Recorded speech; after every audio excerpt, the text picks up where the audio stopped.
King Solomon by Frederic Thieberger. Chapter 1. The Epoch.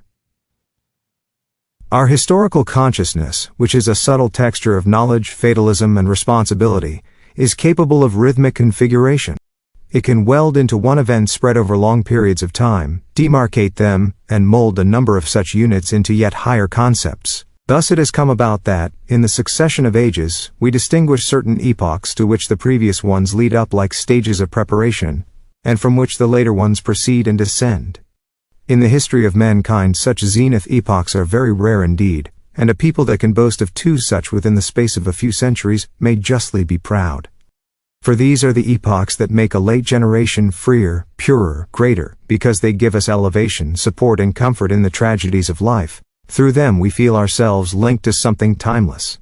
If, moreover, such a zenith epoch does not remain the possession of one nation alone, but has become a point at which the roads of mankind meet, then those who look up to it from their own age will derive not only the gain of historical comprehension, but also the feeling of a personal experience. Solomon's era is such a meeting at the crossroads, and this book is intended to focus our eyes upon it from the level of present-day knowledge, and with all the critical realism necessary to preserve us from the false perspective of an unjustified hero worship. In the memory of the Israelite people, the wandering of the patriarchs and of the early tribes stands out from the first, not however the nomadic wandering as such, but the wandering towards a settled goal. The steady growth into a nation in Egypt, as a preparation extending over centuries, the leadership of Moses and his lawgiving, are symbols of a life that does not regulate an existing state of affairs, but anticipates something to come. When under Joshua the first stages in the conquest of a land are achieved, all reverses and dispersals are born in the sole expectation of the empire that has now begun to take shape. The period of the Judges means a renewed significant law, Dut, which probably refers to actual outbreaks of hatred against Egypt. Thou shalt not abhor an Egyptian, because thou wast a stranger in his land, where the underlying thought is, you did not always suffer ill at their hands. During the entire period of the Judges, Samuel, Saul, and David, we hear nothing of any political or economic relations with Egypt, whereas those with Syria and Phoenicia were maintained. The new relations with Egypt that Solomon established must therefore have appeared to his contemporaries quite a surprising political turn, which became possible only because the historical consciousness of the nation had broken down the inner resistance. From this time onward, Egypt remained close to the political and economic life of Israel, but in the utterances of Isaiah and Jeremiah 11. Apart from all political demands of the moment, we feel distinctly the old dual attitude towards the house of bondage. This historical consciousness, charged as it was with emotions, was a powerful reality, but it was only one of two factors, the subjective and general one, in Israel's relation to Egypt. The other, objective factor, was the actual position of the Nile state in the times of the first Israelite kings. Compared with the thousands of years of its greatness, Egypt had by this time sunk to a low political level. Two factions were fighting for power, the priests of the god Ammon of Thebes on the one hand, and a Libyan soldier clique on the other. These Libyans were a vigorous nation, of growing military strength, who, together with other Mediterranean peoples that had been pushed into Africa, supplied the best mercenaries, who were later employed by David and probably also by Solomon. At first the priests were victorious. The high priest Rehor XII overthrew the dynasty of the Ramessides and made himself ruler of Upper Egypt. In Lower Egypt, however, Nesubenebded had usurped power, and thus for the first time for more than 2,000 years, the unity of Egypt was disrupted. It was not until Painozum, Rehor's second successor, married the daughter of the king of Lower Egypt, that the two kingdoms were permanently united. His granddaughter became Solomon's wife. But in the year 945, that is towards the end of Solomon's reign, the Libyan party became so strong that they were able to install the energetic Shishak in the Book of Kings as the first pharaoh of a new dynasty, who cast his eyes again upon the east, offered asylum and help to Solomon's political opponents, worked for the partition of the Jewish state, and, shortly after Solomon's death, entered Jerusalem, plundered the state treasures, and took them away, probably as compensation for a negotiated peace. Shishak died in 924, his successors pursued his policy, and it becomes terrifyingly clear how short the time was for the creation of a united Jewish empire, which would not have been tolerated by a strong Egypt. But against these rather negative statements regarding the political influence of Egypt, we have to set some essential positive effects.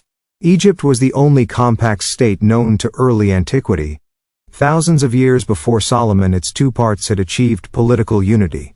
The narrow, almost rainless strip of black soil on either side of the Nile, down to present-day Cairo, and the broad, red-soiled marshy delta region. Notwithstanding divergencies of language and religion, 14. This unity continued almost unbroken, being independent of dynasties and of the personal ability of the rulers. It was able to stand without convulsions the stress of such a genius of religious thought as Amenhotep IV c. 1350 billion c., who left the ancient capital Thebes because, tired of the old idol worship, he wished to abolish the national religion and worshipped the one sun god alone, in whose honor he changed his name to Ikhnaton, one who is welcome to the sun god Aton, and who in his palace in the nearby El Amarna set up a new center of his empire, a center that was promptly forgotten after his death until, after thousands of years, its archives were unearthed in the dry, all-conserving sand of Egypt.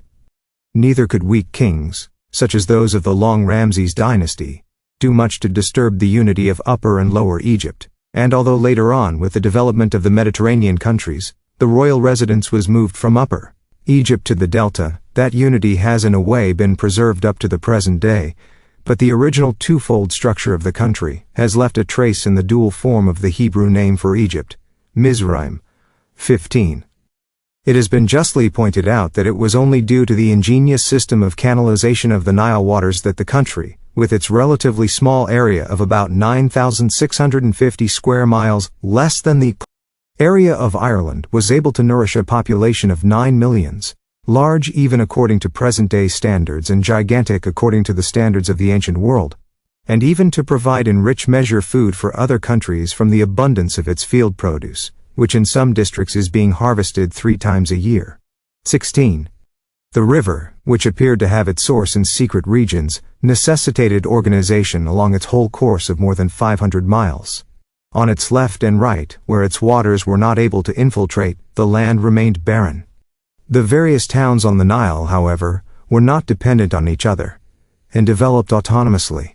It is for this very reason that the importance of organization was so well appreciated. It was regarded not as an unwelcome oppression, but as a sensible and essential practical measure. Without Lower Egypt, Upper Egypt would have had no free access to the sea, and hence to the world at large. On the other hand, without the long upper river stretch, the Delta region would be like a shop without a warehouse. All this has not changed to the present day. Napoleon was aware of it when he said that in no place did the welfare of the country depend so greatly as it did here on the administration. To the young Jewish state, too, Egypt must have appeared a model of state organization. When all the elders of Israel gathered themselves together, 1 Sam. 7:4 to demand of Samuel, apparently after long deliberation, 17 the appointment of a king, the priest-prophet turned down the idea of kingship in a speech that is often attributed to a later period because harsh words are used against feudal taxation and the exploitation by the king of the people as slaves and soldiers, a speech that thus, it is argued, presupposes the actual experience of monarchy. But already Kittel has defended this passage as genuine on general grounds of text criticism. One should further bear in mind what a revolution in the political life the first demand for a king must have been.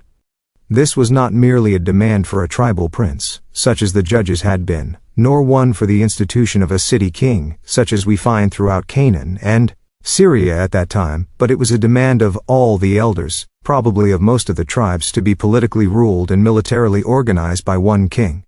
It was from the time of their sojourn in Egypt that the Israelite tribes called to mind such a government, by means of a similarly powerful institution of kingship. It was, as it were, an enlightened religious absolutism. All without discrimination had the right of appealing to the king in their own affairs. Special officials traveled up and down the country to receive written complaints about any high-handed procedure of the authorities. Day after day, the king had to cover a big program of work, which demanded great diligence, training, and skill on his part. The dynasties would never have held their sway so long if they had been out merely to satisfy a tyrannical lust of domination. Every citizen, with the exception of priests, soldiers, and royal officials, could be enlisted in the public labor service, e.g., to carry stones for the erection of temples, palaces, and pyramids. He had to pay taxes in kind, or if he was a metal worker, in metal, and to pay off contributions towards the upkeep of the administration and the court. The court included also the harem, whose women had to amuse the ruler with music, dances, and games. In general, the Egyptians were like the Jews, monogamous, but marriage between brother and sister was permitted. For purposes of tax assessment and collection, the country was divided into districts, and every Egyptian appeared on the register of his district. A special high official was in charge of the king's household. He was known as Friend of the King, 21, a title that we find again among the officials of David and Solomon, and whose meaning here was long unexplained. The highest official, who held all the threads in his hand, was the vizier, who was later on, when his duties increased, given assistant viziers for Upper and Lower Egypt, and a viceroy for Nubia. The lord of the treasury, the second highest official, had to submit to the vizier a daily account of the income and expenditure of the treasury and stores. The vizier himself made his report every morning to the king. He was, moreover, next to the king, the highest judge in the realm, holding court in special halls with a senate made up mainly of priests. Special regulations laid down the robes the judges were to wear, the order in which they were to sit, and the form in which the parties were to appear. There was a special ceremonial for an audience with the vizier. The army was a class of its own, and estates with special privileges, such as freedom from taxation, were bestowed on its members to string up to the utmost their spirit of sacrifice in the cause of the state. 1,000 men were selected every year from each of two groups settled in the Delta district, to form the personal bodyguard of the King. 22, Clearly. The model for the Cherethites and Pelethites that David set up as his bodyguard. The Egyptian war chariots and steeds aroused the admiration of the entire Orient. The literary remains make it clear that scrupulous obedience to superiors, and the exercise of dictatorial powers by officers over their subordinates, were features in the inner constitution of the state. State secretaries and scribes conducted the correspondence and kept the archives in order. There were state chancelleries, where sufficient copies of edicts and memoranda were written from one dictation to be sent to all district headquarters. Writing and reading, however, were not merely a means of communication, but were also considered an aesthetic function. People went to the temple to read on the walls and pillars something edifying, something they could take in repeatedly as one takes in a painting. The compactness of the country, which is separated from others by the desert or by the sea, the common concern about the rise and fall of the Nile waters and about the net of canalization connecting all parts of the country, the adjustment to a relatively uniform climate which differs in its yearly rhythm from other Mediterranean countries so greatly that even today the Egyptian has difficulty in acclimatizing himself elsewhere and has, therefore, never been spurred by colonizing ambitions. All these factors contributed to the growth of a national sentiment that stamped the whole life of the state. With how delicate a discrimination are the faces and garments of foreign races depicted already on the earliest monuments, such a kingdom must have exerted a particular attraction on Solomon, whose young state was likewise built on a national consciousness, although one of an entirely different origin. The Jewish people were but little impressed by the Egyptian priests. Their hierarchy and, in particular, their ownership of estates betrayed a completely different conception of religion. The Jewish priest is poor. Whatever he receives is allotted to him, though indirectly, by God. Only in one respect, natural to the organization of a uniform state, Egypt may have been a model for the Israelite kingdom. Pharaoh was the high priest and, from the time of David, the Jewish king, in striking contrast to tradition, is likewise empowered to exercise priestly functions and to appoint and dismiss the priests. Another sign of Egyptian influence may be discerned in the law that requires officiating Jewish priests to wear linen robes, for in Egypt too, this form of clothing symbolized purity and solemnity. What the fairyland of India was for mankind in Roman and Greek times, a land of great and secret treasures, Nubia, the country of the Cushites, south of Egypt, was for early antiquity. There the Egyptians did barter for gold, ivory, precious stones, incense, balm, etc.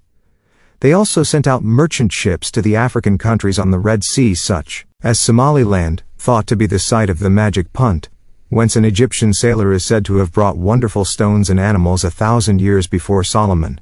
24. To these countries too, the eyes and imagination of the Canaanites were directed. One thing the Egyptians were lacking in their own country and had to import from Canaan: timber. This material was essential to them, not only for their buildings and furniture but also for their weapons and war chariots. Hence there developed an intensive commercial intercourse, especially by sea, between Egypt and the Phoenician ports, in particular Byblos, to which port the cedar wood from the Lebanon was brought down. It is easy to see that the pharaohs coveted the possession of these wooded areas, and hence of the intervening territories, if only for commercial reasons. For when they had finally lost Canaan under the dynasty of Ramses, centuries before Solomon, they had to purchase the cedar wood in exchange for valuable barter. In this manner precious metals from the south, Egyptian pottery and fine cloth found their way to Syria and Palestine, where they stimulated artistic as well as commercial imagination until the time when Solomon and Hiram of Tyre themselves sent out merchant ships to those fabulously rich lands of the south. Compared with these formal material influences, the spiritual ones were very small. The religious themes of Egyptian mythology, the striking myth of the death and resurrection of Osiris, the magnificent processions with the sacred bark, the cult of the dead, the belief in the beyond, all this was much too crude in imagery to impress the much more abstract religious thinking of the Jews. Anyone who has been touched, however slightly, by monotheistic conceptions, is just unable to grasp what it is that the polytheistic mind symbolizes by representing a god, with the head of an ibis, a crocodile, or a falcon, namely the fundamentally different, the mysteriously horrible and all-powerful in the deity. The story of the golden calf does not, as is often assumed, show a relapse into an earlier worship of the Egyptian Apis bull. It is definitely a defection from the god they had hitherto believed in, and indicates the quest for an immortal being that can be symbolized, as is the practice among other nations, and is therefore better able to lead a nation. Nor was bull worship something specifically Egyptian. The Babylonian god Marduk, the Syrian weather god Hadad, the Aramean Ramon in East Jordan, all these enter the form of a sacred bull. 25. It would, however, be a naive or tendentious confusion of a universal imagery with religious categories, if we were to regard the bull images in Solomon's temple as an echo of ancient Jewish conceptions of God. There is no bridge leading from the mythological bull to the most primitive monotheistic God, and the fact that bull and lion may have been totem images in some clan or other does not justify the conclusion that, wherever images of animals are used to represent abstract or aesthetic notions such as strength or form, this really amounts to a totem worship of these animals. The Venetian lion certainly does not prove that Venice worshipped the lion as a local deity in some earlier period. It would indeed be presumptuous to characterize the generations that created Hammurapis, Laws and Akhenaten's hymn to the sun as primitive in their religious conceptions. In their curious symbols one should rather see a very complicated and often clumsy effort to grope their way through the mysteries of the world. What should be regarded as the new monotheistic discovery, which was no less hard to grasp then than it is now, was this: that the deity cannot be realized in any visible form, least of all in any man-made image of wood or stone. Worship of the deity in a tangible image is defection. It was defection when Jeroboam, who had fled before Solomon to Egypt, only to usurp the throne after the latter's death, set up golden calves in Dan and Bethel, through which the tradition of the golden calf of the wilderness was to be revived and associated in the historical consciousness of the people with the first event of Jewish history, the Exodus from Egypt. 26. The emancipation from the temple in Jerusalem, for Jeroboam a political necessity, could not simply be brought about by a command, but had to have some motive and justification in the memory of the people, who were led to look upon the episode of the first golden calf in a different light, namely as a shocking misconception of true religion on the part of their ancestors.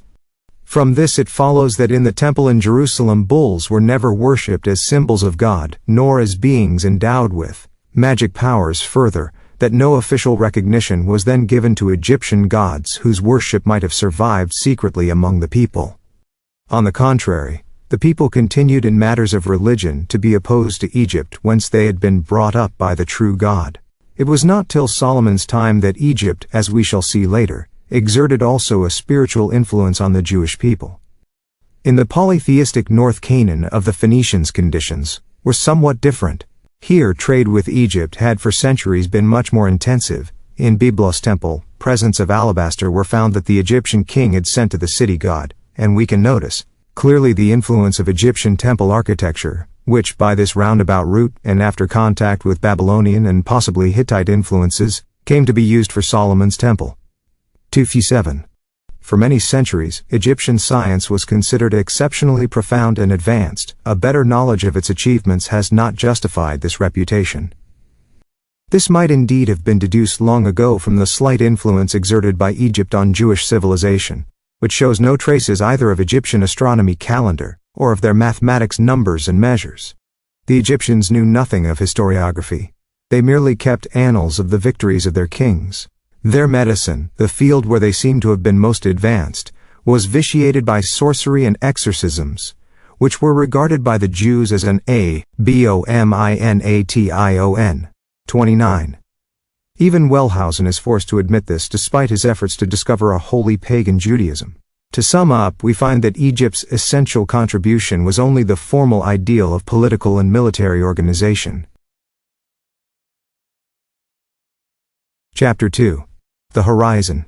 Babylon, on the other side of the horizon, exerted quite a different influence. Here again tradition connected the two races. But these connections were, if far remoter and less defined, of greater personal intimacy than those with Egypt. It was Ur, on the southern reaches of the lower Euphrates, the capital of a mighty kingdom between 3900 and 2600 BCE, whence, according to tradition, the patriarch Abraham had come. From the countries on the Euphrates, Isaac and Jacob had sought out their wives. To this part of the world the very origins of the human race were attributed, and memories of the great flood, which had spared only Noah and his family, also pointed to these countries. The story of the Tower of Babel marks the beginning of the history of the nations in Jewish imagination. Names of rivers such as Perath and Dekal, Euphrates and Tigris, of towns such as Ur and Haran, were familiar to the people from the stories about their ancestors, whereas of the much more recent national history of the Egyptian period, their memory preserved the local color, but no names, except Goshen, far off towards the Sinai Peninsula, and Pithom and Ramses, the towns built in slavery. When people spoke of the great river they referred, in general, not to the greatest river known to the ancient world, the Nile, but to the Euphrates. It was known that in Babel, as opposed to Egypt, there lived a closely kindred people, speaking a similar language.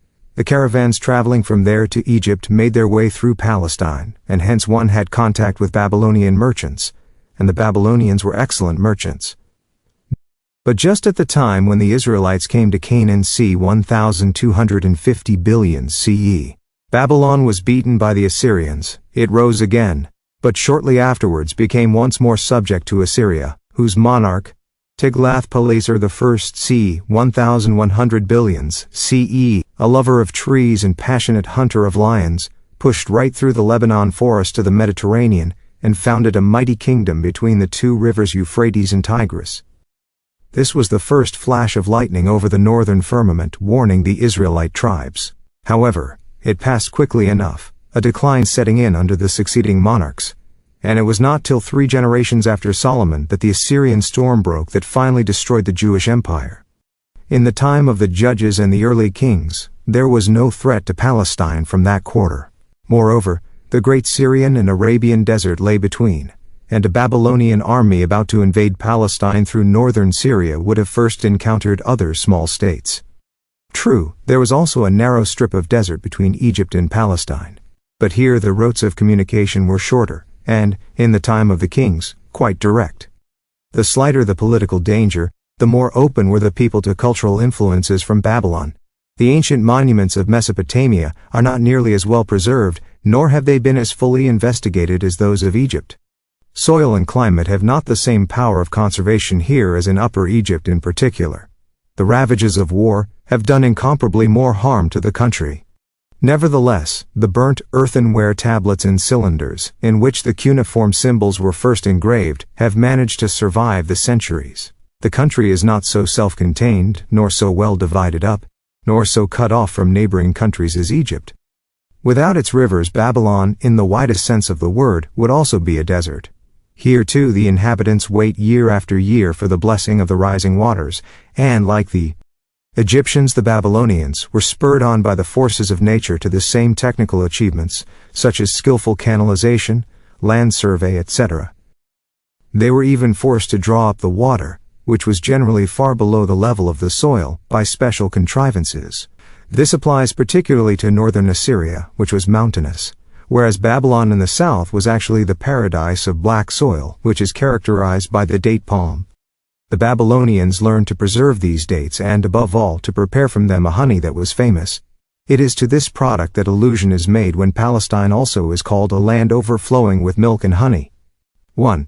The fact that this whole stretch of land between the present-day Armenia, the Syrian desert, and the Persian Gulf, had not one fertilizing river like Egypt, but 2, was not always a blessing, it was more often a disaster. Into this limited space, whose arable area corresponded roughly to that of Egypt 32, all those nations were crammed that broke into the country through the 2 principal river valleys with their countless tributaries, the Amorites from the eastern desert, the Hittites from the northwest, and the Elamites 33 from the east. This accounts for the fact that Babylon was a place associated in tradition with a confusion of races and tongues. It was only the personal energy of some ruler that could here succeed in setting up an empire. After his death his empire usually disintegrated, but when it succeeded, it attained proportions never elsewhere equaled in early antiquity. What was later called a world empire found here its first concrete form. Lugalzagizi, after 3000 billions CE, was the first world conqueror. His rival, who took him prisoner, Sargon I, penetrated even as far as Cyprus later. On, after various internal struggles, Hammurapi became world ruler for more than 4 decades, until 2081 BCE. 34, as mentioned above, it was he who exerted so great an influence also on Palestine that even 500 years later, when Egypt was here again predominant, Babylonian culture still permeated the country. The Babylonian world conquerors were followed by the Assyrians, who, however, reached Palestine only long after Solomon's death, Shalmaneser II, Tiglath-Pileser IV. When the Assyrian power was broken, it was again, for a short time, the turn of the Babylonians, Nebuchadrezzar, and subsequently of the newly rising Persians, Cyrus. The riches of the country and its exposed position spelled world dominion or ruin for its people. The part of the country from the stretch where the Euphrates and the Tigris come closest to one another, up to their mouths, which were still separated in ancient times, the Persian Gulf extending deeper inland, constituted Babylon proper. Already before this time the non-Semitic Sumerians had developed in the southern part an advanced civilization, to which the origin of cuneiform writing is sometimes a ttributed. 35. The northern part was occupied by the Akkadians. The capital of both north and south was, for a long time, the Ur of the Chaldees, that the Bible describes as the home of Abraham. Then Semitic tribes, streaming in from the north, gain the upper hand. Hammurapi makes Babylon on the Euphrates the permanent royal residence. Other nations follow up until the Assyrians, emerging from their little district on the Tigris, about 1/3 of the Babylonian territory, manage, thanks to their specifically military energies, to make themselves masters of Babylon with its milder climate and cultural interests. Reverses alternate with successes, first on one side, then on the other. In the century before Solomon, however, all news of Babylon and Assyria is lacking since both were apparently weakened by that time. Prove of the utmost importance to civilization, also in Palestine. Aramean tribes, penetrating into the province from the Syro-Arabian desert, founded in the Babylonian plain the Chaldean Empire, which was to absorb Assyria a few centuries later. In the upper part of the Euphrates-Tigris region, i.e., in Mesopotamia proper, they founded the state of Aram Naharaim. The most important branch, however, was the one that founded small kingdoms in Syria north of Palestine, such as Zobah, north of Damascus, or, after the overthrow of the Hittites, Hamath on the Orontes. These small states caused a great deal of trouble to the young Israelite kingdom. The Israelites had always remained conscious of the fact that they themselves were a branch of the same family as the Aramean cf. Dut, Exodus 5:5.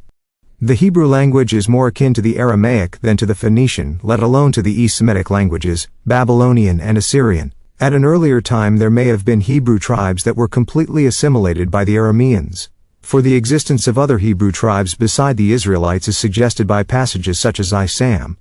The linguistic affinity, however close, in no way affected political power interests. Saul himself was at war with Aramean Zobah. Psalm 47. David, whose wife Maacah, the mother of Absalom, was an Aramean princess of the royal house of Geshur in Syria, had to wage a long and strenuous war to drive out Aramean princes who had been called in by the Moabites. On this occasion, the people of Zobah were again among Israel's opponents. Upon Solomon's accession, the Arameans sought revenge, and new difficulties arose, which we shall discuss later in detail. Here it is sufficient to mention that at that time Damascus was lost to the Arameans. Henceforth, when people spoke of Aram, they meant Damascus. The weakening of his hold on the northern frontier of the kingdom was the dark spot in Solomon's brilliant policy. As a people, the Arameans were a very remarkable phenomenon, almost without parallel in history. They were moved by no strong impulse, either religious or national, nor were they inspired by any desire for cultural or political unity. At the same time, they were very tenacious of purpose and proved themselves brave soldiers in combat. Of their thought or their religion we know practically nothing. They left no monuments of cultural value. Nevertheless, they showed a quality that we associate only with highly civilized peoples: the ability to assimilate other peoples without force or friction, thanks to an instinctive superiority. They appear to have slowly paralyzed the national energies of others by their own lack of all national energies. Babylonians, Assyrians, Hittites, great peoples with achievements that are still admired, are absorbed by this nation, which had no culture of its own. Yet there is no blending of cultures. The older cultures remain intact, but the peoples assimilate the language and script of the Arameans. These factors of speech and script, normally sources of great national vigor, bear no intellectual fruit in the Aramean nation itself, but they act, as Latin did in the Middle Ages, as a bridge between the nations. The Arameans must have been skillful diplomats and shrewd merchants, industrious in intercourse and in writing, very adaptable and unobtrusive. What they did as a nation was to fulfill a function. When in 700 BCE, the first Arab tribes emerged from the same regions whence the Arameans had come and broke into Syria and Mesopotamia, the linguistic supremacy of their predecessors was already established, and when later on the Persians became heirs to the Assyrian-Babylonian countries, they raised Aramaic, which was already current everywhere, to the language of state and chancellery. The Jews withstood Aramean influence longer than any other people. When in 701 BCE the Assyrian king Sennacherib advanced on Jerusalem, he sent to the walls a high-ranking diplomat, versed in languages, to negotiate a surrender. The representatives of King Hezekiah request the Assyrian to speak Aramaic in order that the common people standing on the walls may not follow the conversation. The Assyrian refuses contemptuously. He is speaking Hebrew just because he wishes the people to understand and to turn against the king. 2 Kings 16, 26 ff. Thus 100 years after Solomon, Aramaic was the international diplomatic language, which was also used by distinguished Jews, although the common people understood only Hebrew. The inscription in the Shiloah tunnel of Jerusalem, which dates from the time of King Hezekiah, is in Old Hebrew characters. Under Solomon, when the Euphrates countries were without great political influence, even the higher officials in Palestine made probably no use yet of Aramaic. This shows again the importance of the short epoch of Solomon, which afforded just sufficient leisure to bring order and unity into the culture of Jewish religion and language, and to establish a firm basis on which, within the space of a few centuries and notwithstanding external confusion and internal conflicts, an original achievement in the Hebrew language could be built: the prophecies. Without this spiritual strength, the Hebrew language would never have withstood the Aramaic, which had ousted the languages of more powerful nations. When finally the Aramean wave swept over the Jews, they were strong enough to be borne on its crest without being submerged. Even the tribe of the Cutaeans from Cutaea in Babylonia, whom the Assyrians settled in the devastated northern Israelite kingdom about 700 BCE, i.e. also in the time of Hezekiah, and who adopted the Jewish religion, have survived down to the present day, although, as Samaritans, they had taken over this Jewish culture in the guise of the Aramaic language. But it is understandable that the script in which the Torah was translated into their language should have been Old Hebrew characters. The Jews, on the other hand, stuck to their Hebrew, even when, through the deportations from 597 BCE on, and through the Babylonian exile, Aramaic had become predominant in their daily life, and had even become the language of their religious and literary works. 37.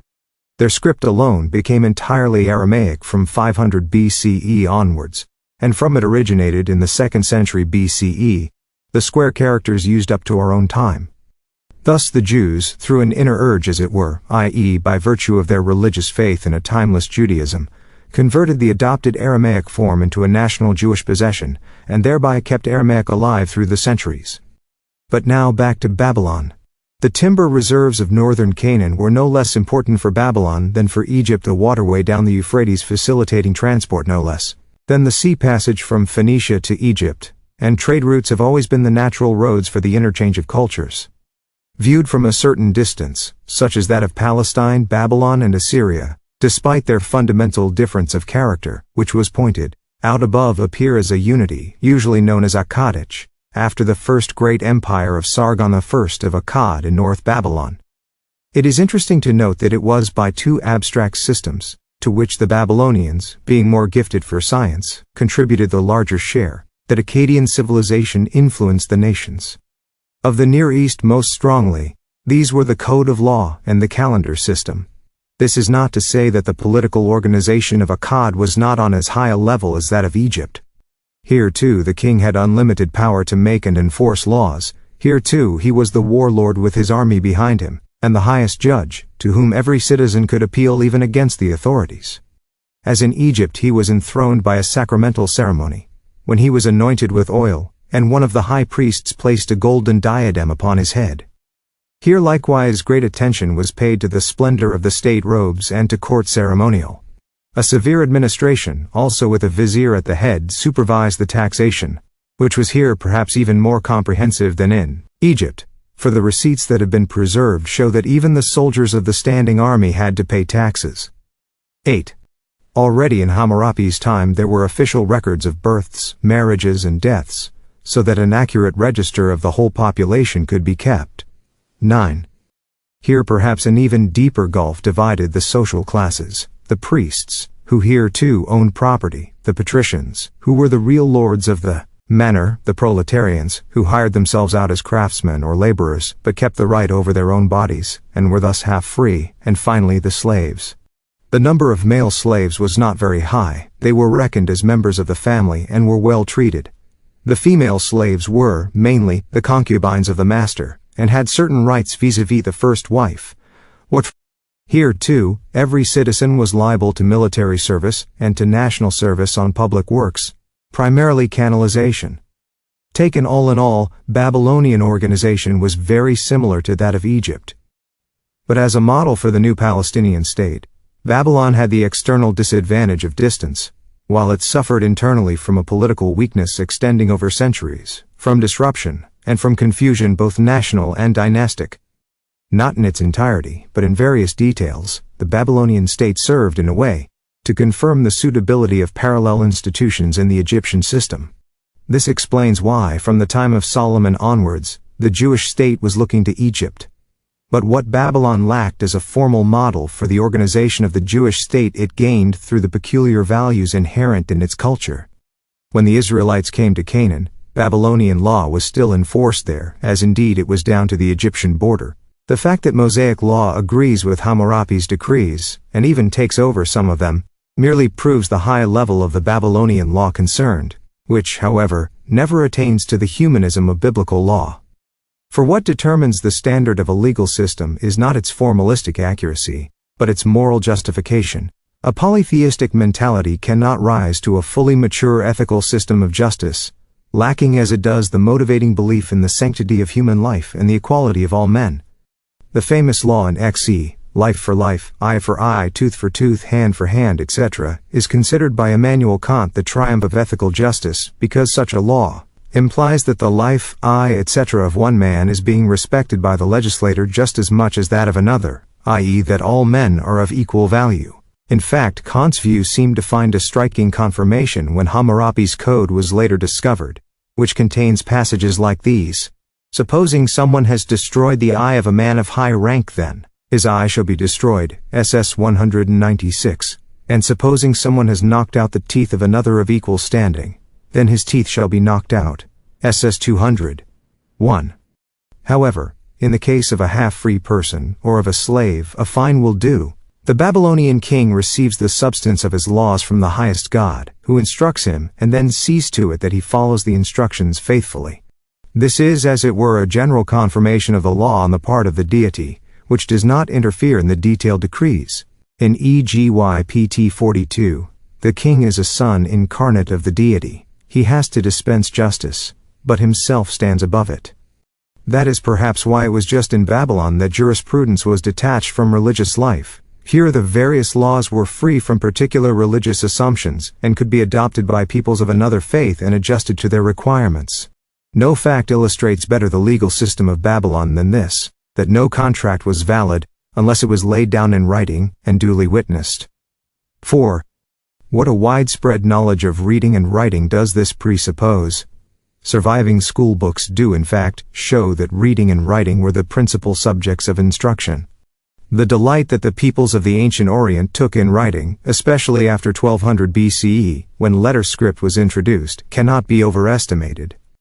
The Babylonians' authority in the art of measuring space and time was unchallenged, not only in their own age but until modern times, in certain respects even down to the present day. In this field they gave striking proof of their talent for abstract thinking, for they did not proceed from the obvious decimal system given by the number of fingers, but chose as basic unit a number that was both very simple and easily divisible by many other numbers, the number 60.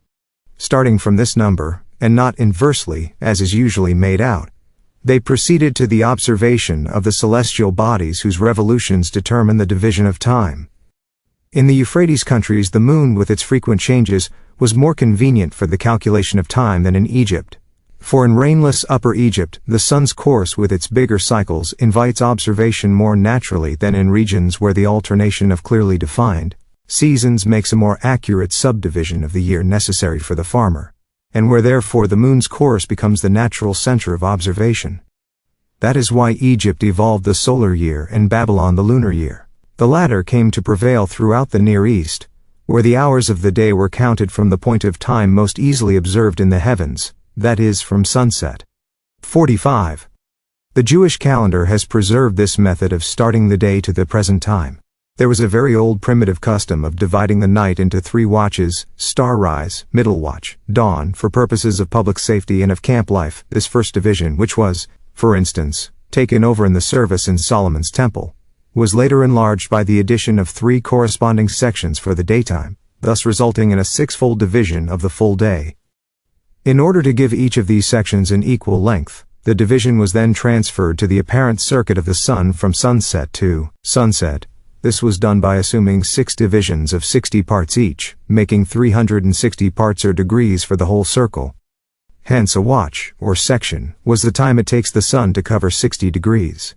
But since this space of time was too long for practical purposes, it was halved, thus constituting the Old Babylonian hour, for which the first clocks were BUILT 46, with sand or waterworks, making the people independent of direct astronomical observation. But this long hour was once again divided so that the full day now had 24 hours, each of which was subdivided into 60, and again 60 parts. This arrangement was adopted already in ancient times by the whole world, and reached even India and China. It was only later, by way of a religious justification as it were, that all these calculations were linked with constellations of stars, and with a secret astrological doctrine. For otherwise the emancipation from star symbols, and the discovery of devices that made mankind independent of astrology, would be psychologically inexplicable.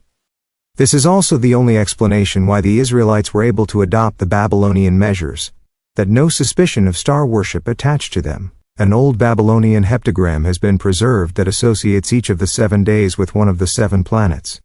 But more popular in Babylon was the cycle of 5 days easily counted on one hand, recurring 72 times in a year, and thus adding up to 360 days, that is roughly 1 astronomical year. But no trace can be found of a concluding festival such as the biblical Sabbath. Yet the Babylonians observed also a 7-day rhythm, every 7th, 14th, 21st and 28th, but also every 49th day came under the sign of the calamitous Saturn and was considered unsuitable for a new enterprise. On these days the king was not allowed to bathe, to offer up sacrifices, to drink wine, nor to administer justice. 7. The 7-day week of the Israelites with the concluding festival day, and with the fitting of this day into the miracle of the creation, appears to be an original monotheistic concept, which had long become a matter of course in the consciousness of Israel.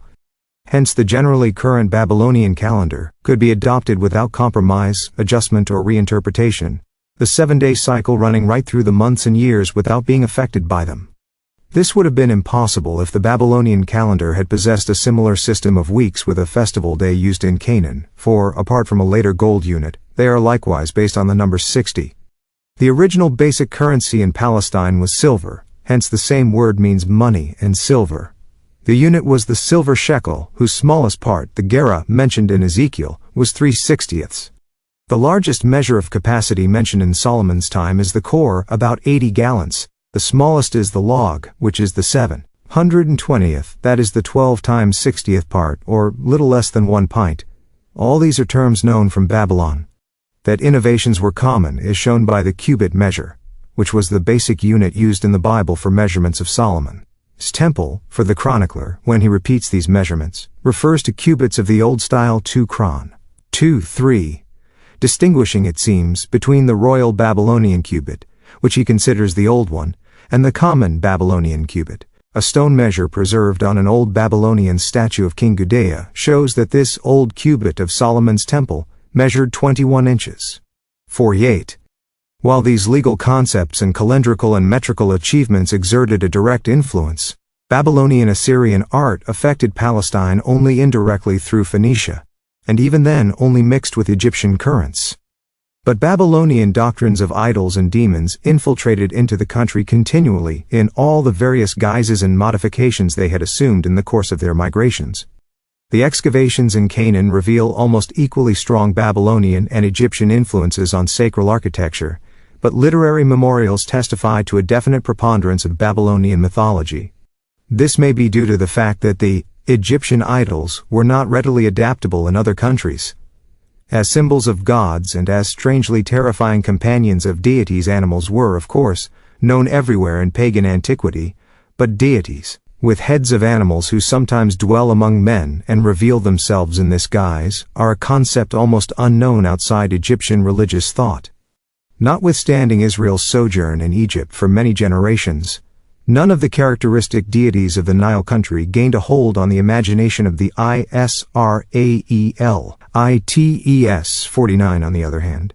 The term used for any kind of idol was Enlit, the name of one of the 4 oldest Babylonian gods. And this even at a time when 4 younger Babylonian deities 50 had become predominant in the Near East. Attempts have often been made in recent times to read these 4 deities, who were in power more than 1,000 years before Solomon, into the Bible and to identify them with original Israelite idols of the pre-monotheistic period. Sin, the moon god, especially venerated in Ur, the home of Abraham, and symbolized by the young winged bull, the calf, on which he sits, is regarded as the original concept of the Israelite bull god. With this interpretation we have dealt above. Sin's son is the sun god Shamash, whose image is supposed to survive in the myth of Samson. 51. But where any reference to the sun can be found in the accounts of Samson is a mystery, unless perhaps in the name. The weather god, Hadad or Ramanu, the howler, is directly identified with the Israelite god in his primitive form, the so-called Sinai god of thunder, and Light Ning 52. A single allegory is here taken to prove a complete parallelism between deities who, in fact, do not agree in a single feature or in a single account. Ishtar, the most moving of the 4 deities, round whom a veritable cult of the Virgin grew up, was worshipped as the daughter of the moon, god Sin, and as the protectress of love and fertility. She mourns her spouse Tammuz, the powerful god of the chase, and follows him into the netherworld. At this point the nature myth of the dying god who is being sought in the netherworld, and then rises again, meets the Egyptian myth of Isis and Osiris, and the originally perhaps independent Adonis cult of the Phoenicians. One has not, of course, gone so far as to discover in the oldest Israelite conception of God any relationship to a female deity that was to be found throughout the ancient world, and was apparently the natural expression of polytheistic thought, representing as it did the human need of divine support. And yet this goddess in particular had many secret and open worshippers among the Jews. She was the Astarte, in another form the Asherah, or in her Phoenician guise the Ashtoreth, whose cult Solomon permitted quite officially, 1 Kings c. 5. Ezekiel 7:14 even mentions the women's lament for Tammuz. It is of the essence of polytheism that a worshipper should desire the deity to whom he turns to be as personal, as clearly defined, and as much belonging to him as possible, but at the same time he is ready, in his fear and humility, hastily to invest his own deity with qualities and nuances of other deities he hears about. For the anthropomorphic, polytheistic God is just this, local as well as universal, hence the great number of religious syncretisms, whose origins and growth are impossible to trace. When Marduk, the patron god of Babylon, came with the rise of the city to be ruler of the world, he absorbed the old sun god as well as the latter's father, Sin-Enlil, whose epithet, the Lord Bel, he took over. As such he wandered westward, and there merged into the highest deity of the country concerned, who was called Baal.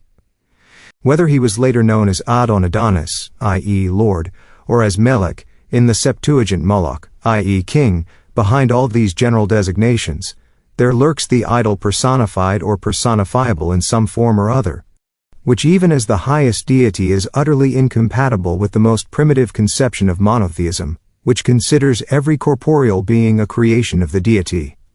4. Together with the Babylonian gods, their demons too came to dominate the West, those ubiquitous spirits, whose cult was particularly intensive in Babylon. Man's whole life is beset with dangers, diseases, accidents. These are caused by demons, who must be exorcised and so rendered innocuous. The demons had united to form their own kingdom. Most important were the evil EPOCHs, 7 in number, and known down to the present day as the wicked Seven, 55, who afflict even the gods, and who pursue the moon god until he is delivered by the sun. The war against the demons was in the hands of the conjuring priests. The magicians, on the other hand, cultivated methods of becoming possessed in order to control matter through contact with a supernatural world. Seers, raisers of the dead, and interpreters of dreams were as much at home in this country of abstract speculation as elsewhere, but here, where morals were not very high despite the exceptionally advanced legal system, and where, behind the appearance of religious ecstasy, a great deal of obscenity was concealed, they had perhaps even fuller scope. It was not its strict conception of God that made it hard for monotheism to hold its own against polytheism, but the tendency of men to believe in demons. The country where Egyptian and Babylonian interests met, and whence the continuous influence of these countries was brought to bear upon the whole of Canaan, was Phoenicia. The Phoenicians were remnants of the old Canaanite population, which had withdrawn to the northern coastal districts. The Israelites called them simply Kenites, and as such they gave their name to the entire country. In the eyes of peasant Israel they were merchants of an exceptional material culture, so that Canaani came to be equivalent to merchant. Their Greek name, Phoenicians, has not yet been satisfactorily explained.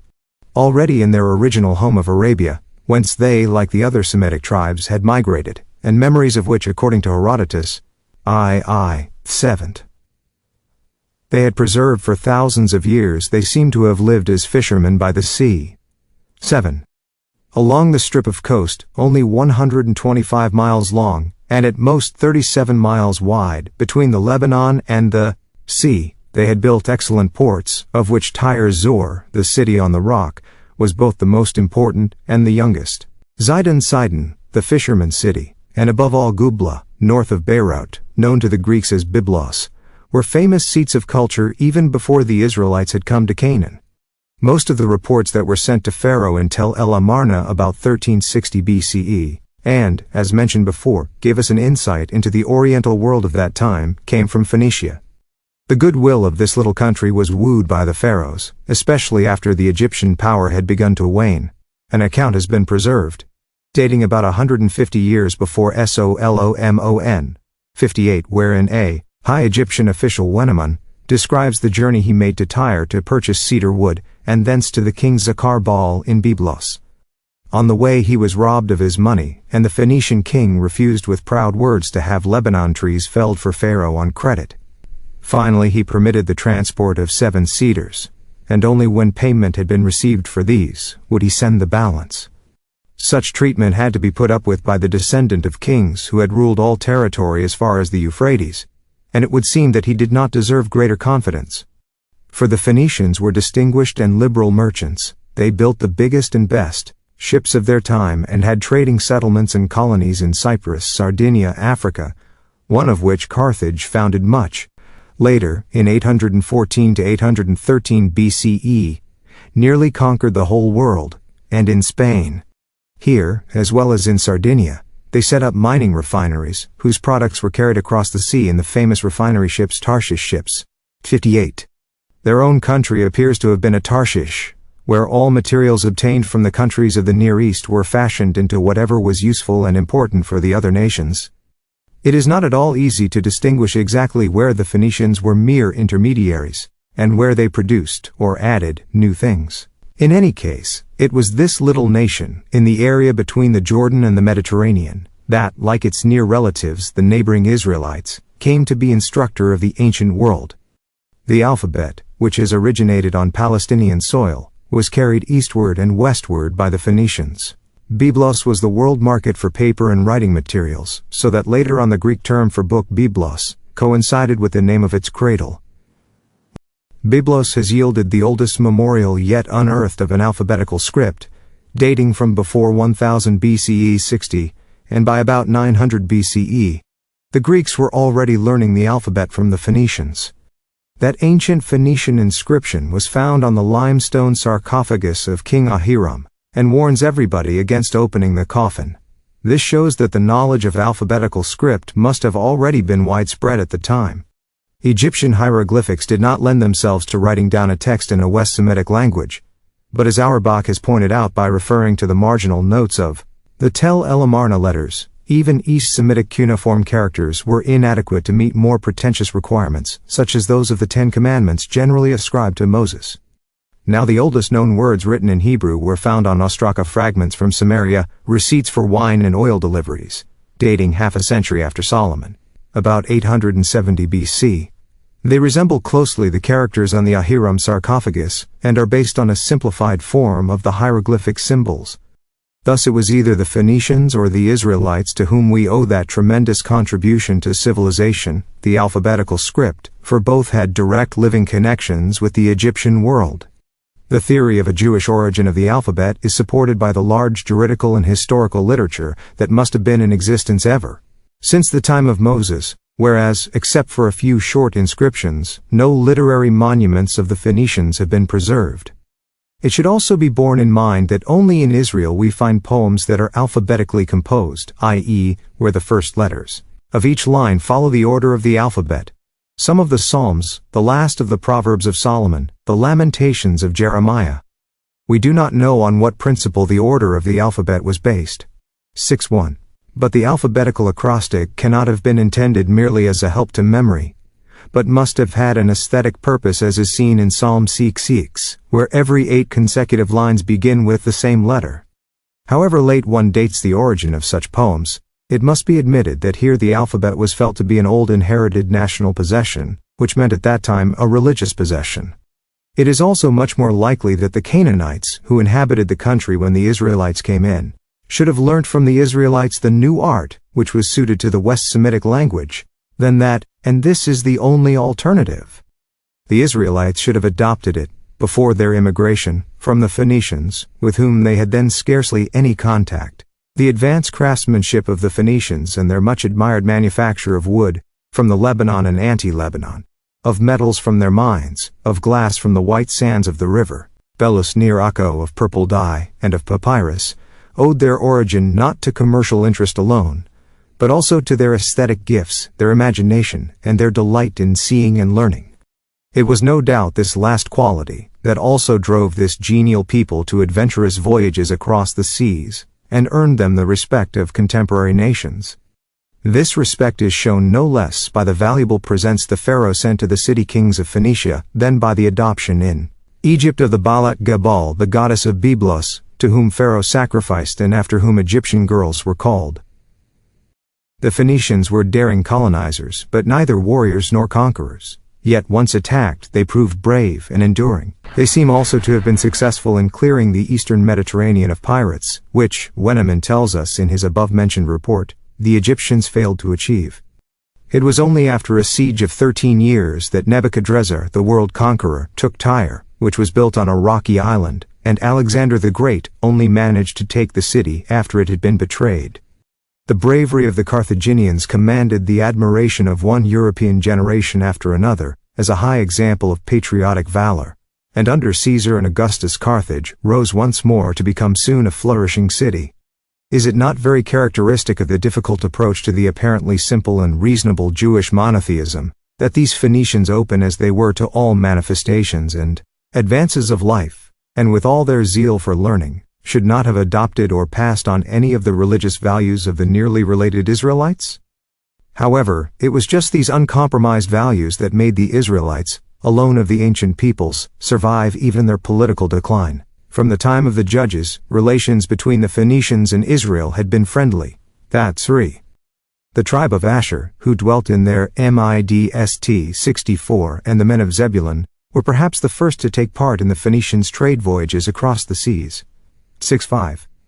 David and Solomon, aware of the fame of the great Melkarth temple in Tyre, which the Phoenicians called the navel of the world, sought out Phoenicians as architects of Israel's temples, palaces, and fortresses.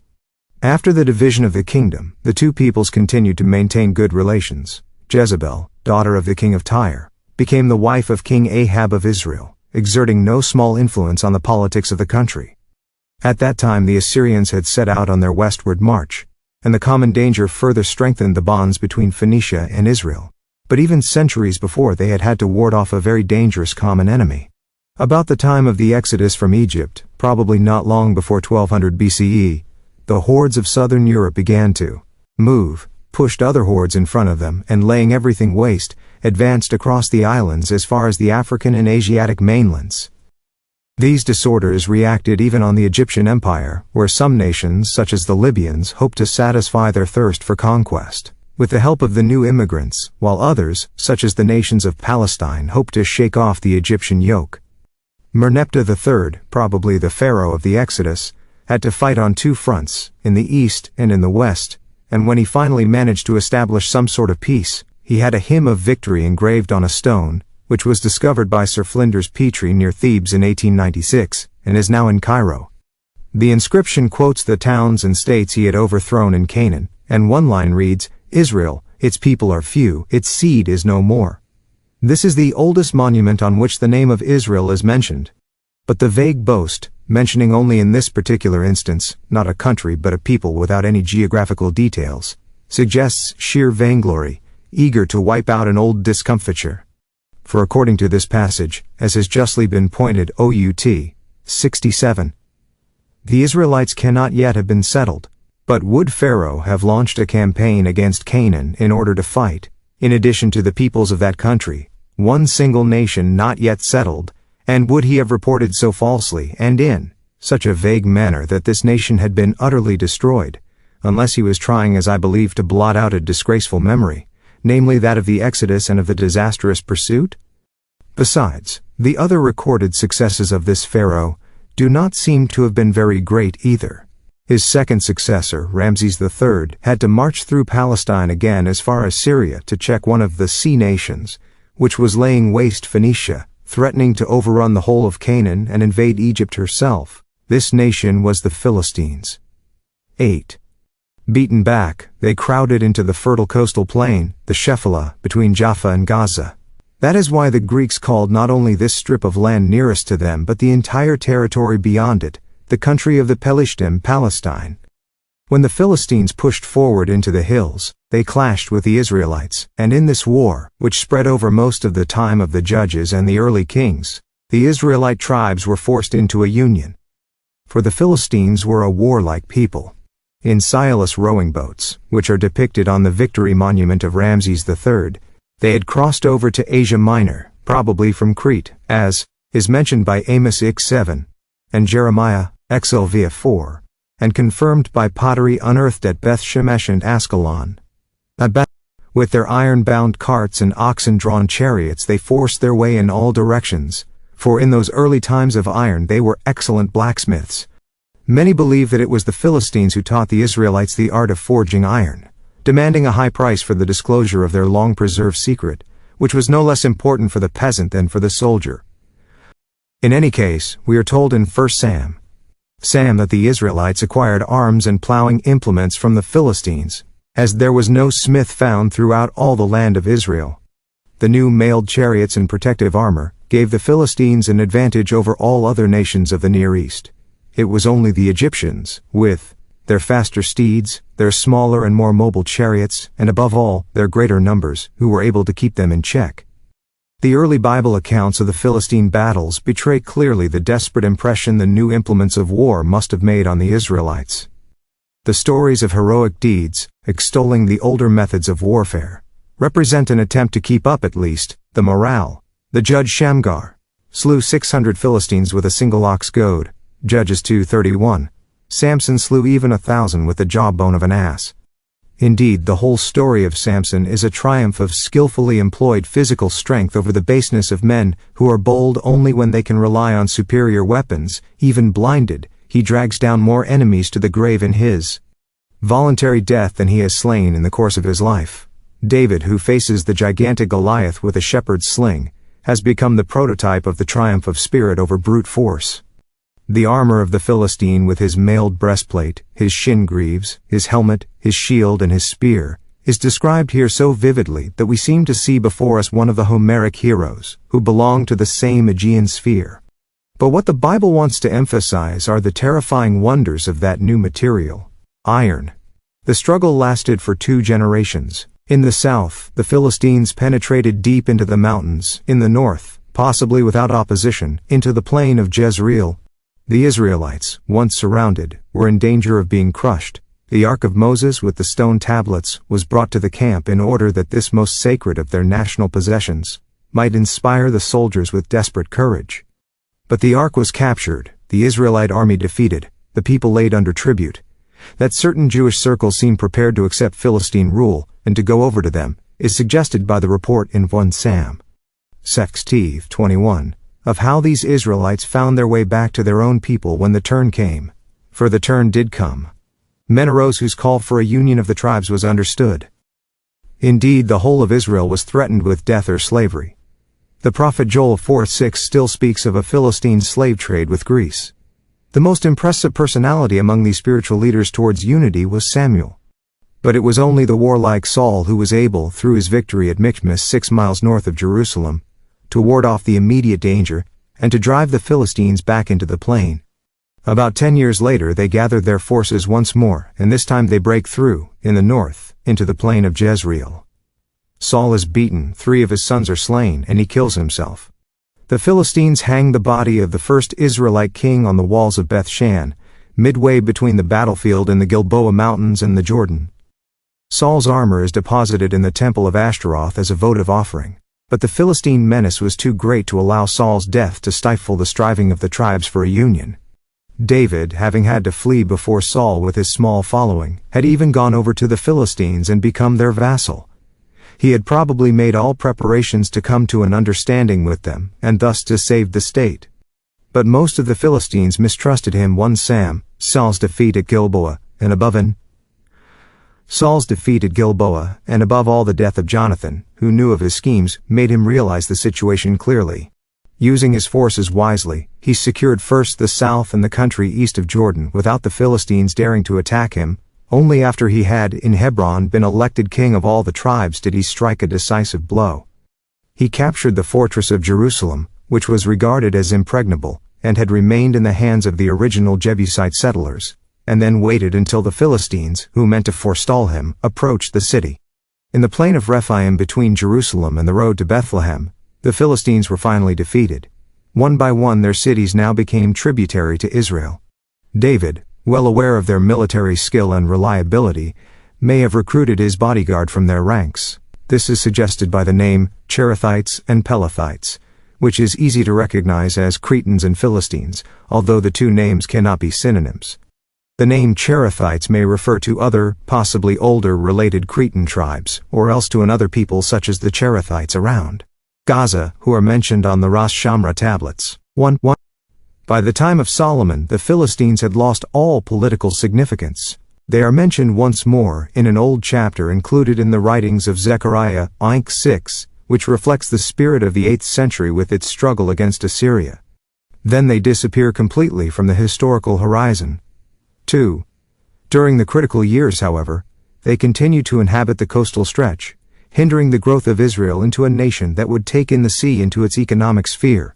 Solomon alone knew how to turn even this obstacle, if only for a short time, to an advantage. No literary memorials remain of this warlike people. Their very religion seems to have been borrowed from the Semitic peoples they conquered first. Their chief god, Dagon, can be identified 1,000 years earlier in Mesopotamia. 7:3. Their best-known god is Baal-zebub of Ekron, also a Semitic name, whether it means Lord of the Flyblows or refers to the village of Zebub, not far from Ekron. Or, like the Greeks to whom they were akin, they established city-states, 5 in number, which were ruled by Seranim Tyrannoi, 75, and joined to form a league. In Solomon's time many were still alive, who had witnessed the whole course of the struggle between the Philistines and Israel from the disaster at Gilboa onwards. There were even some, such as the priest Abiathar, who had witnessed the black day when the ark with the stone tablets was captured by the Philistines. These were indeed of all the neighboring nations the most efficient in warfare, and in their time the most dangerous. At the same time they were the first to perish, as, though their historic mission had been fulfilled once they had, by their attacks, united the Israelites, and had given their name to the land that is sacred to the greatest part of mankind. While the sea people invaded the Near East and the great empires of Egypt and Babel Assyria were engrossed in their own affairs, there arose in the south and east of Palestine small kingdoms, which, for a long time after Solomon, made things difficult for the Jewish state, which was outpacing them. At a time when the Israelites were still on their wanderings from Egypt, a closely related tribe of Edom had already set up a well-organized kingdom. General C. 31. At first the Israelites avoided clashes with the warlike Edomites, who would not allow them to cross their country, and made a detour. Num. XX 14-21 repeated in Judges c. 16-18. But when the time came for the Israelites to give their country a definite shape, they were bound to come into conflict with Edom. As the Mediterranean was barred to them, Israel sought an outlet to the Red Sea. But from the southern end of the Dead Sea, a low tract of land stretches down to the Red Sea. The Arabah, all territory right and left of it as far as the desert belonged to the Edomites, in the west down to the Sinai Desert. This western part, which was full of memories sacred to Israel, is the lower of the two and less fertile. And in the east down to the Arabian Desert, and on this side the land was high, rich in valleys, red-soiled, and fertile. 76. Not only agriculture and forestry flourished here, but also the hunt, which was famed as the passion of their ancestor Esau. The Israelites called the mountain country all round the Arabah Seir. Tradition has it that Moses' brother Aaron died on its highest peak, and the Mohammedans call the mountain Jashal Harun, or Aaron's mountain, to this very day. The Edomites became also a trading people, since the caravan roads along which spices, balm and in particular incense were exported from Arabia to Asia. Minor 77 ran across their territory. Thus they came into contact with the Philistines and the Phoenicians, and together with these carried on a slave trade. Amos 6:9-11. They also commanded the approach to the Red Sea, which at that time stretched beyond Elam deep inland as far as Ezion-Geber, where they had their ports. The palaces at Bozrah were famous. Petra, which many identify with the biblical Selah Rock, ranks, even in its ruins, which date from late Roman times, as one of the great wonders of Near Eastern civilization. The treasures piled up in Edom are represented by the prophet Obadiah, certainly long after Solomon, as characteristic of the country. From the Edomites too, no literary memorials have come down to us, although such did certainly exist. Names preserved in Assyrian inscriptions go to show that they believed in a god Kos. Their princes were given the special title Alufim. The wisdom of Edom was famous throughout the centuries. Exlix 7, Obad I 8. Uzi, in the borderland of Edom, is mentioned as the home of Job, the wise friends who visit him. Eliphaz of Teman and Zophar of Naamath can be recognized as Edomites by the names of these places. The apocryphal book of Baruch 2:22 mentions Teman in Edom as a place where wisdom may be learnt, and Balaam, the wise heathen Squanchiualf, may likewise have been of Edomite origin, if his father Beer can be compared to the Beer whose son was King Bela of Edom, General 1632. But while Jewish history is full of praise for the intellectual qualities of the Edomites, it shows an abhorrence of their cruelty and faithlessness. The traits that old tradition attributes to the founders of the Edomite and Israelite peoples, Esau and Jacob, are still met with in fully historical times. In the story of King Saul, mention is made of an Edomite Doeg, who was the chiefest of the herdsmen that belonged to Saul. 1 Sam. He had to dwell for a time in the sanctuary that was then in Nob. Just at that time David rested there on his flight before Saul, and received very secretly from the priest Ahimelech both the sword of Goliath and, as he had no other food for the journey, some of the sacred breads. Doeg then betrayed to Saul, whose suspicions had been aroused, what had happened at Nob, whereupon the priest and his whole house were condemned to death, and as nobody else was willing to carry out the sentence on the 85 priests, Doeg was entrusted with this executioner's job. Ibid. 17f. Only one escaped the bloodbath by chance, Abiathar. He fled to David, became later high priest, and in Solomon's youth was still one of the principal figures at court. When David, having beaten the Philistines and the peoples east of the Jordan, had to secure also the south of the kingdom, he sent Joab, or according to 1 Chron, 12, Joab's brother Abishai, against the Edomites, who had apparently been trying to raid the north while David was occupied elsewhere. For it was in the Salt Valley near Beersheba, north of their own territory, that Edom was defeated. 2 Sam 7:13f. David's army then advanced and occupied probably the entire territory down to the Red Sea. There must, however, have been an Edomite uprising, in which many Israelites were slain and left ignominiously unburied. Joab then appeared to bury the dead, and wrought a terrible bloodbath among the Edomites who did not dare to rise again, during the lifetime of David and Joab. But among those who escaped to Egypt was the young prince Hadad, who was to cause a great deal of trouble to Solomon. It was not till 100 years after Solomon under Jehoram that Edom succeeded in regaining its independence, which, however, it did not maintain for long, because it fell in its turn a prey to the Assyrians. But the Edomites never gave up their efforts to push northward, and after the destruction of the first temple they settled in the south of Judea as far as Hebron, where they were known as Idumeans. They were hostile to the Jews who returned from exile, but when they were conquered by the Maccabeans they adopted the Jewish religion. Their brutal, uncontrolled and yet heroic character came again to life in figures such as Herod. Thus they remained in spiritual and emotional antagonism to the Jews. Indeed, they became a symbol of evil, and Edom was for a long time identified with the Rome of the Caesars. This glance at post-Solomonic times goes only to strengthen the original impression of the Edomite character. In the land east of the Jordan, adjoining Edom on the north, and on a territory the Israelites had to pass if they wished to cross the Jordan, another kindred people had in early times founded a state, the Moabites. The hardships and conflicts of this passage are reflected poetically in the story of Balak and Balaam Num, Chquikexianv. Even more realistically, if not sufficiently clearly, the book of Judges 2:12-30 describes the spread of the Moabite power towards the west, at a time when Israel was already settled there. The left-handed judge Ehud kills Eglon, the fat king of Moab, with a double-edged sword, and secures the freedom of his people, at least west of Jordan. But east of Jordan also, heavy fighting seems to have gone on from time to time between the Israelite tribes settled there and the Moabites. In the War of Independence of the people of Gilead, Judge Jephthah defeated the Ammonites deep inside Moabite territory near Aroer, on the river Arnon. Judges She 26:33, though it is not clear on whose side the Moabites took part in the fight. It is not until Saul's time that we hear of another war against them. 1 Sam 47, and only under David 2 Sam 2, were they driven back to the natural frontier of the Arnon and made tributary to Israel. Moab was a fertile plateau, whose southern part was admirably suited as pasture. Its steep rocky slopes fall to the Dead Sea, and some of its high mountains were precious memories for the Jewish people enshrouded in legends. From Jerusalem the naked eye can see Nebo, the summit of the Pisgah range, Dot, whence Moses described the land he was not to tread, and where he died.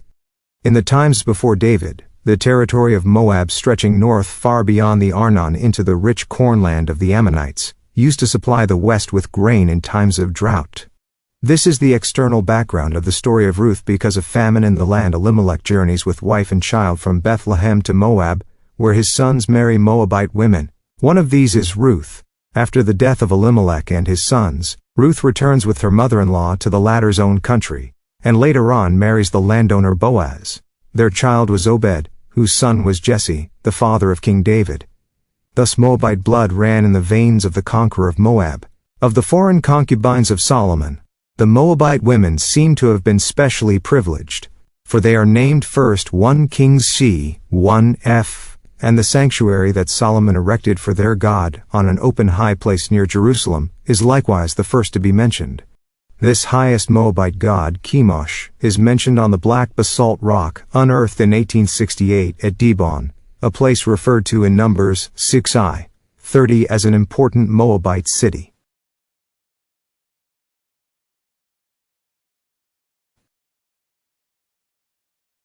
This stone is a victory monument of King Mesha, 2 Kings 2 4ff, and confirms the report found in the Book of Kings that after Ahab's death, 853 BCE Moab rebelled against the Jews, and that the latter, in a campaign against the Moabite king, were defeated after he had sacrificed his eldest son to the deity.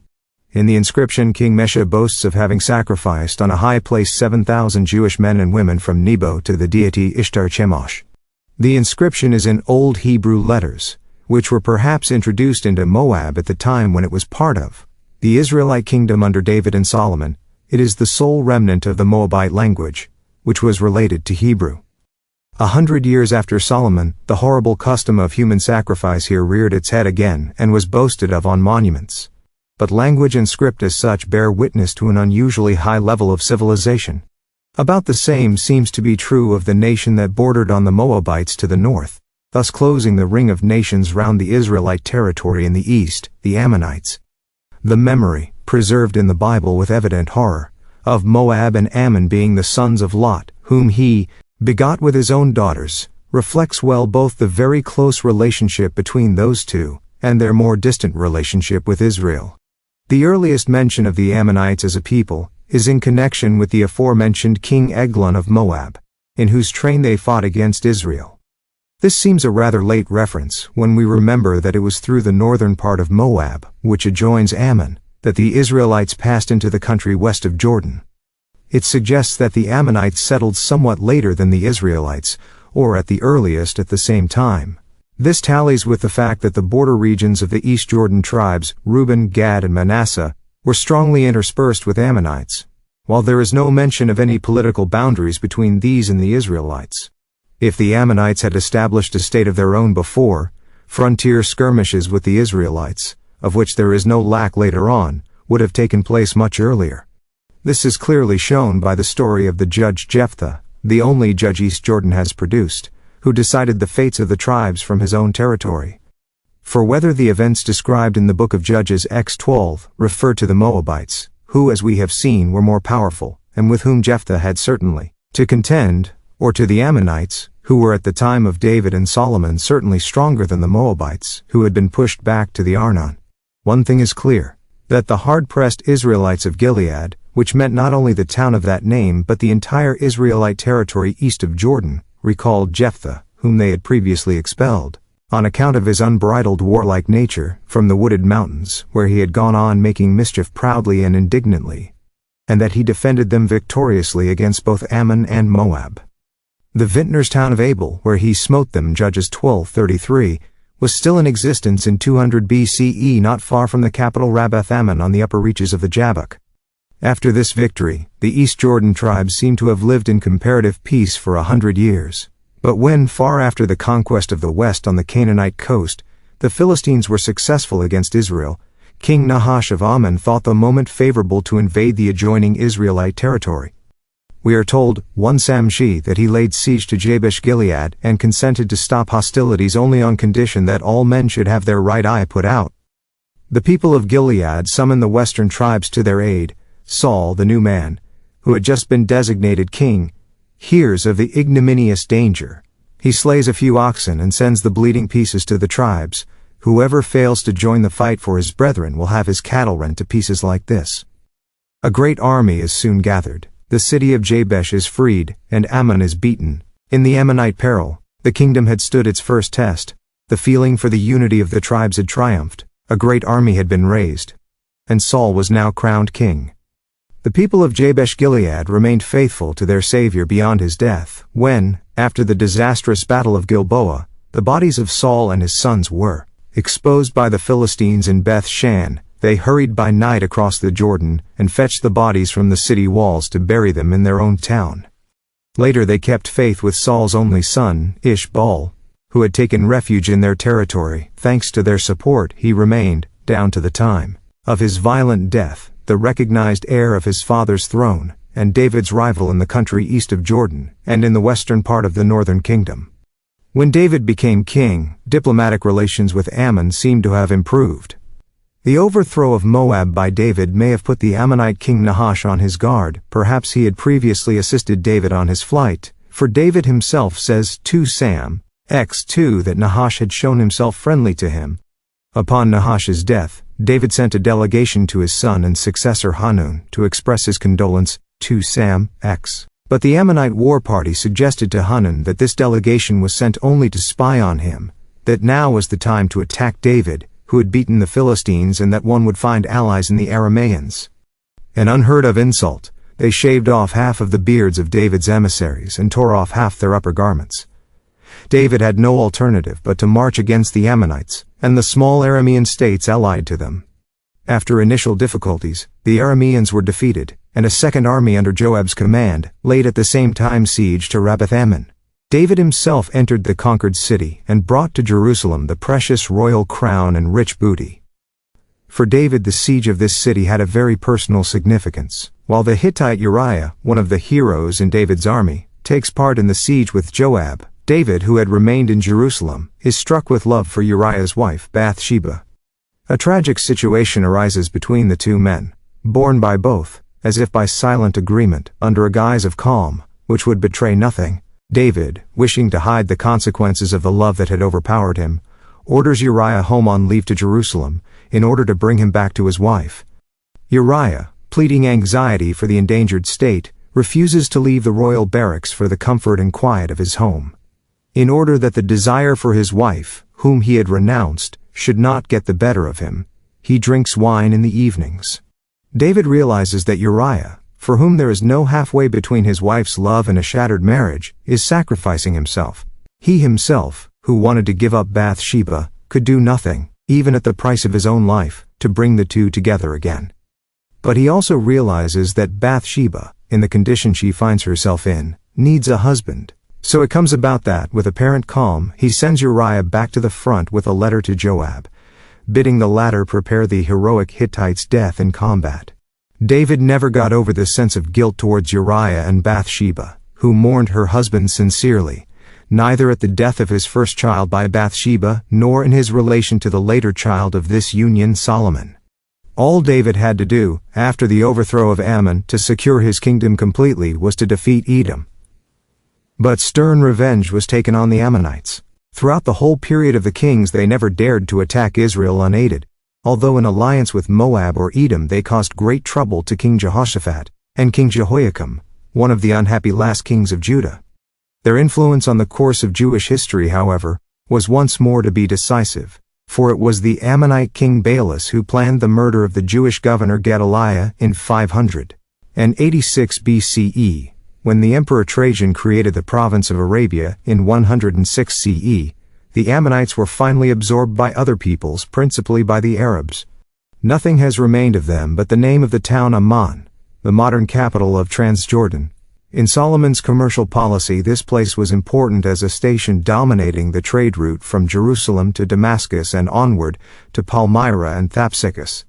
It may have been for this reason that Solomon tolerated the worship of the Ammonite chief god Milcom in the Jewish state, and set up a high place for him near Jerusalem, next to that of the Moabite god.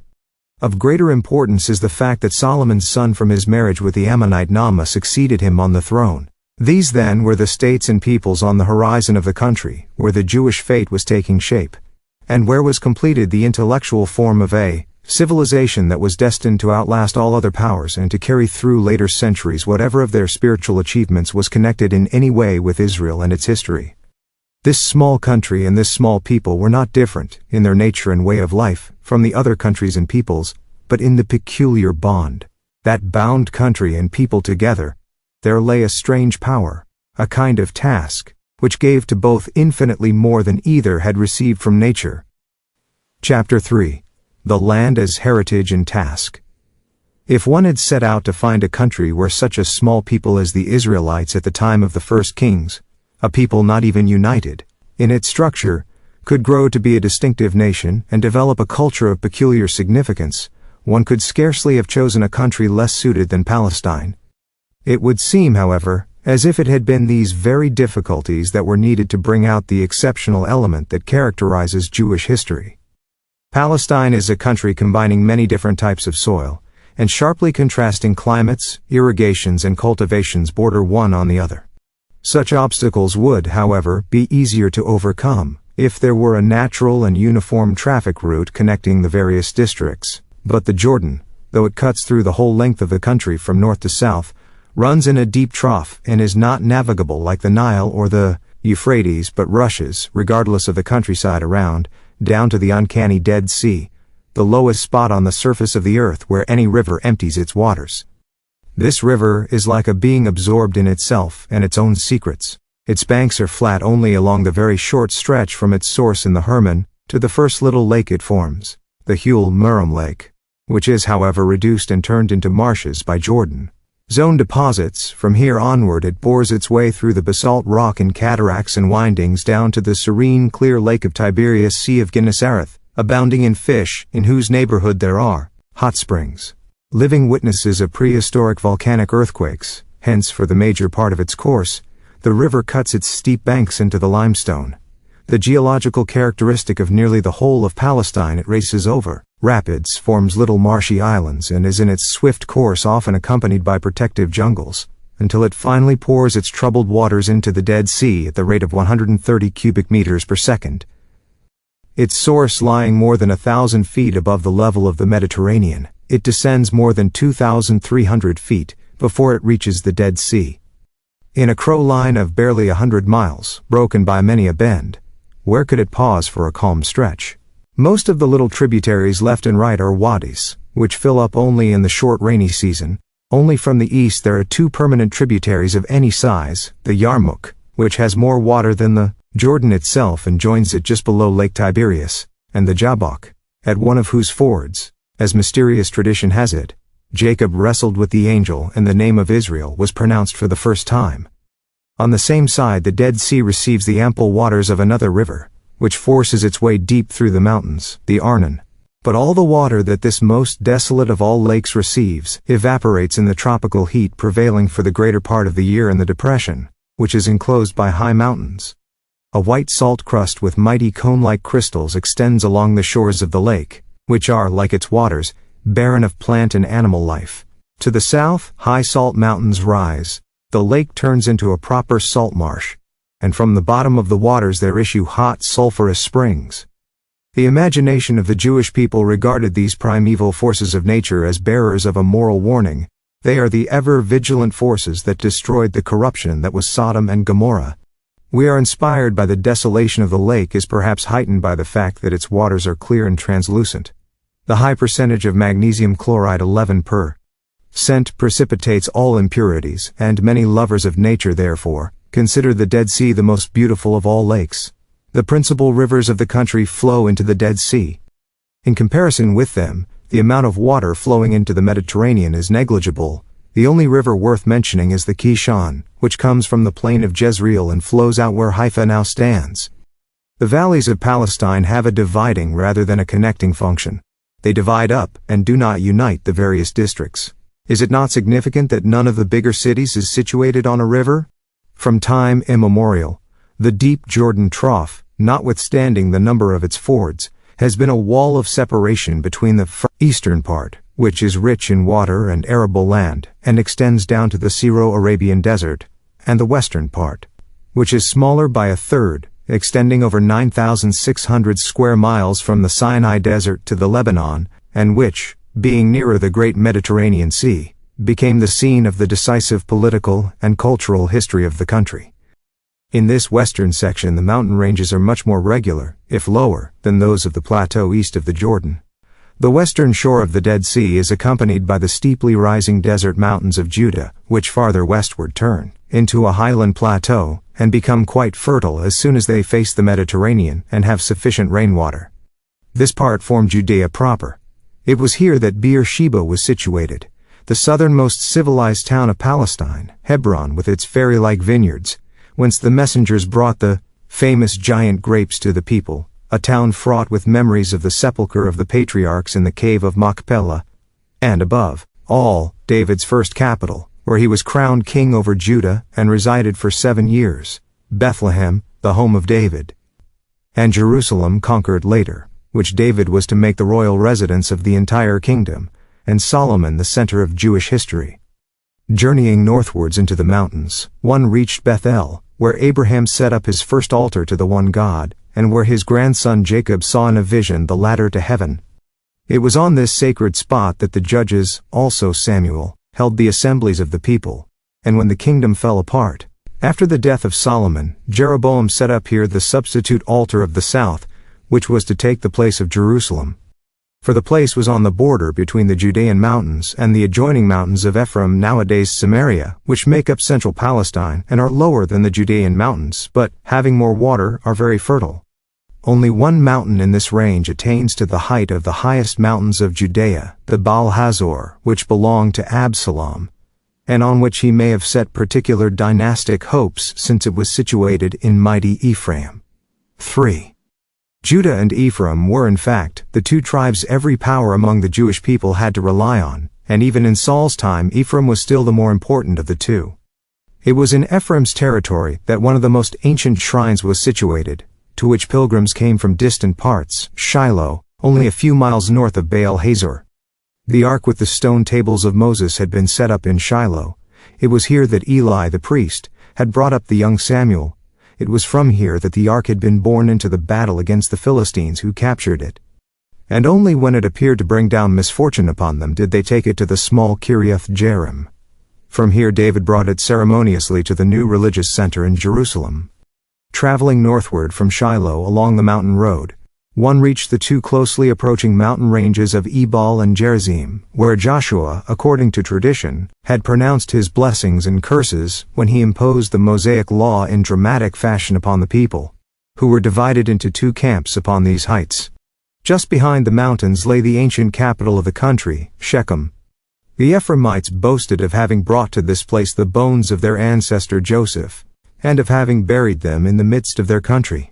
50 years before Saul, a first attempt was made from here to found an Israelite kingdom.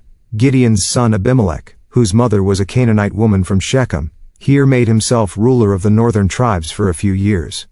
It was to this spot that Rehoboam hastened immediately after Solomon's death to receive the homage of the northern tribes. It was here that the fateful division of the kingdom was decided upon, and here that the capital of the northern kingdom remained until King Omri enlarged the small town of Shomron Samaria, farther north along the same mountain road, into his royal residence.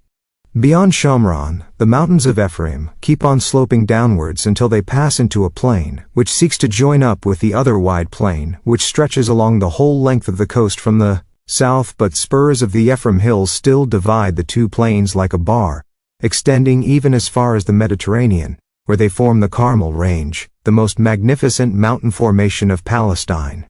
From time immemorial, this was a symbol of beauty, milder yet also more mysterious than the solemn heights of Lebanon. 100 years after Solomon, the wooded heights of Carmel were to become the refuge of the prophet Elijah, who was invested with the most profoundly moving legends of hope and comfort. Through the middle of this mountain bar, there runs a narrow pass-like gap, which is the most natural connection between central and northern Palestine, and therefore also between the Nile and the Euphrates. Whoever controlled this pass was master of the country. Hence ancient fortresses were situated in its neighborhood, such as Tanakh, which was excavated about half a century ago and yielded remains from the middle of the 3rd millennium, the layer that dates back to 1000 BCE, being the first to bear an Israelite stamp. 4. Still more important was Megiddo. Here, before the immigration of the Israelites, Thutmose III had, by his victory in 1479 BCE, gained the dominion over the entire Near East about 300 years later. This site saw the decisive battle against the Canaanites, which for the first time united the Israelite tribes under the inspiring leadership of the prophetess Deborah, and gave their national consciousness a lasting impetus. From that time onward, Megiddo remained Israelite, except for a short period at the time of the Philistine advance against Saul, until once again an Egyptian king, Necho II, here defeated Josiah in 610 BCE, a few years before the end of the Jewish state. The political rise and fall of the ancient Jewish nation in Palestine was bound up with the fate of this city. Behind the mountain bar, which could be opened and shut from Megiddo, there lies the fertile plain of Jezreel, called after a little place that was the winter residence of the Israelite kings. From a military point of view, it is extremely well suited for the assembly of troops. In the eastern part, not far from the Jordan Valley, Mount Gilboa rises in front of the Ephraim Hills. It was here, at the spring of Anherod, that the judge Gideon beat the Midianite tribes advancing from the east about 30 years after Deborah's victory, and thus saved forever the territory west of Jordan from eastern aggression. But Gilboa was also associated with the painful memory of the defeat and death of King Saul in his fight against the Philistines. East of the Gilboa range lies the city of Beth Shan, where Saul's body was desecrated. This place, situated at the junction of important highways, had in pre-Israelite times, as we know from excavations, a permanent Egyptian garrison, and remained in the hands of the Canaanites even after the tribe of Manasseh had settled there. The northernmost and highest part of Palestine, Galilee, adjoins the farther side of the plain of Jezreel. At first, isolated peaks and mountain ranges rise here to a considerable height, such as Mount Tabor mentioned in the Battle of Deborah, and opposite to the west the mountains around Nazareth, which was to become sacred to Christian tradition as the scene of Jesus' childhood. Behind these mountains lies a plain in the same latitude as the northern shore of Lake Tiberias. Beyond rises the high plateau of Upper Galilee with its rivers, its picturesque valleys, and its grandiose views upon the Lebanon and the Hermon, which is covered by snow even in summer. These two are, as it were, the higher continuation of the mountains of Galilee. In the times of David and Solomon, the territory occupied by Israel extended to the Lebanon and Mount Hermon. The tribe of Dan had left its earlier settlements in the Judean mountains for the springs of the Jordan Judges 68th, and had founded here the city of Dan, where a special sanctuary was established for all Galilean tribes. This town lay on the shortest trade route from the Phoenician ports of Tyre and Sidon past the Hermon range to Damascus. Under David the town was under Israelite control, though perhaps only as a tributary dependency, since it was far removed from the territory proper of Israel. 5. The low-lying plain along the Mediterranean coast fell likewise only in the political sphere of David's kingdom, for here Philistines and Canaanites dwelt in settlements of their own. It is true that they bordered directly on Israel and were gradually absorbed by the latter after the establishment of David's kingdom. But in the development of the homogeneous Israelite state, the coastal plains, which usually exercise a natural function in the formation of states, played no part. Nor did the coast, south of Phoenicia, boast of any large ports. Haifa did not exist in the times of the early kings, as the sea probably sprayed right up to the Carmel. South of the Carmel, the port of Dor, the present-day Tantura, had developed as a Phoenician dependency, but in Solomon's time it existed no longer. Jaffa, about midway on the Palestinian coastline, is also a foundation of the Phoenicians. The rocks on which the city is built are associated with the Greek myth of Andromeda, who is chained to them and freed by Perseus. It was in Joppa that the prophet Jonah sought the ship that was to take him far westward to Tarshish, in Spain. In Solomon's time this place served as port of disembarkation for Jerusalem, while the places along the southern stretch of the coast were in Philistine times, and even earlier, as we know from the Tel El Amarna letters, city kingdoms, but without any significance as commercial harbors. These were Ashdod, to whose Dagon temple the Ark of the Covenant had been brought by the Philistines, Ascalon, which had witnessed the deeds of Samson, and was later the birthplace of Herod, and Gaza, the southernmost of these towns, upon which the blinded Samson took his dying revenge, and which was later captured by David, for it was the key city to the southern part of the plain. After the death of Solomon, Rehoboam fortified the road from Jerusalem through Hebron to Gaza. The rock of Japheth divides the coastal plain between Carmel and Gaza into the wider Shephelah in the south, and the narrower Sharon plain in the north. The latter, receiving sufficient water from the Ephraim mountains, is more fertile than the southern plain, and its soil is richer in humus, but where the land lies particularly low, the waters do not drain away, so that marshes developed, which could not be mastered until modern Jewish colonization tackled them. The flowers of the Sharon are praised in the Song of Songs 2:1. In addition to these wider landscapes, there are places that owe their flourishing existence, as oases do, to the vicinity of springs. Jericho, in the depression of the mouth of the Jordan, is the finest example. Its spring bears to this day the name of Elijah's disciple, Elisha. The excavations of Selin 1967 and Garstang 1930 have shown that the oldest city on this site dated from the 3rd millennium BCE, that about 1800 BCE, the town was protected by mighty walls such as only a natural catastrophe could have destroyed, and that about 1400 BCE, a great fire must have raged in the town. The vicissitudes of many wars could not wreck its far-famed gardens. Here all plants ripen earlier than anywhere else. From here the first barley yields were brought as a Pesach offering to the temple in Jerusalem. Even balm shrubs flourish in the tropical climate, and their produce was exported in Solomon's time. Antony presented this city of palms to the Egyptian queen Cleopatra. Herod made it his winter residence and came here to die. Thus, within the comparatively small area of Palestine, we find the most diverse types of soil and climatic zones next to one another. In his book, Landeskultur Palästinas, Part 2, p. 52, Schwabel speaks of 40 different landscapes, each of which represents a complete individuality of its own. Each has its own particular beauties and its own particular drawbacks. The differences of geography are accentuated by those of climate. East of the Jordan, the climate is continental, under the influence of the desert, with pronounced contrasts of day and night, of summer and winter. In the Jordan Valley, the temperature attains during the 8 summer months a daily average of about 113 degrees Fahrenheit. On the mountains west of the Jordan, one can do with furs in winter, while in the coastal plain no stove is needed throughout the cold season. All these regions border directly one on the other, i.e., there are no intermediates. When the Israelite tribes advanced from the east into Palestine, all conditions for their disintegration were here given. Indeed, the Tel El Amarna letters show that the earlier population had in fact been split into tiny city communities. There was neither a natural geographical center, nor a ready communication between the various parts of the country. To this must be added the fact that Palestine was used as a transit route by the more powerful neighbors, and thus the inhabitants were afforded no peace to shape their own state. Into this country the Israelites came in order that the tribes might be welded into one people leading its own life in its own free polity. But it took at least 200 years from 1200 to 1000 BCE for the mere outlines of this state to become real and manifest. This fact allows us to draw certain conclusions, which are of no small significance for the history of the nation and of the country, and in particular for the political organization under Solomon. Firstly, the Israelites conquered first the south and center, later the north of the country, very gradually and by peaceful rather than by warlike methods. In the course of 200 years, tradition knows of only one Jewish conqueror, Joshua.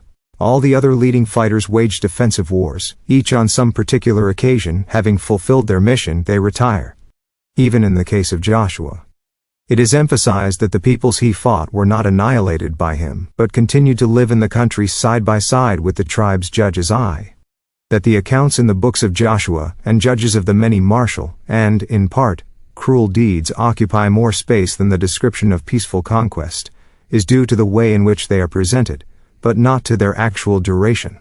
Besides, the intertribal conflicts, such as the campaign of vengeance against Benjamin Judges the 20, Jephthah's quarrel with Ephraim, Judges 12, or the annihilation of the Gideonites, Judges 9, were no less cruel. It was the common form of waging war, which did not exclude the maintenance of personal relations, nor even friendship or intermarriage, with people whose opponent one had been for a certain time.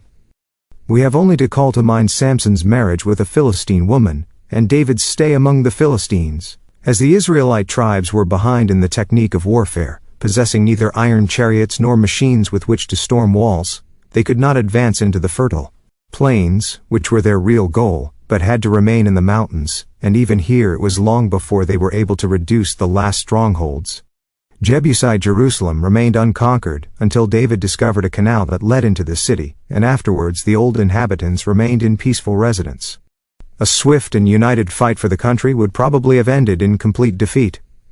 It was the very diversity of the various districts that facilitated the gradual process of settlement. One should bear in mind that Palestine was at that time much more cultivated than it is today, except for those districts where Zionist colonization has for the most part revived, rather than initiated the cultivation of the soil. Not only Upper Galilee and the country east of Jordan were well wooded, but all the mountains were covered with forests and rich in trees. The Israelites cleared uninhabited forest, Territory 9, and laid out terraces in order to prevent the water from flowing off too quickly and to win more soil. Traces of this work can be found everywhere down to the present day. Cultivation was carried deep into areas that are now desert, and a few modern names of valleys on the borders of the Judean desert, such as Mulberry Tree Hollow, Valley of the Peach Trees, Vineyard of Grape Nero, or Coalfield, which must have been in the vicinity of tree plantations, preserve the memory of a landscape that, since the decline of the Jewish Commonwealth, has undergone a complete change through the cutting down of trees, the draining of the soil, neglect, and indifference. After the Mohammedans had taken possession of the country, most of the vineyards were destroyed, the drinking of wine being forbidden. The standard of housing was also much higher than later, when the country lay fallow for centuries. Dalman 11 writes in 1910, "When I stay at Solem Sunim on the northeastern border of the plain of Jezreel, I cannot help remembering that once upon a time Elisha was here, given lodging in a garret furnished with a bedstead, a chair, a table, and candlesticks. Nowadays such accommodation is found nowhere in the whole of Solem. It seems that at that time better-to-do people did not sleep and eat on the floor. One would find in their houses not only mats and cushions, but furniture for sitting and reclining, and tables. Even lamps had special vessels in which they shone over the table." Later, in the times of Jesus, Greek customs were imitated, and at meals one reclined on high cushions. The Arab invasion seems to have put a stop to Greek and old Palestinian customs, and to have substituted Arab ones. And thus the population reverted to the life of tent dwellers, which they had given up ages before. There were no doubt wars, attacks, conflicts, and fights for this or that point of the country, but they were different in each of the many districts, and negligible compared with the work of colonization in areas that were practically uninhabited. It was the military superiority of the other nations more than anything else that forced Israel to open up new land. 12. Secondly, the slow development of the tribes helped to bring out characteristics peculiar to each of them. The diversity of the people matched the diversity of the country. The blessings of Jacob and Moses bear witness to the peculiarities of the tribes, and when a leading personality is mentioned, the tribe he belongs to is added with pride. Even in the division of the country under Solomon, 1 Kings 4, the names of individual tribes still appear in the geographic definition of certain places. But from Solomon's time on, reference to a person's tribe becomes strikingly rare in the description of his origin. Once more a whole tribe is mentioned as a unit when the partition of the kingdom is carried out after Solomon's death. The tribe of Benjamin remains faithful to Rehoboam, 1 Kings 12:21. That the tribe of Levi preserved the spiritual cohesion of its members as a caste of priests is of no significance for the territorial relations. Thus a comparison between the references to the origin of leading personalities before and after Solomon goes to show that the centralizing tendency that the monarchy opposed to the centrifugal character of the tribes not only created a form of government uniting the people against its neighbors, but also, internally, raised loyalty to the state above loyalty to the tribe. The very slowness of development up to this point, when the establishment of the state was completed, proves that the desire for a higher common form of life was not the work of a single king imposing his will, and that the actual occasion, the Philistine danger, did nothing more than open the eyes of the tribes to their existence as a nation. It would be also quite wrong to interpret the division of the kingdom after Solomon's death as a reversion to the old separation of tribes. Only in fully realizing this truth can we arrive at any understanding of the Israelite kingdom. After Solomon, the kingdom fell apart, not into tribal principalities, but into new kingdoms. And just in the seceding north, the predominant idea of the state was clearly noticeable, more clearly indeed than in the south, where in fact a tribal dynasty, the Judean, reigned. The northern tribes negotiated for a long time with Rehoboam, demanding a reform of the taxation system, which he refused because he had to rely on his military machine. There is not the slightest trace, in this development, of envy or of opposition between the Joseph tribes, Ephraim and Manasseh, and the rising tribe of Judah. Neither was there any clash of religious ideals such as was postulated by scholars who alleged with E. Meyer that the southern tribes remained faithful to the ideal of desert nomads with their primitive tent life, whereas the northern tribes favored the ideal of the settled farmer, accustomed to continuity and to a higher standard of living. Indeed, it was just the luxury of the court at Jerusalem that the northern tribes were combating when they set up, in opposition to Solomon, his pompous edifice, two probably tent-like sanctuaries in Bethel and in Dan, which deliberately aimed at recalling the traditions of the desert. Finally, the fact that the tribe of Benjamin, which had given 2 kings to Israel, Saul and his son Ishbaal, joined the kingdom of Judah proves on what frail ground a theory stands that attributes the division of the kingdom to fundamental differences between north and south, tribes of Rachel and tribes of Leah, and so forth. One would be equally justified in expecting the Galilean tribes, Asher, Zebulun, Naphtali, or the East Jordan tribes, Reuben and Gad, to have aspirations of their own. But nothing of the kind is recorded throughout those centuries. It is certainly striking that the common name the northern tribes assumed as a political unit was not, as in the south, that of the leading tribe, Ephraim, which was the wealthiest and best established, but Israel. This name might well have been acknowledged also by the tribe of Judah. But it was from the very same Judah which united all tribes in one kingdom that the separation had originated, and that while David was still alive. After Saul's death, David is chosen king in Hebron, king of the tribe of Judah.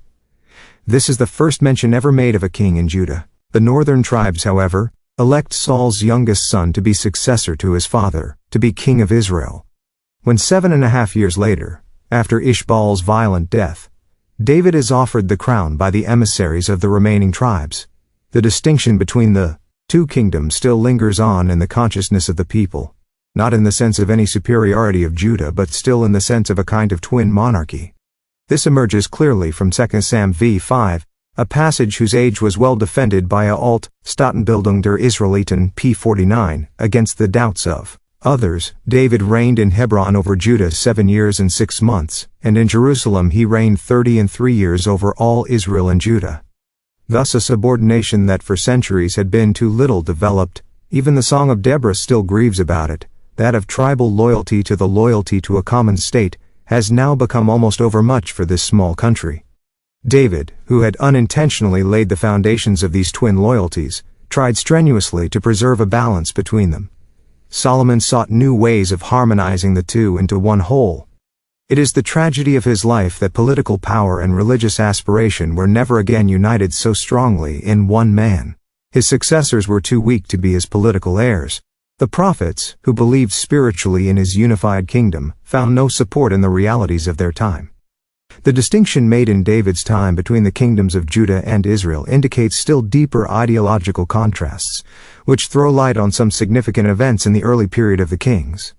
When the account of an incident in David's time 2 Sam, XXI, 2, referring to earlier times, says that Saul was zealous for the children of Israel and Judah, we have again a clear allusion to that distinction, which was best understood in the time of David and his successors, if a remark of this kind was added. But where such a remark is applied to Saul's time, it anticipates a later differentiation. For there can be no doubt that in Saul's first war, when he summoned all the tribes for the campaign against Ammon, the tribe of Judah is not likely to have refused its allegiance, nor is it likely to have happened in the subsequent war against the Philistines. In any case, in Saul's campaign against Amalek, The places mentioned Telam, Sur near Egypt, make it clear that Saul had to rally his forces on Judean territory, and that the other tribes had come in the first place to assist Judah. 14. That David was brought to Saul's court and given a high military rank was possible only because at that time there was only one kingdom for all the tribes. David's familiar intercourse with Saul was probably not confined to music. His political and military abilities were no doubt soon recognized, hence his swift career, but hence also Saul's suspicions and anxiety, which were enhanced, though not caused, by a tendency to melancholy. The differences between the two lay, apparently, in the policies they pursued. This is the only explanation of the continuous war waged against David with military forces. Clearly David was dangerous to the king not as an individual, but only as the leader of a political group. And the fact is that Saul desists from his pursuit as soon as he learns that David is out of the country. 1 Sam. Extent. 4. In his last fight against the Philistines and in his heroic death, Saul shows genuine greatness of soul, such as can be attained by one embittered, but not by one who is ruthless and obsessed by a persecution mania. The somber ballad of the witch at Endor, in Gilboa, 1 Sam portrays a lonely man, who is not concerned with his own person, but despairs of the task he has undertaken. For a day and a night he has taken no nourishment in order that he may be worthy of enlightenment. I have called thee, that thou mayest make known unto me what I shall do, he says to the conjured spirit of Samuel. What then was the political issue between Saul and David? On this point we find only indirect hints. We hear first of Saul's disputes with Samuel, who breaks openly with him, and with the priests of Nob, on whom he takes bloody revenge because they have sheltered David on his flight. The fact that the only survivor, Abiathar, flees to David with the sacred vessels. 1 Sam side the priesthoods clearly on which side the priesthood stood, on David's side, not on Saul's. This is true not only of Samuel, who recognized in David the right king for Israel, and of the priests of Nob, but also of the prophets, who, it appears, carried on the tradition of Moses. It is evidently as an ambassador that the prophet Gad appears before David, who has fled to Moab, and bids him return at once to Judah to oppose the king openly with the followers he already had, and those waiting for him. 1 Sam. 5. Saul was a soldier. His ideal was to establish order at home, and peace from enemies abroad. What the younger generation, even in his own house, found wanting in this ideal, let us but remember his son Jonathan, David's most faithful friend, and his daughter Michal, who loved and married David, was a force of spirit and faith such as religion constituted at that time.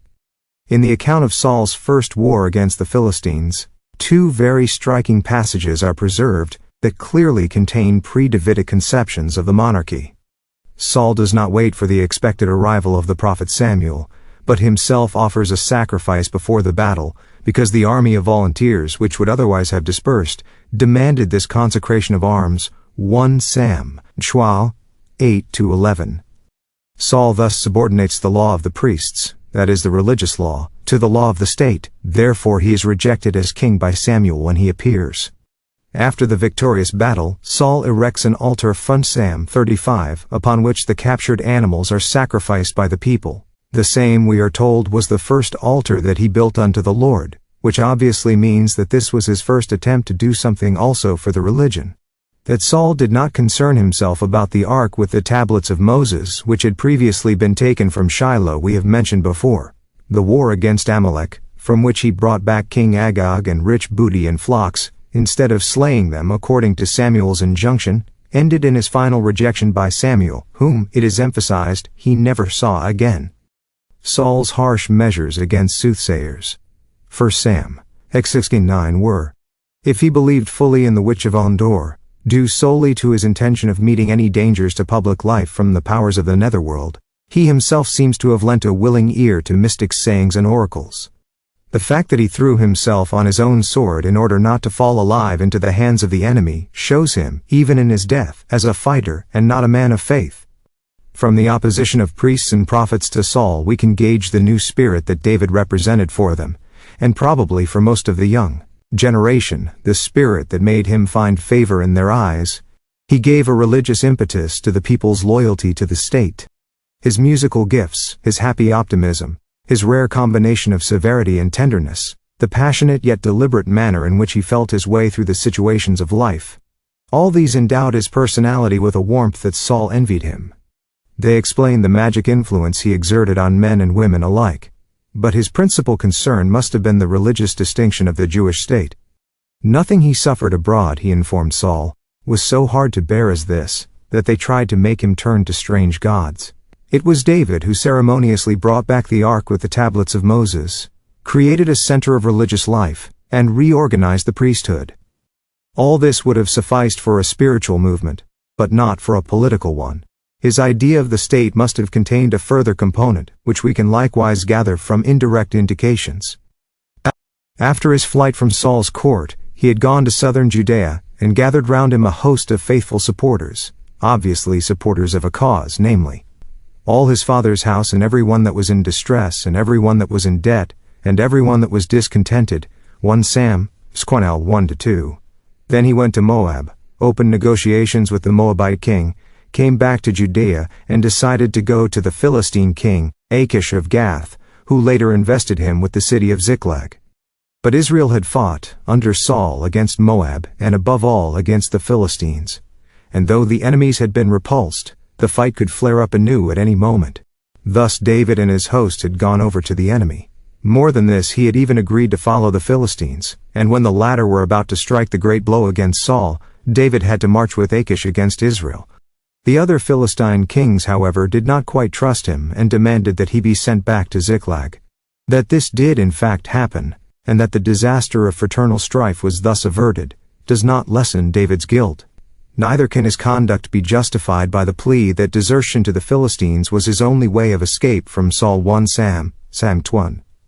And the fact that he carried out his raids not as his patron Achish wished against the tribe of Judah, but deceitfully against the nomadic desert tribes. Since that time, the Amalekites have, owing to him, vanished from the historical scene, shows only that he was here once again faithless, and misused his gift of winning others over to his side. There can be only one explanation of the enormity of such behavior: his attitude to the neighboring kings, that is, his conception of nations sharing their lives on a common soil, was different from that of Saul's. And this must in fact have been the case. It has often been pointed out that Jonathan, being heir to the throne after Saul, would not have supported David in everything if the latter had from the very beginning conspired to bring about Saul's downfall and to assume himself the royal title. David's flight, however, which was assisted by Jonathan, must have had over and above the personal, also a political reason, as is proved by the attitude of the priests and prophets, and above all by the number of friends and malcontents that flocked to him. There can, then, be no question of David, while at Saul's court, having opposed the existing monarchy, or tried to detach the tribe of Judah so as to form a separate state. All he wished to achieve was to give a new trend to the monarchy, and having the king's confidence, being his son-in-law, he probably spoke his mind and may even have demanded a change of some kind, and thereby alienated Saul. His attitude towards Moab and the Philistines at the time of his exile, and later, when he had become king and had conquered them, the alliance he proposed to the Ammonites, even though it was contemptuously rejected, his friendly relations with the Phoenicians, and his attitude towards conquered Edom, to whom he conceded a measure of independence, all these go to show what it was that mattered to him: to be strong at home, but to live side by side with other nations as his allies. To this end he was prepared even to compromise. This is apparent from the wise moderation in his treatment of the inhabitants of conquered Jerusalem, when he allowed to continue to reside in the city as free citizens.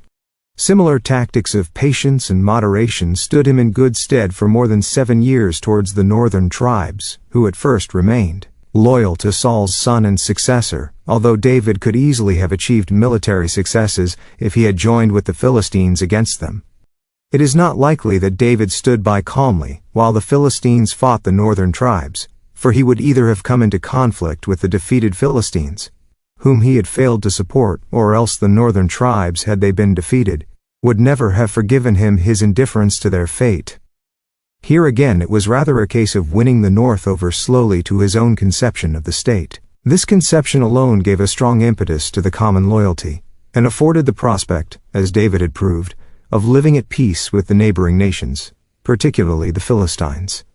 This is apparently meant in the unusual phrase used to describe the growth of David's spiritual influence in the northern kingdom. David waxed stronger and stronger, but the house of Saul waxed weaker and weaker. 2 Sam 2. 1. It was in consequence of the same policy that the Canaanites were in David's time peacefully absorbed by Israel, a process that was completed during Solomon's reign. Saul was an uncompromising warrior, noble in his strictly national aspirations, but hard and rough. David saw farther. He had the international outlook that not merely tolerates but also attracts other peoples. His alliance with the Philistines in Saul's time was therefore not treachery, but preparation for the future. His great wars were never waged for the sake of conquest, but solely for the defense of the attacked Israelite nation. His only war of conquest was that against Jerusalem, which was situated at that time in the midst of Israelite territory, and here he treated the inhabitants with particular consideration, even after he had made the city his residence. David's political conceptions run parallel to his religio-national conceptions. They are, in fact, based on the latter, for it is the inward strength of the religious idea that gives a nation the power of standing by a great faith without losing the last through contact with other nations. On the contrary, the peaceful neighborship of state and foreign nations serves only to confirm and perfect the monotheistic faith. Thirdly, the fact that it was possible to weld the tribes, after centuries of separate development, into a religious national unit presupposes the existence before the settlement of a unity of the tribes, that is, of a common history with common memories and common aspirations. Those who doubt the existence of such an earlier spiritual community, and see in the sections of later Israel merely branches of an as yet uncivilized people that has broken out of the desert, are faced with the unanswerable question why these isolated sections were not absorbed by the surrounding nations and civilizations. But if it was a peculiar spiritual heritage that gave each section the inward strength to hold its own, how is it that this heritage was one and the same in all sections? For only on the basis of this community, which had found expression in a common language, were they able later on to merge into a single structure. All conjectures from Edward Meyer on, that only a few tribes were concerned in the stay in Egypt and the Exodus, while the rest, particularly those east of the Jordan, had long before settled in Canaan, are refuted by the fact that only an inner consciousness of a specifically religious bond made a common state possible.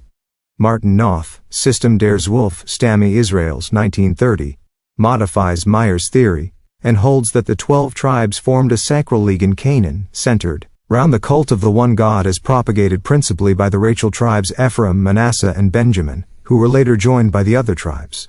Similar leagues of 6 or 12 cities or clans are known to us from ancient Greek and Etruscan history, where they were called amphictyones. Such a religious Israelite league would make it easier to explain the origin of a uniform state, which must have based itself, as Noth admits, on a religion common to all the tribes. But apart from the fact that we know next to nothing of the nature of the ancient amphictyony, Nothopa, City, p. 53, not the slightest trace of such a league among the Israelite tribes has come down to us, nor of any one tribe propagating the belief in a single God among the others. Yet even if we found traces of such conditions, the main problem would only be set back for a few centuries.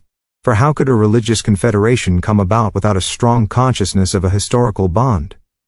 There are, of course, on the one hand, certain difficulties about speaking of a common national consciousness, in the case of a nation whose various sections continue to settle for centuries side by side without finding any way of uniting.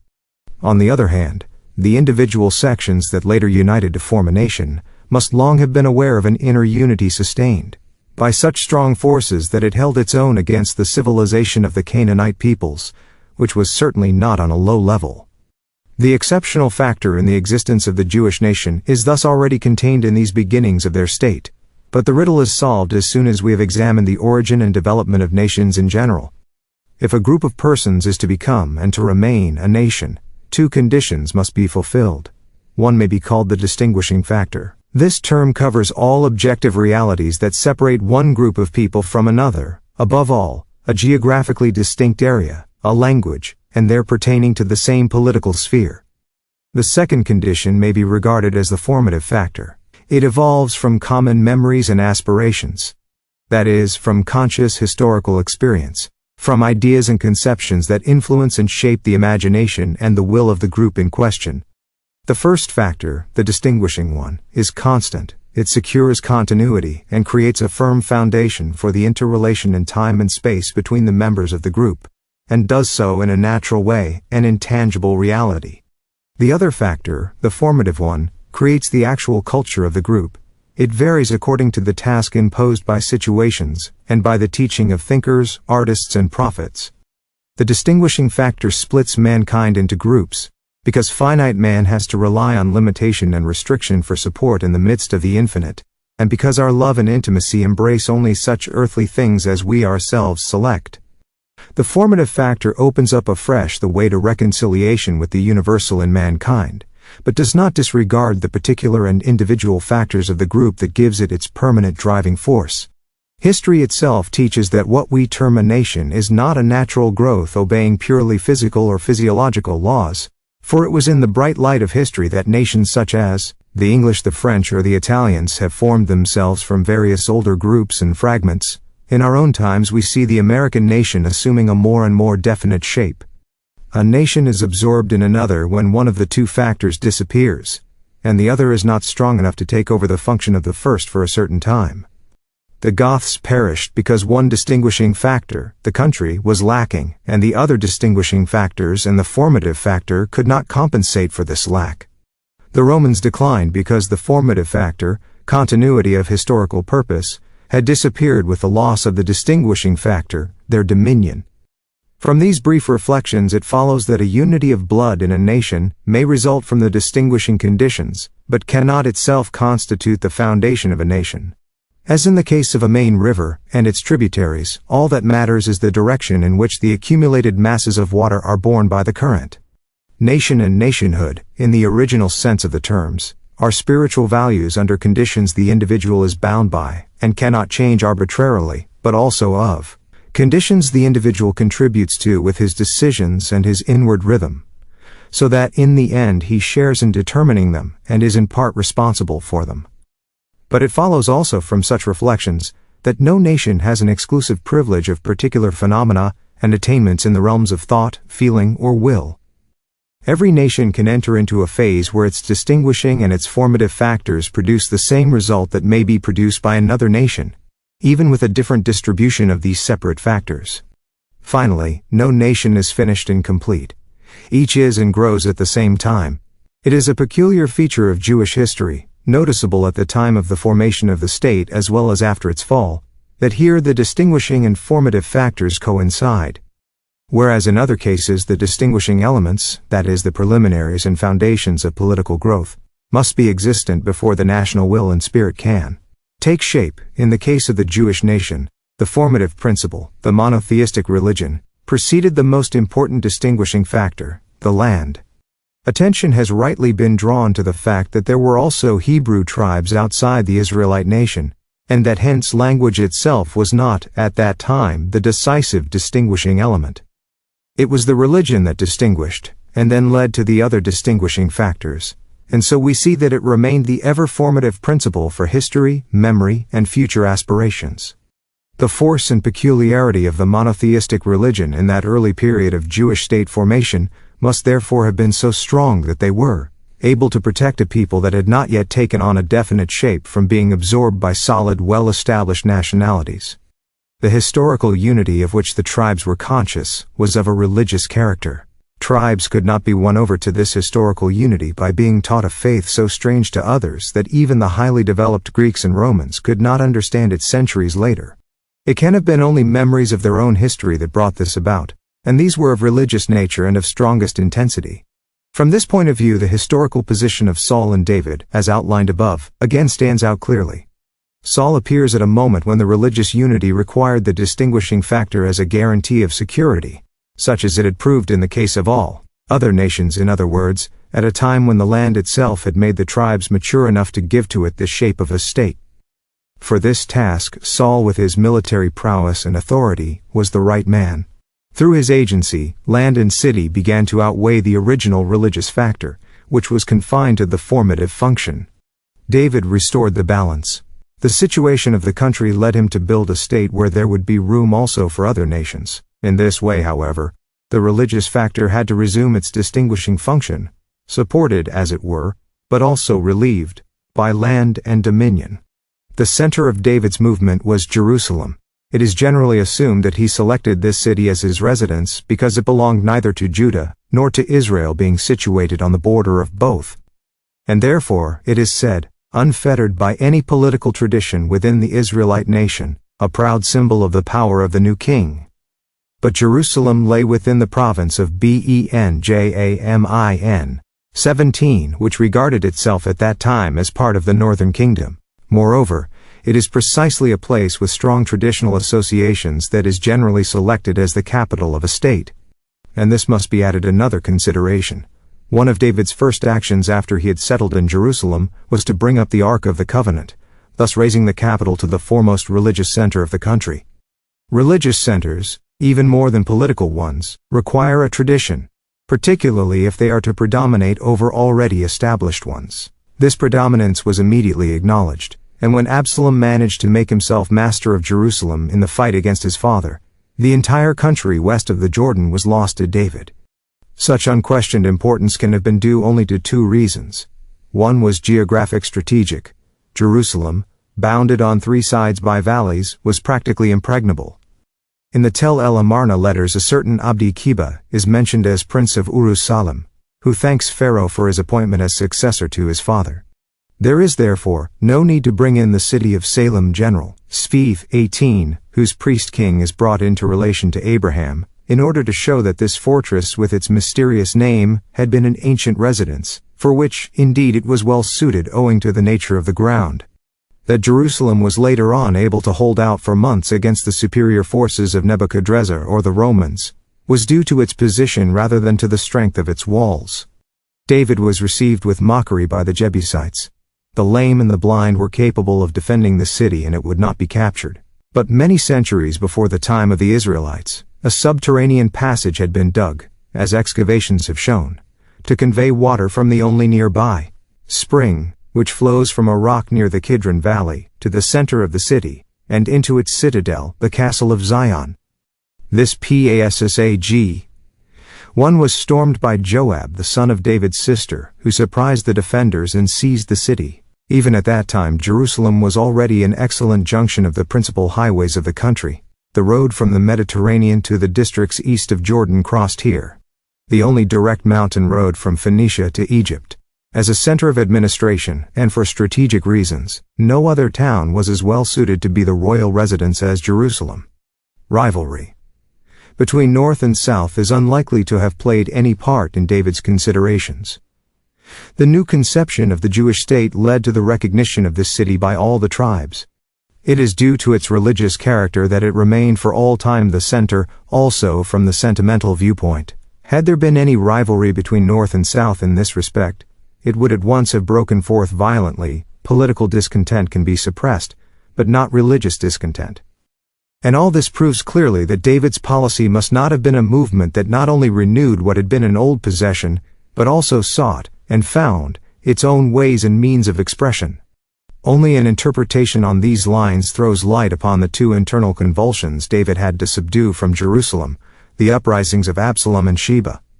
Those that take jealousy between the northern and southern tribes to have been the only instrument of ambitious usurpers are hard put to it to explain how it was that the center of Absalom's uprising against his father lay in Judah, that Absalom, like David before him, was proclaimed king in Hebron, and from here won over other Israelite tribes, especially the Solids, which followed the son of their own enemy, and recognized the house of David, though not David himself.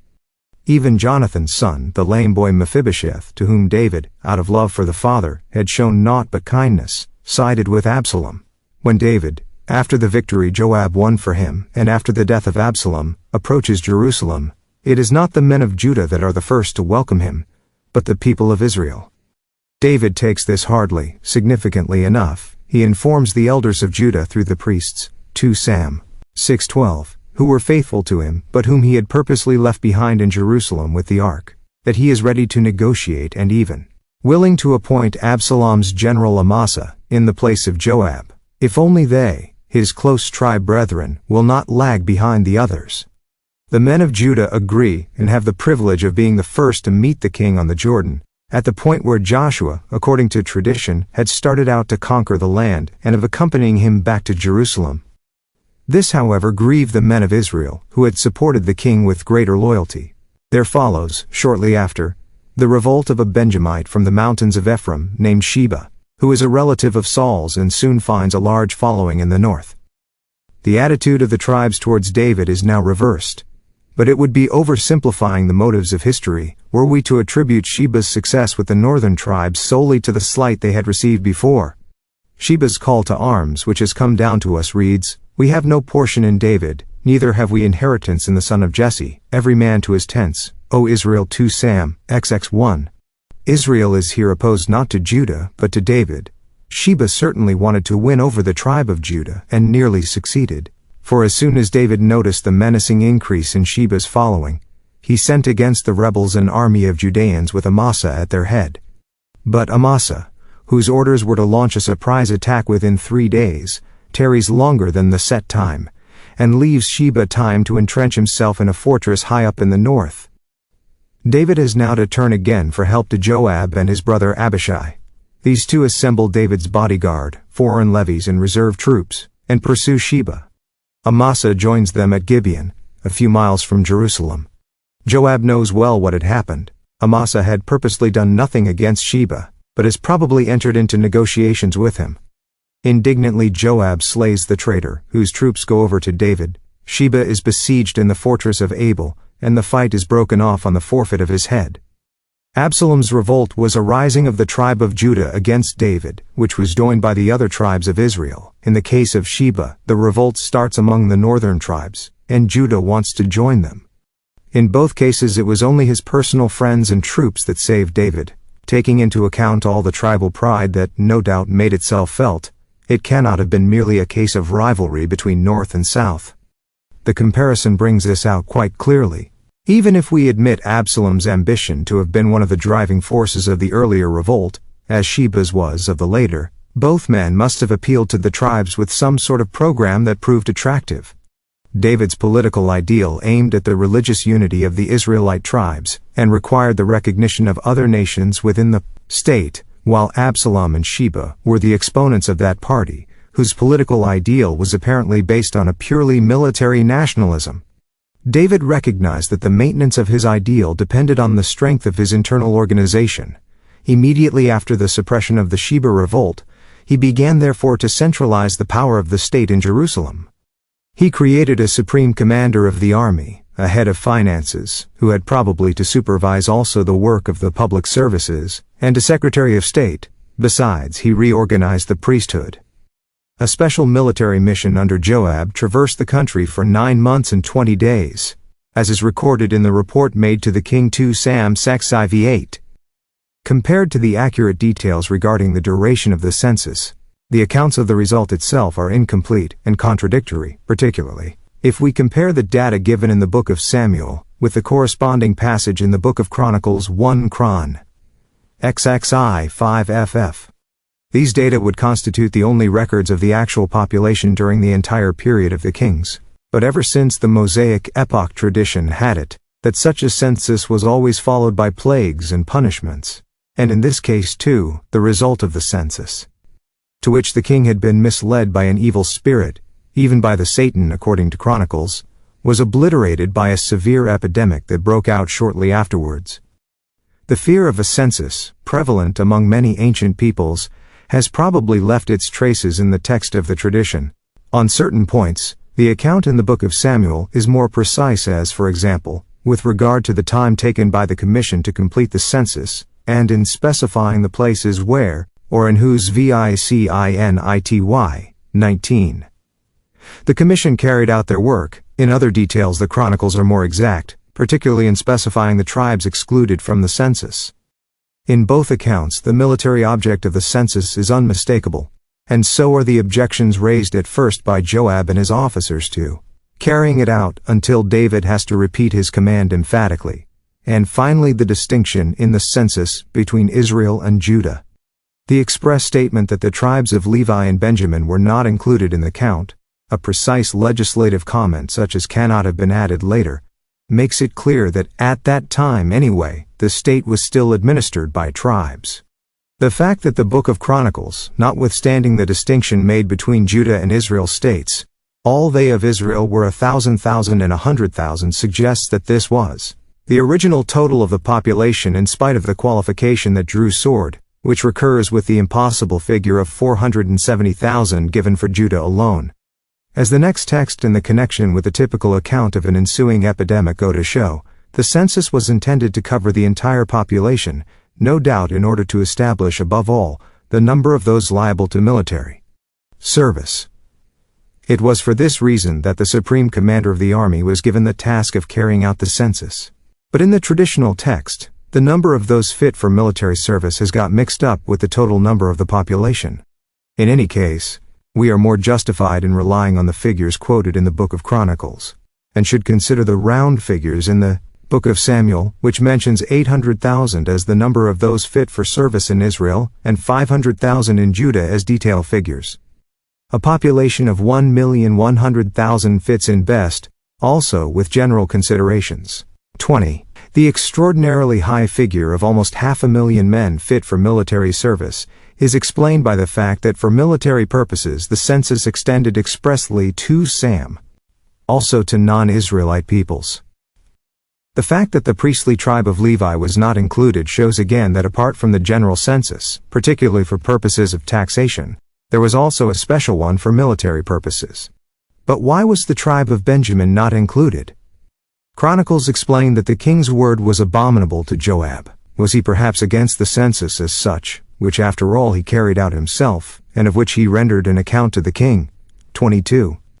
Far from it. That remark refers probably only to the counting of the Benjamites for military purposes, and it may be presumed that Joab did not consider the tribe of Saul and Sheba sufficiently reliable.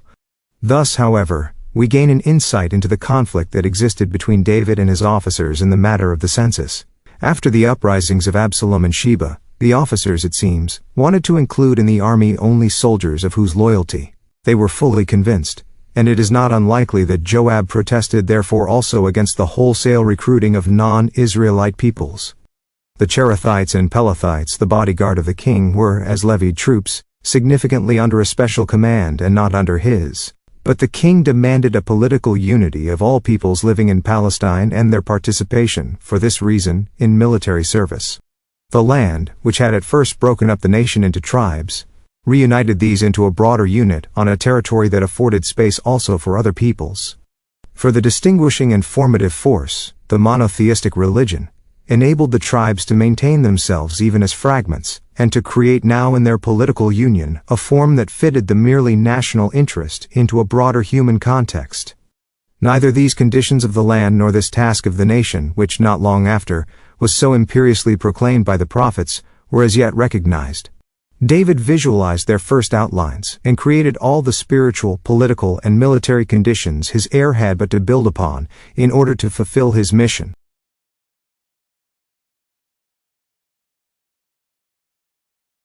Chapter 4. Critical Reflection. If we probe Jewish history at any point in order to get at the basic force that determines both the course of its internal and external events, and the elan of its characteristic figures, we shall always hit upon the monotheistic faith. It is this faith that has formed the nation, has preserved it throughout the period when it was split up into separate tribes, and has bound it together again into a political unit. Influenced as we are by the concept of evolution, we tend to assume that the Jewish religion developed into pure monotheism only with the rise of the prophets, or more particularly with the fall of the kingdom.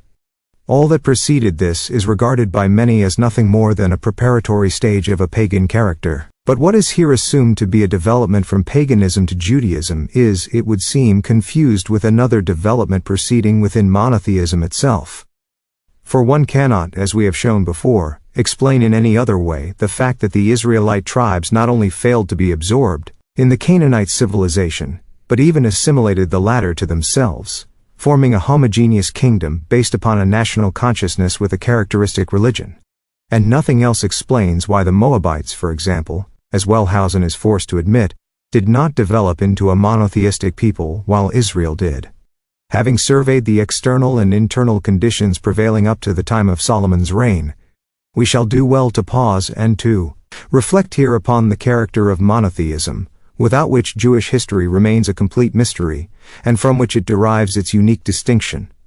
All texts that have come down to us go to show that neither the Israelites of ancient times nor the people of the Middle Ages conceived the monotheistic faith in the way we do today. And in centuries to come, it will, one may assume, appear in a different light again. For the evolution of this concept lies solely in this, that no sooner has human consciousness grasped it than it proceeds by a process of error, deception, and rejection, to reveal its innermost meaning in ever-increasing clarity and purity. If we wish to characterize the main phases of this revelation in their relation to one another, we can do no better than recall the impressive simile used by Martin Buber, Connigtum Gottes, IP 92, the gradual unfurling of a furled leaf. For the monotheistic way of thought and life has remained one and the same from the very beginning. The very survival of Israel in its earliest history goes to prove that its faith must have differed fundamentally and radically from that of its pagan neighbors, although there was by no means so great a divergence between the forms of expression used by the two faiths in cult and religious imagination. Paganism and monotheism are not contrasts in quantity, many deities, one God with coarser or finer transitions. They are two types of faith that differ in quality. But, to what extent paganism is, both historically and psychologically, the more original and simpler type, and monotheism the later and more complicated, is apparent from the history of monotheism itself, which succeeds only very slowly and incompletely in its emancipation from paganism.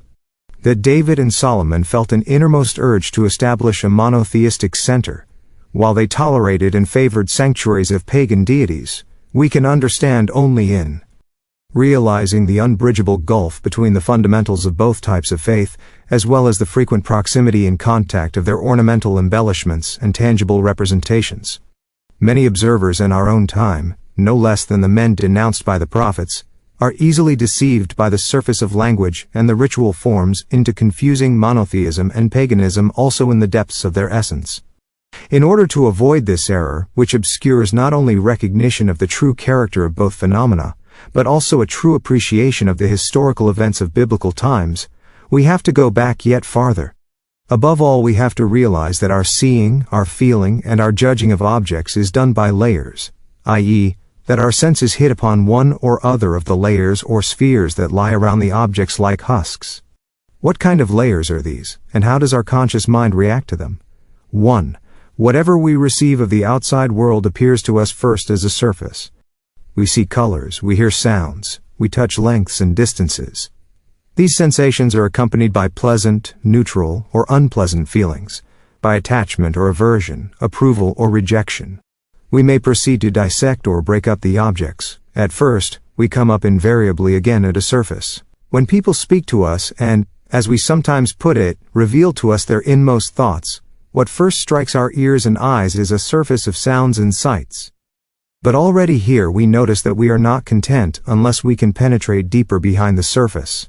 We seek to discover what this or that word, this or that movement, this or that sight signifies. The significance of a phenomenon, however, cannot be gauged solely from an analysis of its surface, but we have to penetrate into those deeper spheres that are, as it were, situated behind a phenomenon, that hold together and support the parts of its surface and fill them with meaning. Let us take an example. A child is a being with certain forms and expressions. What this being signifies for the parents cannot be gauged from an analysis of the surface. If it were only a matter of the likeness of certain features, the parent-child relation would apply, for the same parents, to innumerable other children. Yet this parent-child relation is not arbitrary, nor merely an emotional reaction to the appearance of this particular being. It is rather something real, which is joined to the surface phenomenon as something that exists objectively alongside. Every object is more than its appearance. 2.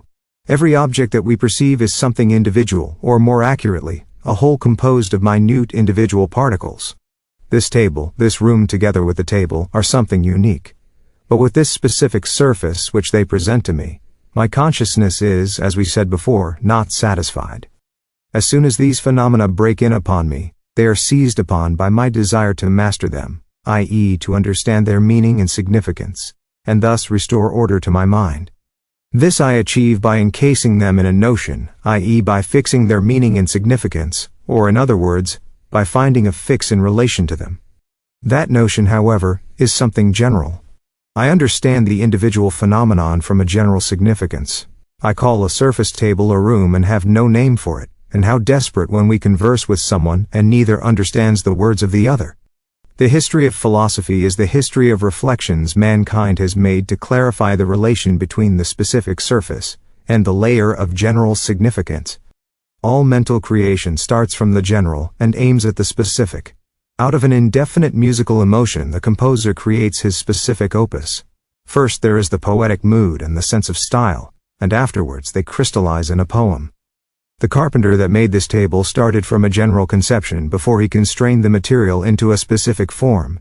First comes the ambition, and then the will to excel on a particular occasion, first the good in general and later the good deed.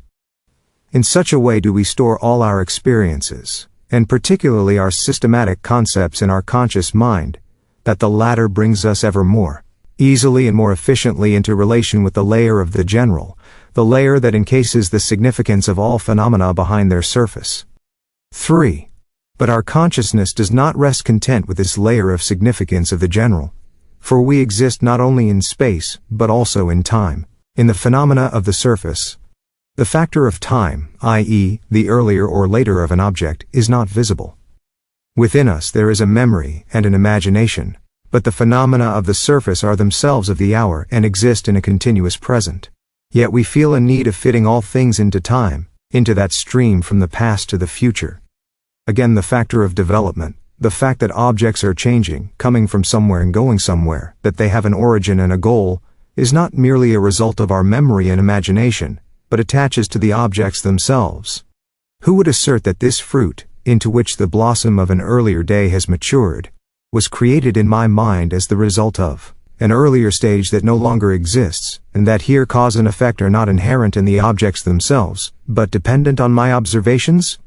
But it is not to the surface of the phenomena, nor to the layer of the general, which gives the phenomenon its meaning, that time attaches, but to a sphere that lies yet deeper behind every object than the layer of the general. We cannot mentally assimilate and master any phenomenon without conceiving it as something temporal, something that has both a history and a cause. We may be mistaken in the interpretation of the cause or the goal of a phenomenon, but every moment shows that we have no rest until we have touched this layer of development. True, this layer is much harder for our thought to penetrate than the second.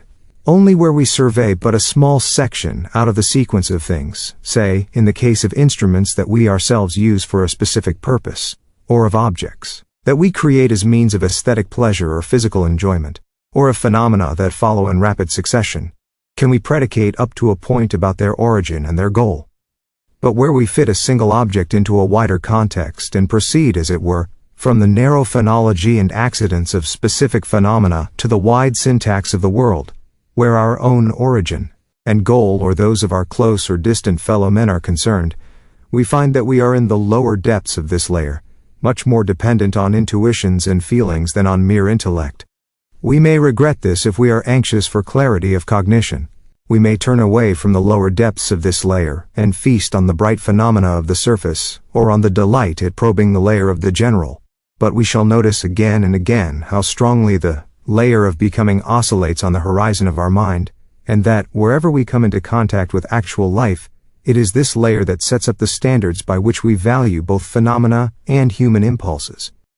For when there are no ties connecting us with the development of a phenomenon, its goal and purpose, then every impulse to stand by it and labor for it will dry up.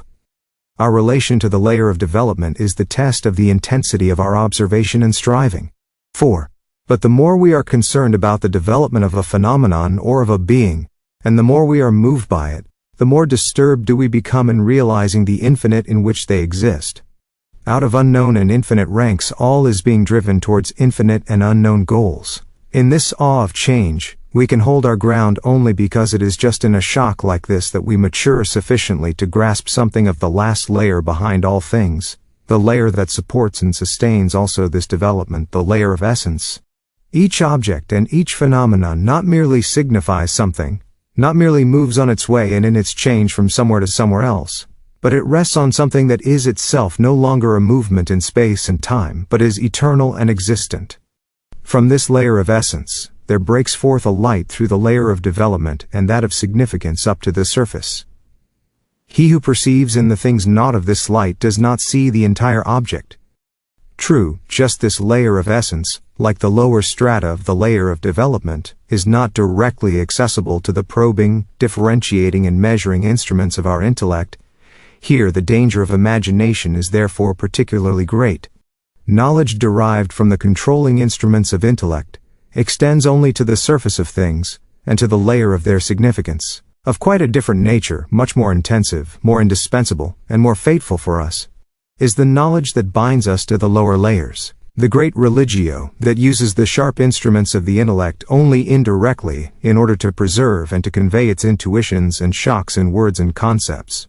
If we confuse the indirect, metaphorical language of these deep layers, which is nothing but direction and hint, with the language of the surface and of general significance, we become the prey of destructive illusions, because we draw together layers that will not mingle.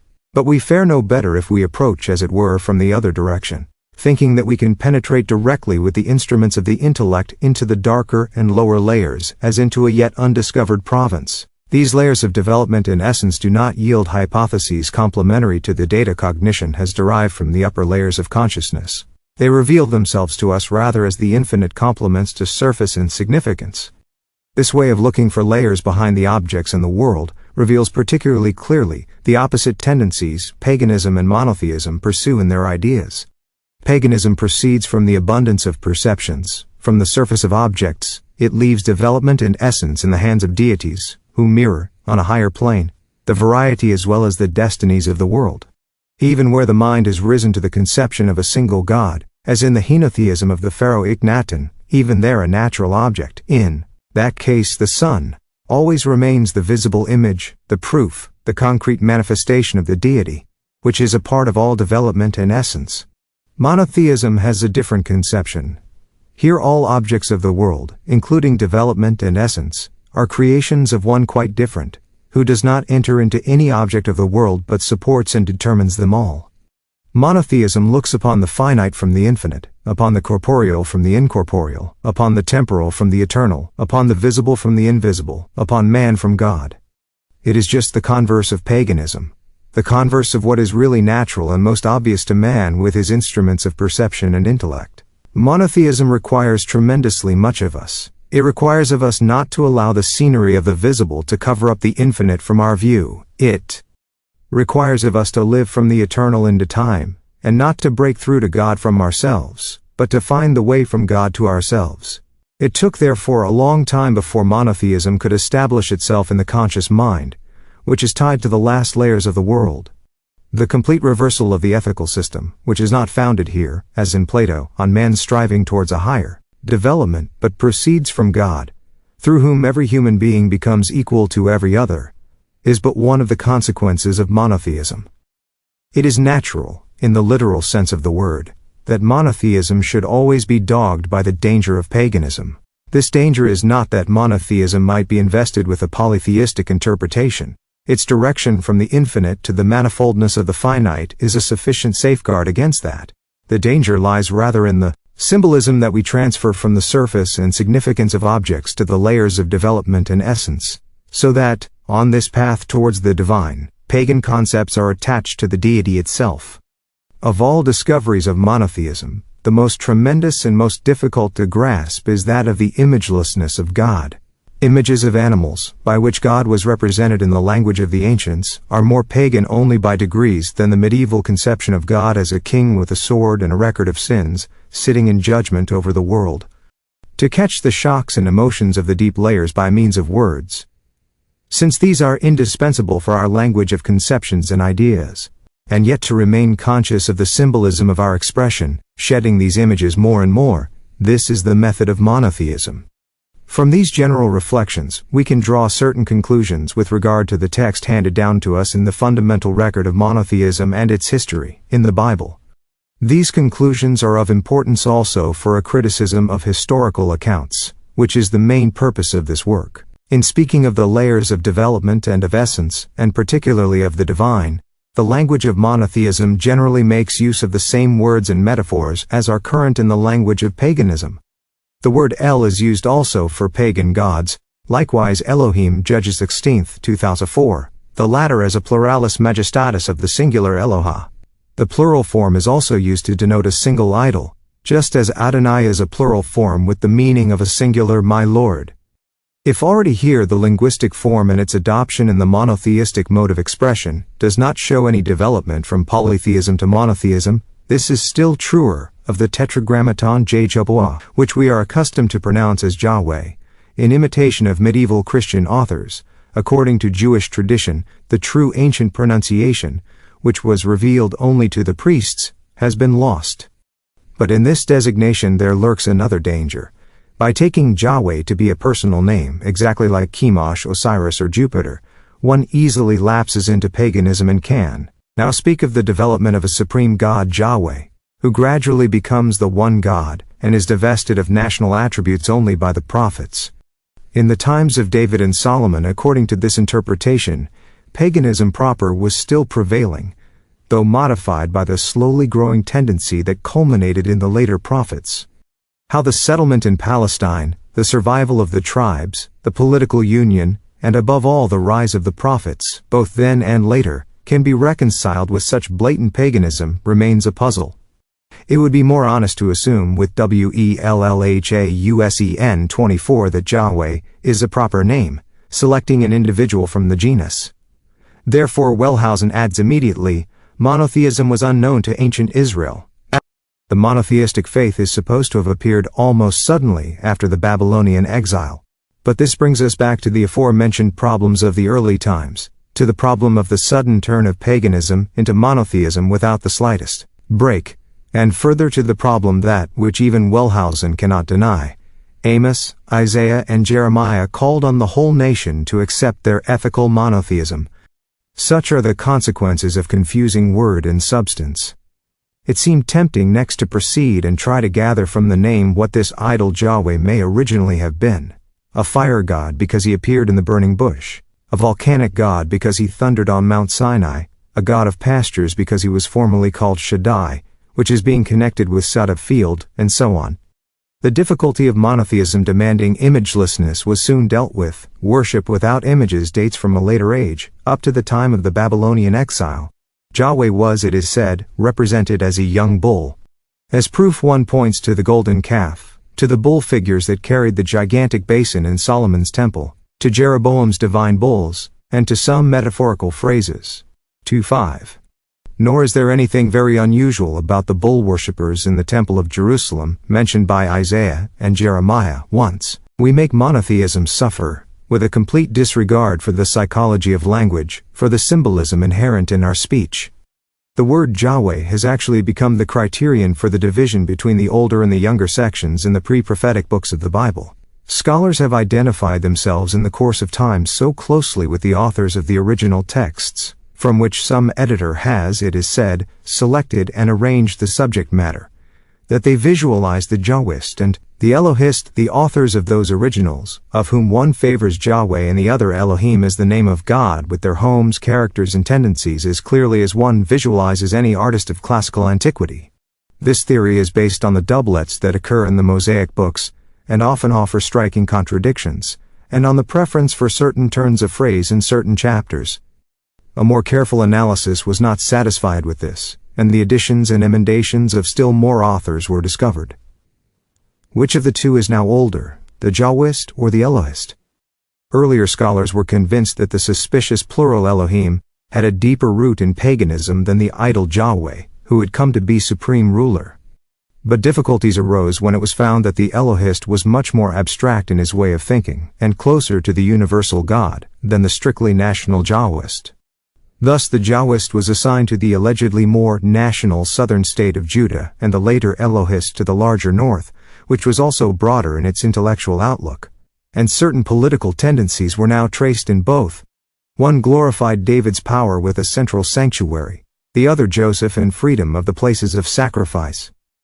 The arguments in the previous chapter show the opposite national tendencies in David and the northern tribes. All these speculations were based on the name chosen for God, Elohim or Yahweh.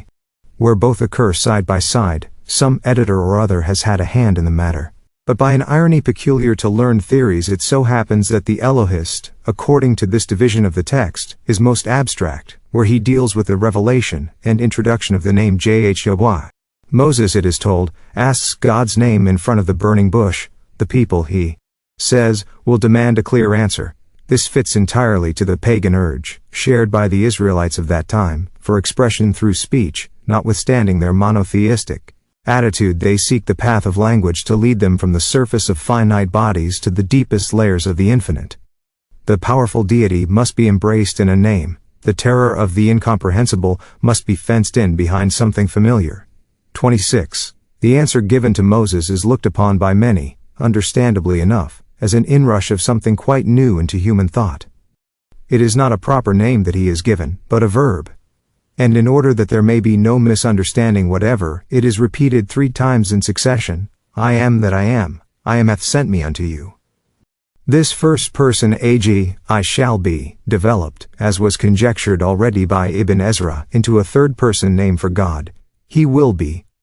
Perhaps there was also a suggestion of the participle being, and thus originated the tetragrammaton, which is certainly no proper name, but hints at the secret of the verb, which applies for all future. And this word, which contains the deepest revolution of language in monotheism, was perverted into the idol Yahweh, who was even looked upon as a personal precursor of the allegedly more universal Elohim. The names used to designate the one being of the monotheistic faith, and there are several such names, may differ in their human approach to something unnameable.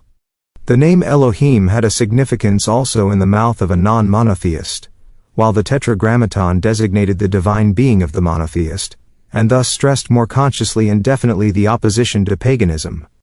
If tradition tells us that the tetragrammaton and its verbal interpretation were revealed to Moses in the burning bush, it has preserved a distinct memory of the innovation that Israel owed to him, its radical impregnation with monotheism. It is historically futile and psychologically unsound to try and make a distinction between the original components of the Bible on the basis of the 2 designations for God. But just as alchemy, experimenting on substances under the prejudice of ancient Greek conceptions, did valuable pioneer work for chemistry proper, so the separation of sources, while leading ad absurdum in its Jahwist prejudice, did a great deal for the analysis and comprehension of the text. For the books of the Bible, which are practically our sole source of information for the times of the kings, are in fact compiled from various originals, and have often been changed before they assumed their present form. This is suggested by contradictions in Doubletts 27, by interpolated fragments differing in Style 28, by the mention of writings said to describe certain events, in greater Detail 29, by the wording of the older translations, especially the Greek Septuagint, which is based on a Bible that shows occasional divergences from our text, and so on. But just these contradictions and repetitions, which follow one another too closely to be overlooked, prove conclusively that adherence to the traditional wording was regarded as a sacred duty, and that no one would have dared to indulge in any compromising tendencies in amalgamating the texts. It is therefore quite unthinkable that 2 or more complete accounts, as it were, whole books of the Bible, should have been available to a compiler, who drew on all of them and consolidated them as foolishly and badly as all that. Of one prejudice, in any case, we have got to rid ourselves altogether: that this assumed editor wanted to write a book of power politics after the fashion of a modern party journalist, or that he was an unbelieving swindler who exploited the faith of the people for selfish purposes of his class. A people to which a Koheleth or a Job was addressed could not have maintained for centuries such a completely uncritical attitude towards a guild of swindlers. Whatever the errors and mistaken notions in the Bible, no one could have set down its text who was not aflame with monotheistic love, and which definite political tendency could be deduced from the complete work. Neither the priesthood, nor the kings, nor even the prophets, least of all the people, escape a censure of their shortcomings. The establishment of the biblical text can only be the product of a collective memory. It demands to be judged with the same scrupulous earnestness that we devote to every letter in a stone monument. Here we may perhaps point to the analogy of the folk song, which is likewise characterized by repetitions, contradictions, and inconsequence, yet bears the inner stamp of fullest genuineness, which no one would dare to doubt. There are folk songs whose authors are known to us just as tradition has given us the personalities of the prophets and their sayings. In the folk song also, only as much of the text is considered certain as has entered into the memory of the community. Generally, however, the original of a folk song is not traceable, because it is not the creation of a single man, but was modeled by many, who were of course moved by one and the same spirit. To a great extent, though not primarily, we owe to Bible criticism our keener appreciation of the stages of development in ancient religious Judaism. But what was said above shows that we must not think of a development from paganism to monotheism, but only of a development within monotheism itself, and here the graph of development is by no means an upward line. For the inner history of Judaism is a very complicated process in the emancipation of monotheistic language from the expressions of paganism. The language people used in biblical times to express their relations to God and their monotheistic emotions is to a great extent encumbered with pagan imagery.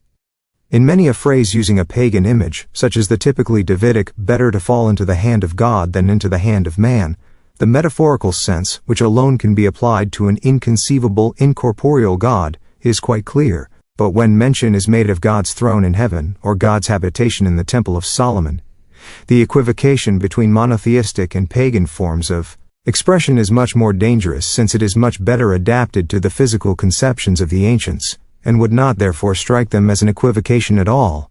In such cases we must not allow ourselves to be confused, but have to realize that here is now a man of monotheistic outlook approaches by means of speech something that is beyond name and space, while he clings at the same time to the defining image, which accords with his mood and knowledge. When Solomon, after the completion of the temple, in his consecration speech, which bears a distinctly original character, puts the paradox in this way: how is it possible that an infinite being should dwell in a limited room? Then the whole equivocation between monotheistic faith and human symbolism has entered the conscious mind. Temple, cult, and above all the ancient sacrificial rites are also an indirect language. Throughout antiquity men knew no other way of speaking to a deity. Just as man's speech to his fellow man springs from an inner urge that he wants to satisfy, so also does his speech to God. But in order to understand it completely, one must have grasped the dual character of this language. It is meant as man's language, addressed to God, in human symbols. That is what the prophets mean when they demand sacrifices, and at the same time denounce them as nothing but lip service.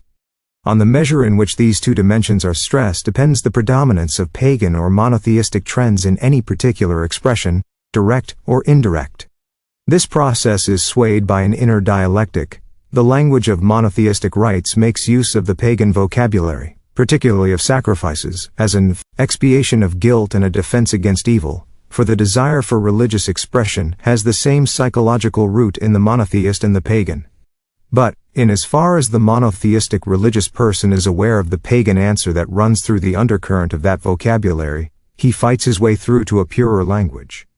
The ritual language used in Solomon's temple had also its pagan parallel. It was only because Solomon was aware of this, and because he had, as it were, exposed the equivocation and thought to have thus removed the dangers, that he could dare to tolerate, and even to erect, pagan sanctuaries near Jerusalem. But this leads us already deeper into the history of the wise king. Chapter 5. Dramatic start.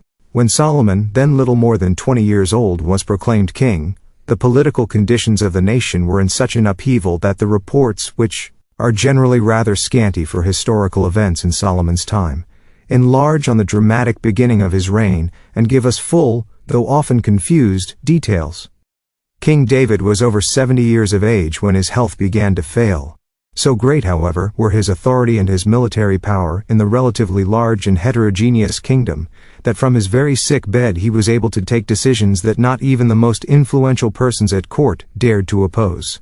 This is shown clearly by the struggle, no doubt thoroughly prepared, but flaring up quite suddenly, for the succession to the throne. After the tragic death of Absalom, Adonijah was the eldest surviving son of the king and counted on succeeding his father. Even in his features he resembled Absalom, the unforgotten, who had stolen the hearts of the men of Israel by his personality and beauty. Sam, who had been humbled by him, could never overcome. Adonijah, like Absalom, surrounded himself with a bodyguard of 50 men, armed with the most modern equipment of the time, chariots and war horses. Such an escort seems to have been the privilege of the crown prince, although, as events show, there was no established law of succession. It must have made a great impression on the people, when the king's son with his escort raced through town and country. It is not without significance that the same detail was considered worth recording in Adonijah's, as in Absalom's case. At the time of the judges and even under Saul, people were still impressed by the number of asses and flocks owned by a man to whose will they bowed. Henceforth there existed, even in peacetime, a national force, in which not only the king but the whole royal house participated. It was also known that the king acquiesced cheerfully in Adonijah's bodyguard, as he had done in Absalom's, and that he thus legalized it. A very old verse in the Bible, 1 Kings 6, almost reproaches David with having by his attitude given the people the impression that he agreed to Adonijah's succession. Neither was he free from blame for the misfortune of this second son, insofar as goodness can often be the cause of disaster. This is in fact the human tragedy of King David, that where he intended good, evil ensued, while his violence brought about good in the end. 4.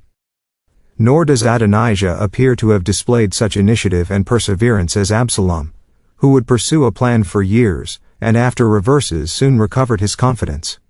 Tradition depicts Adonijah as a lovable nature, easily moved to passionate actions, but at once despairing at the first unfavorable turn of events. The fact that the two most important men of David's intimate circle, who remained loyal to him in all vicissitudes, and helped to found his political and religious power, openly advocated Adonijah's succession to the throne in opposition to other court circles, proves that they expected of him the fulfillment of the political aims they appear to have pursued. Joab, politically by far the more important of the two, was dissatisfied with David's policy on several counts. This we have seen in one of the previous chapters. David was strong enough to enforce his will, but Joab was much too deserving and reliable for the king to have dared to provoke a conflict with him. David once declared, "These men the sons of Zeruiah are too hard for me." 2 Sam 2:39. It is significant that Joab and his brothers, Abishai and Asahel, were always called after their mother Zeruiah, David's sister 1 Chron 2:16, who may have surpassed even her brother in strength of will, and passed on this quality to her sons.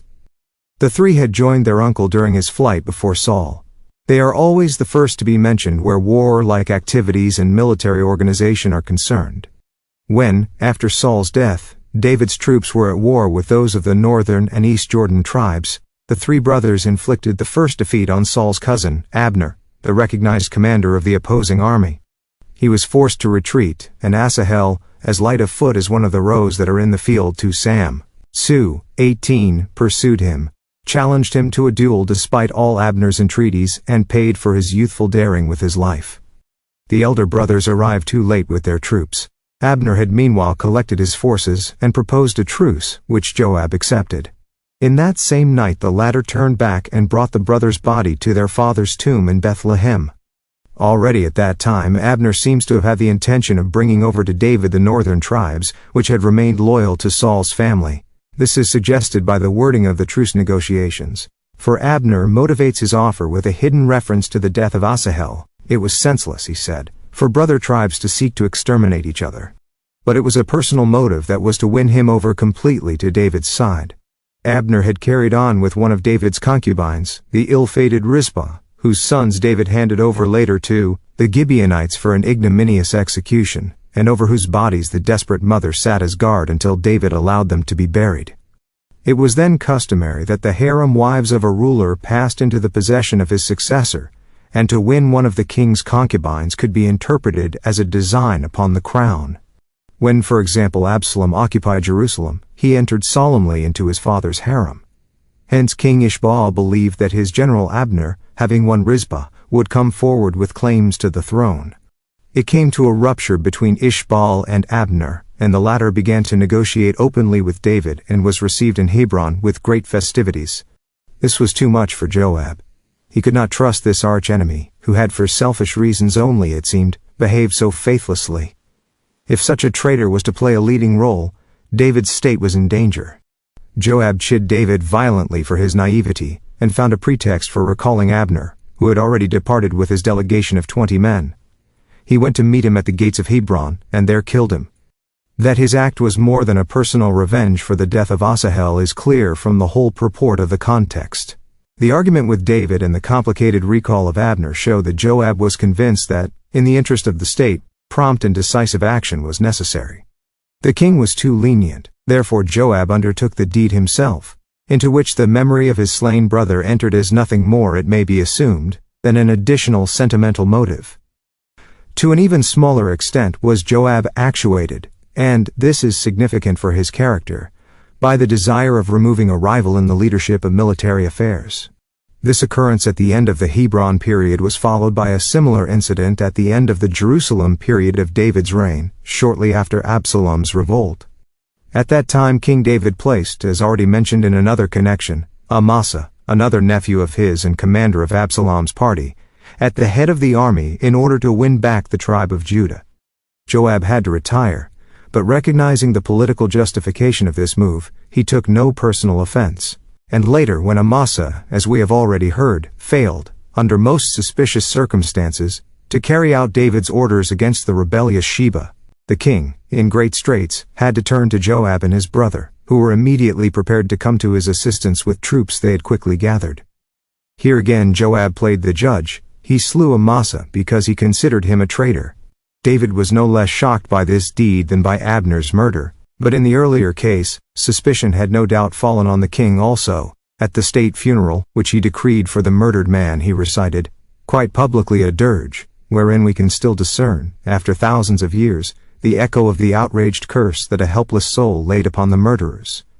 David never forgot this curse, and the murder of Amasa only added to it. On his deathbed he implanted it as a legacy in the soul of his successor Solomon. Some have regarded this last will of David as a piece of vindictive malice. Since for many years he had been too weak to punish Joab, he leaves the painful business to his heir. This is then vengeance beyond death. It must not be overlooked, however, that in this same will David asks his son to reward certain people, and above all, that the old text includes the rather strange phrase, "Moreover thou Solomon knowest also what Joab the son of Zeruiah did unto me, even what he did to the two captains." 1 Kings 2:5. The removal of those two outstanding but unserviceable soldiers had not only eased David's position, but had also made his rule firmer and more united. Of this David was as well aware as anyone else, but he felt the shedding of the blood of war in peace as a stain not only on his crown but also on himself. This blood was for him still upon Joab's girdle that was about his loins, and in his shoes that were on his feet. One must seek to understand the greatness in this severity. Joab was responsible also for Absalom's death, which was the heaviest blow in David's life, but it is not this that inspires his last will. To spare Absalom had been his personal request as a father, but what he had done to him as king was a breach of the peace. In an elemental anxiety for order, David demands the restoration of the balance of justice, which had been upset. His last thoughts concern the work he has created, and wants to pass on to his successor in good order. We cannot understand ancient men, unless we realize that the laws of peace were for them something awesomely sacred, just as they pursued their laws of war in a manner that appears to us awesomely brutal. Modern man has, at least in theory, modified the two extremes considerably. But the ancient sacredness of peace can only be understood from its counterpart, the fanatic brutality of war. All the great services Joab had rendered to David and his house could not outweigh this blemish.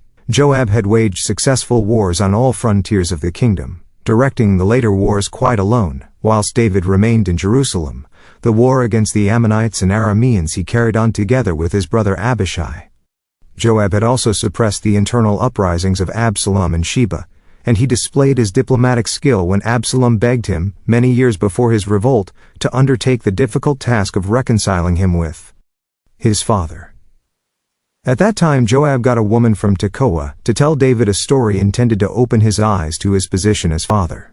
This shows that Joab was not one of those that lack all sympathy and find it easy to sacrifice everything to their reason, but had a very soft side in his nature, which he did not, without inner struggle, subordinate to the common interest.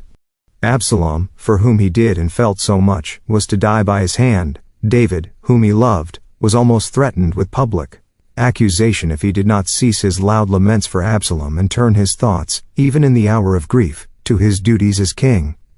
It was just herein that the difference between the two men lay. David saw in every moment of life his own human existence in all its suffering poorness. Let us recall the moving words he uttered when, on his flight before Absalom, the solid Shimei stoned and reviled him until the men of David's escort were about to throw themselves upon the raging man, but David held them back, saying, Behold, my son, who came forth of my body, seeketh my life. How much more this Benjamite now? Let him alone, and let him curse, for the Lord hath bidden him. 2 Sam, XV, 11. David knew well how to deal with men. He even knew how to win over opponents. As we have seen, he aimed at a state that would afford room for many nations. But Joab demanded the concentration of military power in the hands of reliable men, a stern subordination of the individual to the will of the king, who for him embodied the state, and to whom he himself bowed. Joab was the right man to command David's entire army, but the bodyguard and the formation of the Gibberim, about whom more will be said, were not entrusted to him.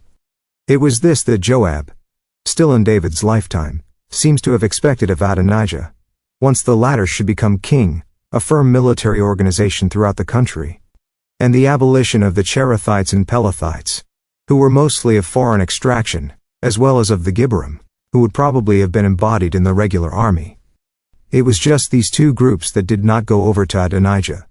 The reasons why Abiathar, the other leading man at court, took up Adonijah's cause are still harder to deduce from the texts. For Abiathar was attached to David in an even more personal way than Joab. He was the only descendant of the priest Eli of Shiloh, the teacher and guide of Samuel. This sanctuary in the mountains of Ephraim was regarded as the most famous of all before Jerusalem became the religious center. There the ark was kept with the Mosaic tables of the covenant, probably also other relics of the early times. Part of the sanctuary was a solid edifice, 1 Sam I 9-15. In addition, there appears to have been a huge tent hall where a great assembly could meet on pilgrims' festivals, cf. 1 Sam 22. In the war against the Philistines, the Shiloh sanctuary was destroyed. The ark, which had been taken to the battlefield, was carried off by the enemy, and Eli's sons were killed. He himself died, almost 100 years old, on hearing the tidings. It seems that his grandson Ahitub brought to the city of Nob both the ephod, a tight-fitting priestly garment, and the so-called Urim and Thummim, a bag containing lots for oracles, and carried on the breast by the high priest. His son Ahimelech, as we have told elsewhere, assisted David on his flight, and was thereupon executed by Saul together with all the 85 priests of Nob.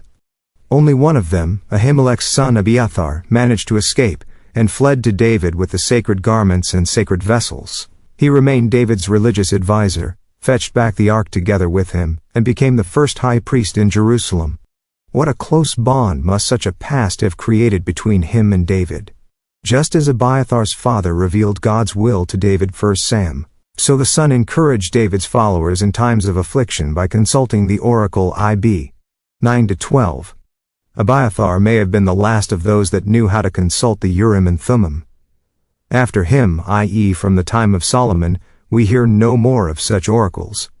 It is significant that Solomon attached no importance to this most ancient and straightforward way of probing the will of the deity, a way that for many centuries to come remained important to all other ancient peoples.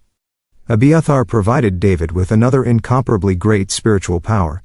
He was the last descendant of the most famous priestly dynasty, the only one that possessed a universally recognized tradition from time immemorial. 4. The name of Eli's son, Phinehas, would seem to indicate a very close relationship with Aaron, after whose grandson Phinehas Eli's son was probably named, for the tribes like to preserve the names peculiar to each of them, and the name of Phinehas occurs in biblical times before the exile only in these two cases.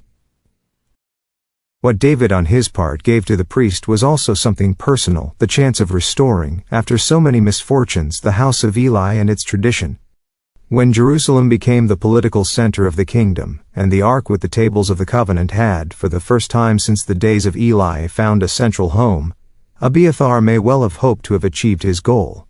But in addition to Abiathar, the Bible mentions among the officiating priests appointed by David one Zadok, who was also, it seems, high priest from the beginning, since he takes precedence in the list. In the book of Chronicles there is also a note about Zadok that must be very old, because his successors in the temple service, the Zadokites, would in later times have welcomed the omission of such a gloss. It is said there 1 Chron c. 39-40, that after the reorganization of the temple service, David left Zadok and the priests around him in the sanctuary on the heights of Gibeon, in order that they should offer daily, morning and evening, the prescribed sacrifices. For here was the tabernacle that Moses had prepared for the ark of God, and also the ancient altar for the burnt offerings, 1 Chron. Psyche 29 2 Chron, I3. When Solomon succeeded to the throne, his first ceremonial religious act was to proceed from Jerusalem to Gibeon with representatives of the whole nation, and there to offer up a great burnt offering. This fact is recorded not only in Chronicles but also more briefly in the Book of Kings 1 Kings 2:4. Only afterwards was a similar Thanksgiving festival celebrated at Jerusalem.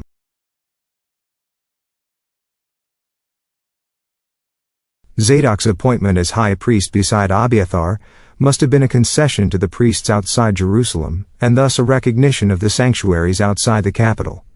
When Zadok followed David on his flight from Absalom, together with Abiathar, he must have come over from Gibeon 7 and helped Abiathar to move the ark from the city to David. Zadok headed the procession, and Abiathar concluded it. But David commanded both priests to return to Jerusalem with the ark, and to send him secret tidings through their sons. Just as Joab had expected of David a firmer centralization in the military-political sphere, so Abiathar is likely to have demanded the exclusive recognition of Jerusalem as the cult center. But here, as in his political administration, David, who was erecting high places near Jerusalem even to foreign gods, was more open-minded and preferred to bide his time. And Solomon's first religious act of state amounted almost to a bow before Zadok and his sanctuary on Gibeon. Later developments proved Abiathar right, but at first he had to see his religious demands unfulfilled, and hoped to satisfy them through Adonijah. Every political party derives its appeal from its opposition to existing conditions or to another party. Adonijah's followers not only wanted to prepare a strong government in case David's waning strength should make this necessary, they also set themselves against a party wishing to continue David's policy of the latter years and championing as successor to the king, a prince of whose character little may have been known beyond the fact that he had been educated by the prophet Nathan. The latter called his pupil, not as the others did, by the name of Solomon the Peaceful, a name reminiscent of his fallen brother Absalom, but Jedediah, God's beloved, so that he might know himself consecrated to God. 2 Sam 25. Solomon had been married by David, probably for political reasons, to an Ammonite princess, Naamah. Their son, the later King Rehoboam, was 1 year old when David died. This marriage makes it clear that David must have thought of Solomon's political future long before Adonijah's pretensions were known, a fact of which he was expressly reminded on a later occasion. It may even have led to the formation of the Adonijah faction. It was known, moreover, that Solomon's mother Bathsheba had great influence both on the king and on her son. Both Nathan and later on Adonijah seek to achieve their aims by asking her to plead with David and Solomon. It cannot have been merely her outward charms that gave Bathsheba her hold on David for so long. In order to make her his lawful wife, he had her first husband removed. He had, however, possessed her before. His consciousness of this guilt, which he confessed to Nathan, he would have soon shaken off, instead of feeling it even more strongly after the death of their first child, unless Bathsheba had, by her character, meant a great deal to him. It must have been true that the king, as she reminds him at a critical moment, had assured her that her son Solomon was to be his successor. True, this private assurance had not been followed up by any public announcement, or else Adonijah's party would never have come into existence.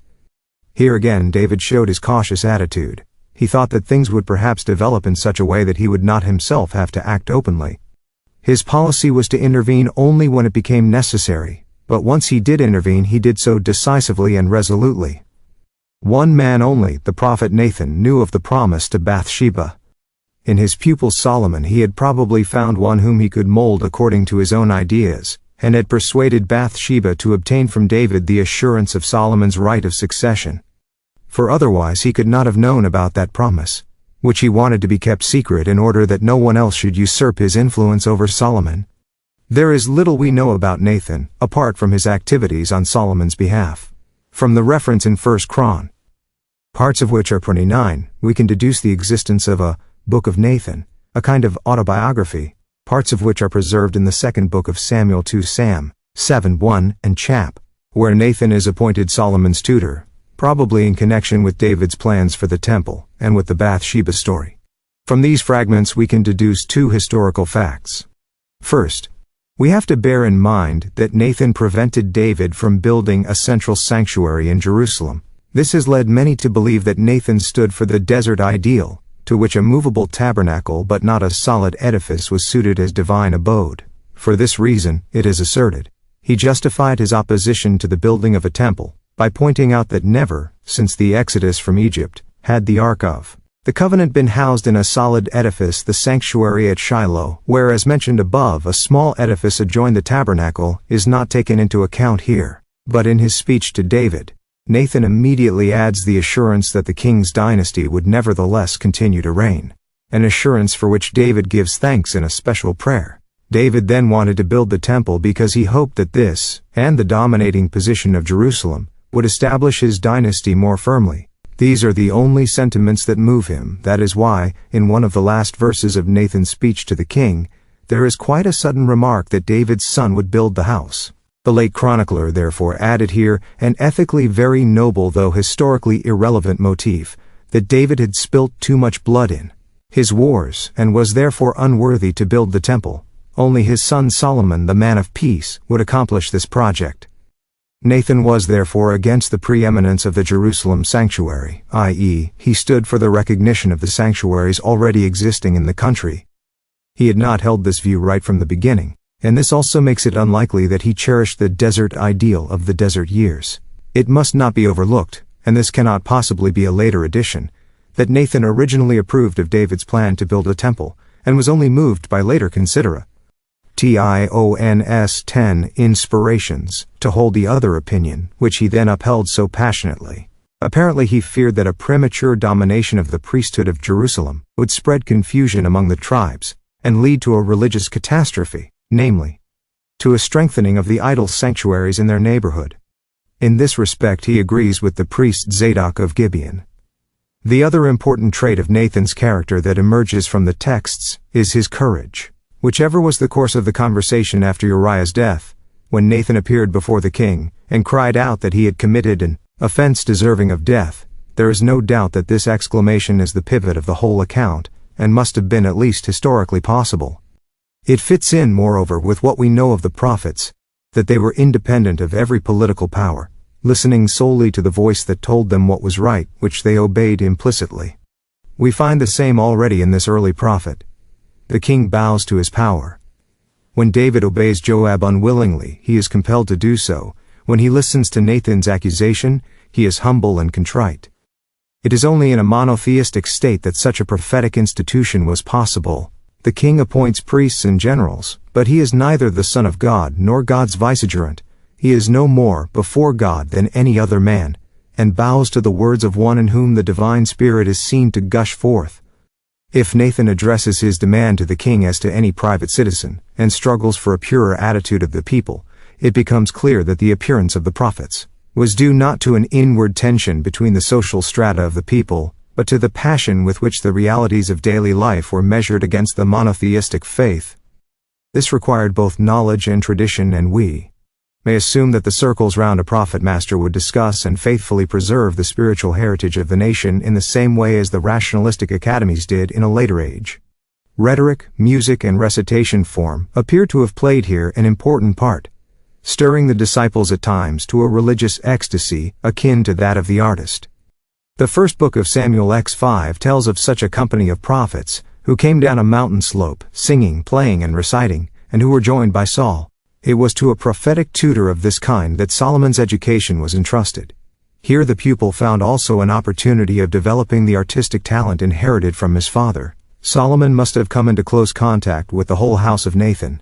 Two of the latter's sons were later appointed to leading positions, one of them, Zabud, rising to the rank of the king's friend, 1 Kings 4:5.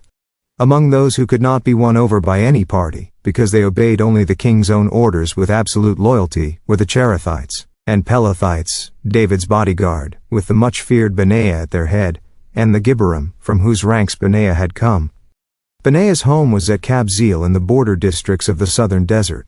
His father was a certain Jehoiada, His grandfather's name is also mentioned, an exceptional case among David's retainers, Ish-Hagil, which means roughly, the valiant 2 Sam, Sam 20.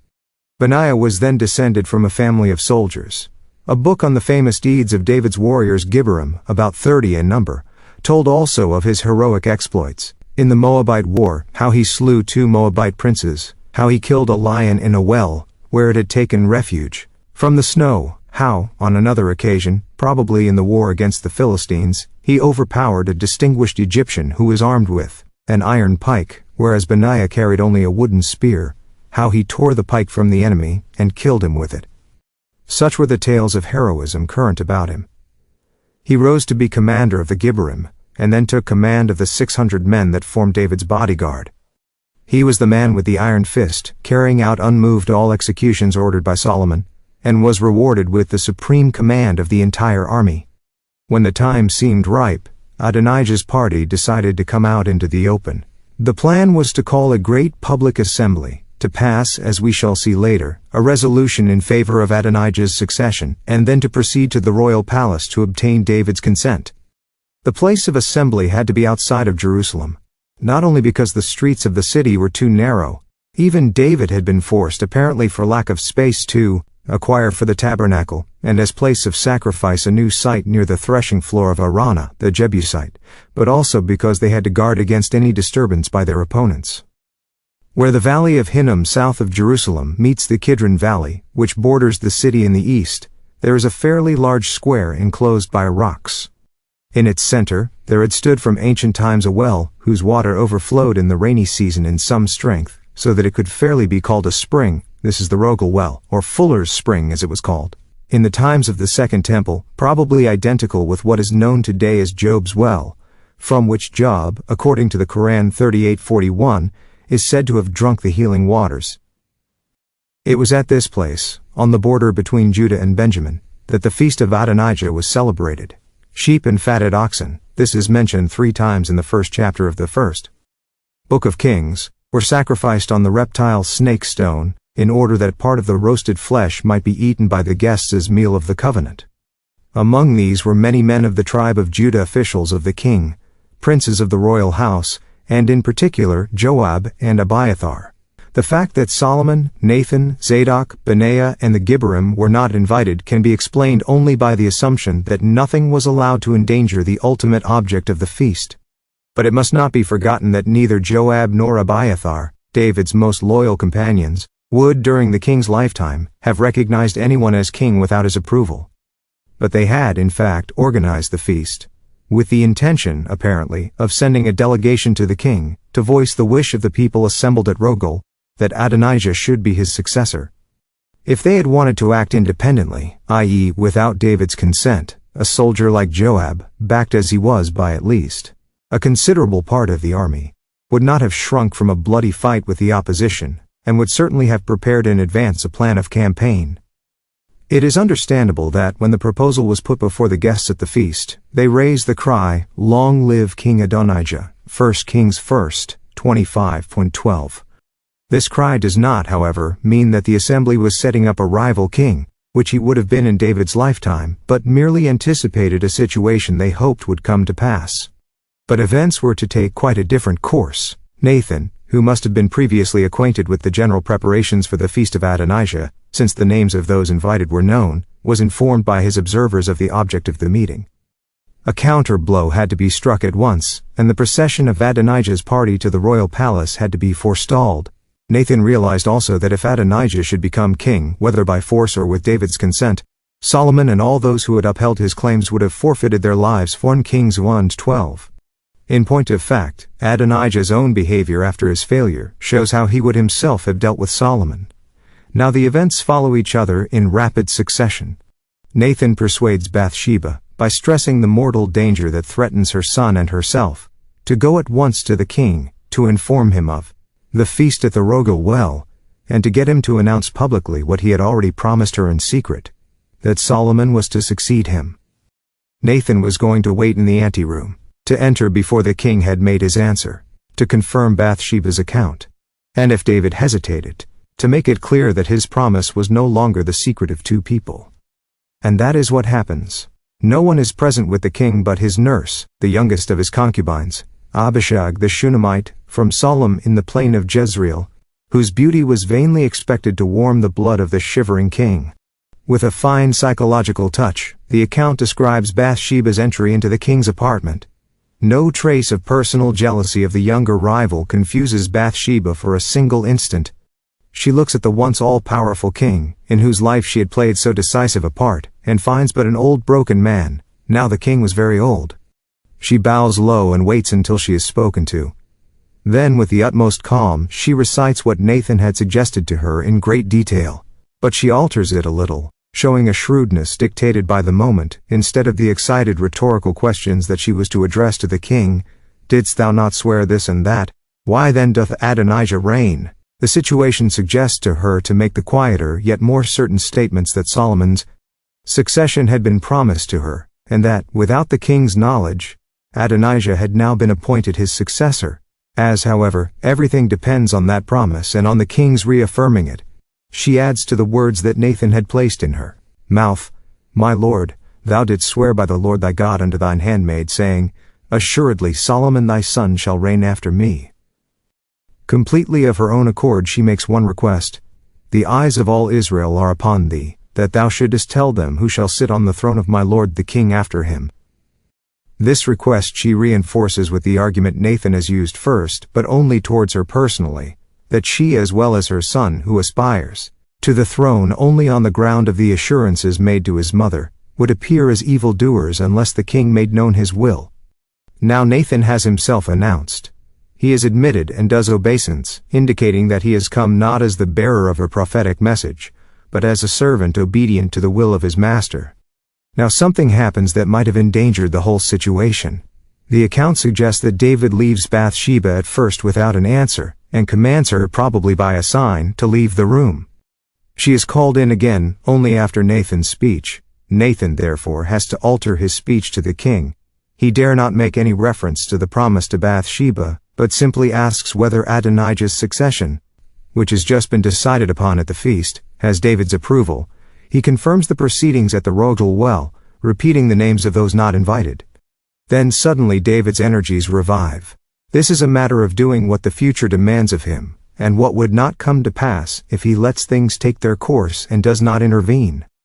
He dismisses Nathan from the room, summons Bathsheba, and repeats to her the old promise in all solemnity, swearing as the Lord liveth, who hath redeemed my soul out of all adversity. But he does not leave it at that. On this very he will have Solomon proclaimed and anointed as king. Bathsheba is overwhelmed. She bows low before the king and cannot summon any words to her lips except the stereotyped phrase, which may sound strange in front of the death-doomed man, but has, nevertheless, at this moment when her son is confirmed as the new king, something solemn as well as human about it. Let my lord King David live forever. A crown council is summoned at once. Zadok, Nathan and Benaiah are its members. The king announces his decision to have Solomon proclaimed at once as his successor. He has already devised all details of this new active state. Solomon is to mount immediately the mule that the king alone used to ride, and is to be led in solemn procession to Gihon, escorted by the royal bodyguard, and the Gibberim, there, Zadok and Nathan are to anoint him king over Israel, with the oil kept in the tent of the Ark of the Covenant, and blow you with the trumpet, and say, Long live King Solomon. Thereupon the procession is to return to the royal palace, where Solomon is to take his seat on David's throne in the Hall of Ceremonies. Solomon is to have all the rights of the monarch, and while David lives, he is to be known as Negid, governor of Israel and Judah. David knew Nathan's and Zadok's attitude to the question of the succession. Everything now depended on the man who represented at least a section of the armed forces, on Benaiah. He declared that the will of the king was to him as the will of God. Thereby the scales were turned in favor of Solomon. In the ceremonial, which was drawn up so quickly, a number of intricate problems were solved with admirable clarity.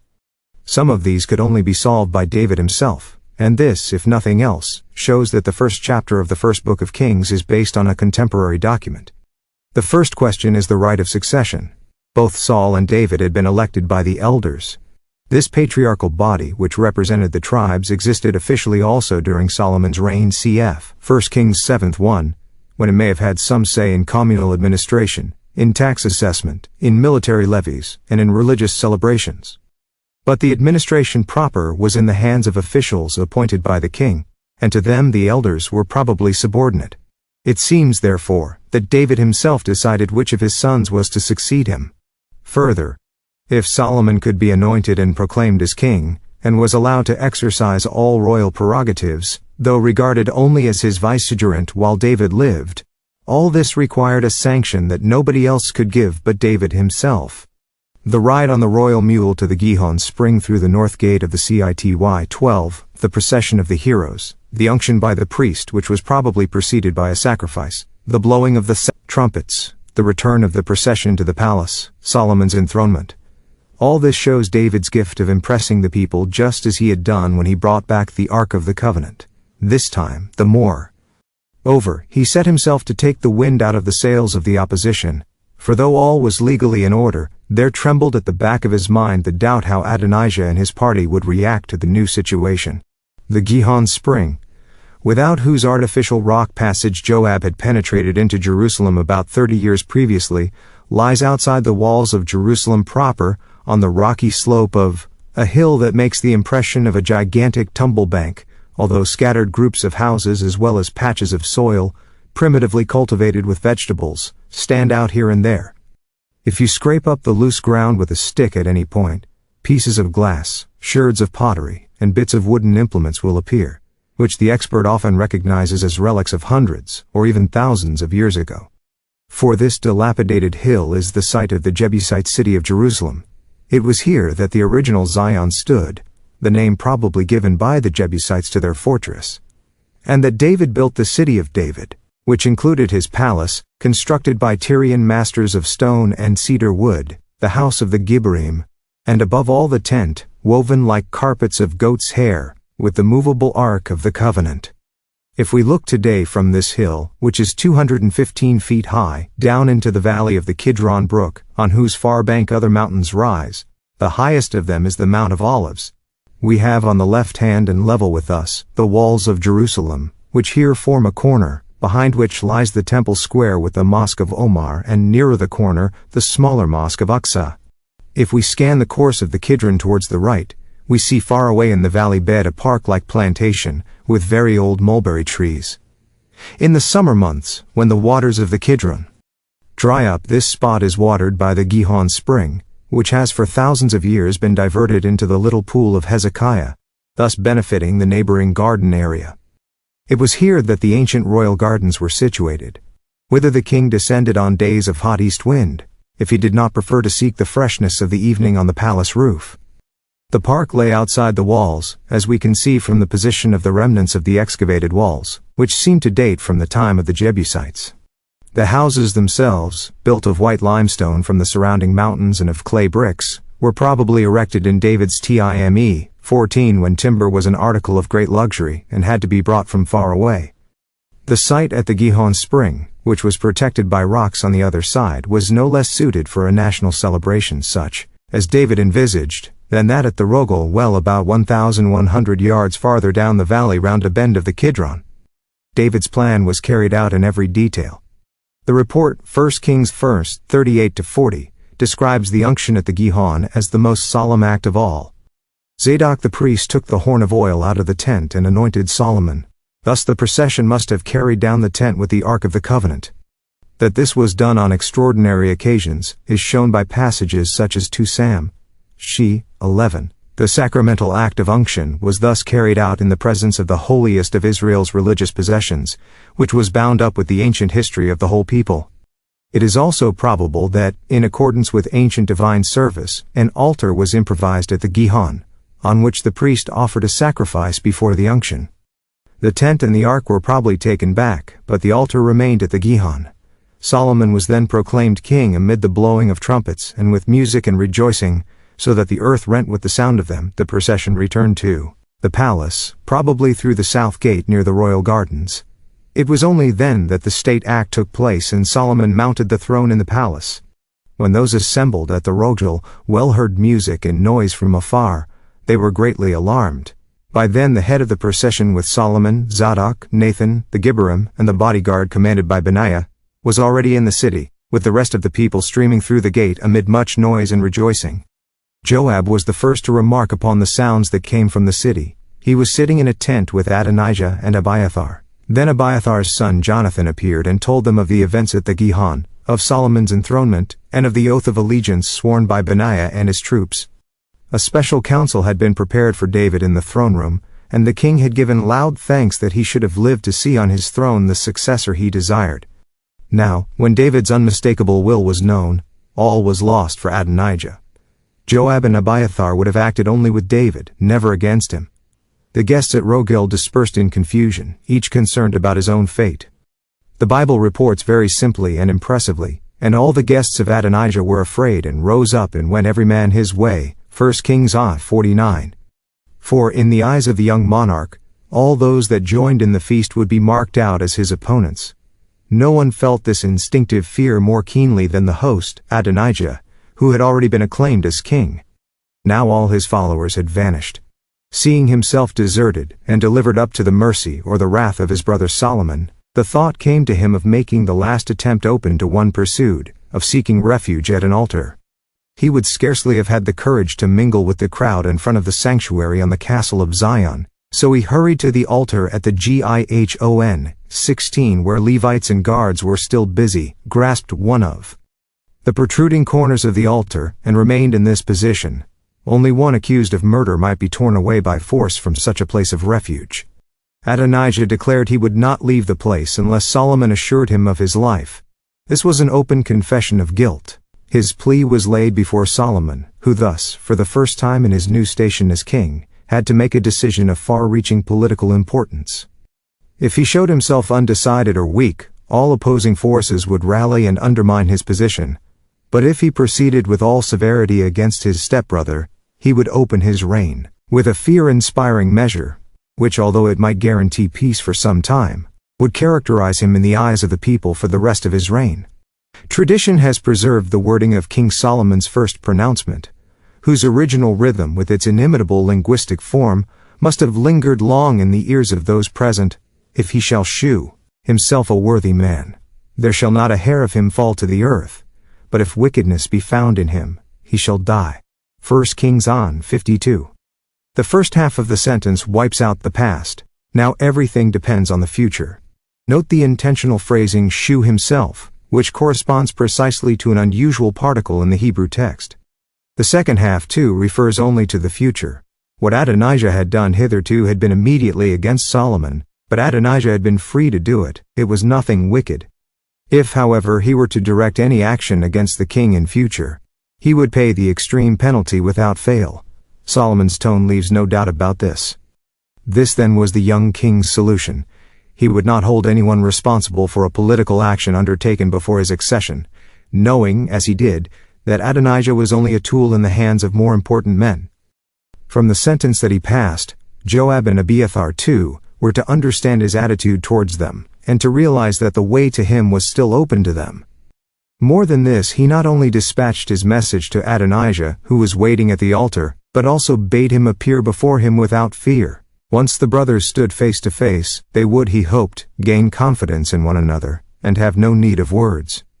This personal contact between man and man was to extend also to Joab and Abiathar. Adonijah appeared and bowed, as etiquette demanded, before Solomon the king. Hereby his party acknowledged the new situation. It seems that at the end of this dramatic day, which threatened at one time to plunge Israel into civil war, the brothers, who were the main actors, faced each other in silence. Then Solomon spoke very briefly, and in his words there was both hope and warning, but also security for Adonijah's possessions. Go to thy house. The Book of Chronicles, mainly concerned as it is with David's religious commission to his son to build the temple, has nothing to say of the political events preceding and following Solomon's accession. It has, however, preserved one historical reference that does not appear in the Book of Kings. The beginning of 1 Chron relates in rather general terms that David assembled all the princes, priests, and Levites to present Solomon to them as king. The account then diverges and relates at great length the organization and names of the priests, the military, and the civil officials throughout the kingdom. It is not until chapter 28 that the story is resumed, but here, as though no mention had previously been made of an assembly, It is reported that David summoned to Jerusalem all the leaders of the tribes and the heads of the administration. Further, the captains over the thousands and the captains over the hundreds, the chief officials of the court, the sons of the king with their chief officials, and finally the Gibberim and high officers, to attend the unction of Solomon as king.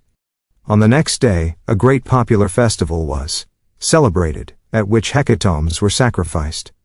This second account of the assembly is clearly different in its details from that given a few chapters previously. Above all, it is striking that in the detailed second account, the priests and Levites are not mentioned among those present. This suggests that we have here an independent historical reminiscence, which does not take up the previous general account, but hints at an event such as our own reflections would also lead us to expect. For after those exciting events at the Gihon and Solomon's enthronement, David probably summoned to Jerusalem representatives from the whole kingdom, who were to confirm with all due ceremonies the state act, arranged in such haste by himself. We can assume that after Solomon's sensible conduct towards his brother Adonijah, the former opposition, that is, Abiathar and Joab, also attended the new proclamation. The great popular festival was thereupon held in Jerusalem, and probably also in the neighboring valleys. David did not survive these days for long. Before his death he discussed with Solomon certain matters that had occupied him greatly in his last years. We have already mentioned various points from David's testament, particularly his behest to take vengeance on Joab for the cruel breach of the peace. Do therefore according to thy wisdom, and let not his hoar head go down to the grave in peace. 17. The other bloody task he charged Solomon with concerned Shimei, Gera's son, a solid, who had stoned David when he was fleeing before Absalom, and had cursed him for having brought disaster on the house of Saul. When David later returned victorious, Shimei and 1,000 Benjamites had come across the Jordan to meet him, and remorsefully begged his forgiveness, which was granted. But David, well aware that Shimei was not sincere in his attitude towards him, could never reconcile himself to having forgiven him against the will of his men. All the same, he did keep his word, and this is the best proof that David never shared for a moment the opinion that a curse, once pronounced, remains in force even when it has been revoked by the person who pronounced it. But in his later days David seems to have regarded the moderation he had shown towards Shimei as unjustified. He may have remembered that others had suffered severe punishments as, for instance, the 7 quite innocent followers of Saul, whom he delivered into the hands of the Gibeonites for execution. Thus he had been unjust towards others. On the other hand, David did not forget that he had not shown sufficient gratitude to the old Barzillai, who had provided him and his army with food in Gilead on his flight before Absalom, and who later, after David's victory, had declined the invitation to live in Jerusalem as the king's guest on the ground of his advanced age. David now charged Solomon with taking the children of that Gileadite to Jerusalem as permanent members of the royal table, i.e., probably as persons maintained by the king as long as they lived. And though we have no evidence, we may assume that Solomon took especial care to carry out this wish of all others. For here the young king found a welcome task to balance the other 2 painful clauses in his father's will, which, as events will show, he was loath to execute. David died and was buried within the citadel in a newly constructed tomb, which he had probably chosen himself. At that time and for centuries to come, the graves in Jerusalem were chambers hewn into the vertical rock.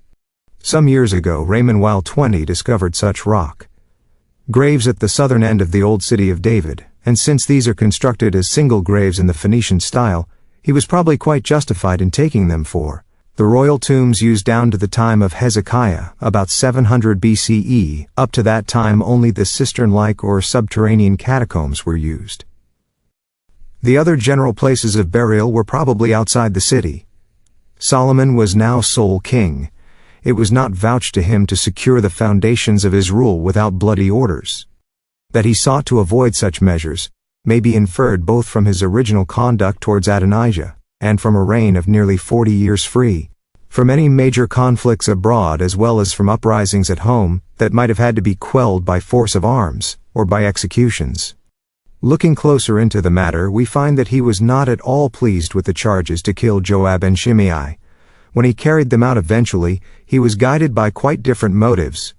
For what happened, not indeed before the period of mourning was over, but not much later than about a month after David's death, seems at first sight a very private and harmless affair, but had certainly a sinister political background.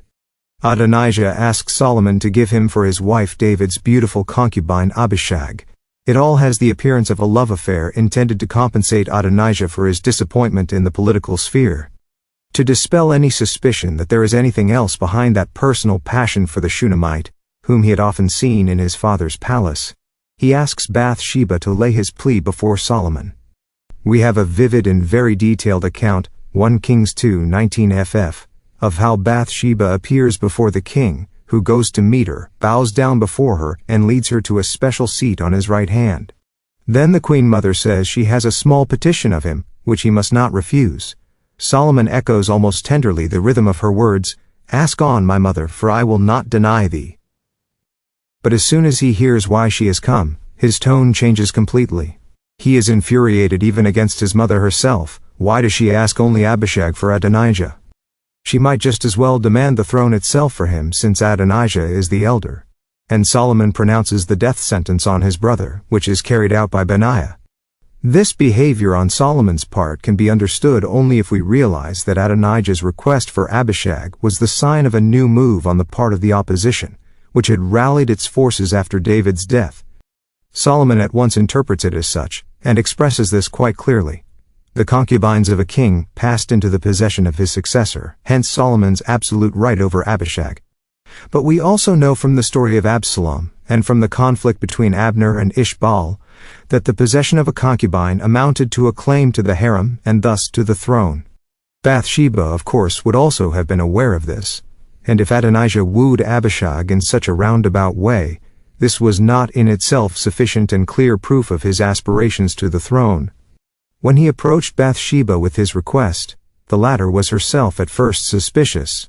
He has first to assure her that he has come only with peaceful intentions. Only then does he plead that actually the whole kingdom should have been his, but that in the end fortune had turned on him. He implies that if he himself were to approach Solomon with his request, he might be misunderstood. For he will not say nay. It is clear from this introductory speech that although Adonijah's suit could be interpreted as a political move, it certainly need not have that implication. If then Solomon interprets the step in a way unfavorable to Adonijah, and this with such definiteness as to leave no doubt in the mind of his mother, he must have been guided by other arguments. And these can in fact be deduced from the texts. In the first place, Solomon's answer to his mother, namely that she might as well demand the entire kingdom for Adonijah since he was the elder brother, is followed by the fragmentary addition, even for him, and for Abiathar the priest, and for Joab the son of Zeruiah. Here the sentence breaks off, and the old tradition left a lacuna in the text. This incomplete text must have been used by the Greek translators, since their version reads, "For with him is the priest Abiathar and Joab the son of Zeruiah," which is only a slight hesitant variation of the Hebrew text as we have it. However grave an accusation may have been lost in that lacuna, it remains surprising to find Abiathar and Joab named by the king as leaders of an Adonijah party, even now after David had spoken his mind and Solomon succeeded to the throne, to find, in other words, that the king should declare that Adonijah with his plea was merely a straw man with much more powerful forces behind him. Solomon had not followed up the Rogel affair, which lay a few months BACK 22, least of all had he taken any action against Joab and Abiathar. Nor had David in his last will made any mention of Abiathar and the feast. But from the fragmentary reference in our passage alone, it is clear that the whole of Adonijah's party had resumed their agitation after David's death, and were availing themselves of the argument, used by Adonijah before Bathsheba, that he was the elder brother with the original claim to the throne, which the king repeats in angry irony to his mother as though he meant to say, "All you want to do is to join this chorus." For Solomon's words bear a striking resemblance to those of Adonijah, although Bathsheba had not dropped so much as a hint of the latter's seniority.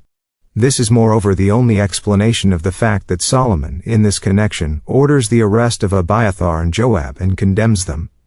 Adonijah's request for Abishag could not alone justify such a procedure if there had not been a conspiracy behind it. It is possible that the plan of Adonijah's party was this: they knew that the king would have to refuse his brother's request, for he could not tolerate the very semblance of a claim that Adonijah might have to the throne. Thus he would play into the hands of Adonijah's party by furnishing their propaganda with a new argument of a highly human appeal. They could then say that even Solomon's mother had supported this politically harmless little petition. Only if we look at them from this angle does the inner significance and causal connection of these rather incoherent and disproportionated facts become comprehensible. They did not expect the king to see through their machinations, let alone that he would proceed so resolutely in the defense of his throne. But Solomon had hardly another choice. Anyone who put himself at the head of a political party must have known that he risked his life. For imprisonment was then unknown. But even in this case, Solomon passed judgment with careful deliberation. When Abiathar was brought before him, he was moved by the figure of the aged high priest. "Thou didst bear the ark of the Lord God before David my father, and thou wast afflicted in all wherein my father was afflicted." He banishes him to the town of Anathoth north of Jerusalem, where he had a small estate. He was not to leave the town, for he should not forget that he deserved death and was only reprieved by Solomon this one time. Abiathar goes into banishment, and thus the priesthood of the house of Eli comes to an end. Abiathar's descendants preserved the pride of their descent for centuries, and it was from the generation in Anathoth that Jeremiah was descended. With Abiathar's dismissal, the rank of high priest passed to Zadok alone. The strongest proof that the whole matter was not a private affair of Adonijah's is the behavior of Joab, who, upon hearing of Adonijah's fate, fled to the altar like one haunted by his guilty conscience. Would he have acted in this way, unless he had suspected the discovery of a political plot in which he was implicated, and that had already cost victims? For him there was no counsel and no way out. In the Septuagint we find a remarkable addition to the Hebrew text that has been preserved. When Solomon was informed where Joab was, he sent messengers to inquire why he had fled to the altar, whereupon Joab replied that he was afraid of the king and therefore sought refuge with God. Nothing can be clearer than such question and answer. Then, and this is where our Hebrew text resumes, Solomon orders Benaiah to fetch Joab down from the altar and kill him. But Joab refuses to leave the sacred place. "I will die here," he exclaims. Benaiah knows well that only a murderer might be dragged away from the altar, and returns to the king. And only now does Solomon justify the death sentence by a reason that makes it possible to slay Joab even on the altar. Moreover, he invests this reason with the authority of David. Joab had murdered Abner and Amasa without David's knowledge. Joab is thus considered a murderer, whereas shortly before he was merely a political conspirator. He is torn from the altar and slain. This was the end of the most outstanding figure of the Davidic epoch, the most interesting in its greatness and in its depths. He was buried in his hometown Bethlehem on the borders of the desert. His post as commander of the army was taken by Benaiah, who combined in him this hand the united leadership that Joab had always advocated in the interest of the kingdom. Thus David's last wish was carried out for reasons quite different from his, although with the same formal justification. Solomon's attitude to David's will is seen even more clearly in the way he attempted to spare the Benjaminite Shimei. The latter had obviously nothing whatever to do with Adonijah's conspiracy. Solomon therefore wanted to put him only under supervision. He sent for Shimei and ordered him, who must have been a wealthy man, to build a house in Jerusalem and to remain permanently in the city. He warned him not to incur the death sentence by so much as crossing the Kidron. For 3 years Shimei kept to the order of confinement. Then, according to the account, 2 of his slaves ran away to King Achish of Gath. Shimei pursued them and brought them back from Gath. He was immediately summoned to the king, who accused him of trespassing against his sworn promise, reminded him of all he had formerly done to King David, and had him executed by Benaiah. It is hard to assume that Shimei, who was certainly well aware of the danger he ran by leaving Jerusalem without the king's permission, should not have had special reasons for his ride to Gath, reasons he desired to keep secret. The reference to King Achish ben Maacah, in 1 Sam. Skekin 2, he is called Ben Maach, is regarded by some as a later addition, because it is thought unlikely that Achish, to whom David had fled before Saul, was still alive at that time. The Philistine city of Gath, which lay at the feet of the Judean hills, was, as we have already mentioned in a previous chapter, the most important junction in the southern plain, according to Chronicles 1 Chron. Ced 1. It was later conquered by David, who probably left the conquered king, as he often did, in formal possession of his territory. Nor is it quite impossible that Achish should still have been alive in Solomon's time. But much more significant is the fact that it was to the king of Gath that the slaves, who were obviously Philistines, escaped, and that Shimei received them back from him at once. Moreover, he might have pleaded that he had not crossed the Kidron at all. The road to Gath runs in the opposite direction. In any case, we have to go by the following facts. The slaves fled to a foreign king who was a vassal of Israel.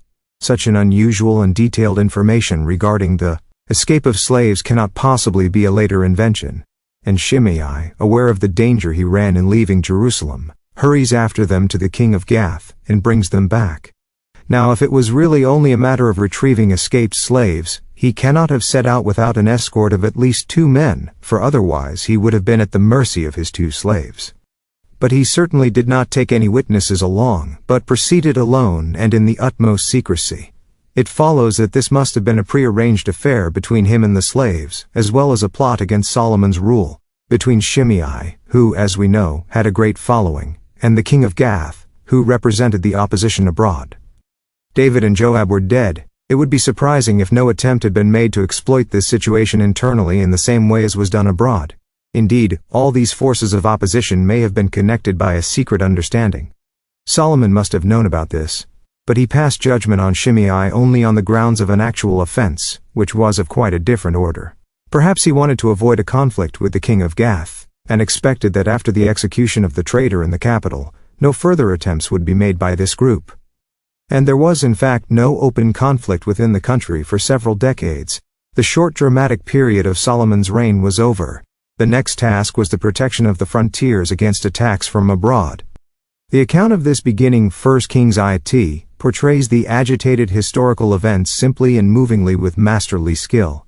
Real persons, with destinies shaped by their character, with their ambitions and shortcomings, with the good and the evil that is within them, seem to rise before us, as they live through all kinds of situations, alive to the very tone of their words.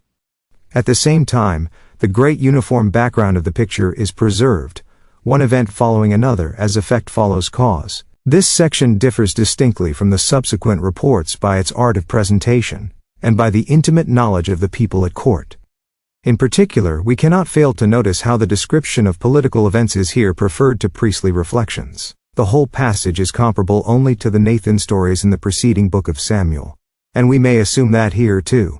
We have a fragment from the book of Nathan, probably its last part, since we do not hear again of the prophet himself, and since the whole account concludes with a formula 23 that summarizes, as it were, the result of the dramatic events marking the beginning of the young king's reign.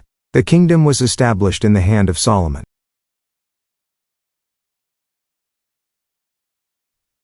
Chapter 6. The Protection of the Kingdom.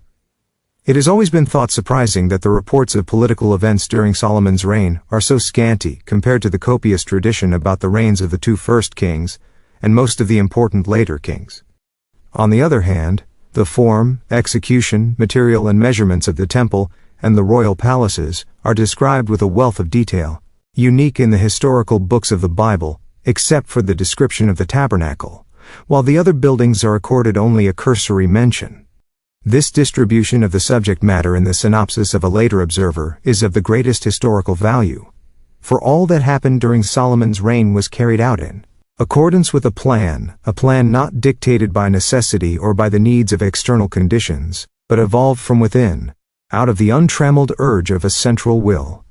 After 3 years of preparation, so precise is tradition on this point, there followed some 20 years of building activity, for which the entire population was mobilized to a hitherto unheard-of extent, and all economic resources had to be concentrated.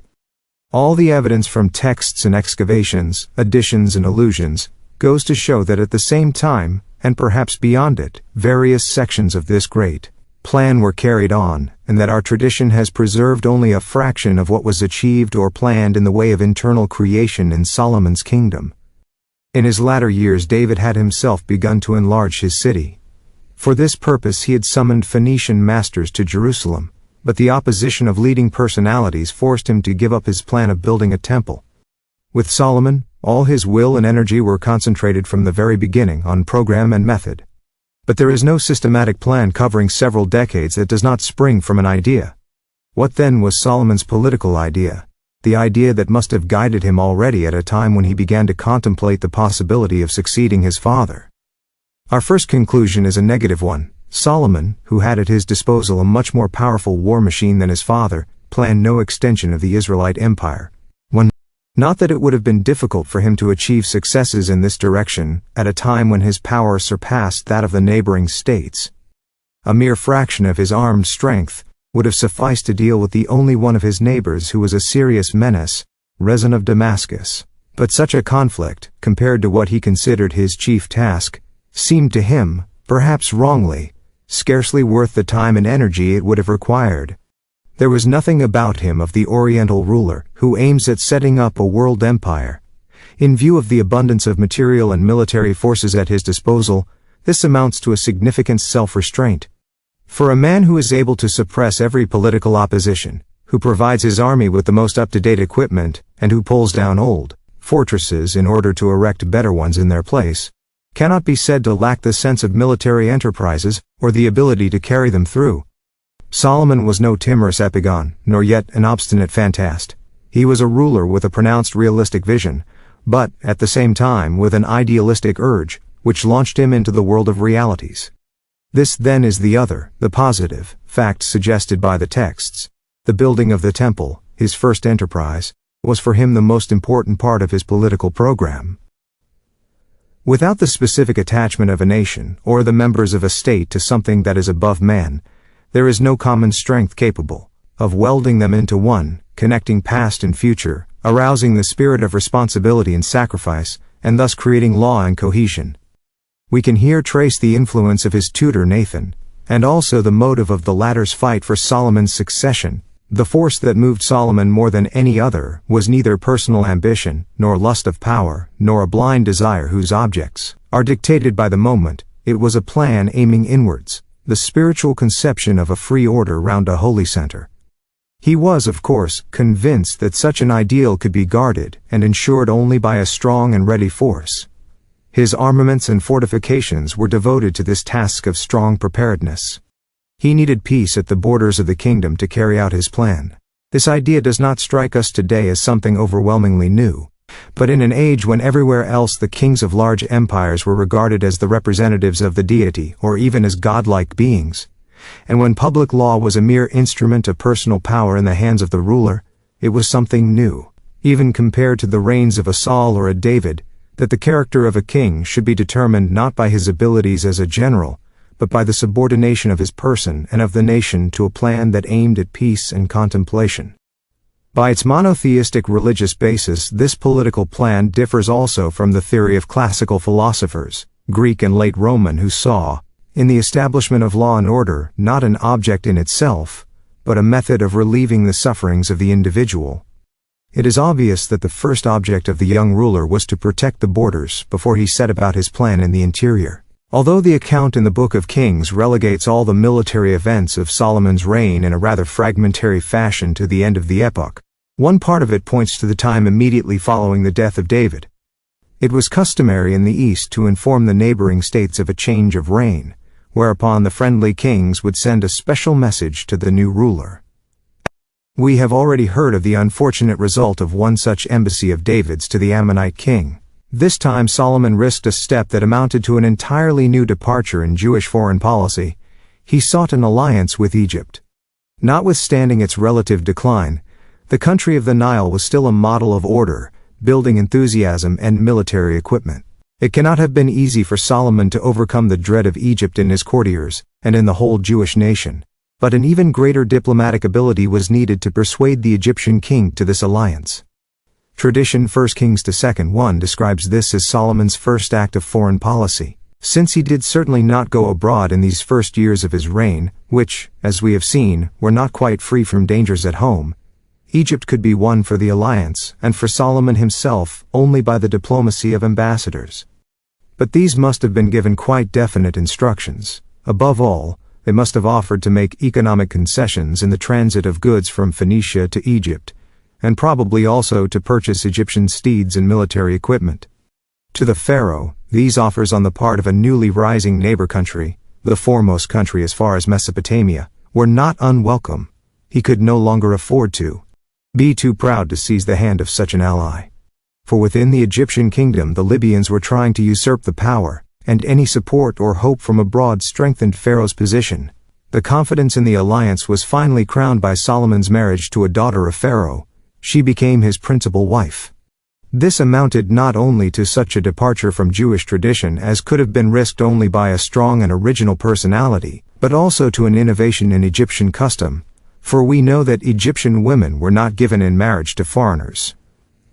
It must therefore be assumed that the marriage was regarded by both states as a political act of the first order. Solomon brought his wife to the city of David, where she lived until a special palace was built for her next to his own on the Temple Square. Solomon's embassy in Egypt cannot have found its task an easy one at first, for at Pharaoh's court there lived in exile Prince Hadad of Edom, who as a child had escaped Joab's campaign of retribution against the Edomites, after these had broken their pledge and fallen upon the Jews living in their midst.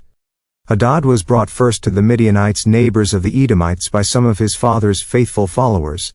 Thence he went to Paran, the district on the western shore of the Gulf of Aqaba, where a number of followers gathered round him. This little court now ventured to appear before Pharaoh, who was glad to offer them asylum, since their agitation might be of use to him in any designs upon David's state. He granted them land, houses, and a pension, but did not dare to give them military aid. He obviously wanted to bide his time. The young valiant prince, now grown up, knew how to find favor at court, and Pharaoh gave him in marriage the sister of his chief wife. The Bible knows even the name of the Egyptian queen Tahpenes, as well as that of the son of this marriage, Genubath, who was brought up from a tender age with the other royal princes at Pharaoh's court. So important apparently were these details for tradition, and so familiar the names to the Jews of that time. 4. It is the more surprising that neither the queen's sister, nor Pharaoh himself, nor, later on, Solomon's wife, is mentioned by name. This very fact, however, shows that the general designation Pharaoh, daughter of Pharaoh, was attached to an individual familiar conception. When, in the later years of Solomon's reign, reference is made to a new king of Egypt, he is distinguished by a special title, Shishak. This was the Libyan usurper Shishak I, 945 to 924, who gave asylum to Jeroboam on his flight from Solomon, and who occupied Jerusalem in the 4th year of Rehoboam's reign, in 927 to 926. He is not referred to as Pharaoh, but as king of Egypt. It was obviously the historian's intention to distinguish him clearly from the well-known Pharaoh, the Pharaoh proper, of Solomon's time. This alone shows that Shishak was not the father-in-law of Solomon, whose adversary Jeroboam he sheltered, and whose son he fought and robbed. Moreover, any such assumption would upset the entire chronology of the Egyptian and Jewish dynasties. 5. If we therefore go by the fact that Solomon married Pharaoh's daughter at the beginning of his reign, i.e., shortly after 970 BCE, it becomes clear that Simon, the last but one pharaoh of the 21st dynasty, whose reign according to nearly all Egyptologists 6, lasted from 976 to 950, 8 BCE, must have been the pharaoh who married his sister-in-law to Hadad, and some years later his daughter to Solomon. This was in no way a political double deal. For Hadad, who had fled to Simon's predecessor, Amenemope 1026 to 976, the Edomite War took place about 990, was welcome in Egypt as an opponent of David's kingdom, which was so dangerously waxing in strength. When he had grown up, it seems that on account of his military abilities, which he later proved in the field, he was considered useful against the internal Libyan enemy. When Solomon's embassy made its surprising appearance at the Egyptian court, Hadad probably agitated against the new Jewish king. Now that David and particularly Joab were no longer alive, he considered the time had come for him to return, and with Pharaoh's support, to regain Edom. But Solomon's diplomatic step changed, it seems, the attitude of Pharaoh. Moreover, both political and economic possibilities weighed the balance down heavily in favor of the Israelite alliance. It is therefore not surprising that the account reports expressly, and in a strangely emphatic manner, how eagerly the Egyptian king tried to persuade the Edomite prince to remain in Egypt, 1 Kings c:22. Hadad, however, insists on his project. At this point the Masoretic text breaks off. Only later, in another context, reference is made to a certain mischief, 1 Kings c:25, that Hadad did to Solomon's kingdom.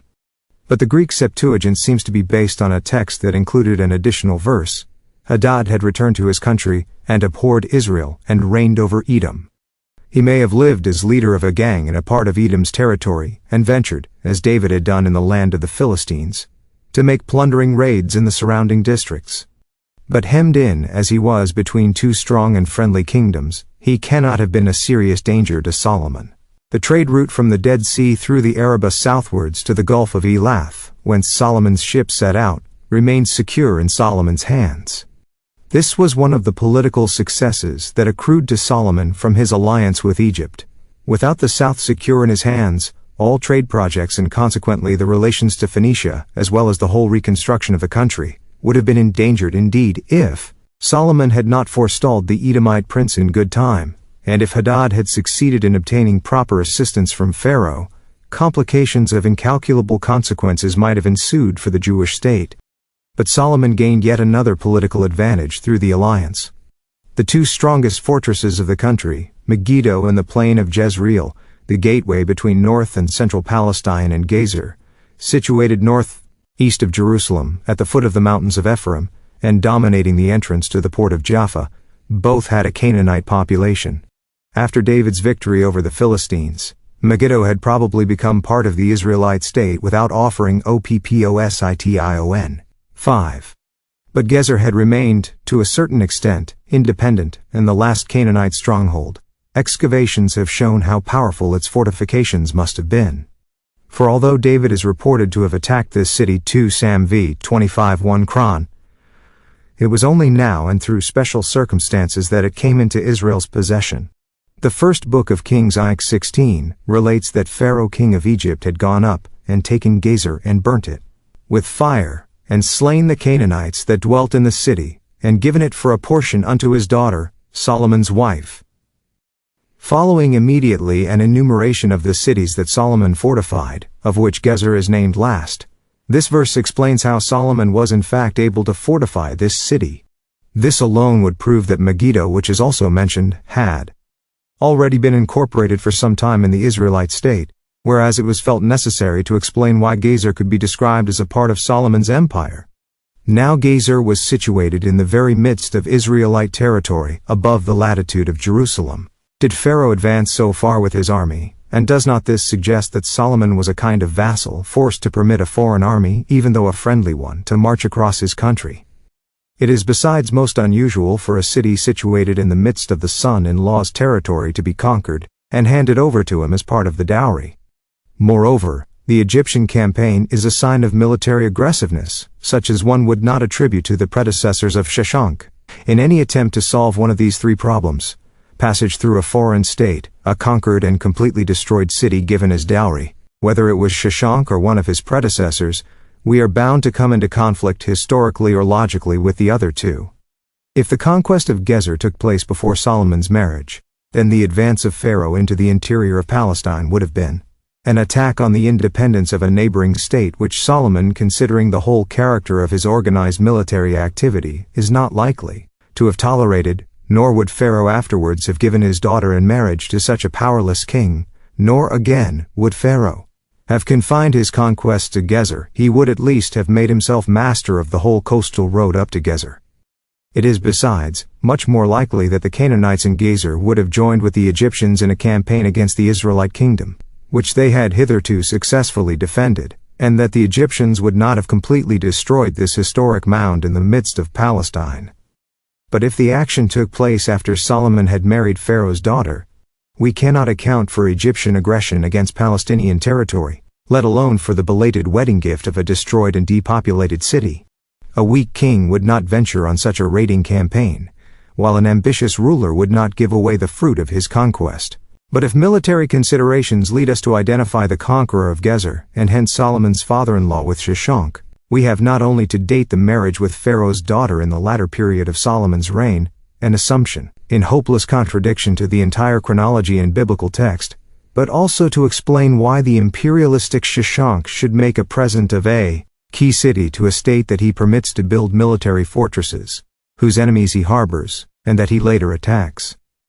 The only key to all these questions lies not in the Egyptian king's intentions, but in Solomon's plan, If he was to be master of the highways and to organize the interior of his state economically and militarily, he had to incorporate this last Canaanite stronghold into his kingdom. The plan for the conquest of Gezer was Solomon's, but the city was certainly not a condition of his marriage. The king of Egypt had no need to accept conditions in respect of a marriage that met, in any case, with no little opposition at his court. The formula of Gezer as dowry was agreed on afterwards to invest an important international incident with a personal and even a family character. It was likely to calm down the skeptics in Egypt, and even to convince those in Jerusalem. In the verse quoted above we may still discern the wording of the treaty whereby Gezer was bestowed as dowry on Pharaoh's daughter Solomon's wife, so that Egypt could at any time assert a legal claim to the town. The destruction of the city by fire and the annihilation of the Canaanite population should not therefore be taken too literally. Such proclamations of victory were generally phrased in a superlativus majestaticus.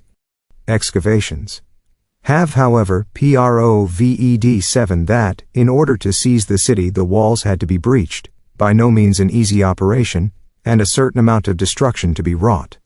The dowry formula is probably Solomon's. But why did Solomon urge the Egyptian king to assault Gezer instead of attempting it himself? It was not a little daring to allow a foreign, fully equipped army to operate on Israelite territory, but only one who was himself the instigator of such a campaign could allow this without offering resistance. The reason for Solomon's request to the Egyptian king can lie only in one fact, namely that the Israelite army was not yet sufficiently well equipped to take a fortress of such strength. The adaptation to the rising Iron Age had begun already under David, but it was only in Solomon's time that its full implications had to be faced. At that time as complete a revolution in warfare took place as between the Middle Ages and modern times, when chivalry was ousted by gunpowder. Gezer appears to have been so strongly fortified that only iron chariots and new siege engines could avail against it. It was here in Gezer that the Philistines, those first masters of iron in Palestine, had established a kingdom some decades previously. The few references to David's fight against the inhabitants of this city sound like some forgotten Goliath sagas, which always suggest a technical superiority on the part of the enemy. Solomon's army was not yet sufficiently modernized to be capable of negotiating such a fortress. Only Egypt, whose army had the most efficient technical equipment of the time, was able to help. But once Gezer was conquered, Solomon was in a position to offer Pharaoh a great advantage in return. A land route was now open for the transport of goods from Phoenicia to Egypt. It was probably under this pretext, which may indeed have been a real motive, that Pharaoh undertook the campaign against Gezer as an affair that concerned Egypt. After the elimination of this last enclave, Solomon's state comprised an unbroken territory, but had perhaps, as the case of Gath suggests, a few puppet kings as vassals. At any rate, the Canaanite element which had so far maintained itself west of the Jordan, was now amalgamated with the Israelite stock. When the city was repopulated and turned into a modern fortress, Solomon probably allowed his Egyptian wife to participate actively in the reconstruction in order that she might form closer personal ties with the people in the country, and particularly with the city that was her dowry. For, as McAllister relates excavation of Gezer, Vol. I. p. 20, a tradition has survived among the local population down to the present day, which shows how faithfully stories based on historical reminiscences that could not possibly have been invented at a later date were handed down in the East from mouth to mouth through thousands of years. Not far from the hill under which the excavated city of Gezer lies, there was found an old aqueduct, which is known to the people of the district as the Aqueduct of the Pagan Daughter. When an old man of the village nearby was asked to explain this name, he said it could only be a reference to the daughter of the pagan pharaoh whom our Lord Solomon took to wife. Her dowry, he added, had been brought from the coast to the town of Jazer, but it was not known where Jazer was situated. Thus the memories have been preserved, but the name of the town has been obscured, for Jazer is merely the Arabic, perhaps also the Old Hebrew form of Gezer. It is plausible to assume that the aqueduct, the vital nerve of a fortified town, was built or restored in the name of Pharaoh's daughter. In the north, there was no need of a change of policy. If good relations were maintained with the Phoenicians, here too peace would be secure. But Solomon aimed higher. He wanted to establish closer cultural and economic relations. For the Phoenician king, Hiram I, who resided in Tyre, 11 had a disposition akin to Solomon's. pleasure in the methodical planning of his city, artistic ambition, extension of the political sphere, and a keen eye for economic progress. These were his characteristics. Through the international situation, external inactivity on the part of Egypt and Mesopotamia, he too had gained time to develop his plans, and good relations with the neighboring Israelites were of great importance for him. Through the voyages of his merchant ships to all parts of the world, he was incomparably richer than the Israelite peasant king, which he must then have seen in Solomon. On the other hand, however, the narrow, rocky strip that was Phoenicia afforded little opportunity for the cultivation of field produce, fruit and olive trees. From this point of view, economic relations with his agricultural neighbors, who moreover spoke a kindred language, must have been very desirable. When Hiram, who may have been 2 or 3 years older than Solomon, succeeded his father Abibaal 11 about 975 BCE, King David had crushed all external enemies. On his accession, Hiram sent messengers to David in the customary way, and it was probably on this occasion that the purchase of building material was arranged, as well as the dispatch of Phoenician architects and craftsmen, who built David's palace. The young Solomon may well have watched the construction of his father's new residence, and admired the artistic craftsmanship displayed by the Phoenicians. And what he heard about Hiram must have given the young prince all the encouragement that the pattern of a kindred soul affords. Hiram had rebuilt Tyre completely. The larger principal island upon which the town stood was connected by a causeway with the smaller sacred island, which bore the temple of the town god Melkarth. The big island was considerably extended by embankments, and on the ground recovered from the sea there arose the most beautiful quarter of Tyre. The port installations were enlarged and newly fortified. The shrines of the gods were completely rebuilt, and there was no stint of timber or gilding. The old historians admired above all the pillar in front of the Melkarth temple, which was completely overlaid with gold. For himself, Hiram erected a magnificent palace. Menander records how the Cypriot town of Kishan, which had rebelled against Hiram, was laid under tribute. Thus he must have had a strong military hold on his colonies. His alliance with Solomon, stressed by both Menander and Dios, meant a clever extension of his sphere of influence to the seas in the south. It is very probable that Solomon visited Tyre before David's death. For in the first years of his reign, when he was engaged in preventing all attempts at rebellion and anxious not to endanger the special relations with Egypt by visits to other states, he is unlikely to have had an opportunity of visiting Hiram. But his strong sense for collaboration with other states, and his new conception of a magnificent temple and royal palace buildings, which were to raise Israelite royalty to the level of other resplendent courts, must have been acquired by personal experience. Such experience he must have acquired before his accession. Relations with Egypt, however, were only established by Solomon himself during his reign, and he cannot therefore have visited Pharaoh's court during his father's reign. But Tyre bordered directly on the Israelite state, and some of the tribes such as Asher, Dan, and Naphtali extended right into Phoenician territory. This journey must have taken place during David's last years, that is in the months of the great census, which was carried out by Joab. We may assume that the aged king purposely sent his designated successor on this journey, so that he might get to know the country and its people. This interpretation makes sense of the strange, often discussed reference to the commission's work in the foreign cities of Sidon and Tyre to Sam. A commission did in fact travel so far in order to include also the Israelites living in Phoenicia, and so came to visit these two towns as well as King Hiram himself. The verses are probably based on the official report. When the king of Tyre heard of David's death, he sent a deputation to Jerusalem to express his sentiments of sympathy and friendship. 1 Kings 15.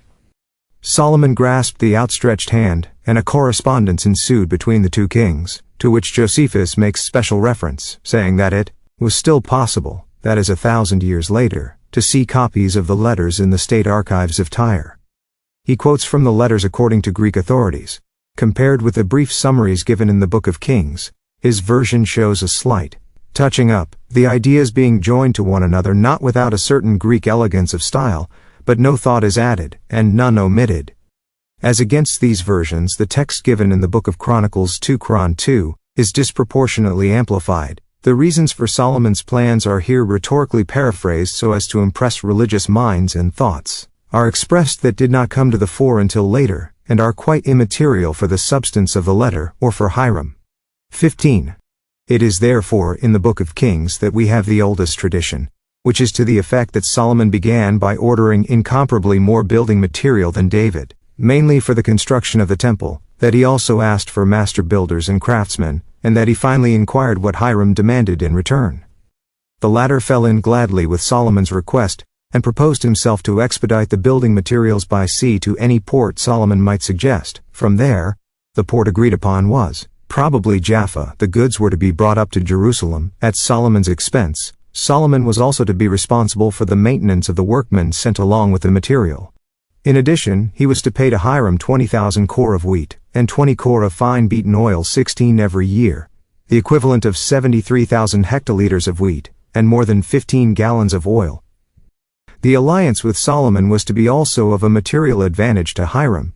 All this was included in Solomon's much farther-reaching plans. The buildings in Jerusalem, however, required also great quantities of precious metals, particularly of gold, part of which had to be borrowed from the rich Phoenician neighbor. The amount in question is given as 120 kikar, 1 Kings 9:14, which, on the basis of a remark in Josephus' Antiquities, Exev 7:1, equals 108 lb. 18. This would have a value of £1,300,000. In return for all this, Hiram demanded a guarantee, and received a strip of Galilee bordering on Tyre, comprising 20 villages with their properties. 1 Kings 9:11. A strange episode is added to this report. We are told that Hiram left Tyre to inspect the strip of land, but it pleased him not, and he said, "What cities are these which thou hast given me, my brother?" So confidential a mode of address between rulers was not usual in correspondence, and, preserved in this form, suggests that Solomon was himself present. This indeed is quite plausible. Solomon takes the opportunity of Hiram's visit to his country to greet the friendly king personally.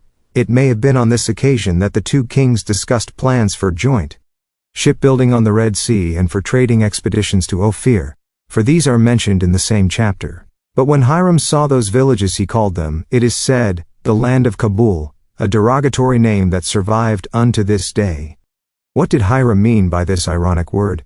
If Hiram, as is generally assumed, refused the territory outright, he no doubt demanded compensation. The word Kabul expresses the contempt on the part of one who smilingly hints that he will not be cheated. But in that case we would expect some mention of another piece of land that Solomon handed over or gave in pledge. Moreover, the alliance between the two kings would have suffered such a rupture as to make any further collaboration impossible. Of this, however, there is no evidence at all.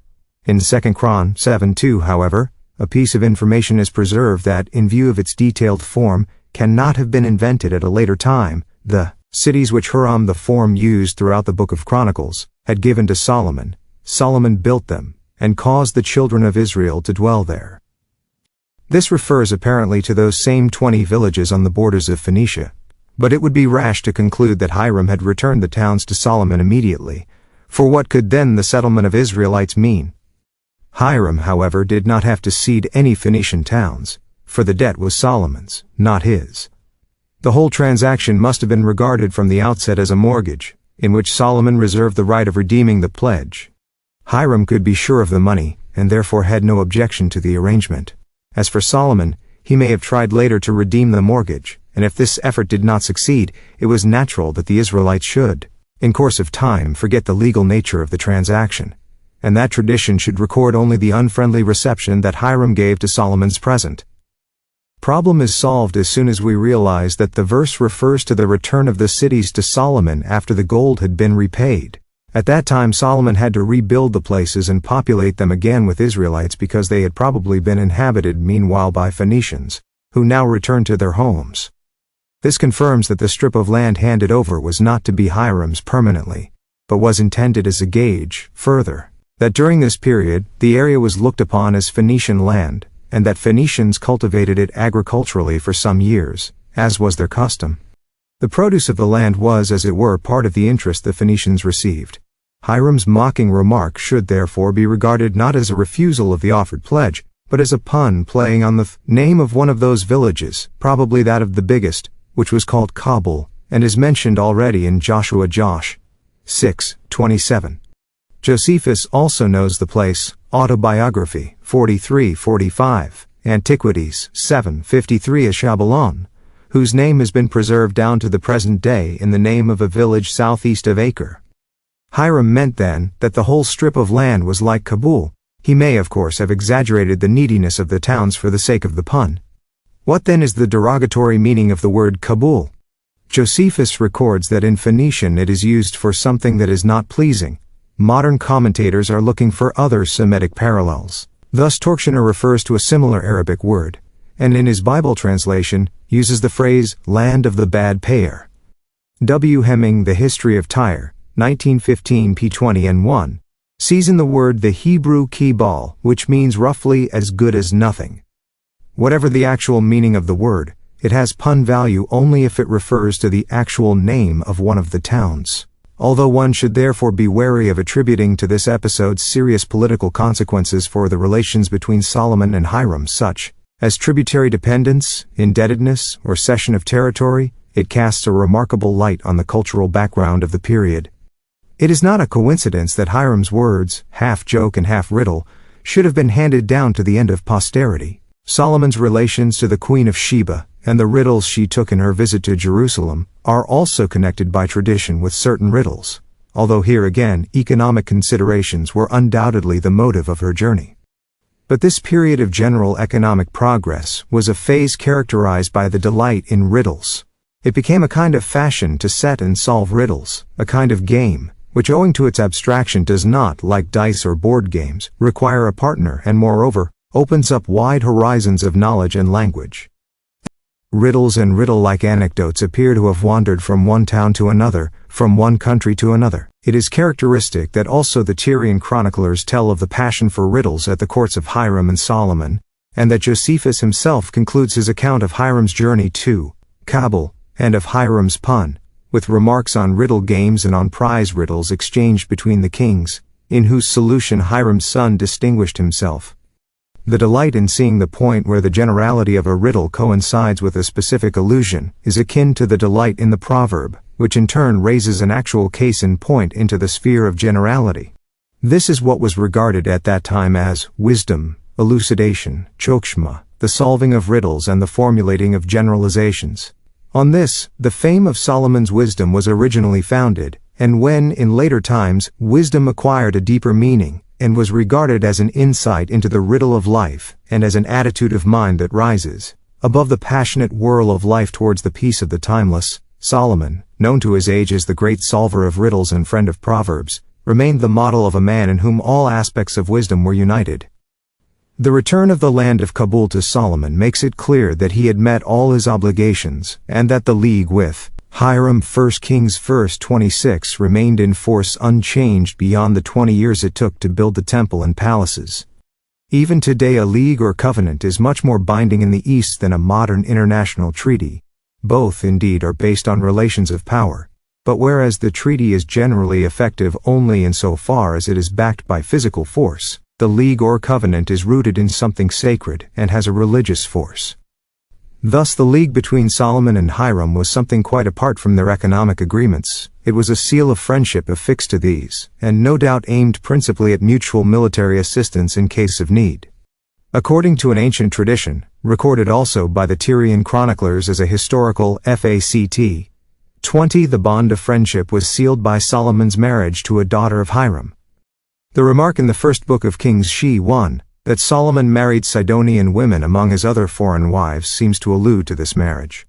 But this verse speaks first of Pharaoh's daughter as his wife, and then, in the plural, of Moabite, Ammonite, Edomite, Sidonian, and Hittite wives. The place assigned to the Sidonian women in this series, and the use of the plural form, do not lend much weight to such an interpretation.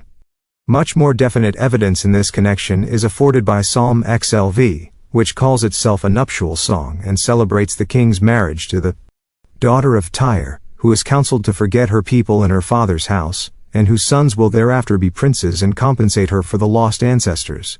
The atmosphere of the psalm is at times reminiscent of the Song of Songs, 22 The king, God's anointed, the righteous judge, the terror of his enemies, steps out of his ivory chambers, and the bride is adorned with ornaments from Ophir. This psalm must refer either to the court of Solomon, or to that of Ahab, who built an ivory palace in Samaria 100 years later. 1 Kings 20:39 precious fragments of it have been found, and whose wife Jezebel was also the daughter of a king of Tyre. But also in Solomon's throne room, ivory had been used, 1 Kings X:18, and the express reference to Ophir, that land of gold whether Solomon and Hiram jointly dispatched their ships, is obviously intended to cast a magic splendor on the alliance of the two royal houses. For the word Ophir occurs in the historical books only where Solomon's maritime expeditions are recounted, or recalled, for example 1 Kings 49.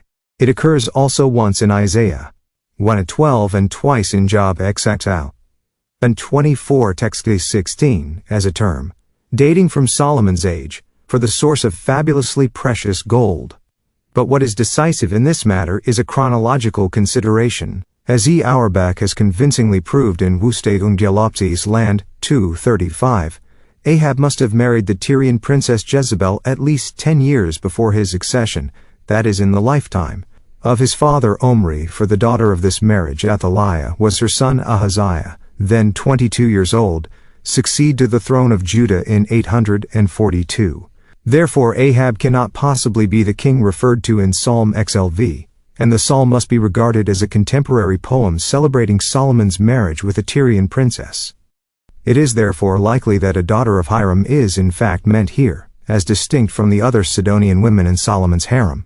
The marriage was again of a political character, but this time the bride's father had been a close friend of his for many years past.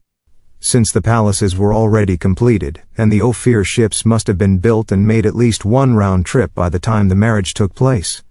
Now the palaces were finished 20 years after the foundation stone of the temple had been laid, and the first expedition to Ophir cannot have set sail before the end of this period, since otherwise Solomon would not previously have had to borrow so much gold from Hiram. Thus the marriage with Hiram's daughter must have taken place about the year 945, that is shortly after the death of the first chief wife, Pharaoh's daughter. The Tyrian princess may have assumed the rank of the new chief wife and have occupied the same palace. The psalm, in any case, hints at the special importance of the bride, and expresses the wish that her sons may succeed to the throne. This wish was not fulfilled. According to the authorities consulted by Josephus against Apion, I:18, Hiram only attained the age of 53. He probably died in 941 BCE, having reigned, as we learn from the same source, for 34 years. These dates fit in very well with our chronology of the events in Solomon's reign. The peace on the northern frontier of the kingdom, reinforced as it was by the alliance with Hiram, could not be impaired by certain disturbances in the little Aramean states north and east of the Lebanon. These disturbances were unpleasant but not dangerous for the peace in general, and for Solomon's internal plans. In post-Solomonic times they came to be regarded as marking the rise of an important hostile neighbor, the town of Damascus. Since the times of David, Damascus had, as mentioned before, been tributary to Jerusalem. In this little oasis city, there was an Israelite garrison to guard the routes from the Palestinian Phoenician coasts, as well as those from Egypt across the land east of Jordan to Mesopotamia. Previously the city had belonged to the Aramean king Hadadezer of Zobah on the upper Orontes, when the latter had lost his best troops and one of his generals, Shobach, in a war against David, and had then himself been beaten in another war. His endeavors to extend his sphere of power eastward appeared to be finally quelled. Moreover, some of the Arameans, such as those of Geshur and Hamath, had always won in their lot with David. Hadadezer never recovered from his defeat, but one of his generals, Rezon, whose father bore the Hebrew-sounding name of Eliada, could not reconcile himself to being a subject of the Israelite kingdom. He gathered round him the political malcontents, rose up against his king, and finally had to flee from Zobah. In the west, the road to Phoenicia was closed to him, in the south were the Israelites, and in the north the Hittites. Thus he had to turn east, to the Syro-Arabian desert, where he roamed for many years with his troops as a freebooter. After the deaths of David and Joab, he ventured to come forward, and, being a man of military experience and unquestionable political ability, he aimed at once at Damascus. He made himself master of the city, drove out the Israelite garrison and proclaimed a new Aramean kingdom of Damascus. There is no direct account of Solomon's attempts to regain the lost province. At first he probably did not take the loss of this oasis very seriously, and did not consider it worth launching a campaign across the desert so far from his actual territory. But when other Aramean states, probably encouraged by the intrigues of Rezon, who began to feel more and more secure, also sought to rise against Jerusalem, Solomon immediately went into action, occupied Hamath in the country of Zobah, 2 Chron, 7:3, and fortified Tadmor, Ibid, 4, that is Palmyra, high up in the north, thus making good the strategic and commercial loss of Damascus, as the route from Damascus to Mesopotamia led through Palmyra.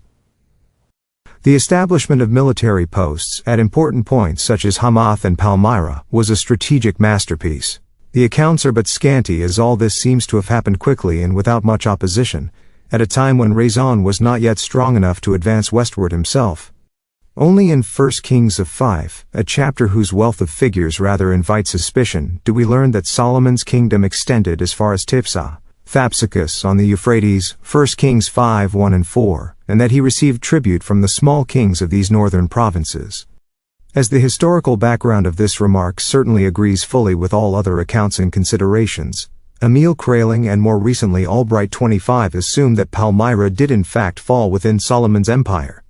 Thus Israel's territory was larger now than under David, in spite of the loss of Damascus, which remained a painful sore in the body of the state. Both Hadad and Rezon are called Satans, that is, haters of Solomon. Rezon is further described as Satan of Israel, and it is expressly added that he was one of those that abhorred Israel. This is the same abhorrence the Egyptians are said to have felt towards the Israelites shortly before the Exodus, Exod 11:12. In the case of the Egyptians, Amalekites, Philistines, etc., their hostility is always represented.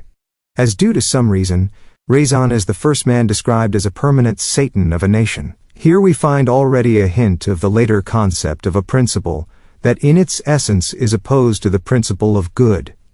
At the summit of the economic and spiritual development of the Jewish nation under Solomon, there appears for the first time in history the hatred of the Jews as a satanic principle. For Solomon, the new king Rezon was merely a distant troublesome neighbor, of whom he could never afford to lose sight.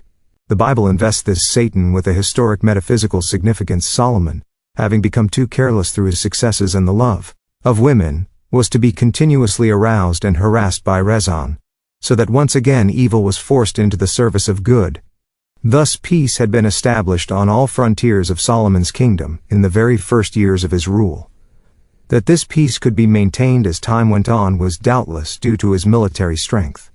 In the previous chapter we have mentioned that he unified the organization of the standing army, which David had created, by appointing one supreme commander, Benaiah.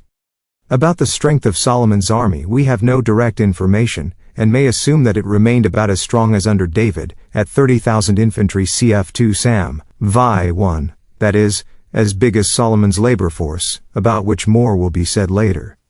Only a fraction of this number were actually under arms, because work on public buildings and farm work required a considerable share of the available manpower.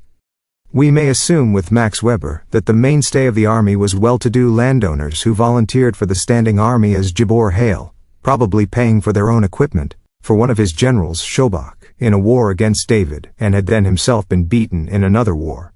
His endeavors to extend his sphere of power eastward appeared to be finally quelled. Moreover, some of the Arameans, such as those of Geshur and Hamath, had always won in their lot with David. Hadadezer never recovered from his defeat, but one of his generals, Rezon, whose father bore the Hebrew-sounding name of Eliada, could not reconcile himself to being a subject of the Israelite kingdom. He gathered round him the political malcontents, rose up against his king, and finally had to flee from Zobah. In the west, the road to Phoenicia was closed to him, in the south were the Israelites, and in the north the Hittites. Thus he had to turn east, to the Syro-Arabian desert, where he roamed for many years with his troops as a freebooter.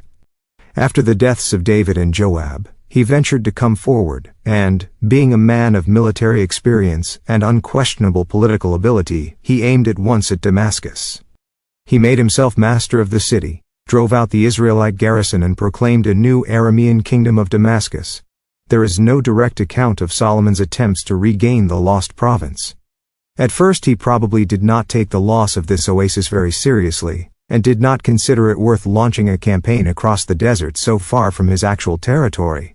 But when other Aramean states, probably encouraged by the intrigues of Rezon, who began to feel more and more secure, also sought to rise against Jerusalem, Solomon immediately went into action, occupied Hamath in the country of Zobah, 2 Chron. 7:3, and fortified Tadmor, Ibid. 4, that is Palmyra, high up in the north, thus making good the strategic and commercial loss of Damascus, as the route from Damascus to Mesopotamia led through Palmyra.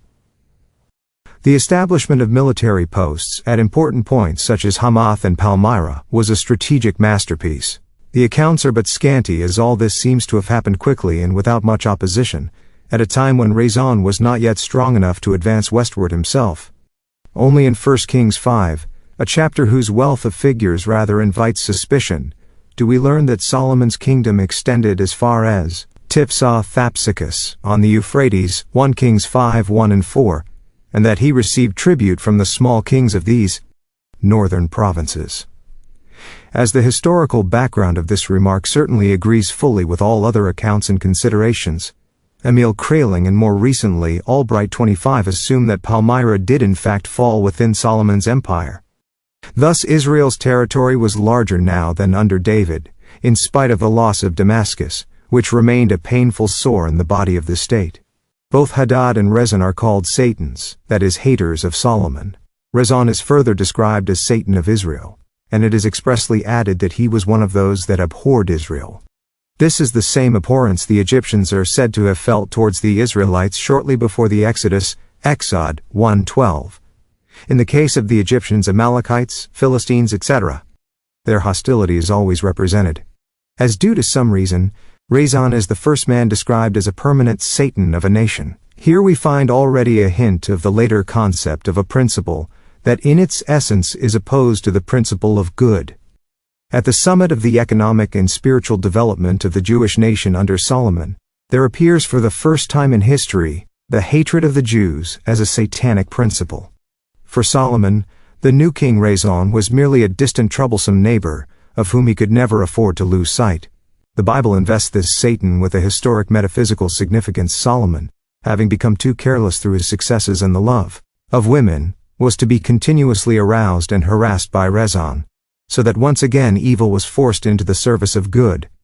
Thus peace had been established on all frontiers of Solomon's kingdom in the very first years of his rule. That this peace could be maintained as time went on was doubtless due to his military strength.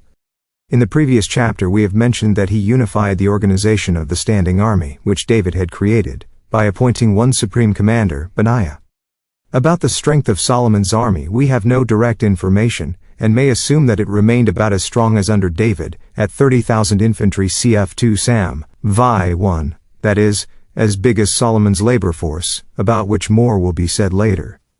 Only a fraction of this number were actually under arms, because work on public buildings and farm work required a considerable share of the available manpower. We may assume with Max Weber that the mainstay of the army was well-to-do landowners who volunteered for the standing army as Gibor Hale, probably paying for their own equipment. These were most easily replaced at home by hired laborers. But the greater part of the force was destined for the reserve. The subdivision of the army into units of 50, 100 and 1,000 men, each with its own commander, was probably based on foreign models, as is indicated by the decadic numbers. Such units are mentioned in old passages on Saul, for example 1 Sam, 16:13, later on in David's reign, and again a long time after Solomon 2 Kings 9. But what was entirely new in Solomon's reorganization of the Israelite army, as is borne out no less by excavations than by the texts, was the introduction of chariots and steeds.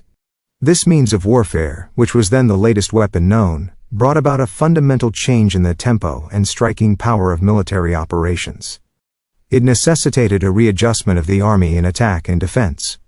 The example of Gezer showed that the new arm could not be so quickly introduced, and the finds at Megiddo confirm the high figures of chariots, horses and horsemen quoted in the sources. It follows that Solomon's plan to secure his state against foreign aggression was based from the very first on the introduction, on a very large scale, of these new weapons. This may have been one of the motives for his alliance with Egypt. He must have felt inferior to his neighbors, as long as his fleet of war chariots was not equal to theirs, the chariot being known not only in Egypt but also in Mesopotamia. The Egyptians had probably perfected it technically and set up the best studs so that Solomon could trade Egyptian chariots and horses to Asia Minor. But the Egyptians themselves had probably learnt about the new weapon from the peoples that had emerged from Asia Minor, probably since the time of the Hyksos. 29.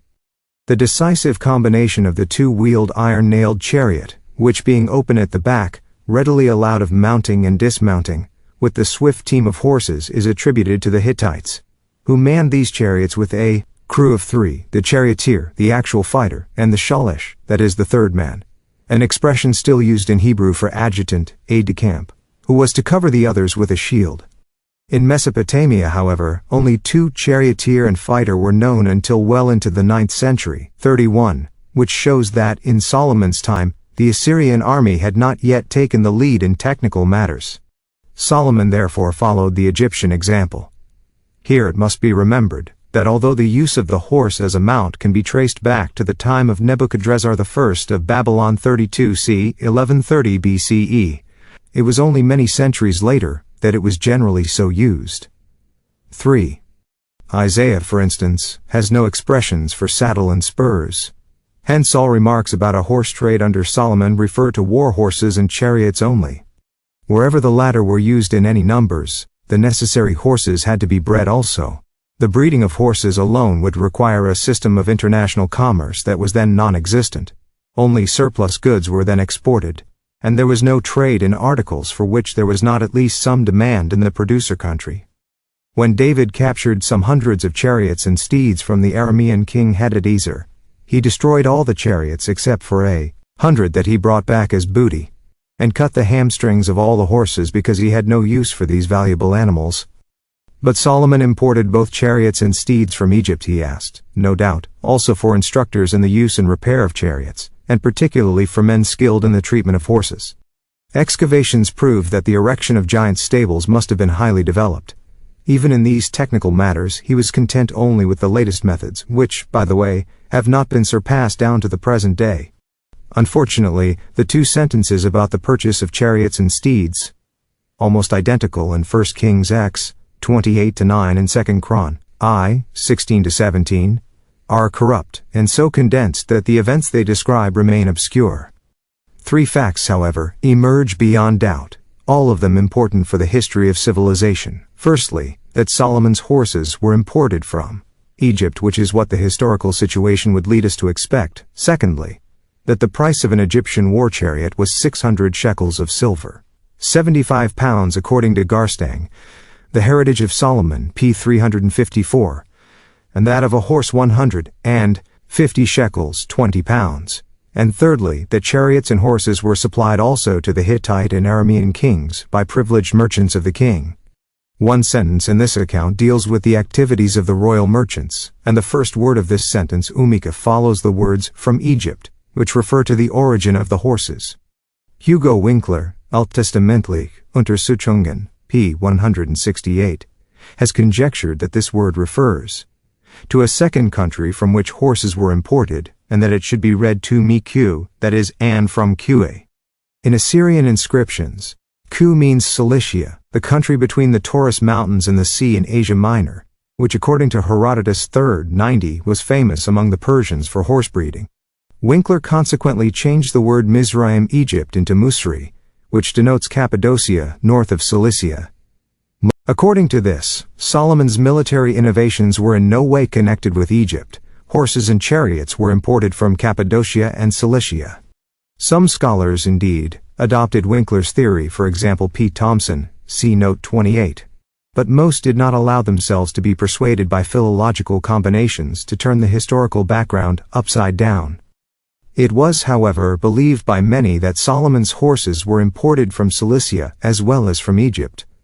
Albright op. Ct. p. 135, goes a step farther, and suggests that chariots were imported from Egypt and horses from Cilicia, and that Solomon at the same time negotiated the export of Egyptian chariots to Asia Minor and of Cilician horses to Egypt, thus making himself indispensable to both states. There are many objections to all these assumptions. In the first place, the original vocalization of the obscure word umikue suggests that it does not refer grammatically to Egypt. 35. And even if the exact meaning of the word should have been lost after a few centuries, 36, its repetition shortly afterwards shows that, in the original form, a new sentence started after the word Egypt. Further, Solomon was mainly concerned with the purchase of horses and chariots for himself, and with obtaining instructions for their use and care.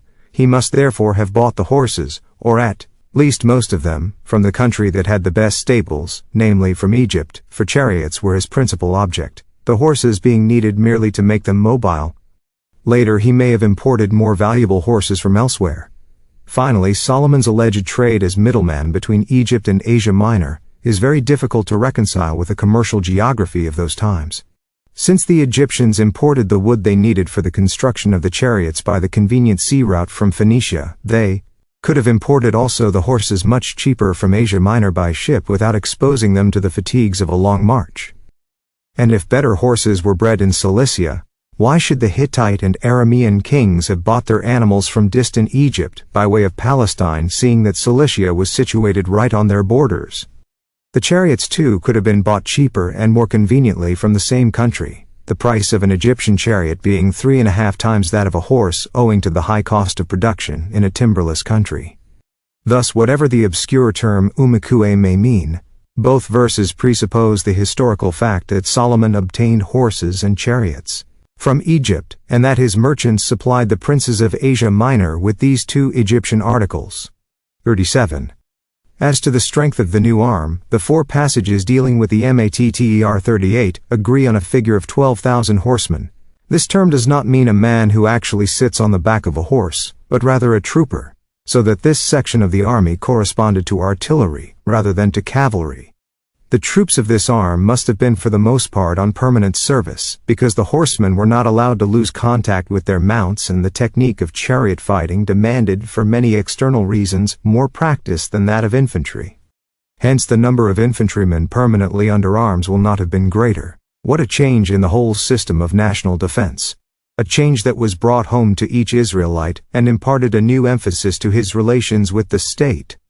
Despite the increased financial burden, the people must have felt compensated by the greater security that the high mobility of such troops afforded to their property and to the trade routes. Of the 12,000 horsemen, the charioteers had the special care of the horses. If a chariot was manned by 3 men, we arrive at a figure of 4,000 charioteers and 2,000 horses. There was also an equal number of horses kept in reserve and for trading purposes. Chronicles confirm that the number of horses amounted to 4,000. Whereas the Book of Kings speaks of the tenfold number, which cannot possibly refer to the actual number of horses in Solomon's army. The number of chariots is given in both sources as 1,400, so that there were 1,200 horses available as reserves and for trading, as well as a first and a somewhat smaller second reserve in charioteers. 39. Figures, which present a plausible picture, are confirmed by the excavations of Megiddo. On the hill of Megiddo, within the old fortress itself, to which one ascends on a basalt-paved ramp dating from Solomon's time, one finds on 2 different sites the remains of stables, which according to the easily recognizable layout, accommodated 450 to 800 horses and 150 to 60 chariots. The architects who reconstructed a model of the stables on the basis of the ground plan and the remaining ruins were struck by the aesthetic and practical nature of the design. The picture is as follows: a large rectangular court paved with limestone and loam, firmly stamped into the grooves between. In the middle a water tank, still preserved, built of well-hewn stones and holding about 370 cubic feet of water. 2. Round the tank there was a special pavement of small stones as a protection against splashing water. On one side of the court were the stables. They occupied a single building, divided by internal walls into 5 compartments, each of which formed a unit, and had a separate entrance from the court. From this entrance there ran a straight path, 10 feet wide, right through each stable to the opposite wall, right and left of the pathway, which was paved with limestone. The animals stood behind stone pillars. And between the pillars, each horse had a stone trough. In this way, troughs and pillars formed a kind of wall, running to the right and left of the center pathway, which the horses were facing. The space for the animals was likewise 10 feet wide and paved with small pebbles. From the middle of the pathway one had access to the sections where the horses stood. Feeding was therefore done from the center pathway, which also offered quick access to each animal. The problems of ventilation and lighting must have been difficult to solve, for the opening at the entrance can scarcely have been sufficient for the number of animals kept in each unit. The difficulty may have been overcome by resting the roof on low pillars. In any case, it appears that lighting and ventilation were arranged from the roof. The chariots were kept in a different part of the court, when a division of these troops, fully equipped with horses, which were then still unshod, raced out of the city gates into the plain. There, drone must have struck the people of the time in the same way as the thunder of bomber aircraft racing over the roofs strikes us today.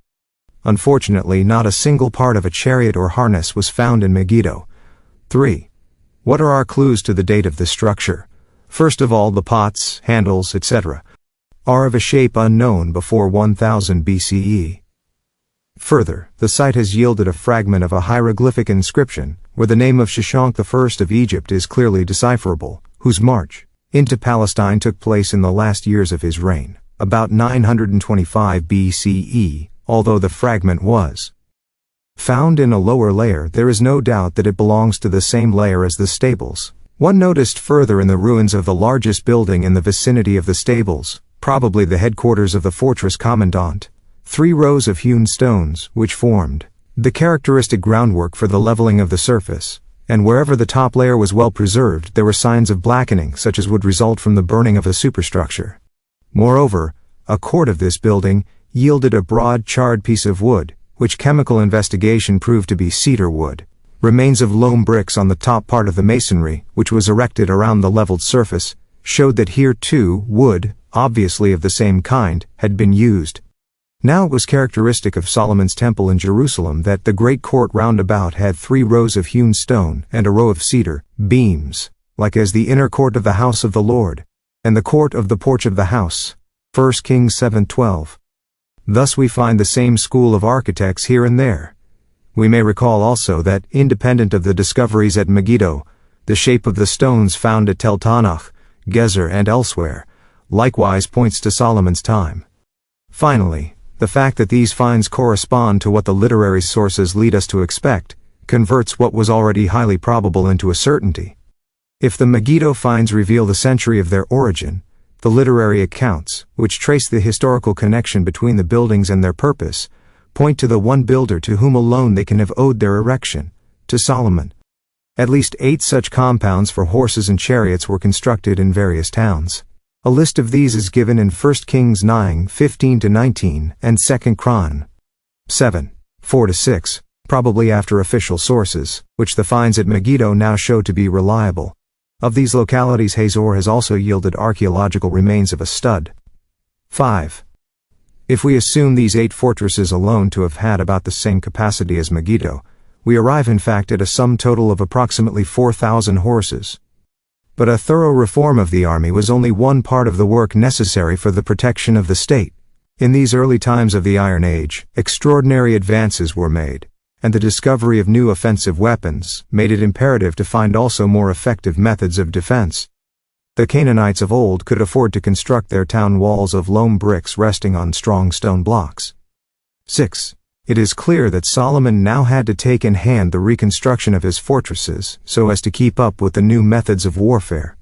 This change from bricks, or at best, coarse masonry, to well-hewn ashlars, is seen in the excavations at Gezer, as well as in those at Megiddo and Tanakh, and best of all in Albright's excavations at Gibeah, in the layer dating from Saul's time, ashlars were still unknown, whereas the following layer shows the first hewn stones.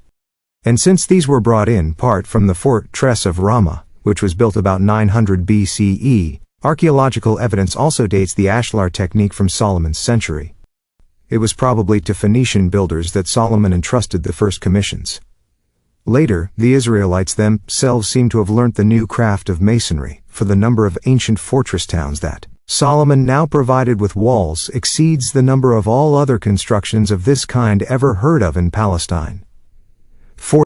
In order to get an idea of this wall structure with its large close-fitting square stones and smaller ones often fitted in between, one may compare the lower rows of the Wailing Wall in Jerusalem. Although this wall comes from Herod's temple, other finds leave no doubt that old stones of Solomon's time were here reutilized.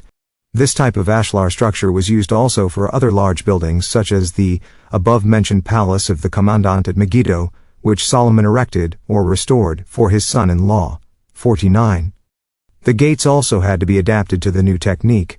Throughout the Near East, they were now built in such a way that even when the enemy had stormed the outer gate, he found himself again surrounded by walls. Here he was up against another gate, and squeezed into a narrow space, was attacked from side walls provided with turrets. This system was found in Megiddo, Gezer, and elsewhere. Horses and chariots required better highways. Donkeys and mules with their firm and wary steps were scarcely in need of well-kept roads. But horses driven at a rapid pace and iron-wheeled chariots, not easy to bring to a standstill, demanded a better carriageway, especially in mountainous districts. We have no ancient accounts about this, and whatever Solomon may have achieved in the way of road building was destroyed through neglect in later times. Josephus records Antiquities 7:7-4 that Solomon did a great deal to maintain the roads of the country, and had the highway leading to Jerusalem paved with basalt.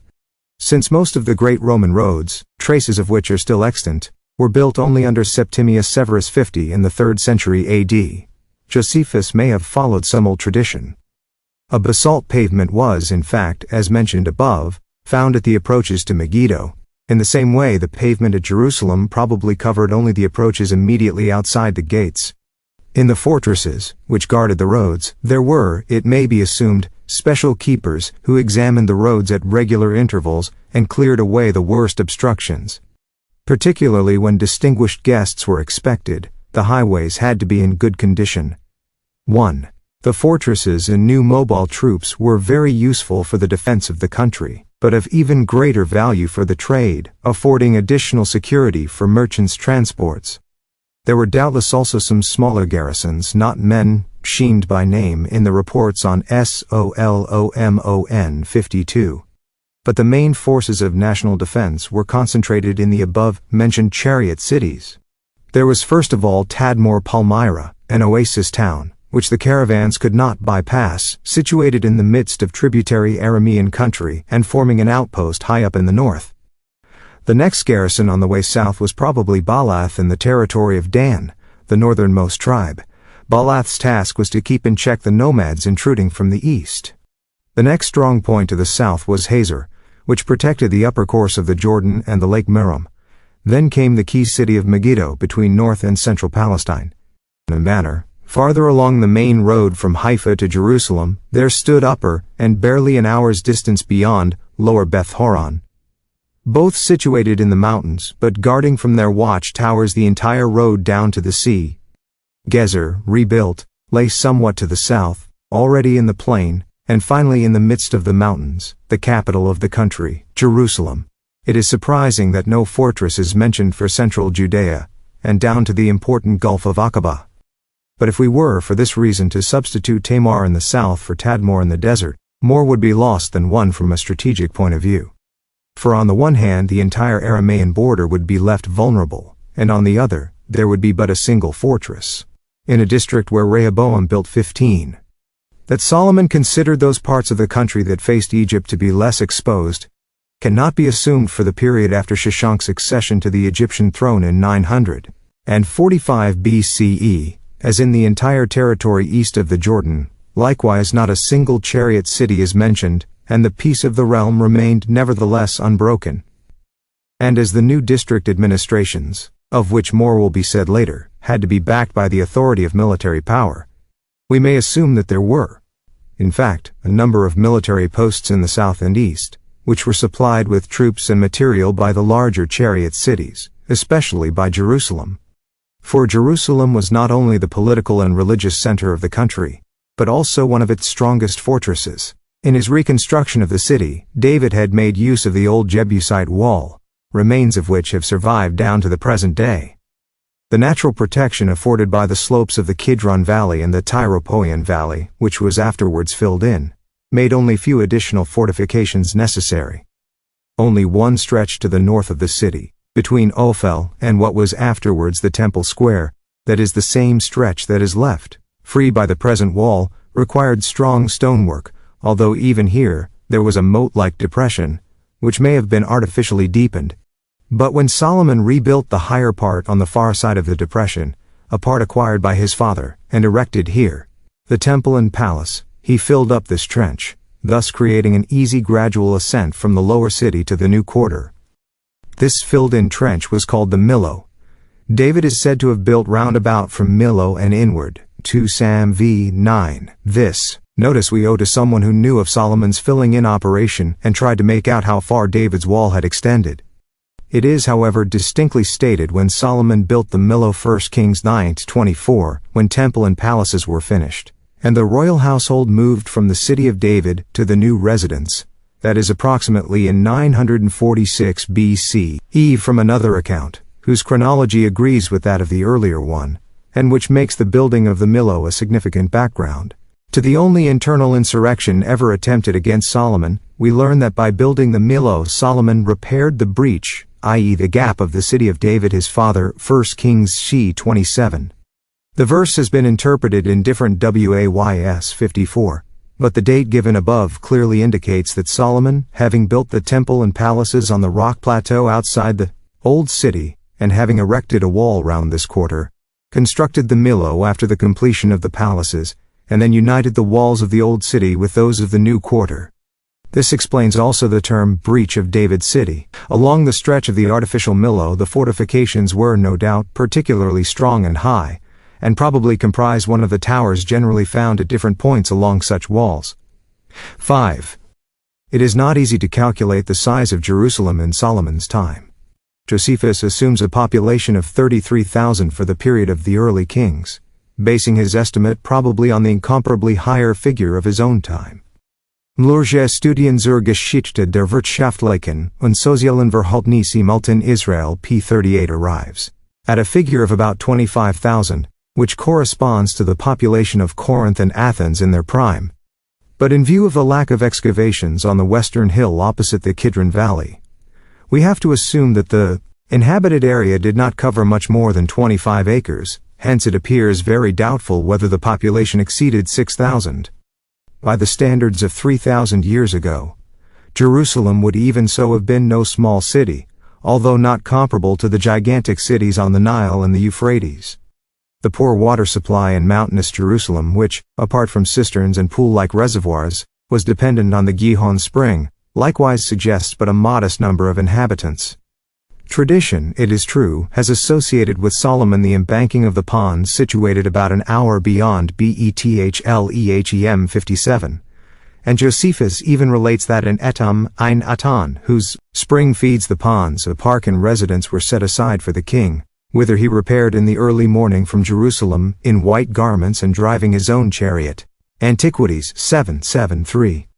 But to assume that Solomon already conveyed the water from there to the capital would credit him with a technical skill met with only some centuries later, though still before the EXYNLE 58, when the population of the city was many times larger. Solomon's wall, then, surrounded the Temple Hill and the old city of David, but probably nothing of what is now known as the Old Quarter of Jerusalem. The site of the stud was probably not far from the Millo, for it was on this side that the horse gate was situated 59, and here, between the buildings of the palace and the city proper, was the most suitable place for it. At the time when Solomon was building the Millo, and the king personally supervised the buildings and the builders, as we learn from a brief remark 1 Kings 28, he was impressed by a young man who had probably been seconded from the army for some sort of post as inspector of works. This soldier's name was Jeroboam. He served as a Gibor Chael and must therefore have been one of the landowners who provided their own equipment. He came from the mountains of Ephraim 61. His father Nebat was no longer alive, and his mother Zeruiah had probably remained behind with her older sons, for otherwise Jeroboam would have been exempt from military service. What pleased Solomon about the young man was probably his skill, his quick grasp, and particularly the authority he commanded with those around him. It was such men that Solomon wanted to organize the levies for public works. Jeroboam soon made his career. The king put him in charge of public works among his fellow tribesmen, that is in Ephraim and Manasseh west of the Jordan, in the house of Joseph as it was officially called. Jeroboam left Jerusalem and returned home, an influential official, who controlled the fate of everyone in his province. His gift of appealing to the genuine feelings of others without himself sharing these feelings was from now on to be of great use to him in winning followers and dominating them. Thus he won over the old religious circles of Shiloh, who were no doubt dissatisfied with Solomon's religious liberalism, and yet, later on, when it served his ends, he advocated pagan image worship. Thus he, himself a taskmaster, later on opposed Rehoboam's labor demands. Thus, having failed to make himself master of the new temple at Jerusalem, he set up golden calves in Dan and Bethel, declaring them to be ancestral gods. Jeroboam was certainly capable of wrecking the unity of the empire, but 2 years after his death, his whole family was wiped out. While Solomon was alive, not even a man like Jeroboam succeeded in staging a successful revolt, although, as a result of taxes and forced labor, there was much more food to nourish internal rebellion against Solomon than there had been under David. Yet David was brought to many a critical pass in his own house and kingdom by revolts that he could hardly have coped with alone. In this Solomon was superior to his father. Scarcely had Jeroboam, as the report significantly puts it twice, lifted up his hand against the king, when the whole uprising, which must have been supported by wide circles, was quelled, and Jeroboam had to flee the country in order to save his life. It is not unlikely that Jeroboam, shortly before leaving Jerusalem, approached the circles connected with Eli's old sanctuary in Shiloh. These no doubt remembered well how Solomon had banished Abiathar, the last of Eli's descendants, and both the rise to power of the temple priesthood in Jerusalem and the growth of pagan cults must have stirred up opposition also in other old religious circles. Nathan's pupil had gone his own way. Ahijah of Shiloh, the spokesman of these religious circles, whom tradition places in the ranks of the prophets like Nathan and Gad, had made a secret pact with Jeroboam against Solomon, though, as the legendary narrative REPORTS 63. This pact was not to come into force until such time as the succession to the throne was due to be decided. Nevertheless, Jeroboam's claim to the kingdom had thus been sanctioned. He seems to have very soon found followers among the malcontent political circles in Ephraim. Presumably he made all kinds of promises to the leaders, and the popular slogan he used, which would appeal to the masses, was an alleviation of taxation if ever the scepter should be in his hands. It is this way these demands came to be pressed upon Rehoboam before the election, but even before Rehoboam had been approached, and his answer, given only after long hesitation, was by no means a foregone conclusion. They had already recalled Jeroboam, who would not have renounced his claims even if the demands had been accepted. From the manner in which Jeroboam went about his office, Solomon seems to have guessed what his intentions were, and as soon as he had clear proof of the intended revolt, he probably summoned Jeroboam to Jerusalem in order to arrest him there and sentence him to death. For had the king ordered his arrest on the spot, he would hardly have escaped. But as it was, Jeroboam scented the danger and fled to Egypt. There the old dynasty had meanwhile been overthrown by Sheshonk, the leader of the Libyan mercenaries. Jeroboam was therefore quite right in looking to the troubled soil of Egypt for the support of a powerful foreign ally in his fight against Jerusalem. Just as Hadad had been welcomed in Egypt some decades earlier, so this refugee was received here with open arms, and by a much more warlike king. 6.3. There can be no more objective testimony to the high military reputation of Solomon's kingdom than the fact that the aggressive and rapacious upstart of Great Egypt would not be drawn into a war against Solomon despite the intrigues of Jeroboam. And it is likely that Jeroboam not only assured him of the support of his following, but also betrayed the military secrets of Solomon's fortifications, especially those of Jerusalem. Yet a few years after Solomon had died, Sheshonk did in fact invade Palestine. Today we know from excavations that Jeroboam's kingdom itself was not spared by this invasion. Jeroboam's attempted revolt, the only one that ever threatened the internal peace of Solomon's reign, vanished from the firmament like a summer storm. But it gave warning of dangers that only a very firm hand could hold in check, and this firm hand was well known at home and abroad.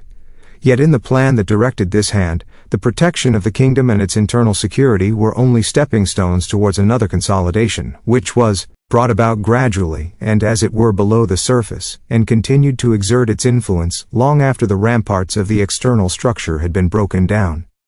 Chapter 7. The architect of his people.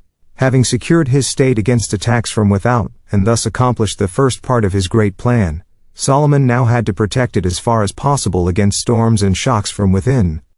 Up to that time, the nation had been but a group of tribes, which had placed a military commander at their head. Henceforward, the urge towards political unity would have to assert itself without being roused by a common threat from without. The state had to be developed into a peacetime institution. David had already taken important steps in this direction. True, he looked upon the matter primarily from the military point of view, as the aforementioned census of the population clearly shows. But conditions in the country were such that the various tribes and peoples had to be enlisted for public services, and supervised by a central administration, appointed by the king. Now it was no longer the council of city elders or the assembly of elders of the tribe who were the highest authority in matters of administration and justice, but a body of officials answerable to the king. The fact that Solomon took over David's officials shows that here in fact, a new class had come into being. It was also very important that already under David the high priests were appointed by the king, and in this way all priests became royal officials. As far as religious decisions were concerned, the king doubtless left the priests a free hand, but as far as their political influence went, they were to remain tied to the royal house. On the other hand, the entire priestly class gained enormously, both economically and in its organization, through the support of the state. It is striking that in the two lists of David's officials 2 Sam 7:16 XX 23, as well as in the list of Solomon's 1 Kings 4:2, not only high priests but also other priests are mentioned as officers appointed by the king. What was their function? The tradition points to 2 facts. First, they must have occupied a special position vis-à-vis the other priests though, not in liturgical matters, which were left entirely to the high priests. Moreover, they stood in particularly close relationship to the king. Under David this office was held at first by 2 of his own sons, and later by a certain Ira, a Jerite of the tribe of Manasseh, who is expressly called a minister unto David. Solomon conferred the office upon Nathan's son Zabud, who bore the official title, Friend of the King, a title that originated in Egypt. All these were descended from tribes other than Levi, and although the kings themselves claimed the right of priestly authority on certain state occasions, it is nevertheless surprising that non-Levites should have been admitted to the hierarchy of Jerusalem. We have mentioned before how strenuously the Danites had tried many years previously to obtain a legitimate priest of the tribe of Levi. These state-appointed priests were certainly not private chaplains to the king, since to this office the king would certainly have appointed a Levite. But the duties of these special priests were apparently to supervise the entire class of priests in their capacity as public officials, and to provide a liaison with the king and the state council. Hence the occupants of this office did not have to come from the ranks of the Levites, but the king delegated to them his royal privilege of priesthood. One must not therefore generalize and assert that David and Solomon appointed their priests as they pleased. We have here rather an appointment to a definite office, which was afterwards abolished, for the Septuagint leaves out the word priest, where it speaks of Zabud, and hence no longer realizes that the term Friend of the King was an official title. Moreover, Zadok's son, Azariah, who is mentioned at the head of the list as a simple priest, was in fact high priest, and had succeeded to this dignity on the death of his father. 5. What is important is that on this evidence, Solomon's temple must not be looked upon as a royal palace chapel, after the fashion of many Egyptian and Assyrian temples. For such a purpose the king would have had no need of both a high priest, and a specially appointed priest, in the ranks of public officials. For the administration of the king's private property, special officers were in fact appointed, and a list of them has been preserved 1 Chron, Sepsins, 25-31. But a clear distinction is made between these officers and the public officers. As in every monarchy, the state property was of course subject to the king's management, but the bare enumeration of public officers is enough to show that the temple and its construction did not figure in Solomon's plan as an accretion to his personal power or an expansion of crown property, but as a national undertaking affecting the entire state. In addition to the officials of the priesthood and the commander-in-chief of the army, even in the late list of Solomon's reign, it is still Benaiah who holds this rank. We find 5 leading civil dignitaries as against the 3 created by David. The Maskir Jehoshaphat seems to have held an office akin to that of the Grand Vizier, since the whole organization was obviously based on the Egyptian model. Nothing definite can be gauged from the title itself, reminder, recorder, but the other office that might be expected to correspond to that of the Grand Vizier, that of Sofer scribe state secretary, was filled by two men, Elahoreph and Ahijah, and hence did certainly not carry the rank of prime minister. We may assume that the division of the duties of the Sofer was due to the incomparably wider scope of Solomon's foreign policy, and that the Minister for Cultural Affairs and the Minister for Foreign Affairs, if still identical in designation, had in fact already been assigned their separate spheres. Adoniram, David's Minister of Finance, held this office also under Solomon. It is said that Adoniram was over the levy. Now we know that both in Egypt and in Mesopotamia taxes were paid either in kind or in service on public works charges. The same applied to the Jewish state, at any rate from the time of Solomon.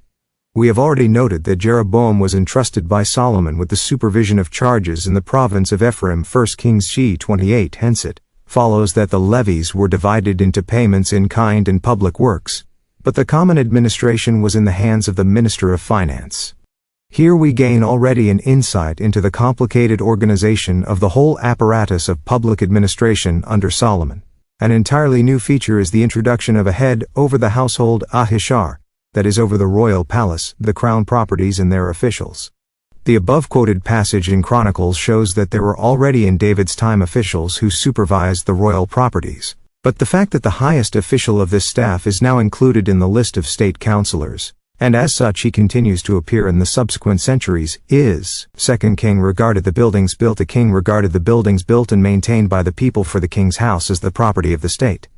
The compulsory labor required of the people was therefore not the work of slaves for a master, but, like their work on the fortifications, a way of paying taxes.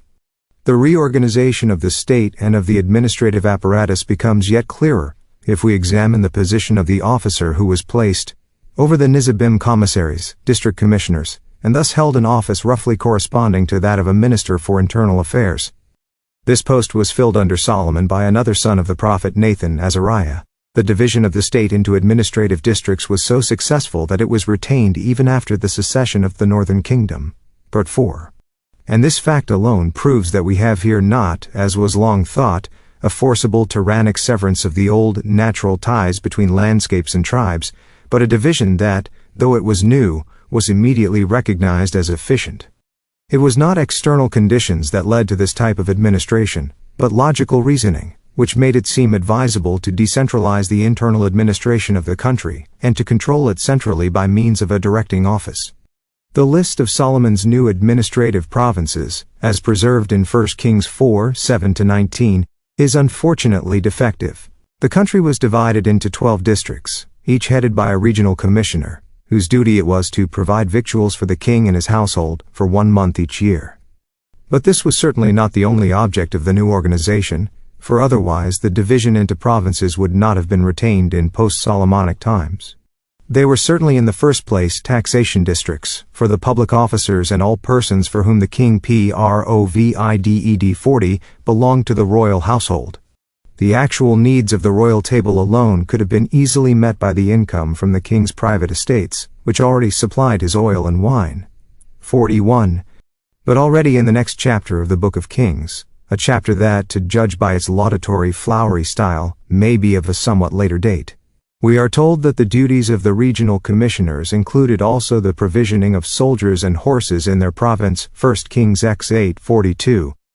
We may therefore assume that the 12 officers controlled the entire civil administration of their provinces, including the judicature and the council of the elders, for their title Nazib, which was current from the time of the Philistine overseers. 1 Sam X 5:4 means representative of the central power, governor. The principal officers in the central government at Jerusalem had the title of Sar, Prince, 1 Kings 4:2. Once we have recognized what the duties of the governors really were, we shall be able to answer a vexed question, which still gives rise to all kinds of conjectures. Why is there among the 12 governors none for the cities of the tribe of Judah? One often hears it said that in his heart Solomon felt himself as much a king of Judah as David had done, and that therefore, like a true desert, Chieftain 43, he favored his own tribe and spared them taxation.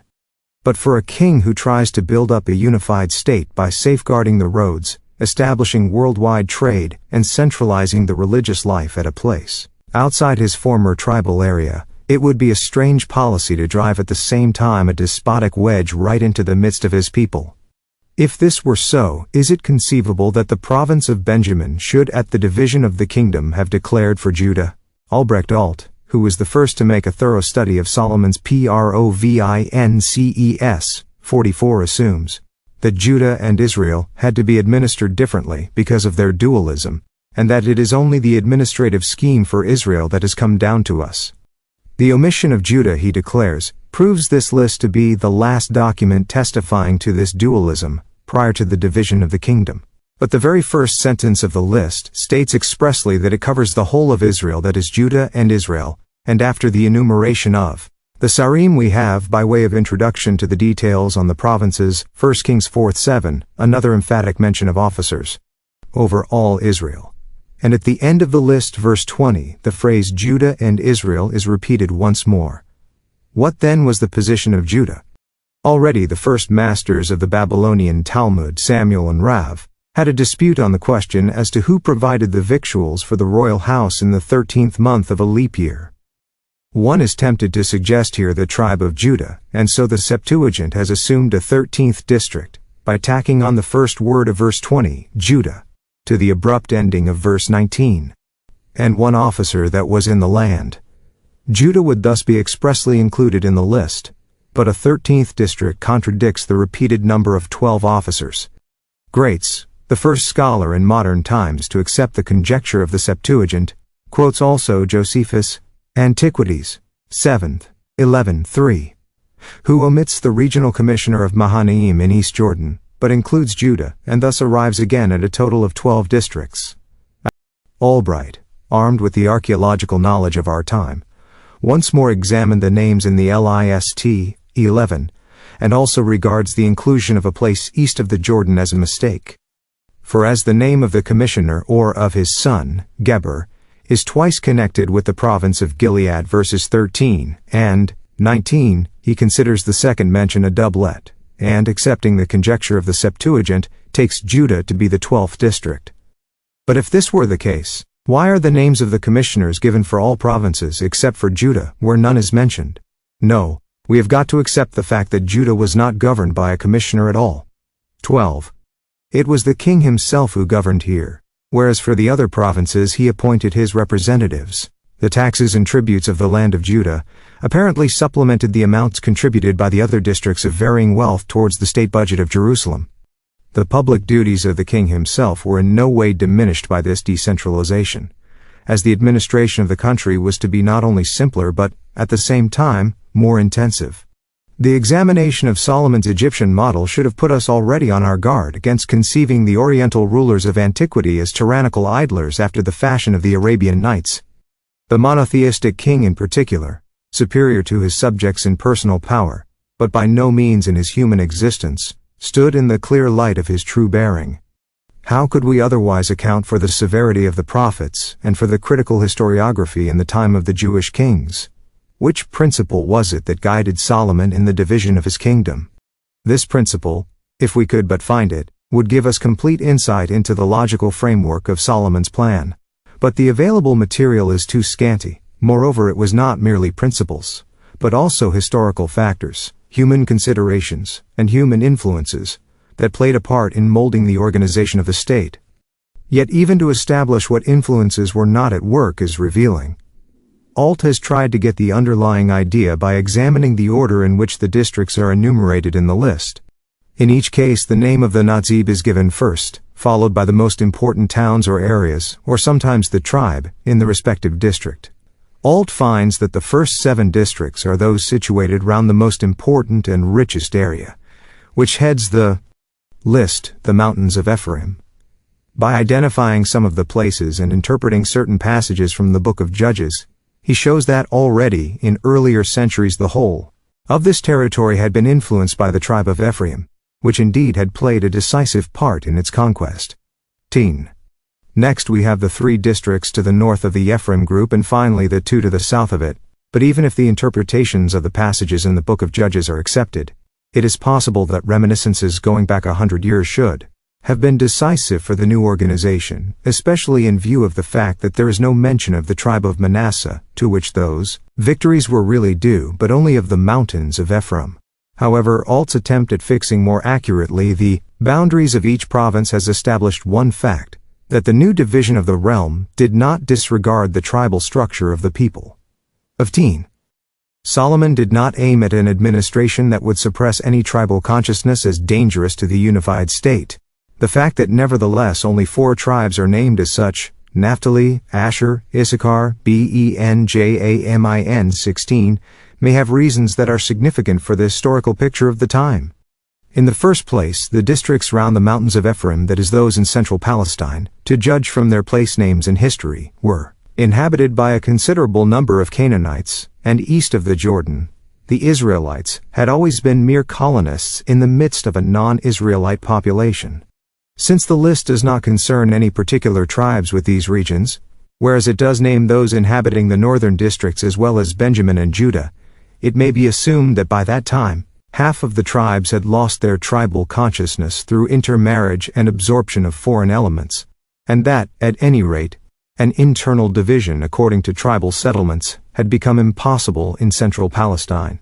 In the north, Dan and Zebulun were probably no longer dwelling within well-defined boundaries, nor was the tribe of Gad in the east, and the mountains of Ephraim were probably inhabited mainly by Ephraimites, and men of Manasseh, as the description of Jeroboam's appointment as head over all the labor of the house of Joseph 1 Kings c. 28 would seem to suggest.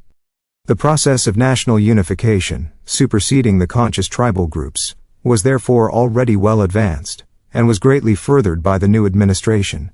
Another fact also emerges from a survey of the new organization. The Israelite kingdom covered a compact, well-defined territory. Beyond this state unit proper, a relative independence seems to have been conceded to the Philistine cities on the coast south of Dor, as well as to the Moabites and Ammonites east of the Jordan, and to the small Aramean states north of Palestine. All these states, as has been pointed out in the previous chapter, were to some extent tributaries of Jerusalem. In the center of this whole territory there was thus one strong state with a homogeneous though multiform population. In his ambitious attempt at decentralization, Solomon required particularly reliable officials. Indeed, 2 of the governors named in the list were his sons-in-law, Ben-Abinadab in Dor, the husband of Taphath, and Ahimaaz in Naphtali, who had married Basemath. Both of them were assigned provinces that, being situated rather far from Jerusalem, 17 had to be in firm hands. Security and justice, overlapping in many cases, yet having also their separate spheres, demanded each its own organization.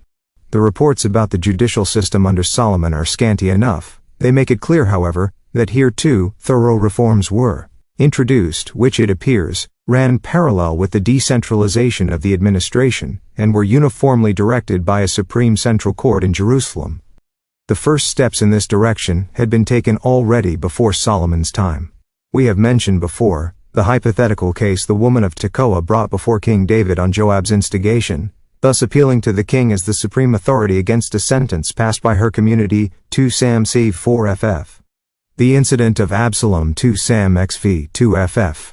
Stopping the people that came to Jerusalem to seek King David's judgment, questioning them, and calling out to them pityingly how differently he would dispense justice if he were king. This incident shows again that, in David's time, the king was regarded as a court of appeal, overruling the courts of law in the country, or at least as a judicial authority with the power of enforcing his sentence against others. This executive power by which the judge must be backed is shown also in the request the elders bring before Samuel. The king should be both judge and commander, 1 Sam 7:20. The judicial system under Samuel was altogether very remarkable. He had set up courts in Bethel, Gilgal, and Mizpah, which he inspected once a year, whilst he himself officiated permanently as judge in Ramah, 1 Sam 7:16. In all these places civil law was administered. But Samuel had at his command all the authority of priestly power. Hence his verdict, even in civil matters, was the verdict of God. Indeed, where the priest was invoked to deliver judgment by consulting the oracle of the Urim and Thummim, for example 1 Sam. Save 4, especially in the Septuagint, Any infringement of the verdict might call forth divine punishment. The oracle, of course, merely revealed the past and the future. But anyone to whom the power of such revelation was vouchsafed would base his judgment on a deeper insight in all matters. In Samuel, secular and spiritual jurisdiction had been united, but the monarchy, which the tribes demanded, severed these two powers, the people having more faith in the greater executive power of the king. Under Solomon, the secularization of the civil law was completed, and after the banishment of Abiathar, the Urim and Thummim were no longer consulted. But there is also very clear positive proof of this. Solomon was the first to build a porch of judgment, 1 Kings 7, which stood next to the residential palaces, the reception buildings, the Lebanon State Hall, that is, not far from the temple buildings. This innovation was clearly due to Egyptian influence, for there, justice was administered in special halls, whereas in Palestine it was the gates of a city or of a sanctuary that up to the time of Solomon had been set aside for the hearing of lawsuits during certain hours. There is nothing to suggest that, before Solomon's time, any party seeking justice of a king did so in any other capacity than that of petitioner or suppliant. Hence the erection of a special court of law was more than a sumptuous display of royal power. It means, in effect, that the administration of justice was transferred into the privacy of a closed room, where the proceedings of a lawsuit were no longer disturbed by passers-by, and the atmosphere of a true quest for justice impressed itself on judge and parties alike. It is significant that Solomon had the court of justice paneled with cedar wood right up to the ceiling, a very costly and ceremonial manner of wall decoration in those times.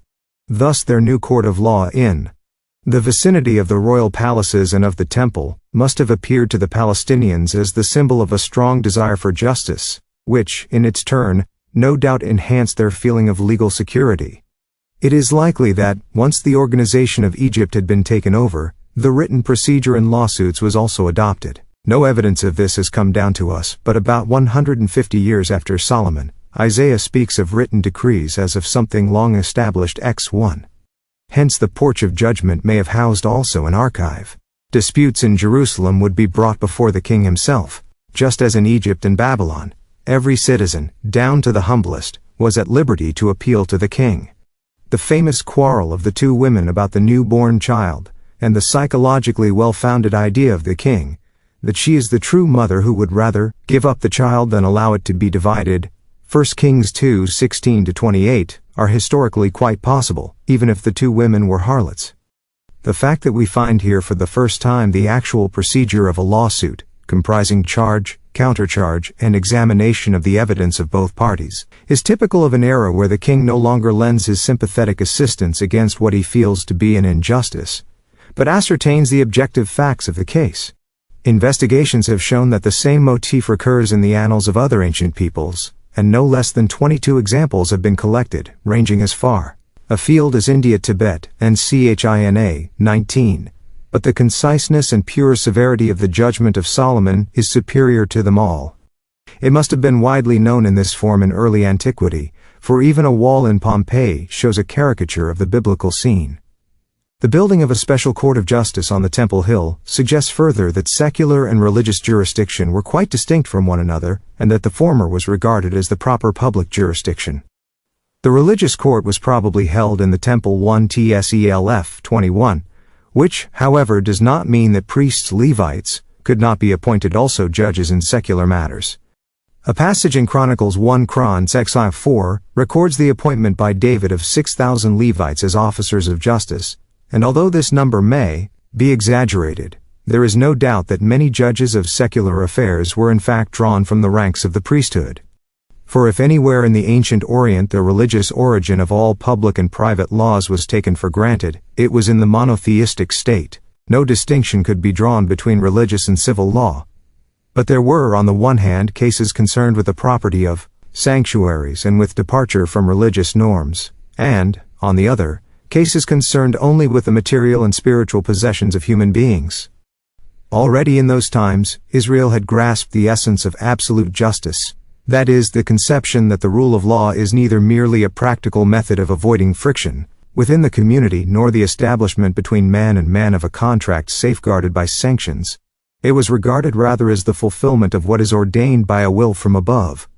Here, there could be no demarcation between divine and human law. At best, there could be a division of duties in the supervision of the law. Solomon had clearly realized his task in this respect. State and people could be established only if the rule of law between men was guaranteed by the power of the king. Such a guarantee was particularly necessary in a state inhabited by both monotheists and polytheists. The symbol of legal unity was the court of justice on the Temple Mount, which was to become the political and religious center of the whole land. The site, which was situated in the continuation of the Jerusalem of that time, had been purchased already by David. It was the northern mountain summit, originally separated from the residential quarters by a trench, which Solomon had later filled up. The plateau had belonged to Araunah the Jebusite, who had his threshing floor there. It was here that he garnered the grain from his fields, which may have extended partly over what is the present-day area of Jerusalem. The place was well suited to be a threshing floor, not only on account of its height but also because on this spot, a big wide rock stood out bare, upon which the grain could easily be winnowed. When the residential area of the growing city had become too crammed, new settlements had to be planned. In particular, there was, as mentioned before, little room for large assemblies before the tent containing the ark, and if the religious life of the capital was to develop aright, a new wide space for the sanctuary and the surrounding court was required. This is what David had had in mind when he acquired Araunah's threshing floor for 50 shekels of silver 2 Sam, XXI of 24. Now the sanctuary was to stand out conspicuously on the highest spot of Jerusalem, with a far-flung view of the heavens and the horizon, as was then customary with sacred places in mountainous countries. The rock itself provided a natural foundation for an altar of sacrifice. David had not acquired this site in a private capacity, but as representative of the state, it became not crown property but state property. The ark, for which alone he had destined the place, was the highest possession of the nation. Hence the first symbolic action he performed on the site of the threshing floor was a burnt offering, 2 kron, 2:1, for which he selected not an ox from his own herds but one belonging to Araunah, and included in the price of the purchase. Although David did not get beyond preparations for the erection of the sanctuary, and Solomon's execution took probably quite a different form from what David had had in mind, it is clear that Solomon, like David, envisaged a national temple, and not a royal chapel attached to his palace. It is also clear that the rocky plateau had not been used in Araunah's time as an altar for a Canaanite deity. Some ancient peoples did indeed convert places of worship of one deity into like places for another, since they liked to keep up the traditional holiness of a place. But no such case can be found in the religious history of Israel, and only those who see in monotheism a branch of paganism can conceive the idea that Israel ever adopted pagan altars, and that the traces of such adoptions were obliterated by a later age.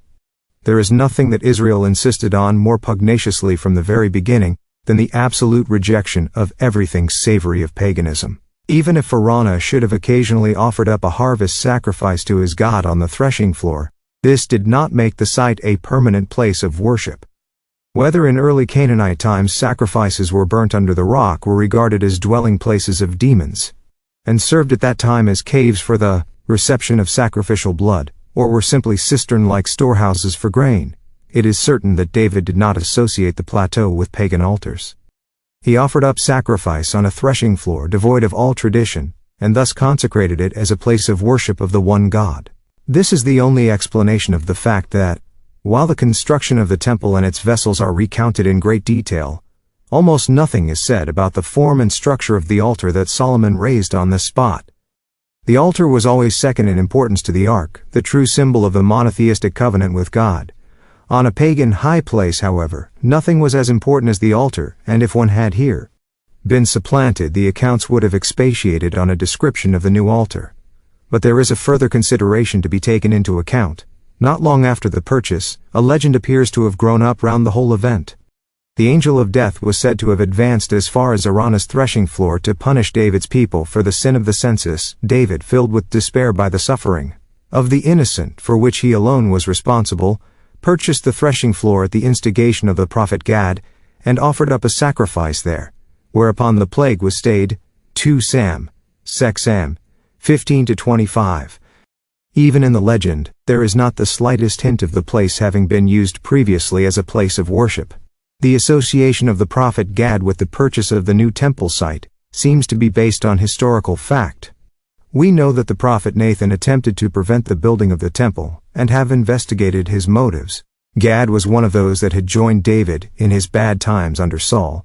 He seems to have pressed continuously for the erection of a central sanctuary, which would place the religious life under the king's protection.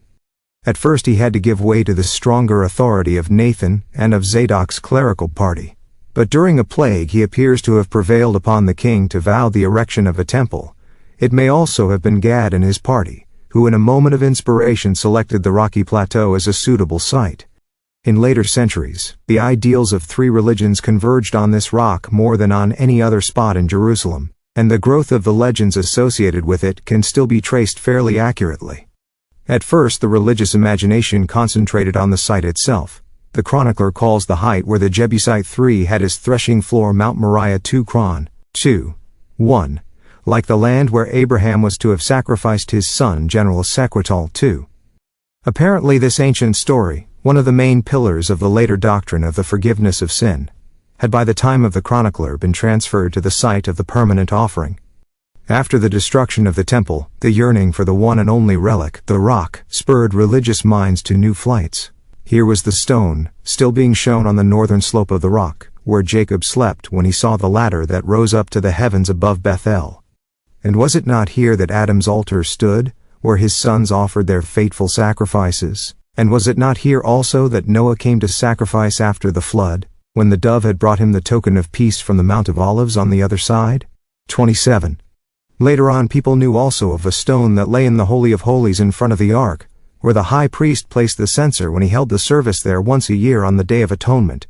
Mishnah Joma the 5th, 2.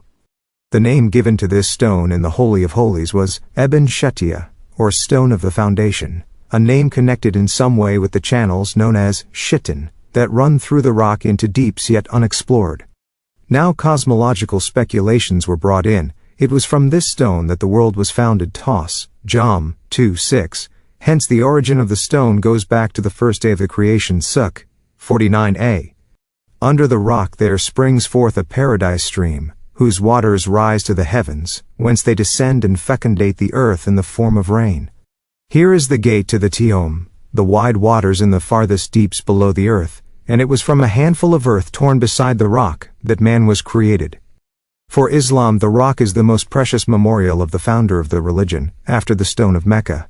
It was here that Muhammad ascended to heaven on his horse Burak, and his footprint is looked upon as the holiest spot on the rock. Today, the magnificent dome vault of the Omar Mosque overarches this rock. Along the walls of a cave underneath the dome, the Mohammedans show various artistically carved prayer desks, such as those of their founder, of Abraham, David and Solomon, and in a still deeper lying cave the spirits of the departed assemble at certain times. Islam also took over the Jewish legend of the foundation stone of the creation, and that of Jacob's stone, and the rock was even endowed with human intelligence, when Muhammad greeted it saying, "Hail to thee, O rock of God." The rock answered, "Labeka, peace be also upon thee, O messenger of God." Today the spot is still pointed out whence these words are said to have come. Christianity adopted many of these legends, mostly in the time of the Crusades and by way of Islam. Muhammad's footprint was regarded as the spot whence Jesus drove the dealers out of the temple, and not far from Jacob's stone Mary entered the temple with the infant Jesus. 9. The Jewish conception of the rock was cosmological, the Islamic religio-historical, the Christian episodical. The whole attitude of the three religions towards things of this world is here reflected. When David acquired Araunah's property, the rock was a useful natural object.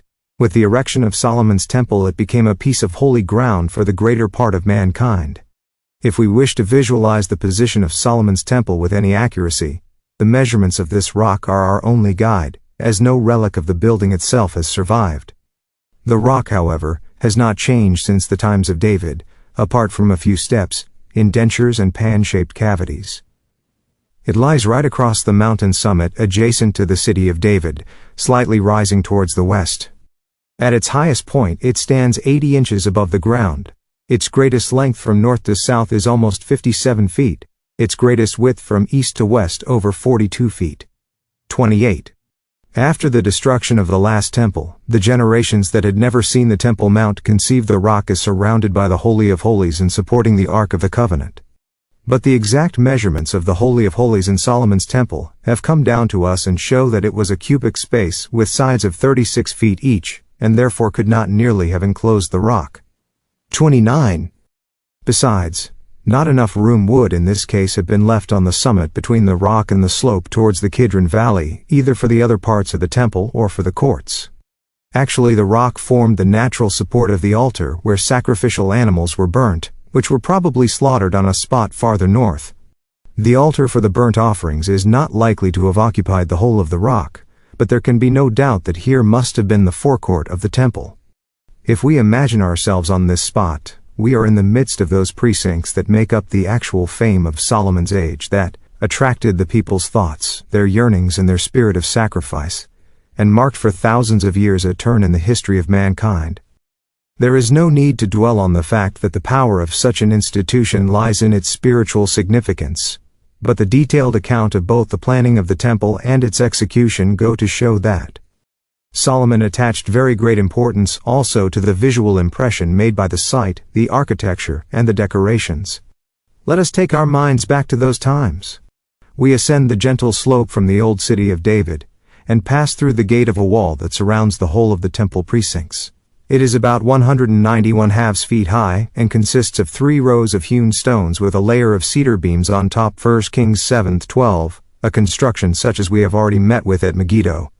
We move on and come to a second wall of equal height, which encloses a somewhat raised square 30, so that we have to ascend a few steps before we pass through another entrance into the actual temple court. Keeping along the right, that is the east side, we advance towards the middle of the wall to survey the terrain. In front of us we have the great rock, which, owing to the terraced ground, does not surmount the pavement of the temple court appreciably, except in the north, to our right. For so irregular was the summit that it had to be leveled down, filled up and propped by substructures until a wide plain had been prepared. Such work demanded special artisans, such as the Phoenicians, as we have seen, had proved themselves in the rebuilding of Tyre. The very sight of a square such as is rarely found in mountain cities inspires a feeling of sublime spaciousness, in which the individual is lost, and which yet uplifts him. This is the large place of assembly on holy days. This the common goal of pilgrims, who flock hither in their thousands from every corner of the land.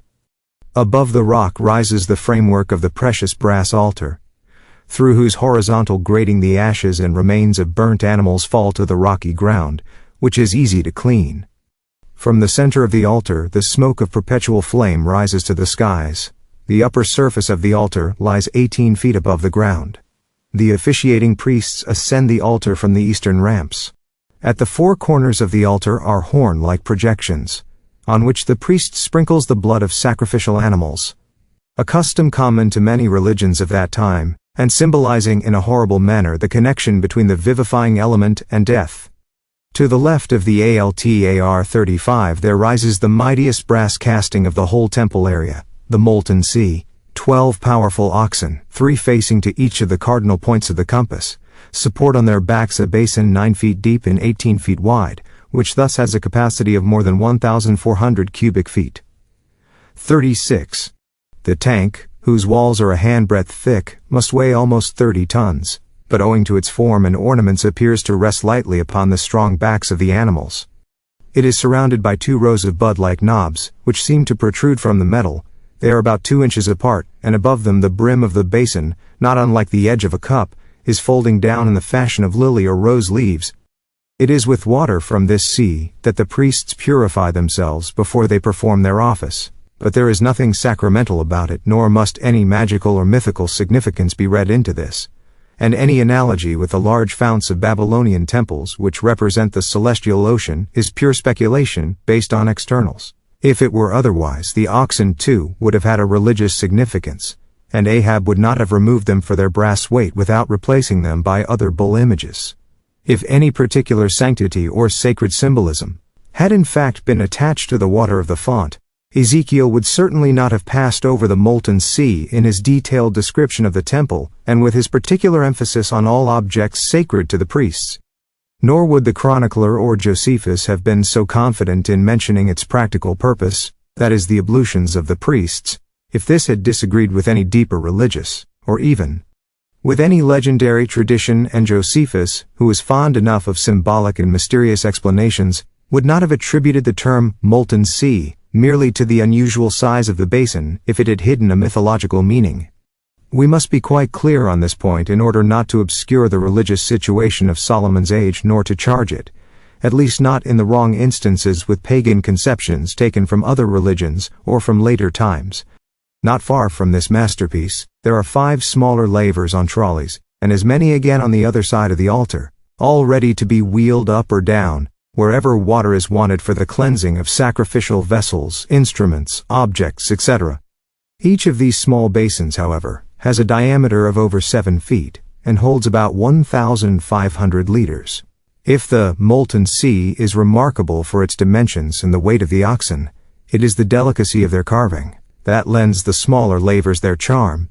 They rest on a kind of cylindrical neck, which in turn is worked into the trolley.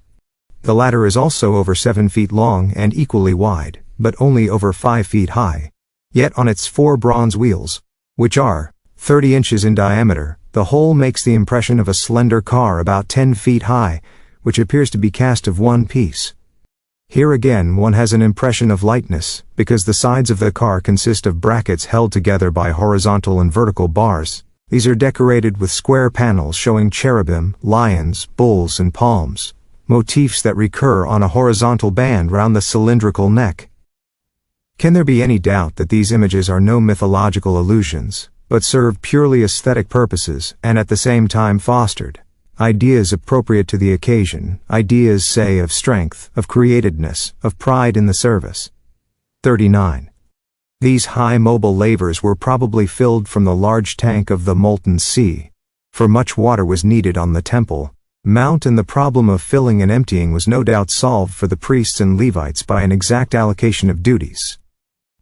Now our gaze concentrates on the temple itself, which stands on a raised foundation behind the altar of burnt offerings. It is an oblong building with its entrance door on the narrow side facing us. Hence the temple is orientated towards the west. This was no doubt expressly intended by the planner, for the terrain extending from south to north, facing towards the city of David, would have been larger and more spacious. There is a tendency among modern students to explain this position by reference to solar and stellar mythology. The east-west direction, they tell us, can only be connected with the course of the planets, and that of the sun in particular. But the fact that, up to the building of the temple, there is no mention whatever of any direction in which the tabernacle faced on all its journeys should have been enough to show that the motive determining the east-west position of the temple could not have derived from mythical or cosmic reminiscences. Still less could any new association have been devised on this occasion. In the case of Egypt, incidentally, the theory that the temples face towards the Nile has also been proved erroneous. Nor could any sidereal principle be discovered that would explain the position of the temples in Babylon and Assyria, both prone to the influence of celestial mythology, until scholars hit on the idea that the dwellings of the gods, or the places where they appear, were built so as to face the path of the gods of favorable winds. The lie of the Jerusalem temple seems indeed to have a definite connection with wind and rain, though in anything but a mythological sense, as the rain in Jerusalem comes only from the west. The obvious thing to do was to have the entrance on the east side, and to keep the west side without door or window. As we approach the temple building, we feel ever more clearly the effect of its serene harmony and natural simplicity, set as they are in the spaciousness of this square. The short side facing us is just over 58 feet, the long side about 160 feet. That is about 2 3/4 times the width. The constant height of the building is 45 feet. 43. Here no fortified towers guard a divine palace after the Egyptian and Assyrian fashion, no motifs in the Egyptian style catch the eye on the building itself. The place where the one God is worshipped breathes a simple serenity. 4. Right round the temple building there is an outbuilding leaning against the strong walls of the temple proper, and stopping short about 20 feet right and left of the front. The temple itself, with its flat roof, towers over this outbuilding, and the windows are placed high up in the middle part of the side walls. 45. All the splendor of the temple is concentrated inside. It is only the two huge copper pillars right and left of the entrance that point to something prodigious and awe-inspiring enclosed within the walls. Each of the pillars, which stand free, with their shafts 32 feet high and a chapter of 6 feet, are only just lower than the building itself. They boast a circumference of over 21 feet and are at most 36 feet apart. They are hollow, probably for technical reasons, but what a mass of material was used up here if the walls are 4 fingers thick. Each of the pillars is like a tremendous stand, on whose top is set a kind of flower or fruit basket, a copper or bronze vessel, from which lily-shaped leaves project, and which appears to be held together by a copper network. Round about this network there are 2 rows of chains, each with 100 pomegranates. 6. At the time when the pillars were set up, Solomon must have taken special delight in the novelty they represented in the conception of an Israelite sanctuary, for he gave them human names. The pillar on the right he called Jachin, the one on the left Boaz. Right and left are obviously meant from the point of view of one entering the temple. These names are one of the riddles Solomon set to posterity. Are they real names? Perhaps of donors, though in this case the accounts would certainly have made this clear, since a bare mention of the names conveys very little. Or are they the initial words of psalm-like verses, such as, "He will set up Jachin the throne of David, and in thy strength Boaz Cha, does the king rejoince." 47. But in this case, the whole verses would have been inscribed on the pillars. Moreover, the accounts state quite clearly that the words are actual names. Or are both phrases to be taken as one sentence, Jachin Boaz, meaning, he will set up with strength. 48. But then we come up against this difficulty. The subject of the sentence must be God, yet there is no object. What will he set up? The temple, the king's house, or the people? If the first, the expression with strength, is not quite suitable, if one of the latter two, the most important, remains obscure, to which end does he set up and show his strength? In Mesopotamia, there was an old custom of giving human names to pillars and monuments. 49. Solomon doubtless studied many plans of foreign temples, and the naming of pillars may well have caught his attention. For like the molten sea, a name that he found given to basins in Mesopotamian plans 50, the pillars also were an innovation in Israelite usage. It was these 3 big objects that, at first sight, gave a general impression quite different from that made by the traditional tabernacle. And while the people had to accustom themselves to the new expression sea, they had also to be taught not to adore this object as a symbol derived from pagan cosmology. Hence it is probably the sea that is the object of the sentence, which includes also the names of the 2 other innovations of the temple. Standing at the entrance, the 3 objects can be read from right to left like a rebus riddle. He founds Jachin, with strength Boaz the sea. This sentence reflects the mood of the 93rd Psalm, which extols the wonder of the sea as the foundation of God's creation. In this psalm, which has no more than 5 verses, those 3 words, foundation, power, sea, are also brought into connection with the holy house of God. It was to build these 3 main objects that Solomon had asked Hiram to send a Tyrian artisan to Jerusalem. His name was also Hiram. He was the son of a man from Tyre, and an Israelite woman from the tribe of Naphtali, which dwelt near Phoenicia. Already by his descent, therefore, this artist was peculiarly fitted to apply the high skill of Phoenician craftsmanship to the new problems of the first monotheistic temple. In fact, all parts and implements of the temple in Jerusalem correspond to those of Egyptian, Assyro-Babylonian, and particularly Phoenician edifices. But although the influence of the various models can be detected, there is no indication of a definite dependence on any one of them. 2. This shows that Solomon, while using models of the highly developed foreign art, adjusted form and style to his own aesthetic, and particularly to his religious ideal.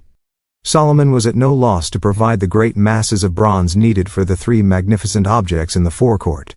David seems already to have stored up a good deal of material for the temple he planned. In particular, after his victory over Hadadezer, he brought bronze from Syria to Jerusalem. 1 Chron. 16-8. Solomon himself had big smelting furnaces at the Sea of Elath in the south, for copper found in the mines of the Arabah. 3. The casting itself was carried out by Hiram near the outfall of the Jabbok into the Jordan, where there was plenty of loam for the making of molds. 1 Kings 7:46, 2 Chron. 5:17. Now let us proceed to the temple building itself. On the steps 54 we ascend into the entrance, which is flanked by the 2 pillars. Through a very spacious portal, we first enter a room that is intended to prepare us for the temple proper. This is the ulam. Like all rooms of the main building, it is 36 times 36 feet wide, but only 18 feet long, yet its complete emptiness produces, as it were, the purification needed by one about to enter the sphere of holiness. In the middle of the wall facing the entrance porch, a magnificent double-leaved door, gleaming in the most varied tones of brilliance and subduedness, attracts all attention to itself. It is 18 feet wide, made of supple cypress wood, and framed in thick posts of a different wood. It is decorated all over with carved flowers, palms and cherubim, all overlaid with very fine gold. 55. This glitters all the brighter, as there is nothing else round the room but smooth polished stone. Only officiating priests are allowed to enter through this door into the next room, which is a place for special ritual acts, the hekel, the actual sanctuary. The huge doors need not be fully opened, for provision is made by 2 turning leaves in each of the 2 doors, for only one half to be opened. Ezek Exeli 24. The sanctuary is exactly twice as long as it is wide, 36 times 18 feet, and paneled all over, so that no stone is seen. The walls are covered 56 with cedar wood, the finest wood obtainable, and famed for its fragrance. Here again there is carving everywhere, palms, flowers, and cherubim, all plated with gold. The floor is laid with cypress wood lest the priests, who walk here barefoot, should break the peace by the sound of footsteps. The floor is crossed with gold stripes. The room is over 52 feet high. The ceiling is of cedar beams, and just below them, windows are set in the side walls. 50. These admit only a very subdued light, which, however, is wondrously transformed and reflected by the gold on all sides. Opposite the entrance door of the hekel, a few steps lead up to a somewhat smaller door, over 10 feet wide. This too is 2-leaved, and has similar wood carving and gold overlay, but the lintel is gable-shaped, so that the doorframe forms a pentagon, which contrasts with the rectangular entrance door 59, and thus, as it were, points to something higher, to the intrinsic, that is behind it. This door differs also in its material, which is a heavier kind of pine wood. In front of the steps that lead up to the door there is a small table, little more than 3 feet high, and just over 3 feet long, and wide, with the horn-like corners 61 characteristic of a place of sacrifice. It is the incense altar. It is hewn of stone 1 Kings 6:20, but covered with cedar wood and richly overlaid with gold plating. Next to it stands the table, also gold-plated, with the 12 shewbreads. On either side of the incense altar, 5 candlesticks are mounted on stands, triumphs of the goldsmith's art. They fill the room with solemn brightness day and night. The door on top of the steps leads into the sanctuary itself, and when it is opened its leaves swing rather far into the latter. For on this side, the wall is made not of broad-hewn stones overlaid with wood as elsewhere, but of cedar wood only. Immediately behind the door there is a curtain fastened on gold chains, and magnificently wrought in various heavy colors and adorned with cherubim. 3. Behind the curtain is the Holy of Holies, the Debir, 64 a cubic room 36 feet in length, breadth and height. Although it is entirely overlaid with gold plating, it remains in deep darkness unless a ray of light penetrates through a chink in the curtain. 2 mighty cherubim images stand here side by side, carved out of wood and overlaid with gold, rising to half the height of the room. The 2 wings of each cherub are spread out, so that the tips of the outer wings reach the side walls and the inner wings touch one another. Under the shelter of these wings there stands the simple wooden chest, the ark, which contains the stone tables of Moses. All the splendor of the Holy of Holies, of the sanctuary, and of the rest of the temple, was devised and created for the sake of these tables and this ark. It is no fetish, no symbolic god, no image intended to stimulate the imagination, in order that the presence of the deity may be bodily felt. These are laws, commands, the rock on which human community is founded. What is sacred about it is not a power that works or heals through its exponents, but the belief in the origin of its contents. The faith that here is preserved, the call of the one inconceivable God, who sitteth upon the cherubim. 1 Sam 8:4.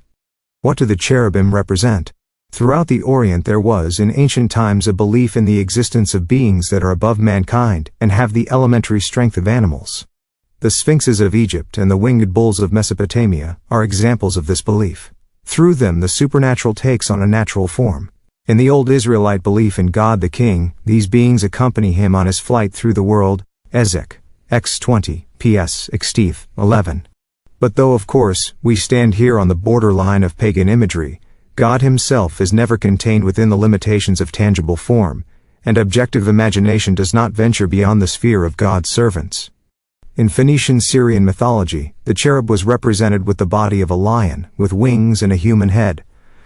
In a figure that has been preserved, two such cherubim are shown standing at the feet of King Hiram of Byblos, who is seated high above them on his throne, and similar cherubim have been found in Megiddo and Hamath. In the Temple of Jerusalem, however, they were aesthetic motifs, as is shown by the frequent use made of them. They were intended to give shape to the obscure and strongly felt idea that both nature and the supernatural serve their creator. The people of those times knew of no more impressive way of conveying this idea than through cherubim. The ark beneath the protecting wings is not the real throne of God, let alone his abode in space. More than one passage of the oldest tradition shows quite clearly that Solomon was aware of the paradox of building a temple, which, in those times, was held to be the dwelling place of the deity or the scene of its appartions 66 for the God of Israel. God is all that is indefinable, impenetrable, and cannot be confined within limits or contours. The small dark chamber in the temple is the place that human hands have set up and is as it were offered to God, and that may be filled by his presence like everything invisible and dark. 1 Kings 7:12 and 13. It is not just any dark room, but one in whose stillness the words of the tables, the testimony of the covenant, are being kept. It is the place man is created with his corporeal faculties of sight and mind in order to meet here that which may be divined in its boundlessness and heard in awful stillness. As mentioned above, an outhouse with a basement and 2 stories surrounds the temple building on all sides except along the entrance hall. It serves as dwelling place of priests and Levites, and as storehouse for temple utensils and the temple treasures. These rooms, of which there are 30 on each floor, Ezek X Li 6, are reached through a door in the temple court, whence a kind of corkscrew staircase leads to the upper stories. 7. This outhouse, whose stories offered an unusual perspective for those times, makes the temple complex appear still more delicately designed, and the towering central structure looks still higher. The stones for the temple were quarried in some of the many quarries round Jerusalem, and were there hewn into their required shape. For on the temple site itself, neither axe nor hammer, we are told, was to be used. 1 Kings 6:7. Each one of the builders was to feel that the plan and meaning of the whole had been thought out beforehand down to the last stone, and that whatever was brought along was predestined for its place. Iron, which people then associated in their minds with the latest implements of war, was not to offend their feelings at the construction of this work of peace. Now let us return across the temple square through the entrance of the surrounding wall towards the city.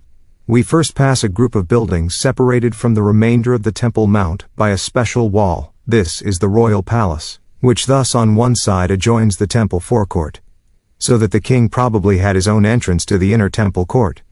Since the ground was here somewhat lower, particularly strong foundations were necessary, and ashlars of 15, even 18 feet were used for this purpose. 1 Kings 7:10. Upon these the side walls of the palace were erected with their stones polished as smooth as marble, a truly precious material. Here again the roof was made of cedar wood, which was also used for the paneling inside. On the same ground there rises the palace of the queen, built in the same style but somewhat smaller in its dimensions. Adjoining the royal palace is a building for the household, particularly the concubines. As in Egypt 69. Most of the latter entertained the king and his guests with music, dance, and games, walking along towards the town but still within the precincts of the high walls that surround the whole quarter of the temple site, the royal palaces and the big state buildings. We are struck first by the porch of the throne, which is quite near the royal palace and serves in the first place as a court of justice, but probably also as a ceremonial hall for public receptions. In this room, which is paneled with cedar wood up to the ceiling, there stands the fabulously beautiful throne. 1 Kings X 18 ff. 6 steps lead up to it, with a lion right and left of each step. and another lion on either side of the armrests. When the king sat here, dispensing justice or receiving embassies, the rounded back of the throne rose protectingly over his head, and the whole spectacle was as expressive of power as of splendor. The chair itself was a masterpiece of wood carving, richly overlaid with ivory and gold, shining bright in contrast with the subdued tones of the room. It was probably here that Solomon received the Queen of Sheba, and that he met his new wife, the daughter of Hiram, to lead her to the palace precincts, which had, it seems, a direct entrance to the throne hall. Above the hall there is an upper story, 71, which probably housed the law and state archives.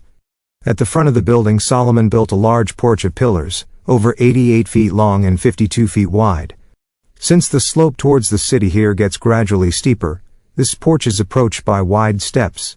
Upon these there are further pillars, which support a kind of canopy. 72.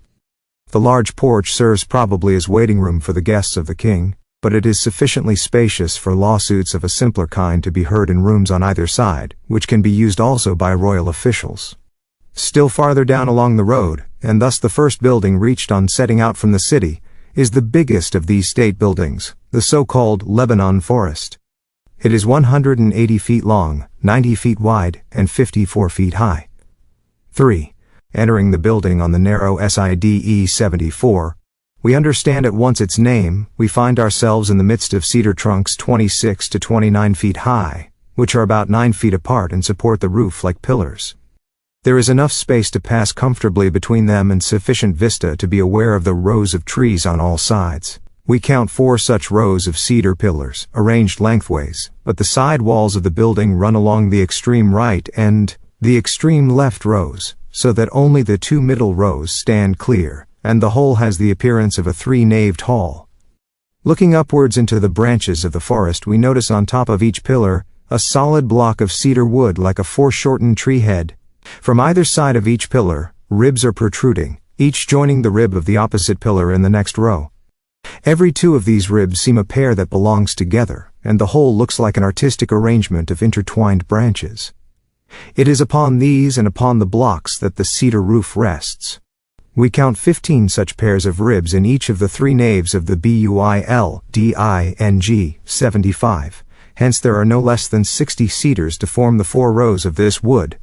Daylight enters this forest through the square door apertures, which are let into the front and back walls between every 2 rows of pillars, so that one has here 3 far vistas. Besides, there are 3 rows of small square windows, 76 one below the other, rather high up, in the side walls of the building, so that here once again one gets the impression of looking through treetops. Coming out of the Lebanon forest we find ourselves not far from the high outer wall of the whole area, and proceed from here down to the city. The Lebanon forest itself probably served as a place of assembly, while the upper story housed the state treasures. This is where Solomon kept the 200 shields of beaten gold he ordered to be made as his inalienable property.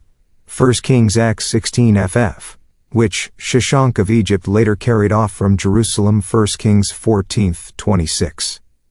From Isaiah Xal 8, we learn however that armor actually used when occasion demanded was likewise kept here. Thus none of the buildings erected for public administration had the character of a private house belonging to the king, and least of all the temple. It was not with his own palace, but with the temple that Solomon began his building activities. Indeed, its dimensions alone disprove the widely held view that the temple with its vast site was but a private annex to the king's palace and the little court surrounding it. This view mistakes the whole religious significance of the temple as the spiritual center of the state. If it had, in fact, been later historians who introduced Solomon's great religious aims into the original sources, they would certainly have cut out the statement that the temple took more than 7 years to build, and the other buildings 13 years. And yet the architectural problems of the temple were by far the greater: the terracing of the ground, the first walling in of the site, the execution of the complicated design with its 3-storied outhouse, the decorations and ornaments. All this was accomplished by artisans who had no experience in like works, and should have required more time than the building of palaces and halls. But it was the temple that was of the highest importance, and this piece of work had to be finished first, with all speed. Until that was accomplished the king was satisfied to reside within the city in David's old palace, which was after all not so old. He could administer justice and arrange receptions here just as well. There is no reason to doubt the statement, 1 Kings 9:10, that the entire work took over 20 years, and that the other buildings were begun only after the temple had been completed. While the laying of the foundation stone of the temple may have been a ceremonial actroa, the completion was to be celebrated by a national festival such as Israel had not yet witnessed in its own land. The new element that the temple introduced into the religious situation was to be deeply impressed upon the people. 1. What then was this new element? Hitherto the monotheistic mind had steered clear, though not without the greatest conflicts, of confining the limitless deity within a definite space. That God appeared here or there was regarded as an incursion into the physical world, which he had created. The incursion passed by and God himself remained in his boundlessness. But as Israel felt the need for a place of assembly for the worship of God as strongly as did all other peoples, the portable tabernacle certainly appealed more to the peculiarity of the monotheistic mind than a permanent stone building. That is why Nathan regarded the erection of a temple as dangerous, insofar as the conception of God being bound to a definite place in a particular way might lead to pagan imagery, and the pagan shrines of the country, being more easily accessible, would then gain in attraction. The tabernacle itself was not holy, neither were the stone tables or the ark. They were the precious, yea, the most precious, memorials of a sacred event, the pledges of an appointment with the Holy One.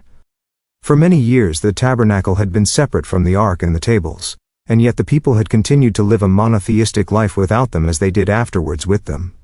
When David brought back the ark with the tables to Jerusalem in a festive procession, and built a new tabernacle to house them, he and the people rejoiced over the recovery of memorials that no doubt communicated an inner religious energy, but not over the homecoming of a god as did the Egyptians in their procession of the sacred bark. Thus the building of the temple might be regarded as the culmination of the original monotheistic faith, the mechanization of the religious sphere in a national life that had achieved economic security. The accompanying God, to use Martin Buber's expression, had come to rest.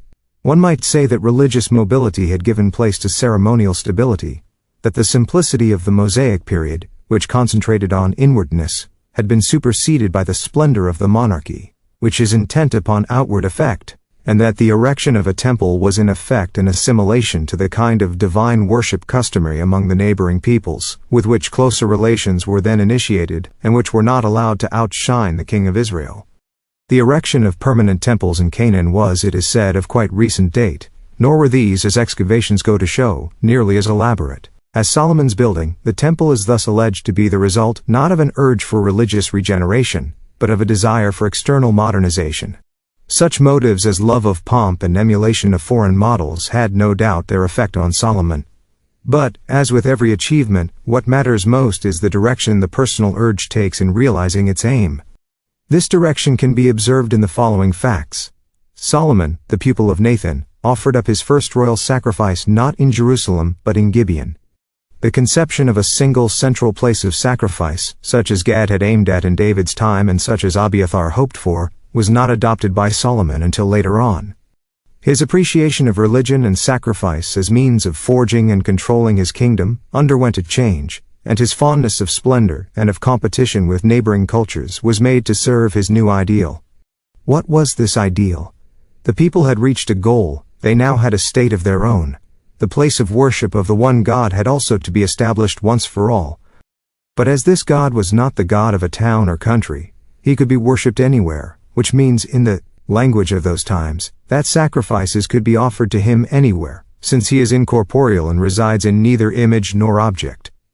In setting up for the Moabites a high place in Jerusalem, where they might sacrifice to their god Chemosh, Solomon did not imply that this deity dwelt upon his very hill, but rather that Chemosh was to accept the sacrifice in his distant home. Solomon did not provide the strange god with a dwelling place in Jerusalem, for if he had done so he himself would have had to offer sacrifices to him. Careful reading will reveal this historical fact in the texts. 1. The danger of a disintegration of the people was to be averted by doing away with the high places, where the Israelites had hitherto been used to sacrifice. Moriah being now the only and ultimate place to house the last objects of memorial, the ark and the tables, was to be also the only place of sacrifice. No reminiscence whatever remained of the old tabernacle, which would be surprising if the building of a house in place of the tent had been regarded as a danger to the faith. Opposition to the erection of the temple always centered round the problem as to what was to become of the other places of worship. And it was in this respect, and in this respect only, that Solomon's work was an innovation. At that time there was no country where God was worshipped through sacrifices offered in one central place only. Every town wanted to have its own god or a variation of the central deity. The temple in Jerusalem, however, built as it was round a memorial shrine and the tables of the law, was to express the homage of the whole nation to its God. Not the erection of a private sanctuary, however, but only the cooperation of the entire nation in building this house common to all Israel could achieve the act that was to be revolutionary for the history of mankind. What an advance in the discarding of paganism, if throughout the country people approached the divine in their minds only, until they made a pilgrimage to the one place that was always in their minds and where everyone felt himself as much nearer to God as he was capable of imageless religious thought. It was only through this temple that the nation was given a uniform rhythm pulsating from one center. We know that the nation did not keep up this monotheistic drive. 83. When the kingdom fell in two after Solomon's death, 2 temples and places of sacrifice were set up in the north, not solely, it seems, as symbols of power, but also to satisfy certain, lately suppressed sentiments. But thanks to the lasting strength that flowed forth from the temple, and shaped and preserved the nation, it was the southern kingdom that continued to exist, outlasting its sister kingdom without dynastic complications. The fact that Solomon put an end to all vaticination in the sanctuary was mentioned before, nor, indeed, would one central temple have sufficed to satisfy the people's craving for soothsaying and sorcery. This was certainly the hardest demand he made, but he did make it for the sake of the purer conception he had of the worship of God, thus sacrificing one of the strongest bonds that bind men to temples and priests. As our imagination is caught, above all, by the artistic splendor of the temple, we are apt to overlook this, but it is in fact the greatest advance made since Moses' time in the purification of monotheism. From this height Solomon could afford, in a spirit of fearless liberalism, to watch other nations worshipping their gods, to let his wife remain true to her Egyptian religion, and to permit the followers of foreign gods to continue their rites of sacrifice on high places. Such actions were not due to an aging man's weakness before his wives, which later generations adduced to justify his attitude, but to the inward superiority of a man who up to the last, witness Jeroboam, proved firm of hand, and easily mastered all external opposition. They were due to the calm confidence in his own faith, a confidence that was, however, aware of the demands made by Israel's intercourse with other nations. Here again the people did not remain steadfast, and the war waged by the prophets in subsequent centuries was waged against an internal paganism of the Jews, which made it necessary to abandon all liberalism. Every newly created institution carries within itself the seeds of danger, the form and system it requires in order to continue through the changing generations, and to remain as it were impersonal, easily lead to dogmatic stagnation. True, the temple as an institution was centuries ahead of the God conception of its time, but, as things stood then, sacrifices were an essential part of divine worship. The organization of the sacrificial service had therefore to vie with the architectural splendor of the temple. The increasing duties of the priests were probably reorganized. The class of chief and assistant priests, with all their various grades, 84 now emerged as a definite profession. The temple musicians and singers also constituted a separate caste. Like his Egyptian neighbors, Solomon seems to have attached special importance to music, for he exempted the musicians from all other duties 1 Chron, Ix 33, and had instruments made of the most precious materials 1 Kings X 12. Songs and choruses were composed and collected, as psalms for periodical festivals and for single occasions, for example, P.S. XLV. The white linen garments worn by officiating priests Ezek Sliv 17 ff. And the magnificent robes of the high priest, which no longer included the ancient Urim and Thummim, had also to be prescribed anew. The day appointed for the ceremonial consecration of the temple fell into the harvest month, in which the Feast of Tabernacles was celebrated. 6. The elders of Israel, and the heads of the tribes and clans were invited to Jerusalem, and many people flocked hither from all corners of the land. 1 Kings 7:65. No doubt the highest officials and officers were also present, but the emphasis put on the old tribal organization was intended to bring home to everyone the national nature of this great historic occasion. The ceremony centered round the removal of the ark, and the tables from the tabernacle in David's city of Zion to the temple. When the representatives of the people appeared before the tabernacle, the priests took up the ark on its staves and carried it out of the tent to the altar. Here the king, accompanied by certain specially appointed persons, was already waiting and sacrificed for the last time on this spot. 7. The priest then took up the ark once more. Other priests carried the various utensils of the old sanctuary, and others again the tent itself. 8. Then the procession moved with music and choral songs 89 up to the temple square. All who were not priests remained in the forecourt, only the priests and the king walked on between the two pillars into the entrance hall. For the first time the magnificent door was opened in the sight of all. They had entered the sanctuary. Now the doors of the Holy of Holies were also opened up, and the priests placed the ark behind the curtain under the wings of the cherubim. The staves were so long, says the report, that their knobs appeared to protrude through the curtain. The first incense offering made on the altar in the sanctuary was made by the king. The whole room filled with a thick cloud so that king and priests had to withdraw in the entrance hall. It looked as though the old story, which dated from Mosaic times, had come true once more, according to which God himself revealed his direct presence in the sanctuary, through the brightness of a cloud.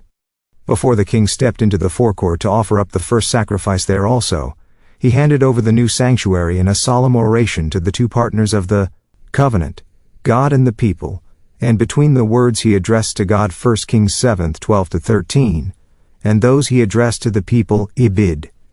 55-61, he gave historical reasons for the erection of the building Ibid. 15-21, continuing with a speech Ibid. 22-53, that was both contract and prayer, and was intended to establish once for all the significance of the temple, one of the great documents of most mature monotheistic thought. It is no wonder that many students were tempted to attribute the whole speech to a much later date, for here, God's relation to the sanctuary is quite free. To those, of course, who like to doubt that even before Isaiah God was regarded as the creator of the world, and who forget that from Solomon's time onwards soothsaying was no longer practiced in the Jerusalem temple, and only one place of worship was to exist in the entire kingdom, the speech that has come down to us must obviously offer certain contradictions, which it is easiest to clear up by simply attributing the text to another period. But up to the time of the exile, no other political or spiritual event took place that might have brought about a similar freedom in the relation to the sanctuary. After the fall of the northern kingdom, it would certainly have been the state-preserving function of the temple that would have been stressed in the composition of such a speech. At the time of the prophets, on the other hand, every reference to the sanctuary in Jerusalem was associated with a passionate struggle against idolatry. In Solomon's speech nothing is attacked, nothing denounced. True, there is one serious argument against the genuineness of the speech from the point of view of political history. One passage of considerable length, 1 Kings VIII 44-51, is based on the idea that the Jewish people will be led away captive into a distant land, whence they will turn in spirit to the temple so as to be deemed worthy of return. 1. This certainly does sound strange in the mouth of the king whose power was so firmly established. It clearly points to a time of exile. Yet the verses do not differ either in tone or style from the preceding ones, so that these too seem open to the same doubts. But this is unjustified, for in the first place, throughout the rest of the speech it is strongly emphasized that for various reasons, which are enumerated one by one, God shall be worshipped at this new place, the Temple of Jerusalem. Moreover, in an earlier passage of the speech reference had already been made to a possible defeat in battle. Finally, the section that speaks of a national exile is quite clearly not in line with the very strict logical composition of the whole. If the whole speech had been composed during the exile, there would be no point in repeating that the temple is to be the true place of prayer, nor in the variations on a military defeat. We are thus reduced to the assumption that the passage about the exile is a later addition to Solomon's original speech. The fact that the peculiar style of the remainder is here well maintained shows just how strong an impress was left on the reader by the unique character of the speech. In point of fact, no other biblical speech is built up so lucidly and conceived in such sublime religious terms that are both dispassionately universal and intensely national.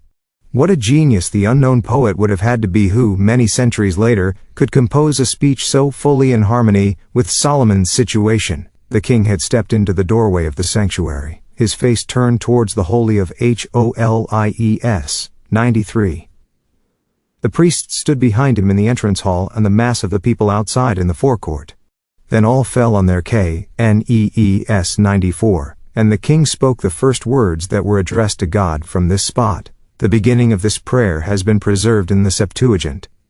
At this moment, when Solomon, as it were, hands over the place to God, he is aware of the paradox of the occasion, a dwelling for all time set up by human hands for the infinite creator of the world. He who has created the source of all light is to dwell in darkness. The paradox is formulated not as a question, but as a humble statement that professes faith in this riddle, and thereby renounces all paganism with its materialistic conceptions. The Lord who placed the sun in the heavens hath said that he would dwell in the thick darkness. I have surely built thee a house of habitation, a place for thee to dwell in forever. 1 Kings 7, 12, 13, 7. We can recognize here a new phase in the monotheistic conception of God, the phase that opened with Solomon. Hitherto God had been regarded as the all-powerful, the all-righteous, the Father, as against the weak, insufficient, childlike man. Now the conception is deepened. Henceforward it will include the inner tension between the infinite and the finite, the embedding of the eternal within the temporal, the coexistence of these opposites, a life fraught with both perplexity and faith.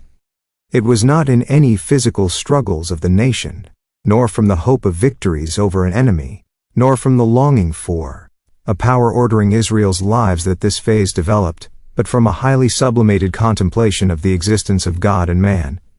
Then the king arose and turned to the people, who also rose from their knees. The report seizes on this particular detail, for within the precincts of the temple, one bows down only before God, and not before the king, even when he officiates as priest. In the simplest of words, Solomon explains what the temple means. No tribe, no city, had hitherto had the privilege of erecting the permanent house of God, one that was his own. When David had united the whole nation, he had wished to build the temple. But it was only Solomon himself who had been appointed to accomplish this task. The temple was but the place where the ark with the tables was kept, the tokens of the covenant. The road from Egypt to this moment was, he implied, an intelligible whole. History, looked upon as religious life directed towards a goal, had been given a symbol in the temple. Now the king advanced towards the altar in the forecourt, in the presence of all the congregation of Israel, knelt down, and as was the custom of the time, spread forth the palms of his hands towards heaven. Then he began the great speech that signified the renewal of the covenant, which is referred to in the very first sentence. God keeps his covenant with his faithful servants. And here again the whole paradox of the situation bursts forth. But will God in very truth dwell on the earth? Behold, heaven and the heaven of heavens cannot contain thee, how much less this house that I have builded. Rather, he continues, shall men feel that from this place their cry to God will be heard. For they had been promised in a proclamation of old that God's name shall be there. That is, that from this place prayer could reach the partner of the covenant in his true dwelling above the world. Solomon quotes 5 cases in which the covenant is to come into force like a contract. The people, as one partner, must fulfill in this house the conditions of their confession to God. The other partner, namely, then be the one who keepeth covenant and mercy. The first 3 points mentioned by the king are his own, and essential for the continuance of every state, stability of justice, security against aggression, and an assured economic life. 1. May the temple be the sanction of justice. If in a lawsuit someone swears before the altar to the truth of his statements, may God watch over the right, condemning the wicked and justifying the righteous. 2. May the faith professed in the temple afford Israel help against its enemies. If the enemy penetrates into the country, may the people find strength in the temple to win back what is theirs. 3. May the faith in God as creator of nature justify itself from this temple. May the prayer in times of drought be heard in order that the inheritance from the fathers may not fall into decay. In all these cases, misfortune and disaster are regarded as consequences of a sin, consequences, that is, of a lack of faith and a breaking away from the covenant. Therefore, the order of the covenant can only be restored if the fresh confession is based upon repentance. What a clear vision of the moral nexus! No priest is set up as a mediator, no king as an advocate. faith and loyalty are matters of everyone's innermost conscience. The fate of each individual is bound up with the fate of the community, but confession and repentance are acts required from the individual. Hence the temple is of the highest importance also for the individual, and Solomon adds the following to the first 3 sections. 4. If some disaster should occur in a district, in a city, or in a group of people, and anyone in his own personal misfortune spread forth his hands toward this house, may all know that there is one who sees into man's innermost soul according to all his ways, whose heart thou knowest, and appoints his lot accordingly. And now Solomon turns from the great national work to God as the creator of all mankind. 5. The temple is more than a national possession, it is the place whence the one universal God may be supplicated. Moreover concerning the stranger, that is not of thy people Israel, but cometh out of a far country, if such a one should pray here, in the temple, may all be fulfilled that he prays for, in order that the faith in the one God may spread all over the world. This passage does assuredly not date from a time of exile, when Israel's national will gathered strength to return to the land, and to build up anew the temple destroyed by the stranger. The reference to the stranger from a distant land who comes to the temple is characteristic of Solomon's concept. It can be assumed that guests from Egypt and Phoenicia, particularly Master Hiram, perhaps even from more distant lands, had been invited to attend the dedication ceremony. But even if this last turn in the prayer was influenced by political considerations, it was nevertheless the expression of a most deeply felt monotheistic faith. And thus the speech concludes with the remark that the Jewish nation is separated from all the other nations only by its belief in the one God. This then was a prayer as well as a contract. The king rose up and now for the first time addressed the people. The account emphasizes that he spoke with a loud voice, as though the monumental greatness of the phrases were still ringing in the ear of the narrator. In their simplicity and sincerity they are, one might almost call them musical, a triumph of human language. No word here of reproach, of threat, no play on the imagination or on the hope of some promise, no picturesque adjective, no hidden point. All is of a serenity of understanding and confidence unknown up to that time, and scarcely found later among the prophets, who are never free from polemics, struggle and outcry. But here, as in Solomon's first prayer to God, in the great speech and in the historical introduction, everything is again smooth and perfect. The ideas that emerge from the 6 verses afford only a glimpse at the depth of the real content. The people of Israel had come to rest. All they had been promised from the time of Moses had been fulfilled. May God not withdraw his help so that all Israel may remain ready to keep his ordinances. Evil comes to pass only when God should withdraw himself beyond the reach of human will.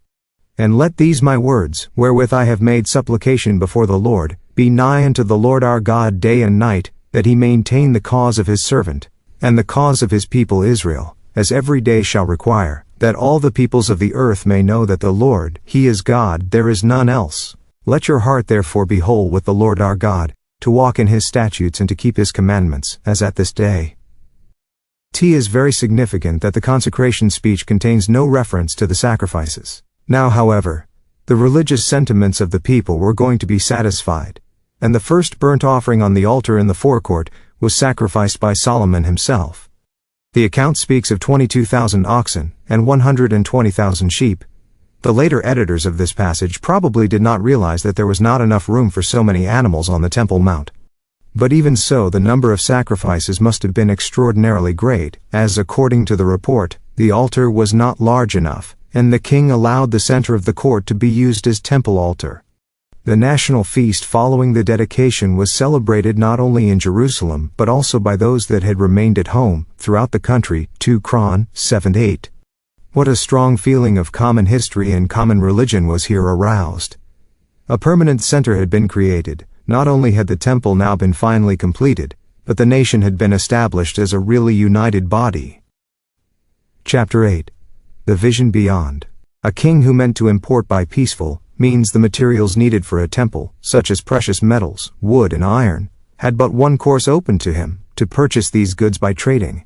We have mentioned already that Solomon carried on the transit of horses and iron war chariots from Egypt to Asia Minor. Special royal merchants were appointed to engage in this branch of commerce, whose profits thus went for the greater part into the state treasury. Moreover, owing to the greater safety of the roads, which were now guarded by the new strongpoints. The caravan trade between Mesopotamia and Egypt, as well as between Phoenicia and Mesopotamia, could be greatly furthered, bringing in a higher amount of custom dues. For it was the means of communication as well as the technique of warfare that entered then into a new stage. Scarcely a century had passed since the taming of the Arab camel, which eventually enabled people to travel for days across the desert in the dry season without being hampered by the need of bases for provender and water. It was therefore only now that regular extensive caravan trade became possible, and thanks to the string of military stations from Palmyra in the north to the Red Sea in the south, Solomon was absolute master of the caravan routes. But the king looked beyond this, just as he was the first to secure a place for the monotheistic faith by the side of the other religions of his age, and just as he established the natural bond between his own people and the other nations, so he viewed the economic possibilities of his country within the framework of the entire known world. Here, as in matters of art, he followed the model of Phoenicia. The example of Egypt, on the other hand, showed that a state, even though it lacks colonies, can carry on foreign trade by exporting its own surplus production. The Egyptians produced grain, linen, metal objects. They had horses and chariots. From Nubia they obtained gold, silver, and ivory in large quantities. The Israelites were a people of small farmers, who had hitherto lived on self-contained farmsteads. When the land was not afflicted by droughts or locust plagues, and the Bible shows how frequent such years of disaster must have been, a small surplus of grain, wine, and oil was probably purchased by the Phoenicians, the nearest neighbors interested, in exchange for other goods such as metals or wood. Balm from the Jericho oasis was of little use as an export article, as long as it could not be transported direct to distant countries. Solomon realized that world trade, if it was to be of any value, would have to rest on two foundations: some sort of industry at home, and the use of the sea as the largest and most convenient trade route, for without a sea route, even an industry would not have been profitable. But as the coastline was inhabited by the Philistines, Israel had for the most part no immediate access to the sea, and the tribes of Asher and Naphtali, which lived near the Phoenicians, occupied only a small strip of the coast. As in the fields of art, of military matters, of law, and of foreign politics, here again the people had to be won over to a new idea. With a clear vision for both political and economic realities, Solomon realized that it was impossible to compete with the Phoenicians, who had their fleet, their wealth, their experience, and their old established connections, on the great sea that is now called the Mediterranean. Such an attempt would have resulted in immediate failure and complete exclusion from world trade. It was only in collaboration with them that he could set about his plan. But then he had to have something to offer them as a business partner.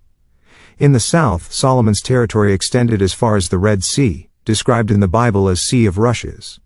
This sea, situated between Africa and Arabia, narrows at several points into gulfs, of which one in the west extended to present-day Suez. The eastern gulf extends to Elath, the old site of Ezion-Geber, not far from here.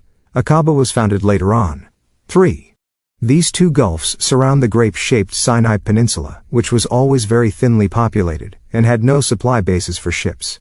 In order to reach an inhabited port, one had to sail farther down the Red Sea. Ships must therefore have been very seaworthy and well armed. But since this was so, the seafaring nations did not confine their voyages to the Red Sea, but went farther afield on coastal expeditions in search of new land. It was Ezion-Geber that Solomon selected as his seaport. Tradition had it that Israel had passed through this place, which was on Edomite territory, on their way from Egypt. Deutt. 2:8-5.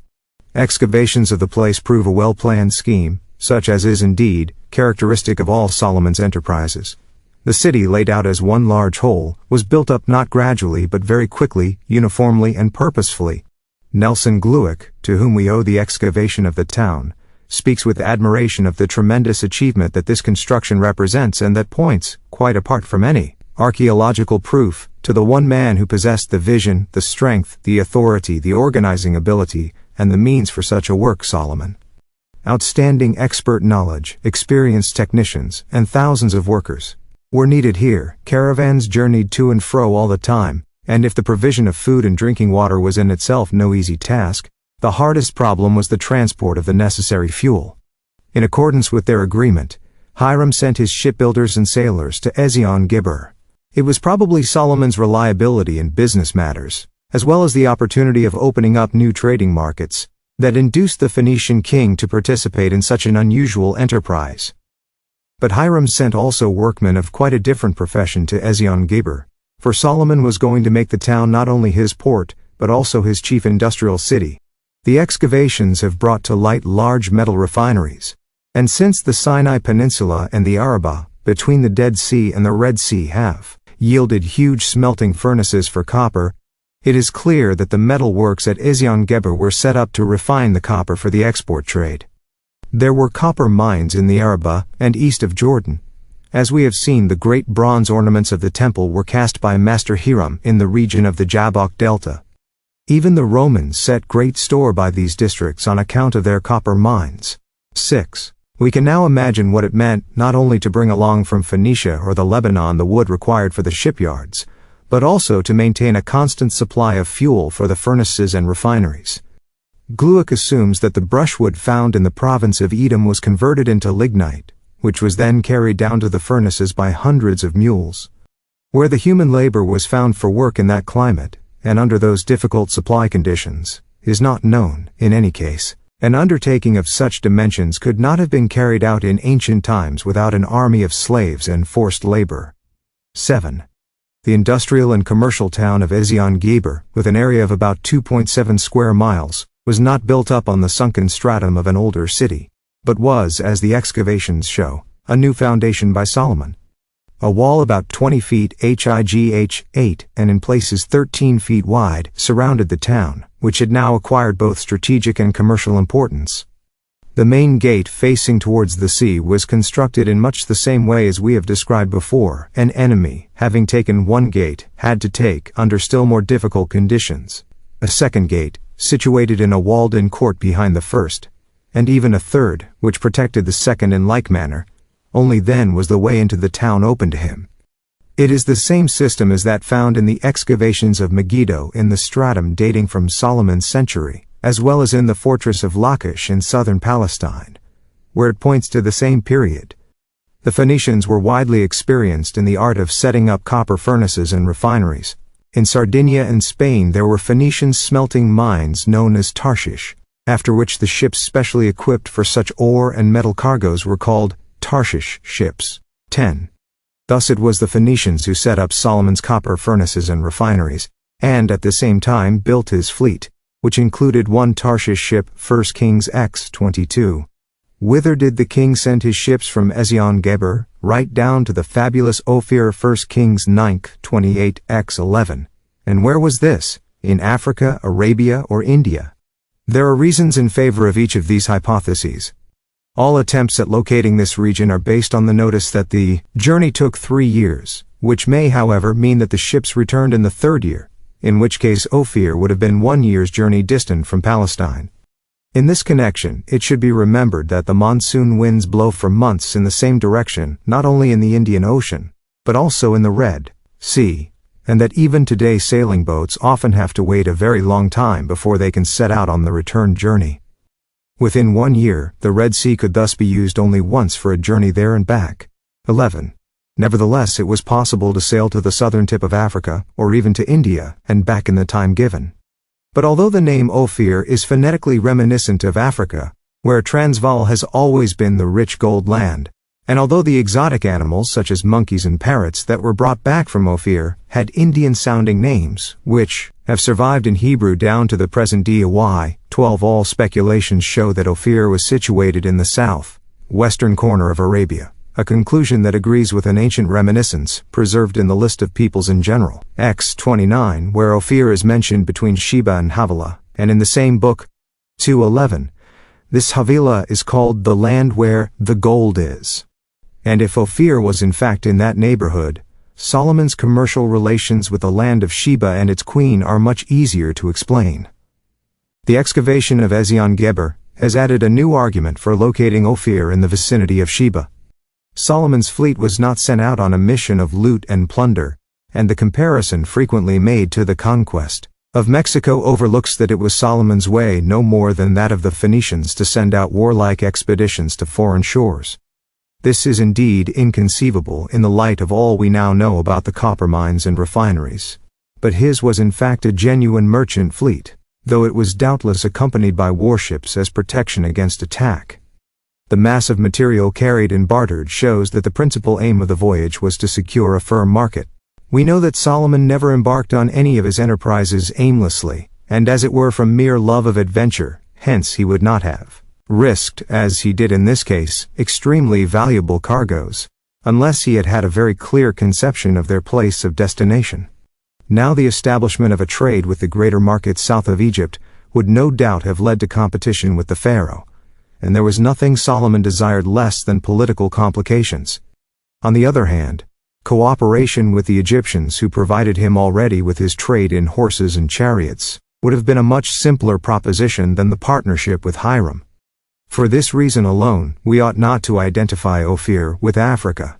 But the market to which the fleet was expedited had probably been previously explored and examined by Solomon's merchants. Hence, it is not likely that Ophir, the land of gold, should be identified with the still more distant India, and these considerations also lead us back to Arabia. It is not by mere coincidence that the visit of the Queen of Sheba is inserted in the middle of the account of Solomon's commercial activities. Sheba was at that time the most important land, both politically and economically, south of Arabia. One can well imagine that the Israelite explorers went there, and that the queen heard through them of the lands and peoples of Palestine and Phoenicia. Perhaps King Solomon himself invited her to pay the visit to his kingdom that proved so fruitful a source of legendary tales, but, taken in connection with other accounts, is well founded on historical facts.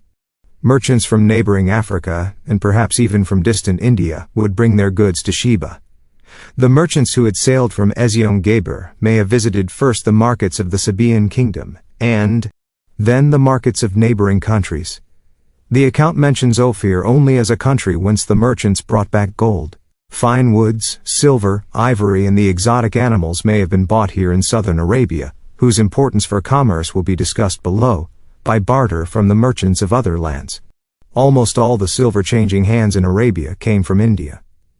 When, after the return of the Tarshish fleet, all these precious and exotic objects were brought to Jerusalem by long caravans of camels, the population must have had an enhanced feeling not only of security, but also of splendor, of success, and of recognition in the world.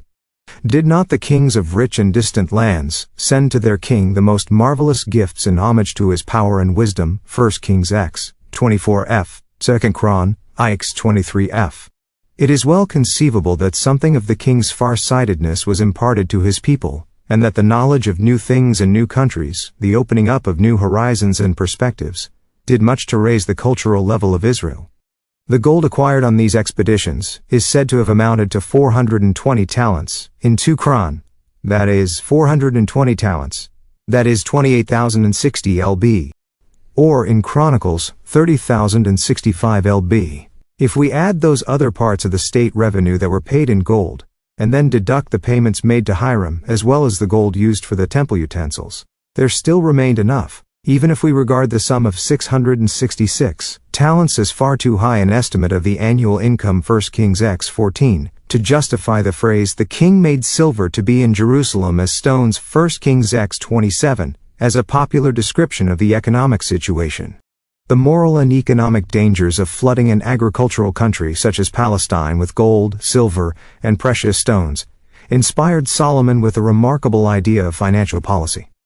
A substantial part of the gold was withdrawn from circulation, that is, did not appear on the market either as a means of payment or as goldsmiths' work, but was treasured up in such a way that the king could check it easily and lay his hands on it quickly in case of emergency. He had 200 targets made, similar to those carried by heavily armored soldiers from the neck to the knees, each consisting of about 22 lb of beaten gold, as well as 300 smaller shields of about 1/3 of the weight.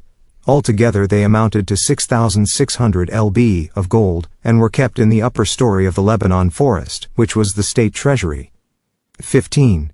This refutes all suggestions that, by indulging in grandiose buildings and an expensive harem, Solomon lived extravagantly and above his means. In financial affairs, as everywhere else, there was method and wide range in everything he undertook. His state, and people having achieved wealth, their future was to be safeguarded by means of a solid state treasure. It is likely that, on certain ceremonial occasions, these shields were carried to the temple square by the king's soldiers, which would explain the shape into which the gold was cast. When Shishonk of Egypt took away the shields from Jerusalem, King Rehoboam had copper ones made in their place, which were carried in front of him when he went to the temple. 1 Kings 14:28. It is improbable that Rehoboam would have ceremoniously exhibited the inferior substitutes, had he not wanted to continue a custom established by his father. The increasing wealth and economic progress of neighboring Israel were not at all welcome to King Shishonk. Ezion-Geber was no doubt a thorn in his flesh. As long as Solomon was alive, however, he did not dare to interfere with the Israelites. But when, after Solomon's death, he destroyed this city, he no doubt tried to cut one of the vital arteries of the reduced Jewish state. As a result of his excavations, Nelson Glueck found that Ezion-Geber must have been destroyed shortly after Solomon's time, and he attributes the downfall of the city to a campaign of this Egyptian king. 16. We may be certain that the entire merchant fleet was also sunk at the same time. 100 years after Solomon, King Jehoshaphat rebuilt the city with its refineries, in order to open the sea route to the gold country of Ophir as his great predecessor had done before him. But his new Tarshish fleet was wrecked on a rock in the harbor itself. 1 Kings 49. This disaster awoke so strong an echo in the north that King Ahaziah of Israel suggested to Jehoshaphat to join forces for another expedition. Unfortunately, the latter refused, thus missing the last opportunity of a stronger economic cooperation of the two states. But even these late negotiations indicate the great significance that Solomon's Ezion-Geber must have had for the entire nation. We may assume that the other mines of the country were also exploited by Solomon. On this point, the Septuagint has preserved a verse, which is missing in the present Hebrew text, to the effect that the king had stone quarries in the Lebanon. This is almost certainly a reference to ore mines, the southern parts of the Lebanon being famous from ancient times for their copper, and later also iron mines. Deut. 7:9-8. The cultural influence exerted through this international commerce, not only by distant countries upon Israel, but also conversely by the latter upon those foreign countries, is reflected in the story that has, more than any other, fired the imagination of the Arabian peoples, the story of the visit of the Queen of Sheba. If a whole nation such as the Abyssinians, who were originally settled in Arabia and afterwards emigrated to Africa, down to this day traces the descent of its kings back to Menelik, a son of Solomon by the Queen of Sheba, 19, and if the magnificent ruins of Sidus in the district of Yamama, north of Sheba, are regarded as remains of one of Solomon's palaces, these legends must be based on historical reminiscences of a connection between southern Arabia and Solomon's kingdom. E. Glaser, whose researches on Arabia are still indispensable, was quite right in EMPHASIZING 20 that these nations cannot have had any particular reason for inventing, let alone boasting of, a descent of their kings from the ruler of a small and distant state. The kingdom of Sheba was situated in the southwest corner of Arabia. 21. Its capital was the town of Marib, which still exists about 60 miles northeast of Sana'a, high in the mountains of Yemen. Strabo, the Greek geographer of the 1st century AD, tells of the gold mines nearby and of the emeralds and beryls found in the district, and down to this day, gold is mined not far from Marib. 22. The earliest inscriptions about the rulers of the Sabaean Empire date from the 8th century BCE, that is 2 centuries after Solomon, but Assyrian inscriptions of the same century show that the people of Sheba were well known to trade in South Arabian goods and, moreover, give the names of several queens of the state. 23. There can thus be no doubt that the background of the biblical episode of the Queen of Sheba is historical. The conversion of the country to Islam led to a destruction of the old pagan monuments. 24, but sufficient fragments have survived to show that just in Solomon's time the people of Sheba were the most advanced of the Arabian peoples. They had probably lived before in northern Arabia. 25 later, being very active at market, they penetrated southwards, conquered their neighbors, joined hands with them to create a state and, by virtue of their intelligence and commercial policy, soon came to dominate South Arabia, where many goods, particularly incense, drugs and spices, passed through on their way between India and Africa. 26. On their migrations, the Sabaeans had taken their former gods with them, which resembled the Assyrian-Babylonian deities. Moreover, in a striking analogy to Israel, they set up a theocratic state, headed originally by a priest-prince comparable to the Judges or to Samuel later on. This developed, again analogous to the Israelite state, into a mundane kingdom. Here too, all land was considered the property of the supreme God. But their social structure was different insofar as they permitted polygyny, which suggests that women enjoyed a high degree of independence. The bondmen also served an heiress. This explains the fact that women often occupied the royal throne. The visit of the Queen of Sheba was undoubtedly prompted by economic motives, but not by these alone. The political and cultural rise of the Sabaeans may have induced the queen to inspect a state system likewise formed but a few years previously, grown out of a theocracy that had not spent its force, a state system that had soon begun to prosper and was now taking its place in world commerce. These features common to the two states, and the attempt at a modern reorganization based on a peculiar tradition, stirred the queen's curiosity. Riddles, whose international character we have already mentioned, may have been used as a kind of social entree. They reflect well the peaceful serenity and intellectual splendor of Solomon's court. The aesthetic culture and type of divine worship seem, by their very forms, to have made a deep impression on the queen. This can be gathered from the echo preserved in the account, which delights in the description of etiquette more than does any other passage of the Bible.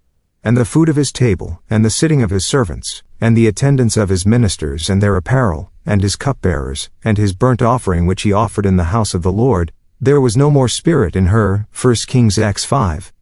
The social side of the visit, with the great retinue, and the procession of camels carrying the precious goods from southern Arabia, also bears clearly the stamp of the ancient Orient. The Queen of Sheba brings her goods as presents for the king, and the latter, on her departure, gives her in return his own presents, which she selects herself, together with others that he adds to these. If special mention is made of the incense spices among the gifts the Queen of Sheba brings, it is because these were in fact the chief product of her country, but the mention of gold and precious stones as export articles also agrees with what we know of Sheba. The queen's admiration for Solomon's administration is only hinted at in the account, but whoever worded the queen's speech and added the words, "Behold, the half was not told me, thou hadst wisdom and prosperity exceeding the fame which I heard," understood that this had not been merely a matter of riddles and tales, but of righteousness and justice, as it is put at the end of the eulogy. From the effect we may judge the cause. The Arabian legends about the Queen of Sheba are fuller, more personal and original than the Jewish ones, which derive from the Bible. The impressions the queen took back to Arabia must have been very deep, and no doubt came to affect the various institutions of her own state. On the Jewish side also, the memory of the visit and its festivities was long-lived.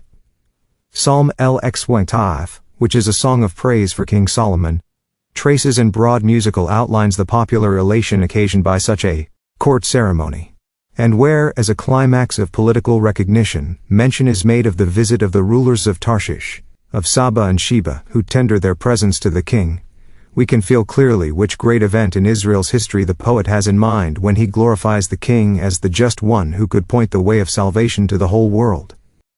This fundamental historical detail proves that the psalm dates from Solomon's time. Solomon's foreign trade as well as the economic reforms at home brought about an important change in the structure of the population. In David's time, the Israelites were still principally a nation of small and medium farmers. This epoch was characterized by domestic economy. Now, however, the growth of the towns, particularly after the absorption of the Canaanites, as well as the expanding civil service, which included soldiers and garrisons of the fortified places, greatly furthered the trade between towns and countryside. The farmer aimed at producing a surplus of grain, livestock, etc., which he might sell to the neighboring town. In return for these articles, he could increase his purchases of household goods and clothing. But it was the foreign trade that wrought the greatest change in Israel's home economy. From Solomon's time on, there came into being a merchant profession proper, engaged not only in negotiating trade between foreign states, as did the royal merchants, but also in procuring foreign goods for the home market and selling home goods abroad. In this way, new needs made themselves felt, and the civilizing influence of the merchant began to pervade the country. It has been rightly said that it was not until Solomon's reign that the business talent of the Jewish people found scope for development. The classical laws of Jewish antiquity are obviously framed for a predominantly agrarian community.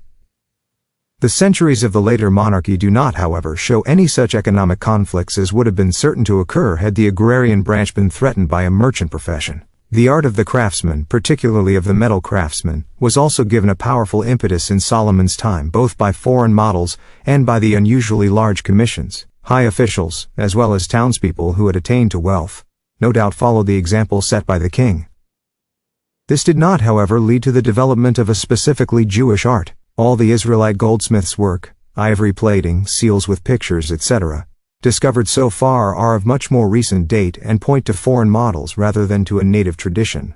At a time when all the conditions were given for the development of a characteristically Jewish art, the spirit of the nation seems to have devoted its best energies to poetry and historiography, where indeed it attained to unsurpassed heights. In any case, trade and craftsmanship gave the state an outward appearance of swift economic progress, which benefited the population as a whole, but, at the same time, the recruitment of a huge army of workers for the building of fortifications, the temple and palaces, and for the state mines and refineries, spelled danger for the people and its economy. Solomon's far-reaching plans could not, of course, be realized without taxes and human labor. We have already mentioned that his state demanded not only taxes in kind, but also compulsory labor, after the model of Egypt and Mesopotamia. We may be sure that the Israelite people did not view these burdens with less understanding than the peoples on the Nile and the Euphrates. Any compulsion imposed on man is measured by the corresponding values that accrue to him in return. Indeed, compulsion can even be enjoyed if it is felt to achieve a higher goal. Hence Jeroboam's propaganda against Solomon, so far from alleging that the king was constraining the people in an inhuman manner, merely endeavored to represent the compulsion entailed by the general labor conscription as too heavy, i.e., as disproportionate to its benefits for the people. Neither was it a professional or class struggle that advanced the cause of the young Jeroboam, for Solomon's systematic labor conscription was quite general. 1 Kings VIII, 27. Persons conscripted for public works were on the same footing as soldiers. 1 Kings 9, 22 Kron, presumably also as regards board and legal status. In addition to the Israelites there were, apart from the conquered peoples, such as the Edomites, the Moabites and the Ammonites who lived in state-like communities, descendants of former Palestinian peoples, who were likewise conscripted for the general labor service. 1 Kings 9, 21, 2 Kron. But their position was that of bondmen. In this connection it should be remembered that the human dignity of the non-Israelite slaves was protected by law. If, for example, a permanent injury was inflicted on a slave by his master, the slave was freed. The length of the labor service required from Israelites and non-Israelites is not known, but since the non-Israelites, who were free at the time when they were conscripted, 33 remained subject to military discipline during their service and would thus become a burden to the labor camp on attaining a certain age, it is safe to assume that they too were released after a certain time. It was all in line with David's and Solomon's home policy to be liberal towards the non-Israelite peoples and to foster their amalgamation with Israel. 34. This had nothing to do with the severity of the tasks exacted from Israelites and non-Israelites alike. The census of both was taken simultaneously, and whether or not the figure of 153,602 Kron, 16, conscripted non-Israelites appears to be high compared to the 30,000 Israelites destined for the Lebanon, 1 Kings 27. The notice makes it clear that the entire population, including the non-Israelites, was counted in order that everybody could be conscripted. We are told that only 10,000 men were conscripted at a time, and that after 1 month's work in the Lebanon, they were released for the next 2 months. How this procedure worked in practice, it is not easy to imagine. 35. But this tradition would seem to suggest a general system whereby only 1/3 of the conscripts were actually serving at one time. The social effects wrought on the state by the establishment of this army of workers were extraordinarily far-reaching. Everybody had to readjust his economic routine if, in a year, his own estate or trade was deprived of 1/3 of its working capacity. In household economy, labor increased in value, and returns had to be valued more highly. Moreover, the great army of workers called for a far heavier taxation in kind than had hitherto been the rule. Only a very well-established internal organization, backed by strong military forces, could cope with such an undertaking. Nevertheless, no new class of citizens, no caste with a special sense of ownership or rights grew up within the existing framework of the state. For the conscription affected everybody, and lasted only for a limited time. But there remained the danger that the freedom of the individual might be restricted too far, and the exactions required of him might be too great. In a state that had developed over a period of centuries, like Egypt or Babylon, where slaveholding had been known from time immemorial, and where the king, as God's son or vicegerent, issued orders carrying religious obligation, in such a state the political, social, and psychological conditions were very different from those prevailing in the young monotheistic state. An inner tension ran through this whole situation. In order to create a free state, a conscripted labor force was necessary. In order to ensure the economic future of the people, they had to be oppressed by taxation. In order to preserve the equality of all, one person was invested with special power. Perhaps Solomon's true wisdom lay in this, that he recognized the tragedy of the situation without losing anything of his inspiration. Chapter 9. The Personal Tragedy. A legend has been preserved, 1 Kings 3, 5 ff. That seems illuminated as it were by a ray from the resplendent personality of the historical Solomon. God appears to the king at the beginning of his reign, and offers to grant him whatever he may ask for. Solomon answers that, having inherited the throne of his great father, he is yet but a boy who knows not how to go out, or come in, and needs the gift of discerning between good and bad, in order to be able to judge the multitude of his people. This answer is pleasing to God. And because Solomon has not desired for himself long life, or riches, or the death of his enemies, but understanding to discern justice, a wisdom is bestowed upon him such as no one possessed before him or after him. As the episode is expressly said to have taken place in Gibeon, the foremost among the places of sacrifice before the erection of the temple in Jerusalem, the legend must be very old and hence have originated in the circle of the Zadokites, who occupied the priestly office in Gibeon before they were appointed high priests in Jerusalem. If it had arisen long after Solomon's time, it would be impossible to account for the reference to a sacrificial high place of which the priests in Jerusalem would hardly have boasted later on, and which is in fact blamed at the end of Solomon's biography, 1 Kings 8 f, for the downfall of the kingdom.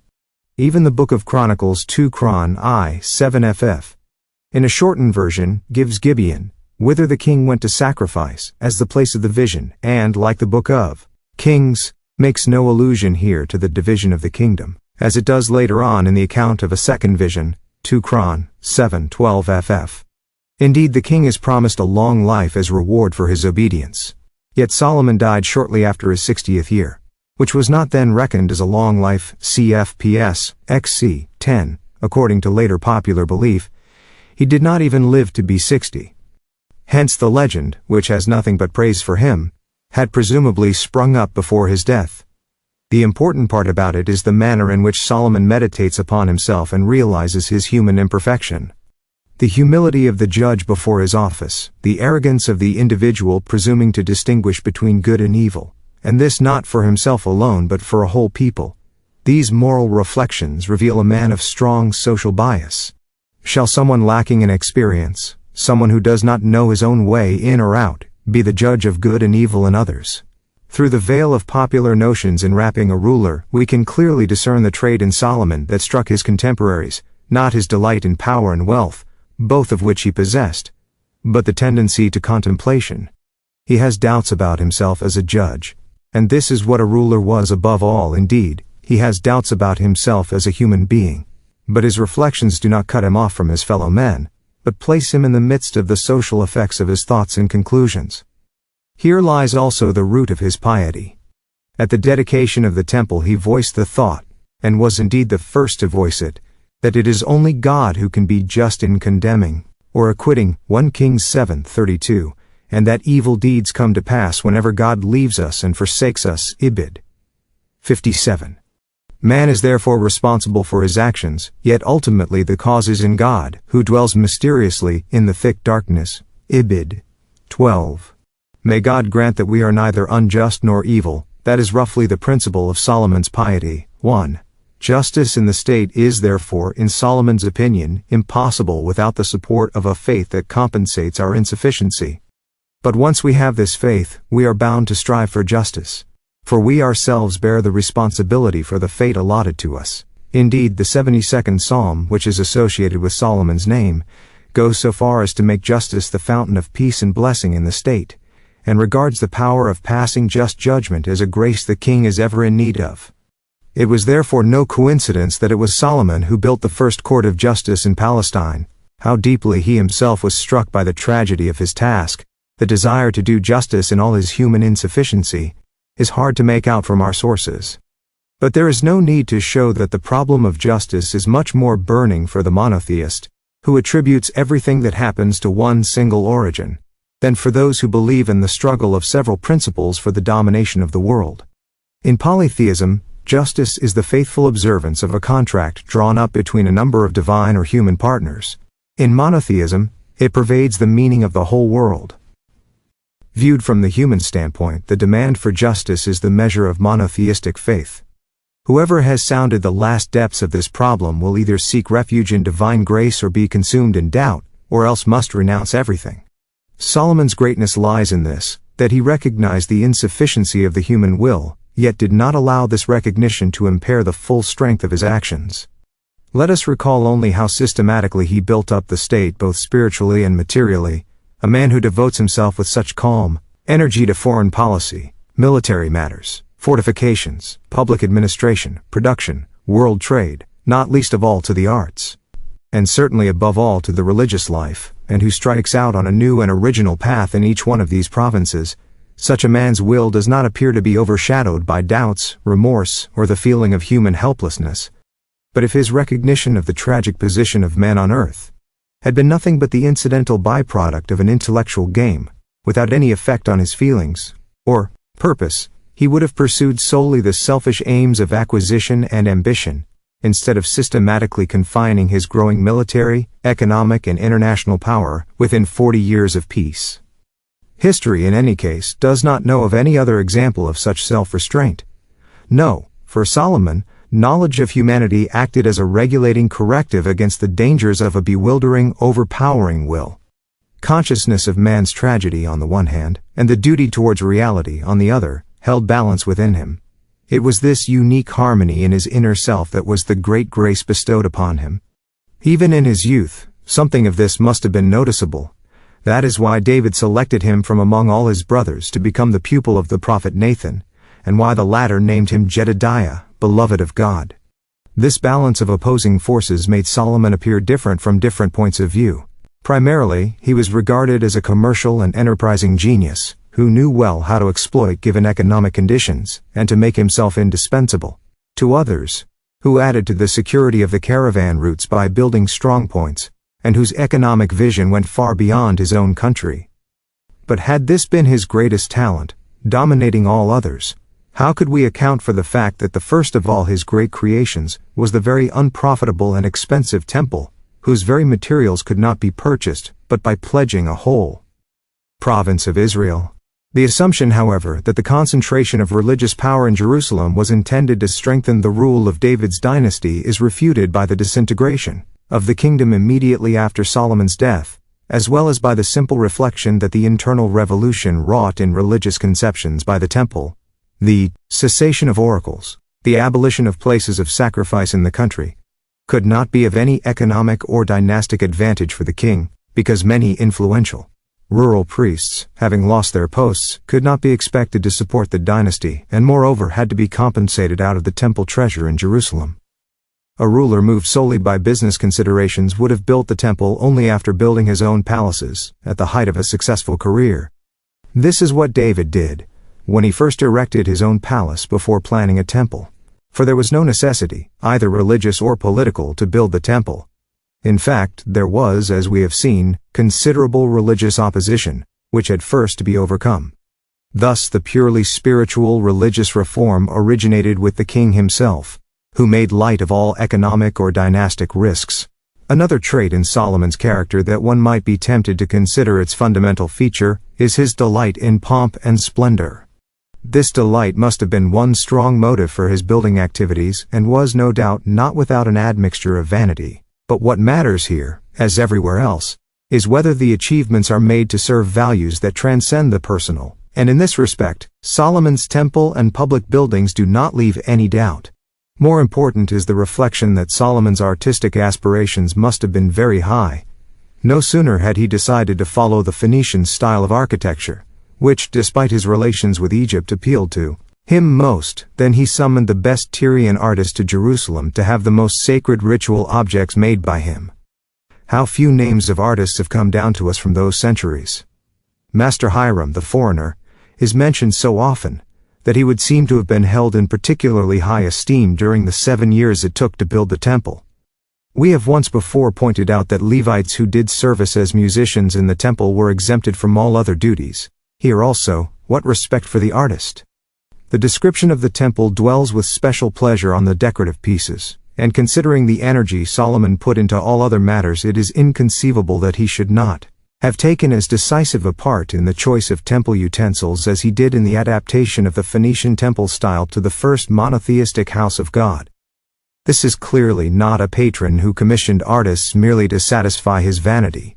The gift of being open to all modern influences, and of bringing new ideas to bear on the most diverse spheres of life, generally goes with a passionate, excitable nature. If we recall how, from the very first day of his reign, all initiative in matters diplomatic, military, economic, political, and not least religious, originated from Solomon himself, and if we further recall the tempo needed to give shape to all his ideas, we shall not deny him the fervor of quick purpose and quick action. But this was balanced by his sense of order and his organizing ability, which on the other hand, might make him appear as a man of cold deliberation. The intentionally logical structure of his dedication speech, the rejection of magic and oracular practices, to which the new temple might easily have tempted, the systematic planning of each task before it is begun, all these would point in this direction. But we must not forget how well he was aware of the paradox of a monotheistic house of God, and how he shrank back in awe from the impenetrable. This harmonious concord of opposing temperaments is most strikingly seen in his peace policy. He showed his firm, unbending hand for the first time when he suppressed the uprising of Adonijah's party so swiftly that even the strong Joab was overcome with fear. In like manner he acted towards the end of his reign, when Jeroboam lifted up his hand against the king, and only saved his life by flight. Even from abroad there was no standing up to Solomon's will, backed as it was by a powerfully organized war machine. But this art of achieving his will by force was matched by an equally strong will to keep the peace. The bloody suppression of Adonijah's revolt was preceded by offers of peaceful collaboration, and his only territorial loss, that of the distant oasis of Damascus, was compensated by the occupation of Palmyra, doubtless because the preservation of peace in this region seemed more important to him than a conflict where he was certain to be victorious with his army. What respect his militant will and strong forces must have commanded if peace could be preserved for so many years, and how strong his determination must have been of keeping the peace, if the opportunities of using those forces were never exploited. Solomon viewed the history of his people not from the aspect of military achievements, but from that of peace. The temple was for him a symbol, as he put it, of the people's having come to rest. This sense of a goal where life does but begin, this pronounced quietism, was bound up in him with a delight in movements, in undertakings fraught with danger, and in readiness for war. A like combination of two opposite characteristics can be discerned in his national consciousness. No other Jewish king was as national and international at the same time. We should not forget, in this connection, that the monotheistic faith was looked upon as the most distinctive characteristic of Israel's national consciousness, that the body politic was actually made up only of men, and that foreigners were readily admitted into it.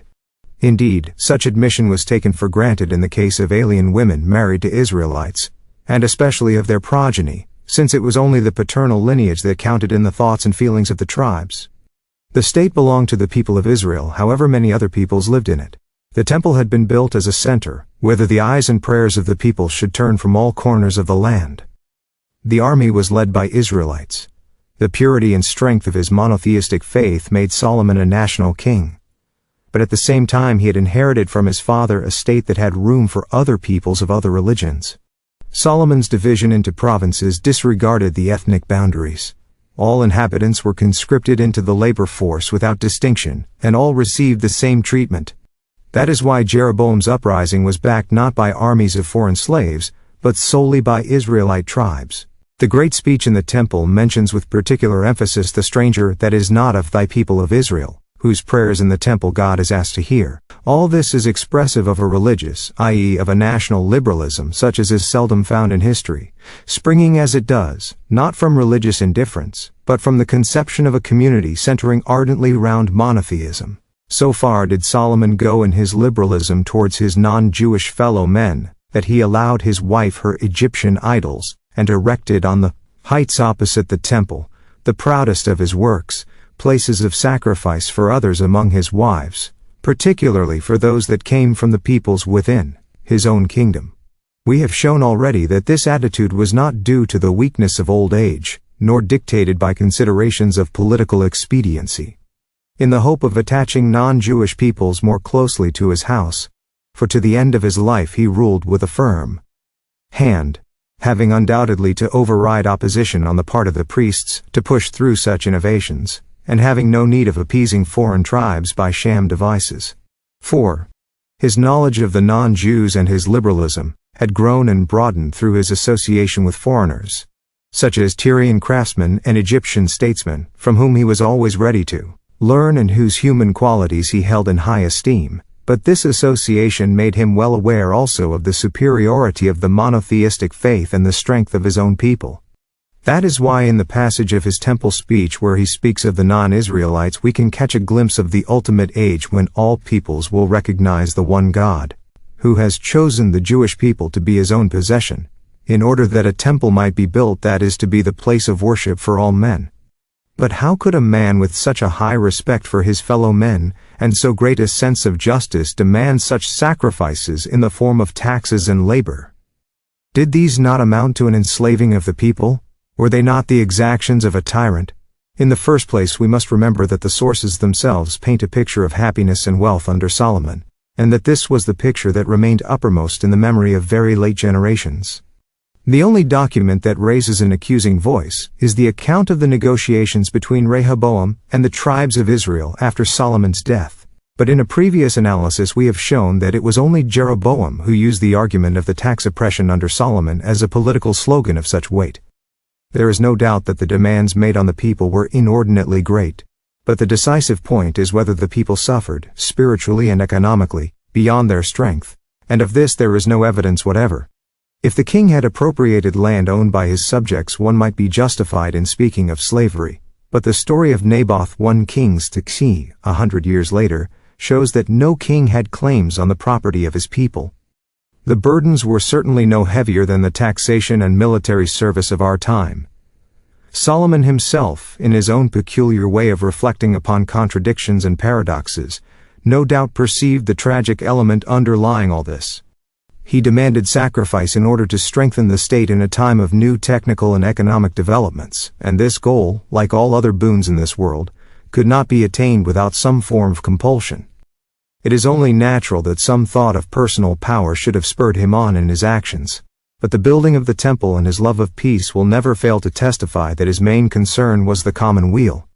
Scrutiny of the old records that tell of the man Solomon suggests that later exaggerations and overcoloring could not efface the fundamental features of his personality.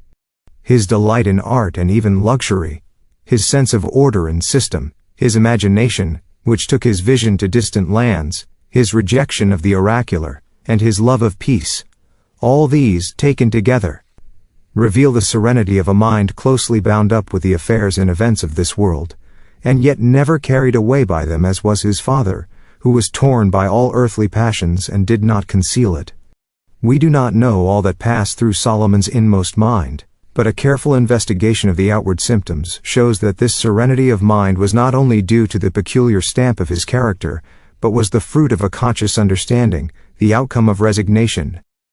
Is it not striking that no other king whose life is recorded in any detail had so few helpers and advisers as Solomon? What a change after Saul and David! It appears that no one among Solomon's state officials, of whom 2 are known to have been his sons-in-law, or among his officers was taken into his confidence and could exert a decisive influence upon him one way or the other. The priests, who at a time of far-reaching external and internal religious reforms ought to have played an important part, seem to have had almost no political influence at all. The great monitors of kings, the prophets, are lacking altogether. Nathan and Gad had both died in the first years of Solomon's reign, and their mantles fell on no successors. Only towards the close of his reign does Ahijah of Shiloh IV appear in the background, but he never advanced into Solomon's immediate sphere. Officials and priests could be compelled to do the king's will, their appointment and dismissal were in his hands, but no king had power over prophets. We must therefore assume that those close to Solomon deferred to him not from fear or weakness, but because they came to be convinced by the clarity of his reasoning. In such a case, however, true communion and confidence are impossible. Solomon paid the penalty of superiority, which is loneliness. The same was probably true of his relations with women. The Egyptian princess appears to have been the only one who meant something to him, since the accounts speak of the special palace he built for her, into which she moved ceremoniously. She is always mentioned apart from the other wives, of whom we have no details whatever. It is almost as though their huge number, 700 princesses and 300 concubines, 1 Kings She 3, was intended to emphasize the inner loneliness of the man in the overabundance of his possessions, for there cannot even have been room in the palace at Jerusalem for so many women of the harem. The number includes, of course, artists, dancers, musicians, players in attendance of the king's house, and for their children and servants. 5. David had also had many wives. But what an important part his human relations to them and to his children play in his life. The same applies to Saul, whose children, whether they loved him or fought against him, had their share in determining his fate and in bearing it. In Solomon's lifetime, only 2 of his daughters are mentioned by name. Rehoboam appears in the records only after Solomon's death. Yet Rehoboam seems to have been an altogether strong character, although growing his way for a long time before he attained to true self-confidence. If he had been allowed to develop into the future ruler under his father's eyes through the processes of opposition and ferment, the catastrophe of the division of the kingdom might perhaps have been averted. But here again, there seems to have been no familiarity, and herein lies the historical tragedy of Solomon's greatness. This is, however, a tragedy that does not come home to its central figure, but reveals itself only to the later observer. 50 years after Solomon, when the great nations round about threatened with ever-increasing might to crush the buffer state of Palestine, there was no one who could have set up such defenses as he had built. All that was then created to preserve the divided state had its origin in Solomon. But these foundations could not have been laid without his energy, nor without the compulsory measures later used to discredit his memory. But historically his greatest tragedy lies in this, that the development of the new form of religious life that had arisen with the temple could not keep the direction he had given it. 4. Through Solomon, the monotheistic religion was destined to become a world religion, but in such a way that God's people would not have been torn from its historical path. The division of the kingdom, the external political vicissitudes, the loss of independence, and finally the exile itself, completely transformed the road Solomon had planned. All the prophets could do in their fight against paganism was to defer the attainment of Solomon's goal into an ultimate epoch of history, the epoch of their visions and yearning. The need of the moment compelled priests and teachers of the people to shape the monotheistic faith on strictly national lines. What course world history might have taken, had the Jewish religion been able to develop along the lines Solomon had set down, it is hard to imagine. Paul's conflict between a universal Jewish religion and a monotheistic national religion was the strongest factor in the development of Christianity, but Judaism, pursuing Solomon's road, would undoubtedly have presented a completely different picture, certainly no less grandiose than that confronting us today. Nevertheless, it is due only to the unique character of Solomon, bound up as it is with his human tragedy, that, under his name, spiritual creations have endured that, owing to their intrinsic timelessness, have outlasted temple and state. Chapter 10. The Eternal Fruit. In our historical presentation we have not drawn on the writings connected with Solomon's name. Here indeed we might expect a direct testimony of his innermost thoughts, but critical investigations raise grave doubts as to Solomon's authorship. All the wider is our scope for examining how far those writings fit into the original picture, and how much may have been added to them in later times under the enduring influence of his personality. Literary works that, by virtue of their ethical, intellectual, and aesthetic values, have taken their place in the sphere of the absolute, and have provided mankind with inspiration and comfort for thousands of years, cannot be ascribed to anyone whose life did not nurse the seeds of, and offer opportunities for, such achievement. Any attempt at describing a man whose life history has become an intrinsic part of posterity's inheritance as the author of works that are in flagrant contradiction to the traditional picture of the man would soon be exploded. Even if not a single sentence in the Song of Songs, Proverbs, or Koheleth were of Solomonic origin, his life must have been such that the reputation of these works could be based upon his name. Characteristically enough, some of the writings claiming Solomonic authorship are unquestionably of later origin, and were not included in the Bible. Historical allusions would suggest that they were written in the 1st century BCE, that is, more than 100 years before the resolutions of Jabneh, where the genuine religious works were separated from all other Jewish literature and declared canonical. Those writings comprise a collection of 18 Psalms of Solomon, which have come down in Greek and Syro-Aramaic only, but appear to be translations from a Hebrew original, and the Wisdom of Solomon, which probably originated in the circles of Greek-speaking Jews at Alexandria. Now the Psalms of Solomon are scarcely inferior to the collection of David's Psalms in sincerity and force, and have often been included in the canonical books of the Christian Church. In Jabneh, therefore, it was neither Solomon's authorship alone, nor the actual contents of a work that determined its claim to canonization. Something more was apparently required to decide the issue. Some accounts have been preserved of the negotiations conducted there under the presidency of R. Elazar ben Azariah, at the end of the 1st century. AD 3, the dispute dealt first with Koheleth, which the school of Shammai rejected, whereas Hillel's disciples accepted it. The controversy among the scholars had already raged for at least a century, since Shammai and Hillel flourished in Herod's reign. The book about the vanity of all things must have been very dear to the people, if the very weak arguments of the complacent Hillel school were finally accepted, and the book declared canonical because it begins and ends with words of the Torah. But neither Solomon's name alone nor the contents in themselves would have saved the book. It was tradition and popularity that turned the balance. The same questions arose in the case of the Song of Songs. Here there is no reference whatever to the eternal or to the history of the nation, such as would befit a book that claims canonical sanction, and still less could the reputed author or the contents of the work be reckoned as arguments in its favor. As with Koheleth, many of those that raised objections to the Song of Songs assumed that the work was in fact written by the king himself, but was not imbued with a superpersonal inspiration. But as it was in the end embodied in the canon, the people must have been strongly attached to it.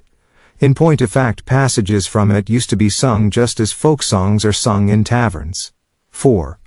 When Rabbi Akiba discussed the issue at Jabneh, he condemned that vile abuse very strongly, but at the same time he defended the book with unparalleled vehemence. May God guard us from ever disputing in Israel the sacredness of the book. The whole world is not as precious as is the day when the Song of Songs was given to Israel. For all the books are holy, but the Song of Songs is the holiest of all. This outburst of enthusiasm remained for a long time engraved on the memory of one who attended that assembly. Akiba's defense of the song was decisive, although he, the keenest Jewish thinker of his time, did not adduce any objective arguments. It is therefore likely that the allegorical interpretation of the Song 5, which takes it to express the love between God and Israel, as later between Christ and the Church, was altogether unknown at that time. Not one passage of the reminiscences and discussions quotes any such interpretation, and Akiba's enthusiasm was not for an allegory but for the sanctity of the love between man and woman. Nor was Solomon's reputed authorship enough to assure even the Proverbs of a place in the religious canon. 6. Yet in the Book of Kings it is stated clearly that, in addition to 1,005 songs, Solomon had spoken 3,000 proverbs, namely allegories of trees and beasts. 1 Kings 12:13.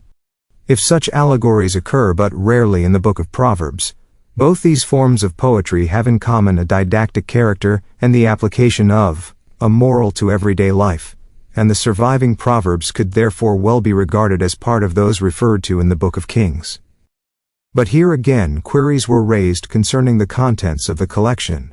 It was found, for example, that some of the proverbs did not tally with other passages in the Bible. Only after these contradictions had been reconciled was the canonization of the book agreed to. All this happened about 1,000 years after Solomon. But as these are the earliest references to the books themselves, it is important to realize that it would have been vain for anyone at that time to use Solomon's name merely in order to smuggle a book into the canon. It follows that the books must have been current under Solomon's name for some centuries previously, and if this was so, we may, even before examining their language and ideology in detail, discuss the possible dates of their composition. In the first place, such a book may have been written many centuries after Solomon, the author making use of Solomon's name to lend authority to his work. This can apply only to the book of Proverbs, which describes itself as a collection of Solomon, the son of David, king of Israel. The Song of Songs speaks of Solomon in the third person, and by no means always in praise of him. Koheleth again does not even mention Solomon's name, but at the beginning it is said that these are the words of Koheleth, the son of David, king in Jerusalem, and in verse 12 the preacher says that he was king over Israel in Jerusalem. Thus Koheleth and the Song of Songs could scarcely have employed a clumsier method if they wished to make use of Solomon's name as a guarantee for their value. But whether this method of ascribing the work to another author was employed in the case of Proverbs is very doubtful. For when Joshua ben Sirah of Jerusalem composed a collection of proverbs similar to that of Solomon, about 200 BCE, he did not try to invoke the name of a great historical figure in order to lend authority to his work. And yet it gained such a reputation that as late as the 4th century it was regarded by the Babylonian Jews as part of the biblical canon, and was well known throughout the non-Jewish world as an apocryphal book in the Greek translation by Ben Sirah's grandson. It is much more likely that writers in those ancient times would put their own words into the mouth of a historical figure, much as they do nowadays, and that this was a recognized form of literary expression. Today we find it hard to keep apart Mark Antony's funeral speech in Shakespeare's play and the historical Antonius. No doubt in those times also people sought to illuminate an historical event by way of such poetical interpretation. Jacob's blessing or Moses' blessing, as well as the Psalm of Moses, may be interpreted in this light. The most interesting example is the Song of Deborah, whose historical content appears again in a prose version. This is certainly not the work of a single editor, whose object would be to combine different traditional versions into one straightforward text without repetitions. 7. But where poems, speeches, or proverbs are put into the mouth of someone whose historical picture is well defined, they must, as we pointed out before, fit into one phase or another of his biography. One could not attribute Psalms to Saul nor moral teaching to Deborah. Now the 3 books attributed to Solomon are such that, far from having the stamp of one hand, each seems the work of an entirely different type of person. The man to whom we owe the florid, sensuous Song of Songs is as different in temperament, experience of life, and mode of speech from the one who wrote the collection of plain and moralizing proverbs as the latter is from the gloomy philosopher Koheleth. 8. The work that could best be fitted into the popular conception of King Solomon is the collection of Proverbs. The Song of Songs, while reflecting the atmosphere of court and harem, lacks the wise and dignified spirit of Solomon himself, as portrayed in the tradition of the historical books. And in Koheleth, there speaks a man who is tired of the possessions of this world and has discovered their worthlessness. He bears no resemblance to the tireless spirit who planned the temple, to the man who remodeled the army and the fortifications and reorganized the administration, to the great judge and merchant of world stature, as we know him from the books of Kings and Chronicles. Here we come up against contrasts that nature alone would be able to reconcile in one man, and that are in fact known to have existed in Solomon's life. An unprejudiced investigation must therefore inquire into the last alternative, and ask whether these writings may not derive directly from Solomon in one way or another. In the apocryphal Wisdom of Solomon, we have an example of an attempt to preserve Koheleth as Solomon's work for a later generation, which only understood Greek.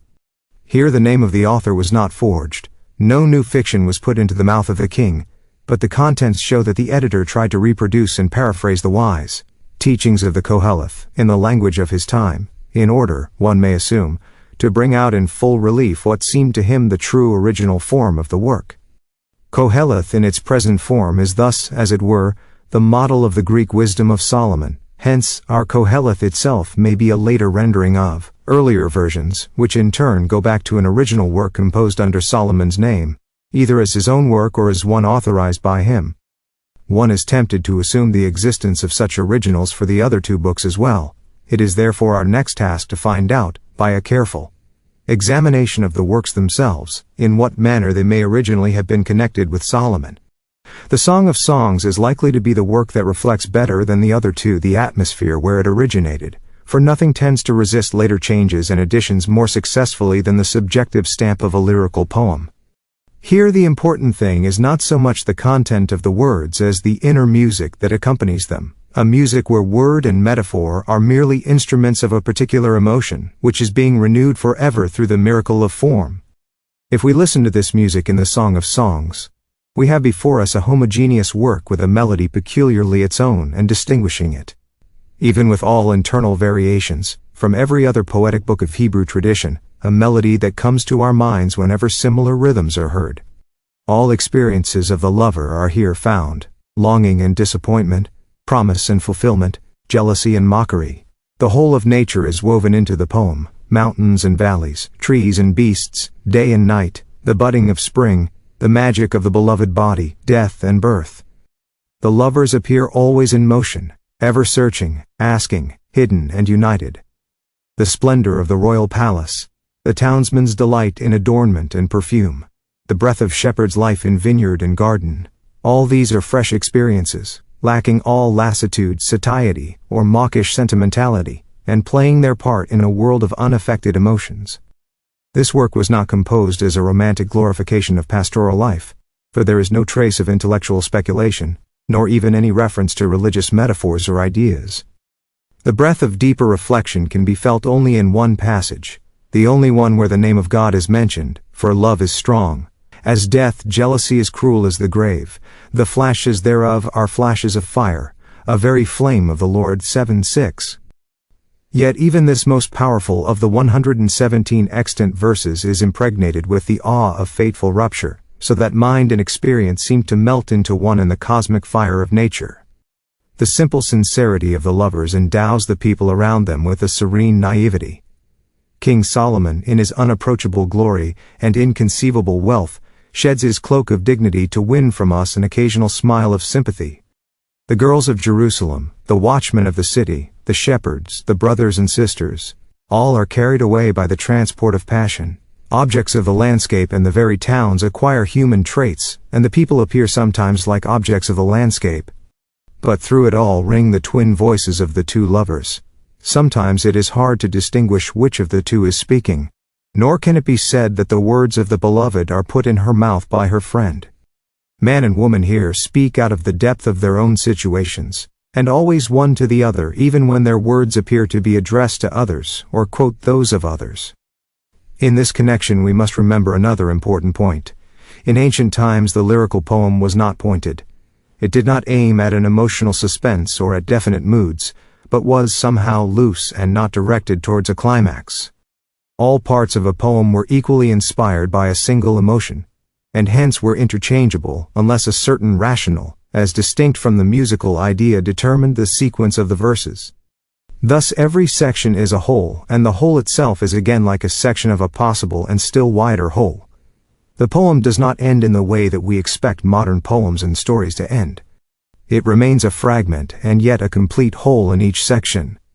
Goethe well describes the impression made on him by the form of the Song of Songs, a lovely medley of fragmentary poems written one over the other and thrown together anyhow.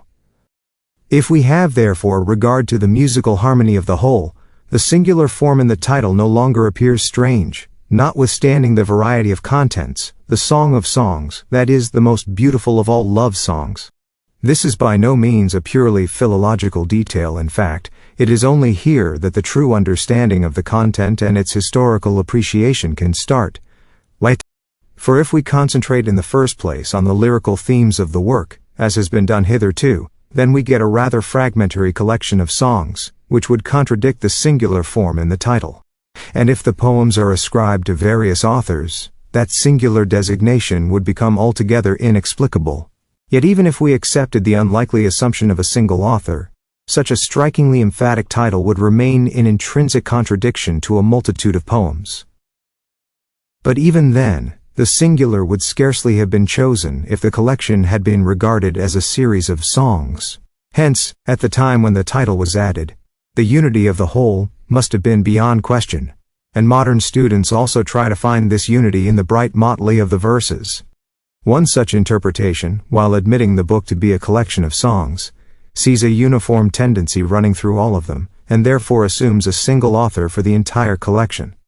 Graetz, for example, sees in it a song by a poet who was influenced by the Greco-Sicilian master of idyllic poetry, Theocritus. 12. The Jewish poet whom he consequently places in the 3rd century BCE is supposed to have contrasted the luxuriousness of the town to the pure martial love of the shepherds, Solomon's court thus being brought in merely as a symbol of a hyperculture with its moral defects.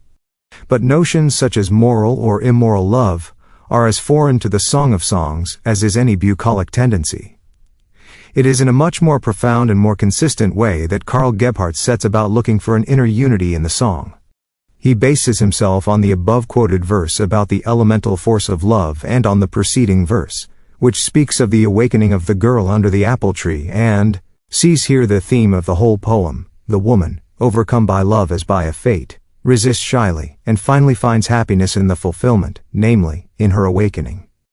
According to this theory, Solomon is introduced only in an interlude as a contrasting figure. The complex psychology involved in this interpretation forces Gebhardt to place the poem in the Hellenistic period. But even if we disregarded the fact that the first to treat of such subtle feminine problems was Racine, we would still have to construe all kinds of interludes and inserted narratives before the theme would present any appearance of unity, and even then this unity would be deceptive, because the sorrows and joys of the loving man are as prominent in the song as those of the woman.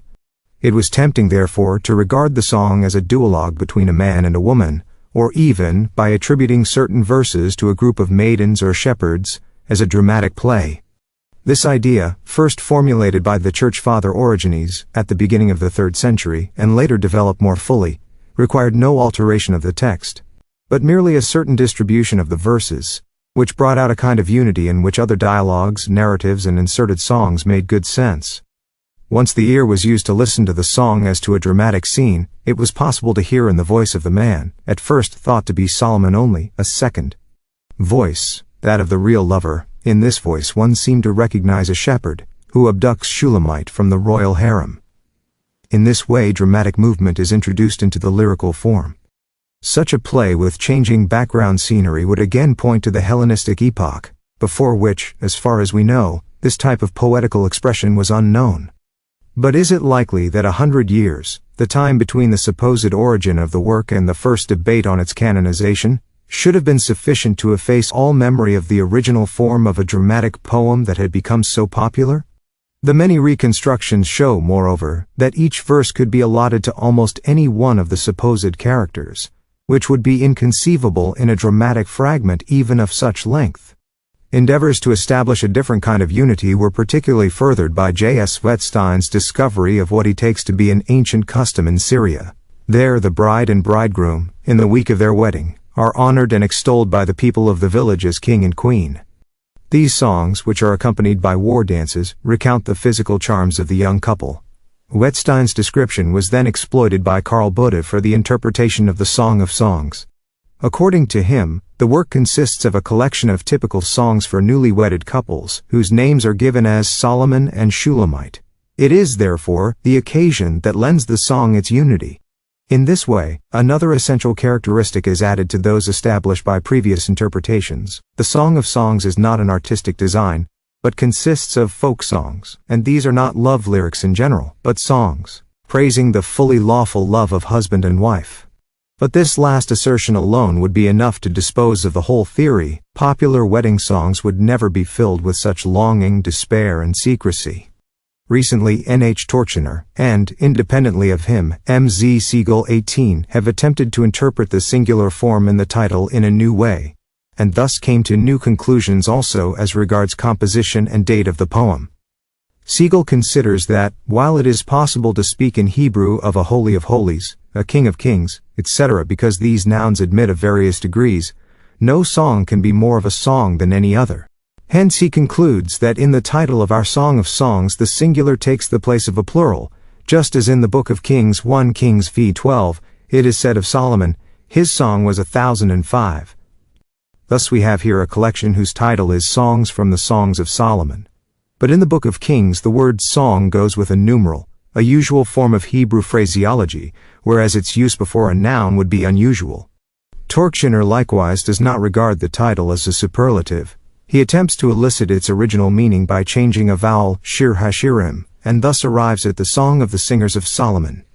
Grammatical investigation of the title leads both scholars to date the poem from Solomon's time or the following years. Siegel points out that the geographical details, the description of Jerusalem, the worldly character of the poem, and its spiritual purity, all point to Solomon's epoch, although its present form betrays a later revision. Torktioner, according to whose general theory all the books of the Bible are historical records, regards the song as a series of poems that were originally joined by a prose text, now mostly lost, which recounted events from Solomon's life. The strongest argument for a late origin of the Song of Songs is that of language, for Aramaic, Persian, and Greek expressions, which cannot have been in use in Solomon's time, occur quite frequently in the text. But there is, on the other hand, an objective argument in favor of the early date of at least one passage. In VIII, the town of Tirzah is mentioned, next to Jerusalem, as a symbol of beauty. Now Tirzah had been made the capital by Solomon's successor in the northern kingdom, Jeroboam I, but less than 50 years after Solomon. His death, Omri founded the residence of Samaria, whose splendor outshone all other places and made the small Tirzah fall almost into oblivion. No late poet in Jerusalem would have held up Tirzah as a popular symbol of widely celebrated beauty. If, therefore, we base ourselves on the linguistic material alone, we find in the song a poem of comparatively late form as regards language, but containing some passages dating back at least to the 9th or even the 10th century BCE 21. The contents and atmosphere of the work leave no doubt that the whole was viewed from and composed around one center only, Jerusalem. All the landscapes and people we hear of outside the city are seen as either moving towards that center or away from it. The districts in North Palestine are counterparts of the one center or are seen on the edge of the horizon. Is it at all likely that after the fall of the northern kingdom, a work composed in the south would have spoken with such tender intimacy and simplicity of the national possessions of the northern landscapes? All this might be conceivable if the poem could be ascribed to a single author, whose imagination carried him back into the period of the old national unity. But we have seen that the assumption of a single author does not hold water, and which era of peace, security, and breadth of outlook would account nearly as well for the atmosphere of the poem as the era of Solomon. This applies equally to the religious aspect of the song. After the return from Babylon at the time of the Second Temple, the strength of religious observance was much too great to allow of poems becoming popular in Jerusalem that did not lend themselves to any moralizing or religious speculative tendencies. Here, however, reality is imbibed with all the senses, with eye, ear, and smell. Everything is so gloriously obvious that there is no need for reason to tackle and explain it. Nothing wants explaining, nothing wants commanding. God remains beyond this reality of the senses, and even in the one passage that hints at a principle of nature, where the immovable force of love is proclaimed in its awful greatness even, here, death and fire appear as equal partners. It is only far away in the background that we sense the God, who is darkly divined, but is neither appealed to nor demanding. If poems of this kind are the work of different authors, one cannot speak of the personal style of a single artist, but must postulate the influence of a uniform spiritual atmosphere. It is true that in this way a tradition might have developed in which later artists were also steeped, but this tradition must have had its origin in an earlier age, and no epoch is so likely to have given rise to it as that created by Solomon. All doubts as to whether the song could, from a purely aesthetic point of view, be attributed to such an early period were dispelled by the discovery of ancient Egyptian literature. Here we find love poems, dating back to many centuries before Solomon, with a similar life and a similar emotional approach to trees, flowers, gazelles, and springtime. 22. Although the Egyptian works do not attain to such heights of artistic maturity as the Song of Songs, they may nevertheless have acted as a new, stimulating influence on Hebrew poetry, whose earliest examples lack such a lyrical familiarity with nature. But it was not until Solomon's time that the influence of Egypt made itself felt in this positive way. At that time, Egyptian literature also may have made its way to Jerusalem and inspired master poets who far excelled their teachers. A comparison such as that of the restrained vitality in the lithe limbs of the beloved to the steed in Pharaoh's chariots I-9 fits perfectly into Solomon's epoch. At any later time, the fear of the powerful enemy could not possibly have been sublimated into such a lyrical passage.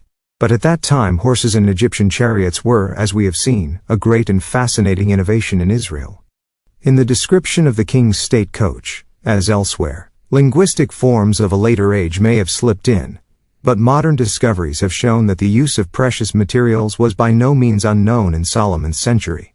Returning, after all these reflections, to the internal musical form of the song, we now understand how later generations came to regard the original poems with that atmosphere of their own, as a unity, and hence, giving them a title in the singular, to describe them as a single song.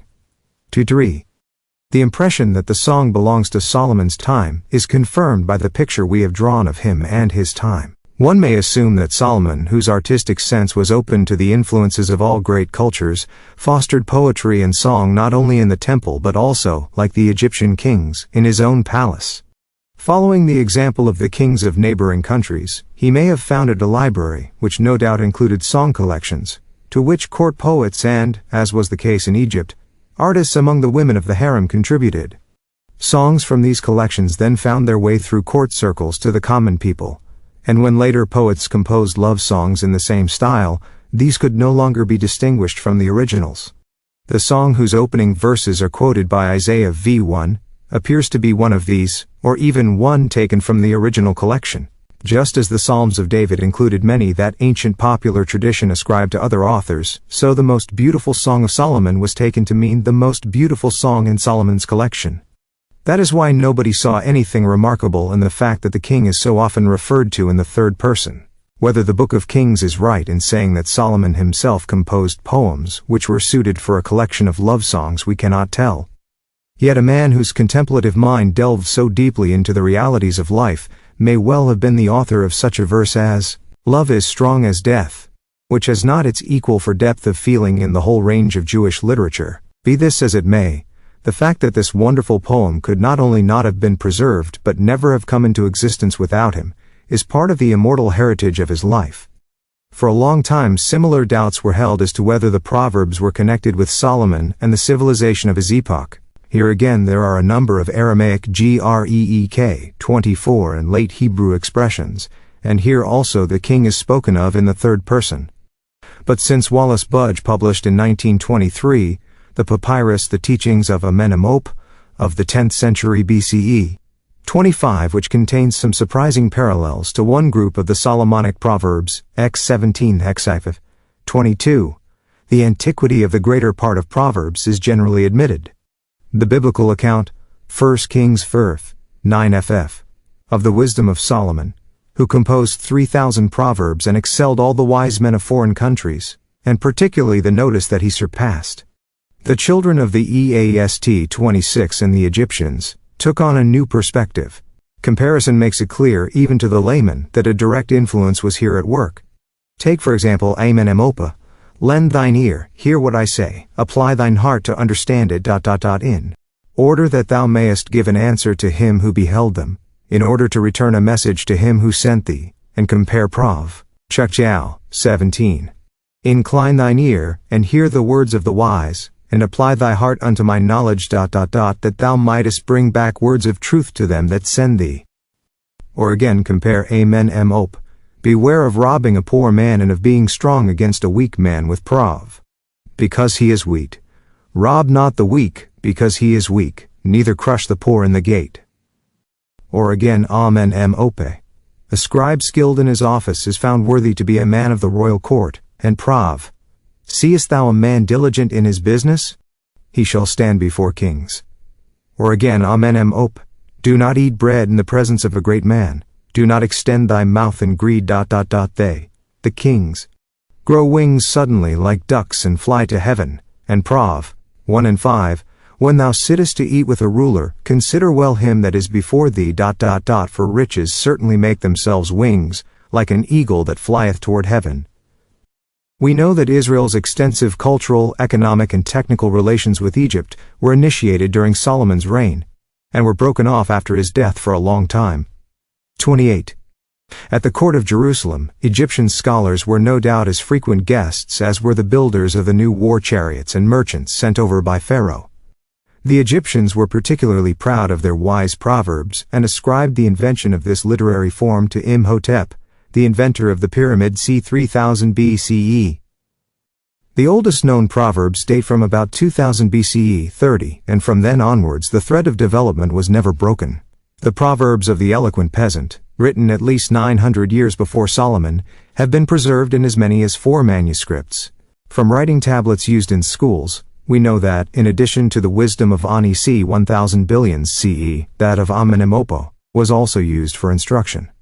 It was, therefore, for pedagogic purposes that proverbs were first compiled, since the Egyptian schools aimed not only at imparting an elementary knowledge of reading, writing, and arithmetic, but also at giving a strict moral training, no doubt in order to equip the pupils for the public service.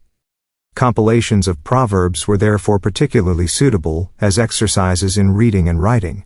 The use that could be made of proverbs as a means of education undoubtedly impressed Solomon, and apparently he had similar compilations made for the same purpose.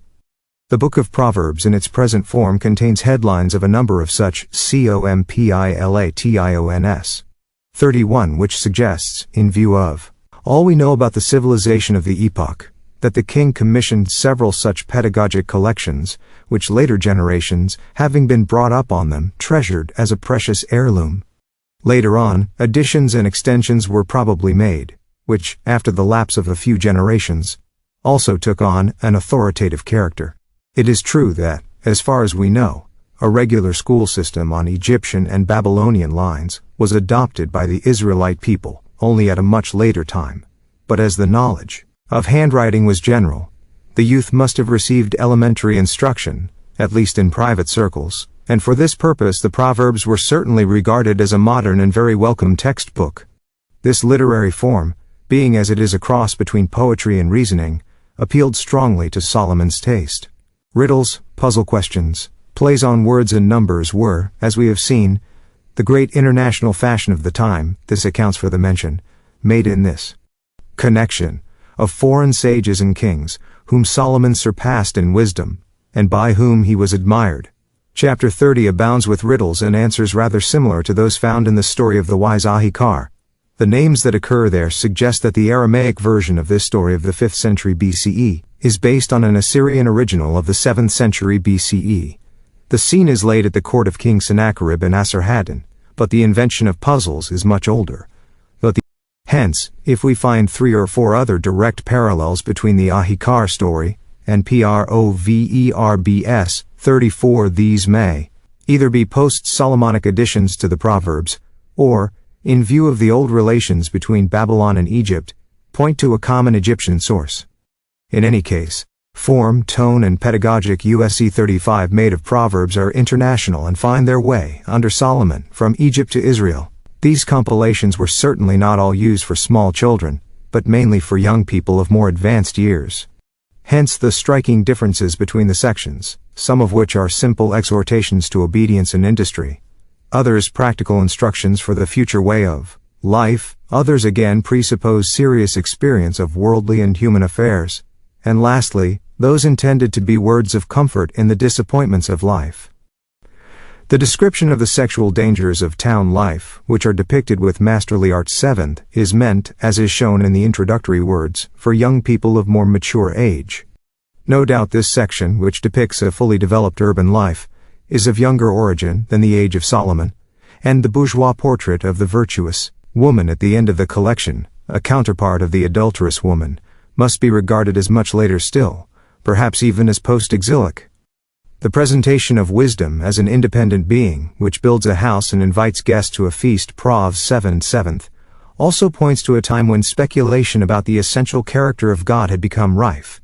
For wisdom, so she tells us herself, existed before the creation of the world, assisting God in the beginning of his way. Such daring ideas were foreign to an epoch when monotheism was still being hard-pressed by a primitive and picturesque paganism. It was only when the latter began to purify its doctrine of divinity by imbuing it with abstract ideas, in the time of Parsism, and the rise of Greek philosophy, that conceptions of the corporeal reality of an idea came to appeal to the religious mind. But all such additions and amplifications must have been linked to an original kernel, whose first growth and spiritual tendency were conditioned by the Solomonic age.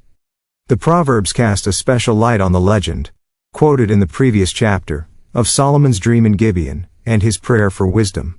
Both here and there, wisdom still means skill, resourcefulness, and the ability to distinguish between moral right and wrong. But at the same time, wisdom means already a share of divine power, a portion of an intimate knowledge that extends beyond the realm of the senses, the knowledge of the wondrous and awe-inspiring relation of all things to God. The phrase in Proverbs I:7 and clearer still in Ix:10, that the fear of the Lord is the beginning of knowledge, rings quite Solomonic, although neither of these verses belongs to the oldest section of the book. If this new form of Hebrew literature sprang up under Solomon 39 and inspired other writers for many centuries, and if, in particular, foreign, and above all Egyptian compilations were used as models for it, the peculiar character of monotheism must have asserted itself as the impelling force from the very beginning, and nowhere is it so simply and impressively expressed as in this phrase, which calls neither for dread of the deity nor for prayers against misfortune, but makes a fundamental statement about the relation of human wisdom to God. It is characteristic of the general tendency of the book of Proverbs that what is based on this fear of God are not demands on the human will, let alone cult rites for the worship of God, but solely moral counsels useful for man's relations with his fellow men. The prophets and Job proclaim a justification before God, the books of Moses an obligation arising out of the covenant.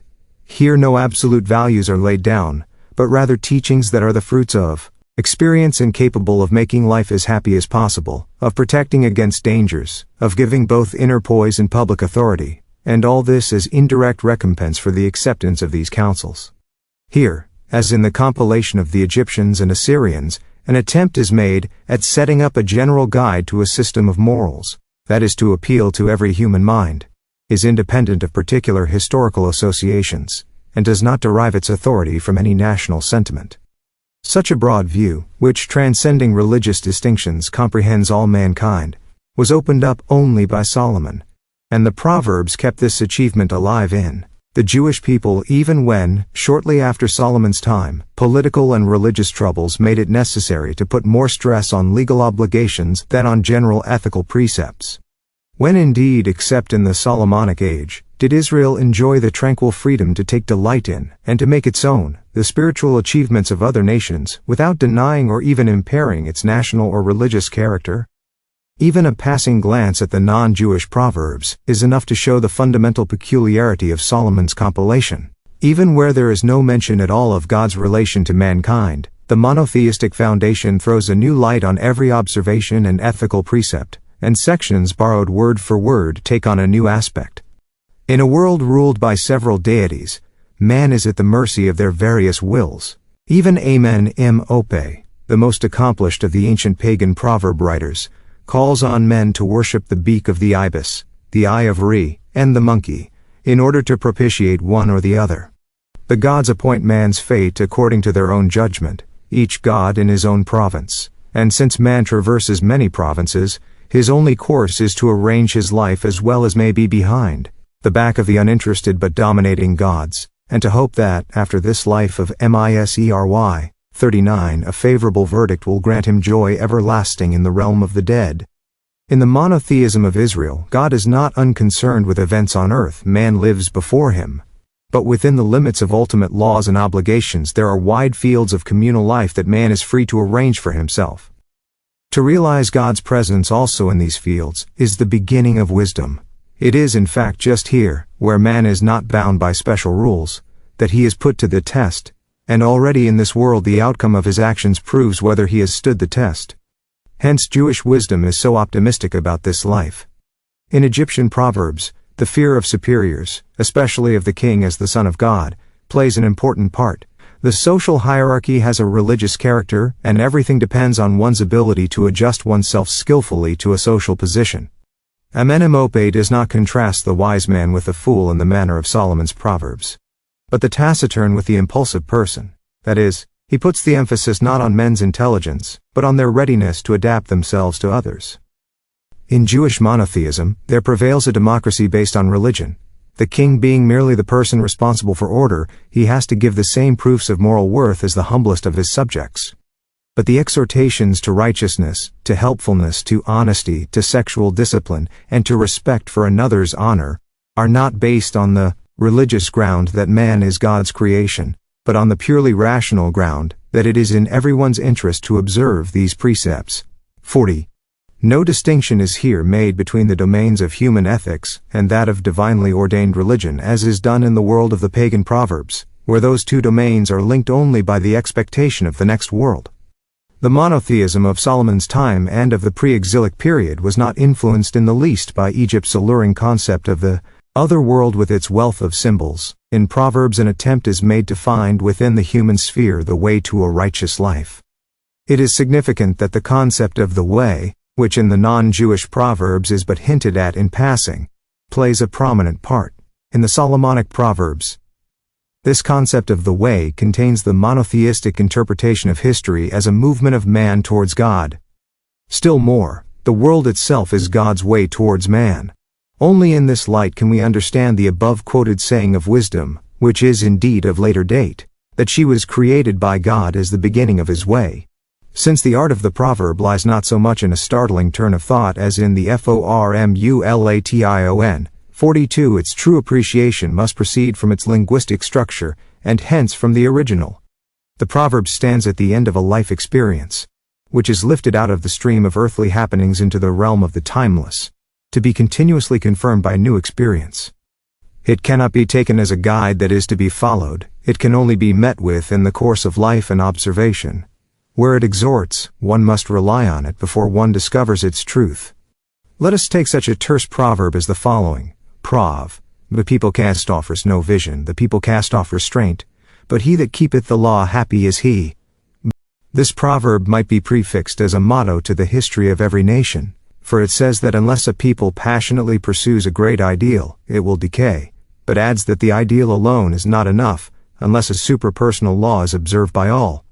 What knowledge and understanding is needed not to miss the depth of this proverb, namely, the moral connection between vision and law. A proverb of this kind could not originate anywhere else but in a monotheistic nation, the nation that was the first to experience history as the realization of an idea, as the way of God and mankind. The authors of Proverbs were called the wise. This is the expression used in the preamble of the book VI. The wise man was also no doubt the actual teacher of wisdom, the interpreter, the guide to the Proverbs. If Ahikar, the Assyrian proverb writer, is called the wise scribe, and if in Egypt the skilled scribe, as we have seen above, was appointed to high office at court, we may assume that in the East the wise man was regarded as the scribe, the writer-scripter, who was acquainted with many literatures, and was probably the transmitter of intellectual values, in short the non-priestly scholar of antiquity. These wise men seem to have constituted a profession of their own, since Jeremiah once makes express mention of three professions that made up his opponents, the priests, the wise, and the prophets. Jer. 1840. Jer. It was under Solomon that this profession of the wise took definite shape, and no doubt his contemporaries saw in Solomon himself the wisest of them all.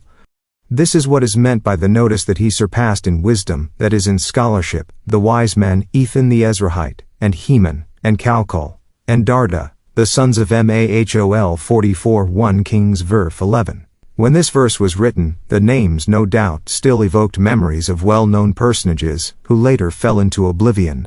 The verse is therefore based on old sources and apparently preserves the names of those wise men, whom Solomon invited to his court in order to train in this way a class of learned men on the model of other courts. This is the simplest way of accounting for the worldly character of all writings associated with the name of Solomon. The influence of the Proverbs had on the uniform moral development of Israel, and afterwards, by virtue of their general character, on mankind as a whole was greater than that of any other work.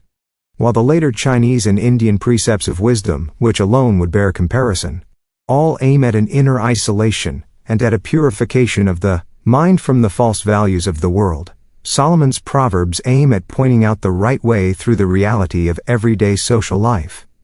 Positive and optimistic in their attitude towards life, they regard it as an obligation to observe discipline and mutual love, and consider that the happiness of mankind depends on the foundation of a community that is generally reliable.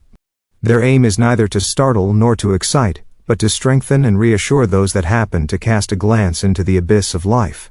The third work associated with the name of Solomon, the most stirring book of ancient Judaism, Qoheleth, will now strike us as the very opposite to Proverbs. In the case of this work, however, any unprejudiced examination will date its origin more than 500 years after Solomon. From the linguistic point of view, Qoheleth with all its Aramaic and Greek expressions appears to be even younger than Proverbs, and its conception of world and fates VIII is reminiscent of the Greek way of thinking. This would bring us to the Hellenistic period after Alexander's reign, or, to be more precise, to the 3rd century BCE, as Ben Sira was already acquainted with the book. However, the young linguistic form might be due to a later recasting of the book, and N. H. Torchiner, in a study on Qoheleth 1944, attempts to show that nearly all these later elements of language and vocabulary can be explained without reference to the Aramaic or Greek languages. 48. As regards the Hellenistic trends of thought, Joseph Klausner sums up the conclusions of modern research by saying that the work as such breathes the spirit of Hellenism, without showing identifiable traces of such influence. 9. Neither do the references to historical events admit of clear-cut interpretations. Thus in chapter 9:14f, a city is mentioned that was saved during a siege by a wise man. Again in chapter 4:13ff, there is mention of a young man coming out of prison who by his wisdom is worthier to reign than an old and foolish king. To how many has this not been taken to refer? To Miltiades and Archimedes, to Joseph in Egypt, to Absalom and Ptolemy 50. Even the philosophic contents of the book do not give a clear indication of its date and author. According to the chapter regarded as decisive, the Qoheleth appears either as a fighter against illusions like the Cynics, or as a champion of sensuous enjoyment, like the Cyrenaians and Epicureans, or as a skeptic after the manner of the Stoics, who produced in Marcus Aurelius a pessimist resembling the Qoheleth. Many see in the Qoheleth a man striving for piety, others take him to be the immoralist, to whom justice and injustice are ultimately equally precious or worthless. By some he is regarded as the philosopher of a death without a beyond, by others as the philosopher of life, who teaches the art of arranging human existence to some purpose. Some call him the asocial ironist, others again one embittered against God and man, and above all against woman. 1. If it is possible to discover, in a work of 12 chapters, the longest of which does not exceed 30 verses, so many contrasting philosophies, this work is probably not a homogeneous literary product. We must not, however, imagine, as does D.C. Siegfried in his commentary 1898, that the work was originally composed by a Jewish philosopher under the influence of Greek pessimism was, then supplemented by a Sadducean Epicurean, annotated first by a proverb writer and later by one of the Orthodox school, and finally given its present form by other commentators, 2 editors, and 3 apologists. At least one of the many compilers could have been expected to have some sense of uniformity. From the psychological point of view, there is much more to be said for the hypothesis propounded in the 16th century by Baruch, in Baruch, that here, as in Job, we have a dialogue before us. Gottfried Herder also takes Qoheleth to be a theological controversy. 2. Such an interpretation at least takes fully into account the inherent unity of atmosphere despite the philosophical discrepancies of the various sections. The arguments set out above suggest, however, that Qoheleth can scarcely have been the work of a single author after the manner of the Platonic dialogues or even of Job. For here, and this is significant, the dialogue is not moving towards an end, every section springing from a different impulse and tending towards a different ultimate aim. We shall do best, therefore, to fall back upon the theory, mentioned in an earlier chapter, that this book of the Bible is also, in its final form, a collective work. In this way we not only gain an insight into its historical background, but also see the relation of Qoheleth to Solomon from a new angle. The interpretations quoted so far all leave the curious title Qoheleth unexplained. While it is comprehensible that a later writer, anxious to put his own words into the mouth of a great historical figure, should exploit the full weight of Solomon's name, he would be, Very unlikely to choose, perhaps even coin, quite an unknown name, which can be identified with Solomon only by its appositions. Koheleth, the son of David, king in Jerusalem, Eccles, I.1. Unless indeed the name Koheleth was invested with the magic of a well-known and ancient tradition. But in this case the tradition, which must be several centuries older than the work, bears a special relation to Solomon. The word Koheleth has always been derived from kahal, i.e. community, assembly, and despite the feminine suffix, has been taken to mean the one who assembles. The leader of an assembly, the preacher to an assembly. But now we come to the decisive problem: which assembly is it that is meant here? The use of the first person throughout, and the sorrowful reflections on the order of things, make the work unsuitable, even by post-exilic standards, as text of a lecture in the temple square or in any place of worship. Seeing further that many sections, particularly chapters 7 and 10, would fit well without any alteration into the book of Proverbs, it becomes obvious that Koheleth was always considered a didactic book of wisdom, and that the word assembly here refers to the assembly or school of wise men and their disciples. Schools of wisdom were known throughout the Orient. Already 3,000 years BCE. Such institutions were in existence at Pharaoh's court, their object being to train the future state officials. In these schools of the scribes the pupils learnt style, rhetoric, the science of life and law. In the story of Joseph there is a faint reminiscence of these Egyptian sages. Schools of wisdom are also known to have existed in Babylon. One, known as the House of the Law, being attached to the temple of the god of scribes in Asada. Ut. Doubtless such secular schools existed also in Israel. The Hapax Legomenon Beit Asaphat Eccles refers probably to the regular meetings of the sages. Hence Koheleth means the person who summons or presides over these meetings of learned men. This accounts for the reference, in the last verse of the book before the epilogue Eccles, Chua 8, to the Koheleth, used as a generic name. And when were schools of wisdom first set up in the Jewish state? Obviously at a time when here too the need was felt to train state officials for the future, that is from Solomon's time on. The literature of wisdom, having grown up with surprising Suddeness 50 as the latest branch of Jewish intellectual life, remained throughout connected with the name of Solomon. At the same time there are clear indications of Egyptian influence both in Proverbs and Ecclesiastes, and as we have already seen, it was by its political institutions in particular that Egypt influenced Solomon. This man, with his sense for a systematic defense of his country, with his passion for intellectual achievement, with his fearless delight in learning from others, and with his energy in putting innovations into effect, must have regarded the establishment of schools of wisdom as important not only for the political administration but also for the modern education of the people. If the name Koheleth referred to Solomon, and this is the only possible assumption, he probably held this title as the founder and president of the Assembly of Sages. Presumably, the literary works and religious views of other peoples were discussed in this circle, for it was by these wise men that the diplomats were to be trained who were later to maintain contact with the neighboring nations. In the story of Hezekiah, whose scribes and ministers negotiated with Sennacherib, special emphasis is put upon the fact that the Jewish diplomats were acquainted with the enemy's language, which was foreign to the rest of the people. 2 Kings 16:26. Solomon's initiative, which we have noticed in all his enterprises, must have had its effect also on the Assembly of Sages. This is why all accounts dwell on wisdom as his main characteristic. It was probably in this assembly that the first compilations of Proverbs were formulated and arranged upon his suggestion, and it was probably to this body that Solomon submitted for discussion the problem that occurs again and again raised by the Koheleth: vanity of vanities, all is vanity. What profit hath man of all his labor wherein he laboreth under the sun? The various answers given by the ancient thinkers suggest the heat of their debates. These answers were afterwards collected by the sages Themselves 51 and submitted to the authority of the originator, the Koheleth. This accounts for the fairly homogeneous tone of a book that includes the most personal confessions of various philosophers. At the same time, the compilation did not lack an educational value for the disciples of wisdom. This explains the strange ending in which the sages honored the Koheleth by referring to his other wise sayings. The book must have become a textbook in the school of wisdom. Otherwise it would never have been preserved in post-exilic Palestine during the rule of the priests. A foreign literary product, on the other hand, would never have been accepted into the canon.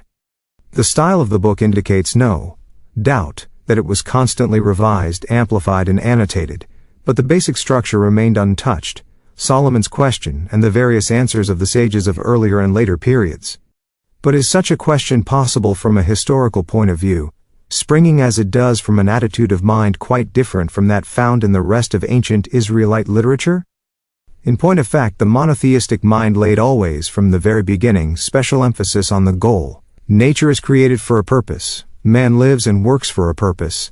Revelation is the revelation of this fact, and faith is the trust in God's watch over the road to this goal. 2. Hence the connection between man's action and his fate is not left to the chance of external forces, or to the caprice of higher powers, but is just and consistent.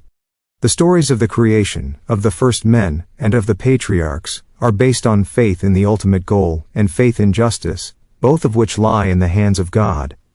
But this is what the Koheleth doubts. Blessed with the eyes of an artist, he describes the eternal sameness of nature, the movement of objects, which is but apparent, the useless revolutions through the ages. There is nothing new under the sun, there is no goal. With the same calm resignation he denies the justice of human fate.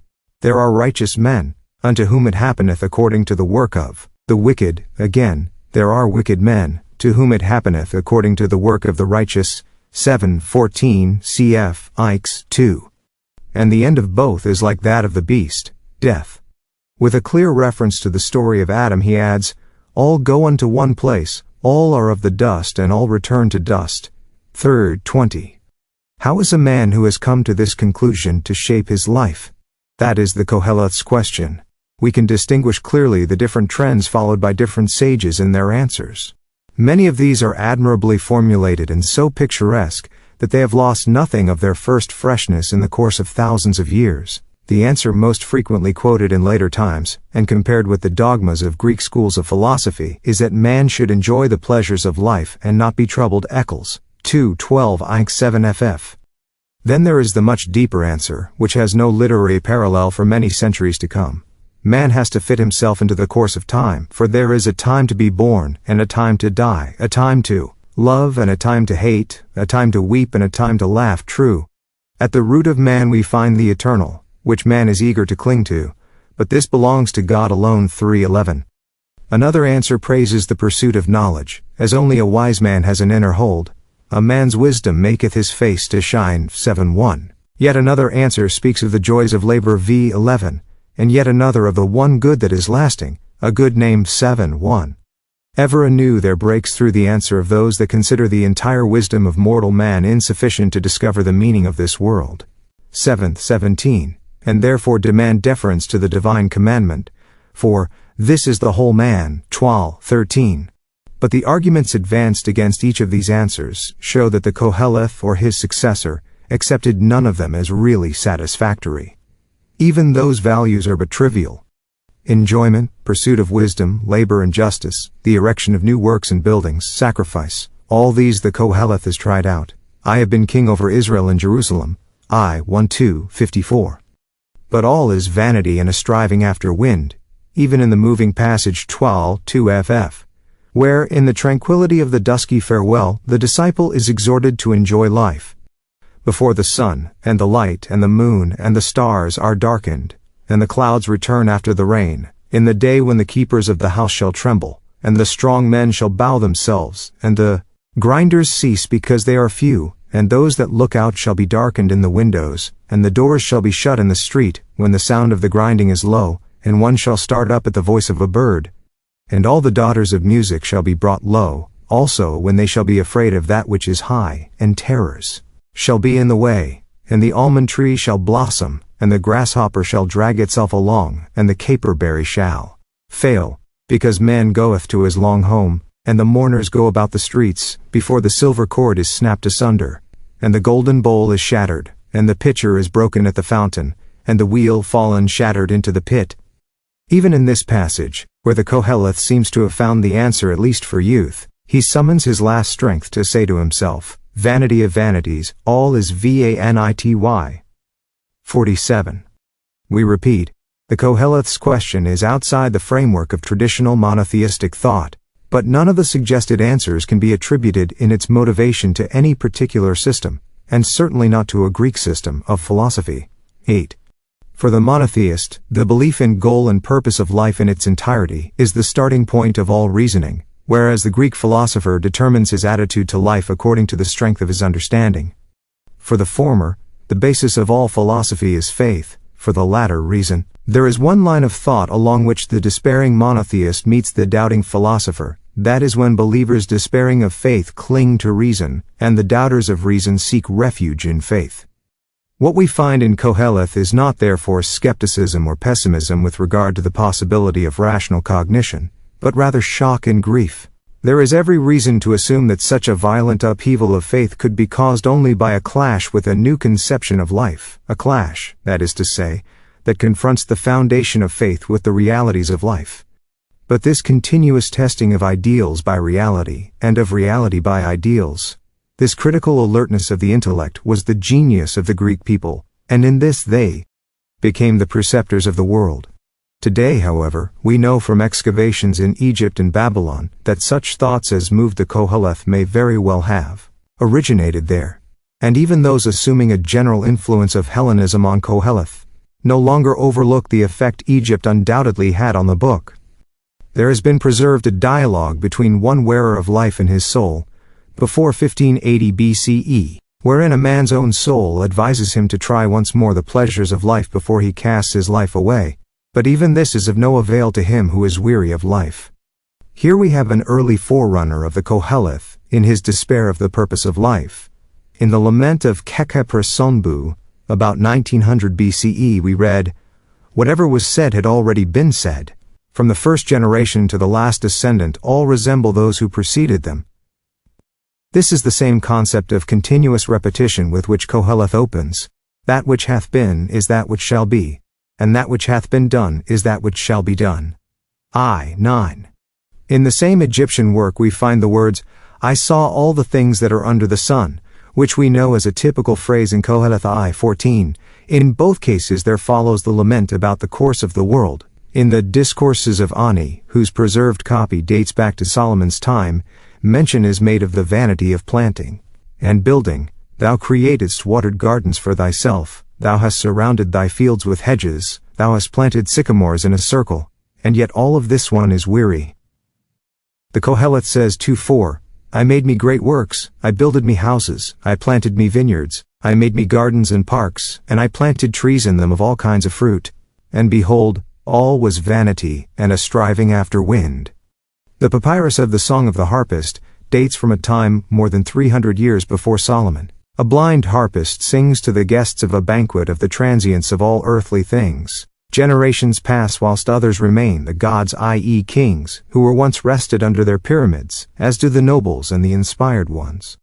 Those who built houses, their places know them no more. What has been done to them? Their walls are destroyed, their places are no more as if they had never been. Follow thy heart as long as thou livest, set merry upon thy head, and clothe thyself in fine linen, until the day of lamentation come to thee. The one calm of heart God hears not their cry, and lamenting rescues none from the underworld. This despair about the hopelessly transient nature of life, this justification of making the most of every hour until that day approaches, are they not the same as Koheleth's? In a drinking song that dates from about 2500 BCE, we find the words, "The bodies of men fade away, and young ones come in their place. The sun appears in the morning and the evening sun goes down in the west. Celebrate the happy day. Let music and singing sound in thine ears. Turn thy back on all that is sad, and think only of joy, until that day comes when thou settest out to the land that loves silence." 49. Such Koheleth moods are found from time immemorial, and are not peculiar to any one people or any one school of thought. In the Babylonian epic Gilgamesh c. 2000 billion c., the hero laments of the transience of life and makes his way into the realms of the gods in order to win immortality. In the most various ways he is called upon to forget the vainness of his desire in the joy of the moment. A somewhat later poem, which the editor, Ebeling, calls a Babylonian Koheleth, contains the lament of a much abused man, who despairs of the justice of the gods and holds all striving to be vain, seeing that death awaits all men. 2. The encounter between the monotheistic conception of life and non-Jewish literature, the first gloomy reflections on the ways of the world, were by no means as late as the Hellenic epoch. Even if we consider the purely linguistic evidence without allowing for any later additions, we cannot fail to notice here also the influence of Egypt in the most characteristic passages, especially as the influence of ancient Egyptian doctrines of wisdom upon Proverbs is beyond doubt. In Alexandrian times, however, the mature Greek philosophy with its systematic doctrines would have excluded the influence of ancient Egyptian and Babylonian books. Moreover, the Greek spirit would have manifested itself in a much more systematic sequence of thoughts, such as we know from Hellenic Jewish writings. Greek philosophers had prized knowledge and wisdom above all else. In fact, the Stoics were not free from a certain contempt in their attitude to uneducated people. It is otherwise with the Qoheleth, who, at least in the answer, points out with sorrowful emphasis the vanity even of wisdom. If the prophet Isaiah, 150 years after Solomon, attacks the widely held opinion, "Let us eat and drink, for tomorrow we shall die," is certain Trential, 13. Certain trends of thought must have been current that corresponded to the Greek hedonism of a far later age, and derive their origin from reflections on the vanity of life. There is also a negative argument to be considered. After Ezra and Nehemiah, that is after the 5th century BCE, a book stirring up all manner of religious doubts, could never have achieved a position of such authority in the national circles of Palestine that its inclusion in the canon would have been even considered. But to which time shall we assign the origin of Qoheleth, if not to the epoch when teachers of wisdom came to Jerusalem from Egypt and other neighboring countries? In Qoheleth, as in Proverbs, man is considered in his supranational significance only. Indeed, God is here designated not by the tetragrammaton, the specifically Israelite symbol, but by the general term El. But are we justified from a psychological point of view in attributing the Qoheleth's basic question to the man who built the first temple, surrounded himself with pomp and splendor, and strove systematically and with unfailing energy to safeguard the future of the nation? A closer scrutiny of his nature has shown that strong opposing forces were at work in him at the same time without upsetting his inherent poise. A purely ecstatic or a purely philosophic character would have faced the issues of faith quite differently, namely, by radical denial or passionate challenge. But in Qoheleth, the extreme limits of human reflection on the reality of life are reached, while the original monotheistic faith is preserved. This fact emerges clearly even through the later adaptation of the book, whether one assumes Greek or Egyptian ideas to have prompted the thoughts of Qoheleth. With all its peculiarities, it remains a Jewish monotheistic work. The character of the work stands out particularly clearly if we compare it with the other book of the Bible that reflects on the course of human life and questions God's justice, the book of Job. There everything is an outcry of suffering man against the deity. Is there any justice if undeserved suffering is possible? This is the question discussed in argument and counter-argument. The Qoheleth, on the other hand, is beyond happiness and unhappiness. He is not concerned with personal suffering, but fails to find a meaning in the course of the world even when it leads to pleasure and joy. He is not a rebel who feels himself unjustly treated. His question goes far beyond that of the connection of a man's guilt and his fate, although that also is included in it. For the Qoheleth, the case of Job is, as it were, one aspect of the problem. He himself appears to be blessed with all the goods of material and spiritual life, and for this reason his question appears as the wider of the two, embracing as it does also the fairer aspects of life. He does not, like Job, bring an accusation against God, nor does he await God's sentence. Qoheleth asks how it is possible for anyone to live who looks upon life from the point of view of death. Yet he is free from all fear of death, he only seeks the value of life in the face of death.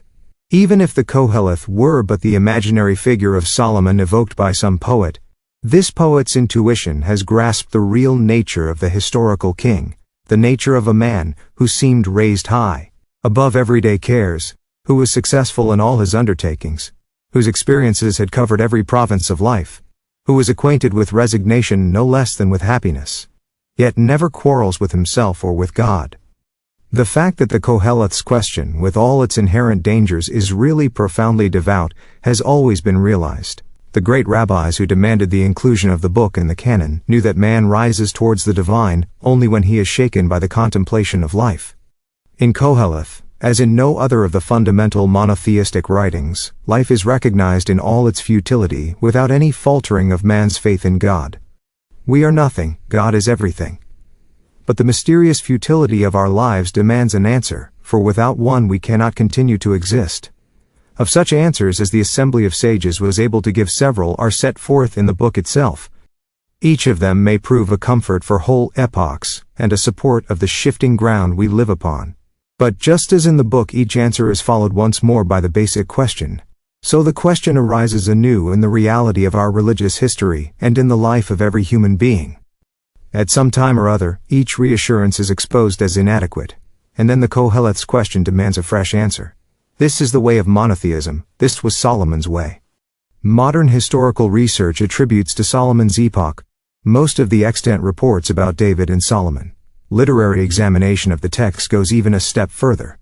It must have been in this period that the history from the creation of the world almost up to Solomon's time, that is to say the fundament of the Bible, was put together for the first time as a uniform work. 6:2. Whether this was due to Solomon's initiative we do not know, but his achievement is scarcely smaller, if he created the conditions for a period in which the most sublime and most comforting book of mankind took shape. It seems quite likely, however, that the assembly of sages, which was to provide the intellectual armor for the nation's educators, was also entrusted by the king with the task of drawing up a textbook of the nation's history. It was only in an official body that such a uniform spirit could be preserved, combined with loyalty to the legacy of tradition, and free from fear of contradictions and obscurities in the sources. Moreover, the sages had at their disposal the sources of non-Jewish traditions for purposes of comparison, and were thus able, with all the more assurance, to fit the religious progress of the nation into the general development of humanity. The king himself, the architect of the temple, knew that without a central spiritual force, the security of his kingdom would be precarious. What he did not know was that the spiritual legacy of his life would be powerful enough to keep the nation physically alive even after the destruction of the kingdom. Nor did he know that his intellectual achievement was to become the foundation upon which a united human race was going to be built. This mission is not yet fulfilled.